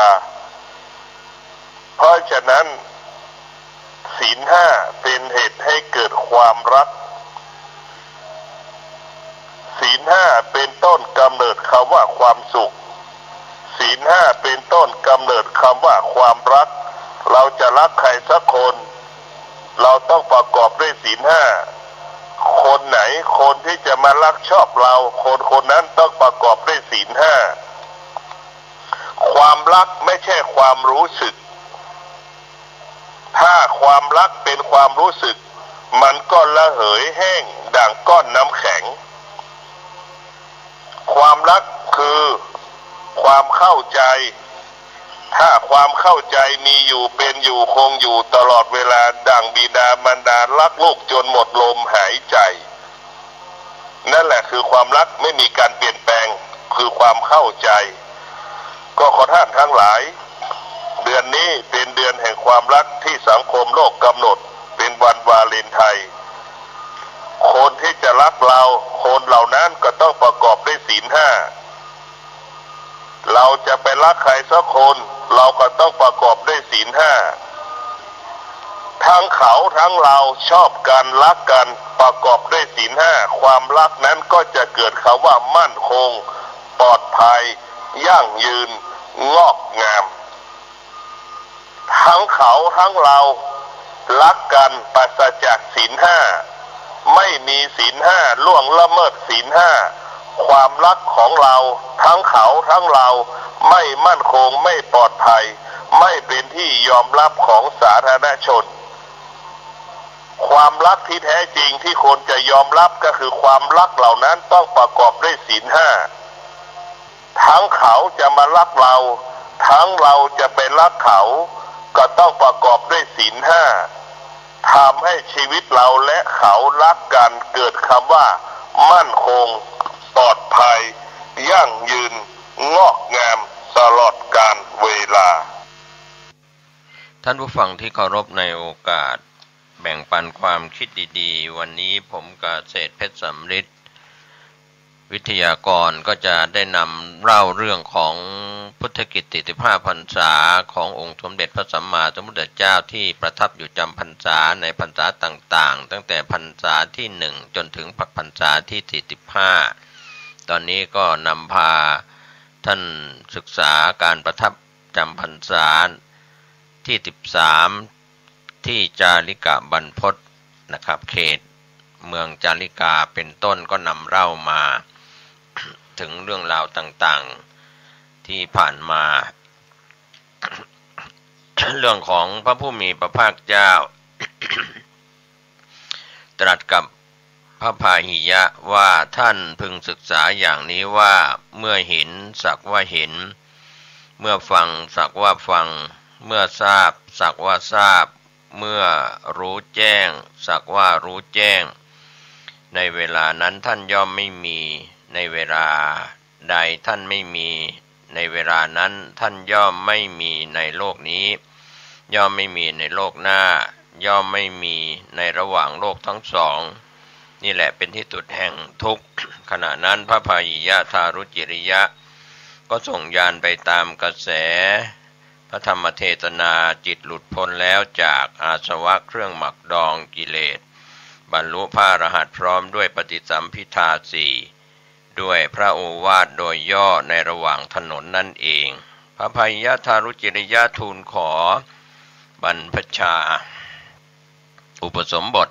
พระผู้มีพระภาคตรัสว่าบาทและจีวรของเธอมีแล้วหรือพระพาหิยะกราบทูลว่ายังไม่ครบพระเจ้าข้าพระศาสดาจึงตรัสว่าเธอจงไปแสวงหาบาทและจีวรมาก่อนเถิดแล้วพระองค์ก็เสด็จหลีกไปขณะที่พระพาหิยะกำลังแสวงหาอัฐบริขารมนุษย์ที่ไม่ใช่มนุษย์ผู้มีเวรต่อกันในเวลาการก่อนเข้าสิงในร่างของโคแม่ลูกอ่อนขวิดเข้าที่โคนขาซ้ายพาหิยะล้มลงถึงแก่ความตายทันทีพระศาสดากลับจากบิณฑบาตเสด็จออกจากกรุงสาวัตถีพร้อมด้วยภิกษุทั้งหลายทอดพระเนตรเห็นพาหิยะทารุจิริยะล้มอยู่ที่ก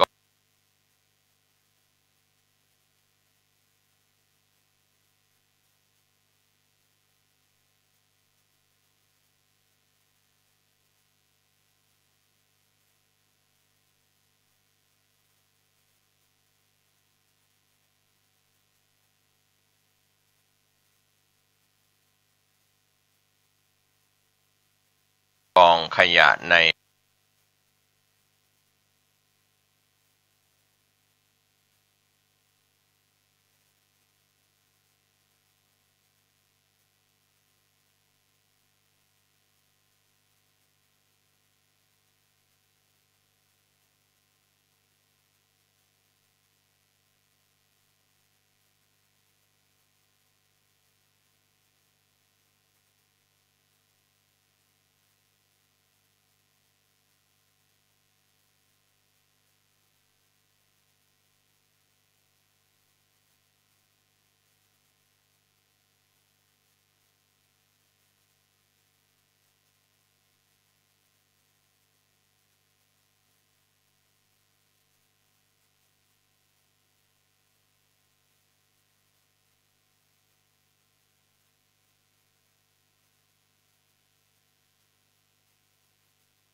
มาสาธยายธรรมตลอดราตรี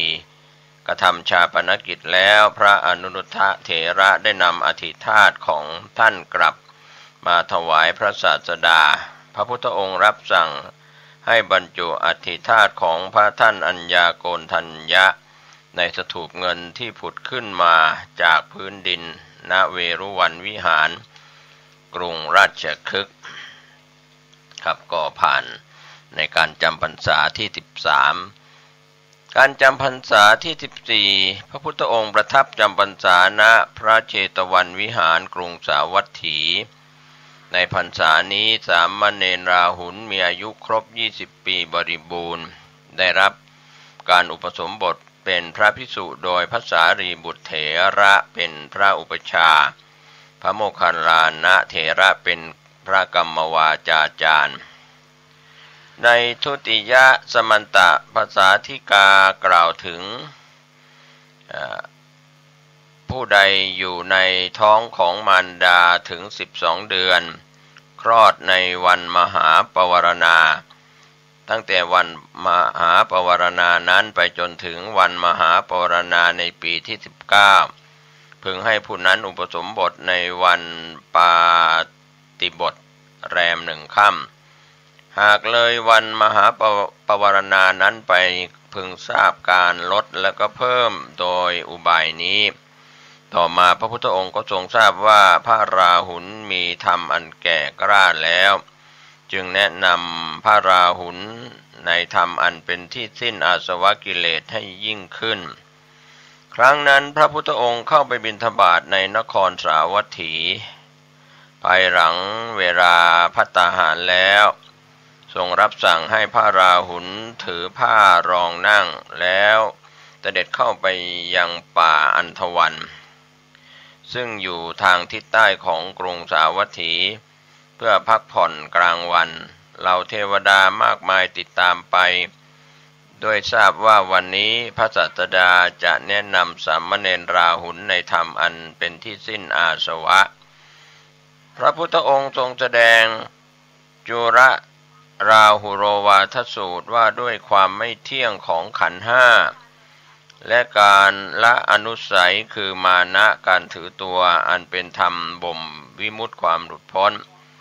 เมื่อจบพระภาสิทธินี้แล้วจิตของท่านพระราหุลพ้นแล้วจากอาสวะทั้งหลายบรรลุอรหัตผลพร้อมด้วยปฏิสัมภิทา4วิโมกข์8และอภิญญา6ก็กล่าวถึงพระราหุลเคยตั้งความปรารถนาไว้แทบบาทมูลของพระพุทธเจ้าปทุมุตตระในครั้งที่เป็นพญานาคชื่อปาลิตพร้อมกับเทวดาเหล่านี้ในวันนั้นบรรดาเทวดาที่ติดตามมาบางพวกได้บรรลุเป็นพระโสดาบันพระสกิทาคามีพระอนาคามีและก็เป็นพระขีณาสพเป็นพระอรหันต์ในพรรษานี้ภิกษุภัททวัคคี30รูปล้วนถือการอยู่ป่าและถือบิณฑบาตเป็นวัดพากันเดินทางมายังกรุงสาวัตถีเพื่อเข้าเฝ้าพระพุทธองค์แต่เพราะเป็นเวลาจวนเข้าพรรษาไม่สามารถจะเดินทางมาให้ทันวันเข้าพรรษา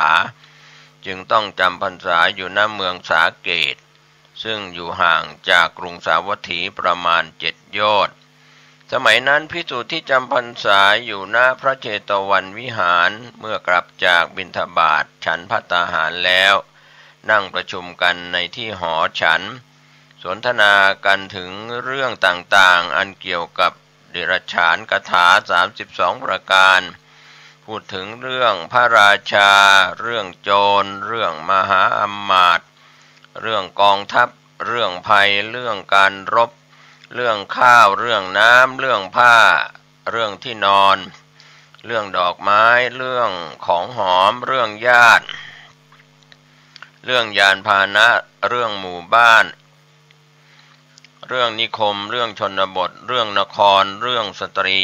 เรื่องบุรุษเรื่องเด็กชายเรื่องเด็กหญิงเรื่องความกล้าหาญ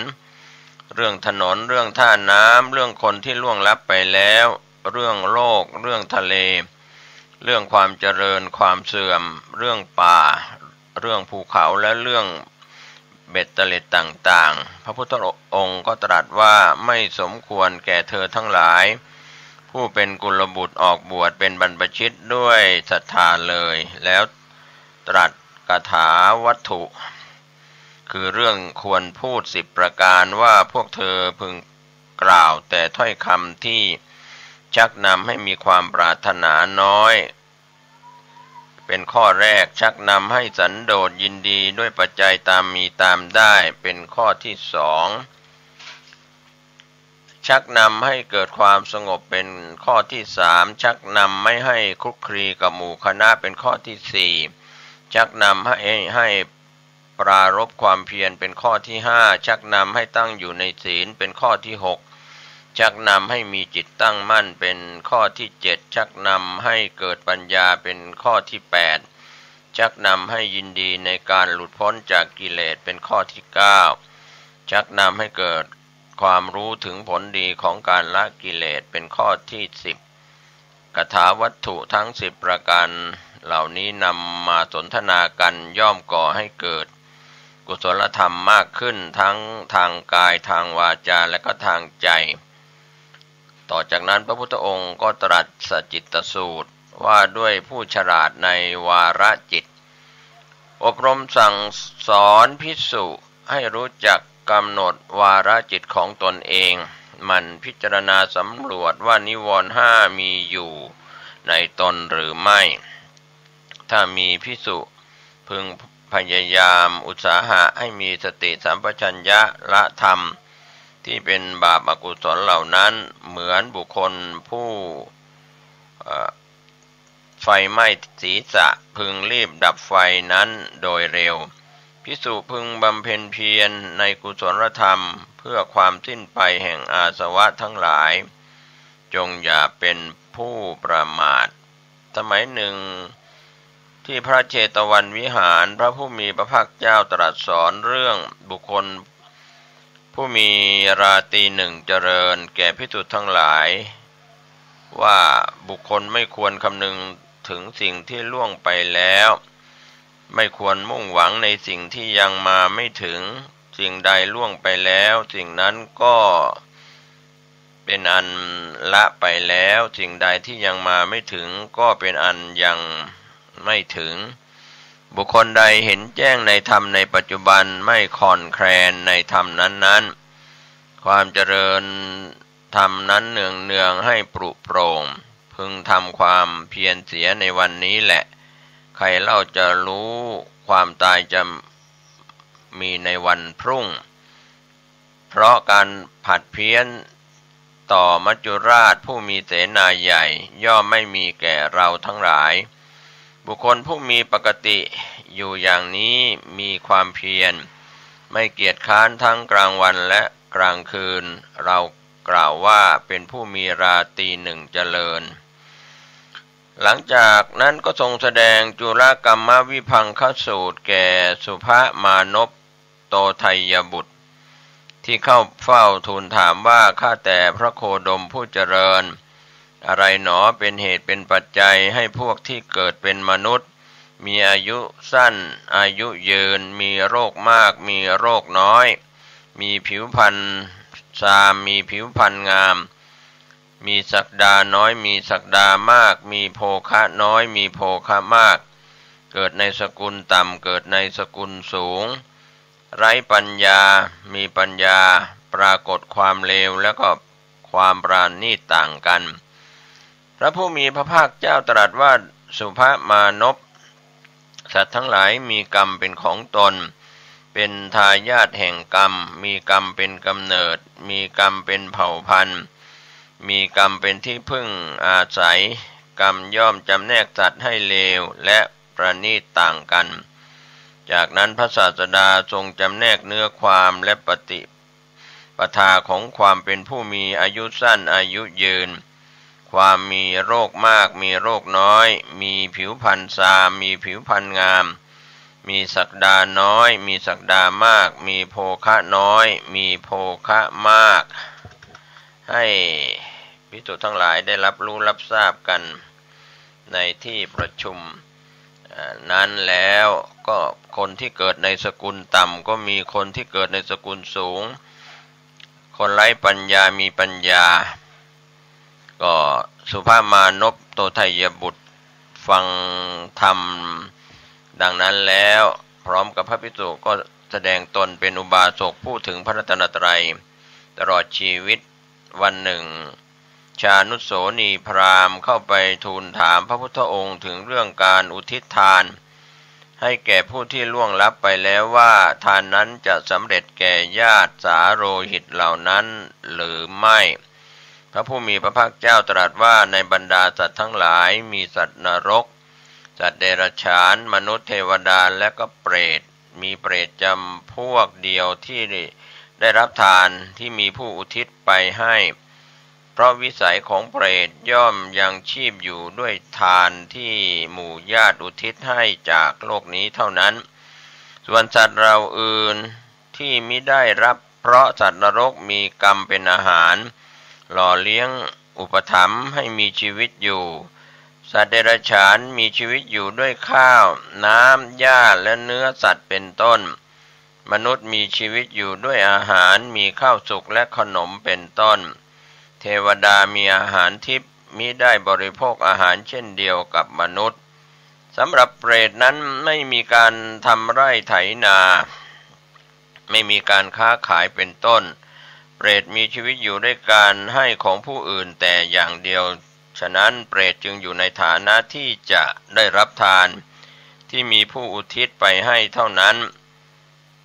ชานุโสนีพราหมณ์ทูลถามอีกว่าถ้าญาติสาโรหิตผู้ร่วงลับไปแล้วไม่อยู่ในฐานะที่จะรับใครเล่าจะได้บริโภคทานนั้นพระพุทธองค์ก็ตรัสตอบว่าในสังสารวัฏอันยาวนานที่เวียนว่ายตายเกิดนี้ย่อมต้องมีญาติสาโรหิตอยู่บ้างแต่แม้ว่าจะไม่มีญาติใดเลยผู้ให้ทานนั่นแหละก็จะได้รับผลเองแม้ทายกนั้นก็จะถือกำเนิดเป็นช้างก็จะได้ตำแหน่งช้างมงคลหัตถีหรือจะถือกำเนิด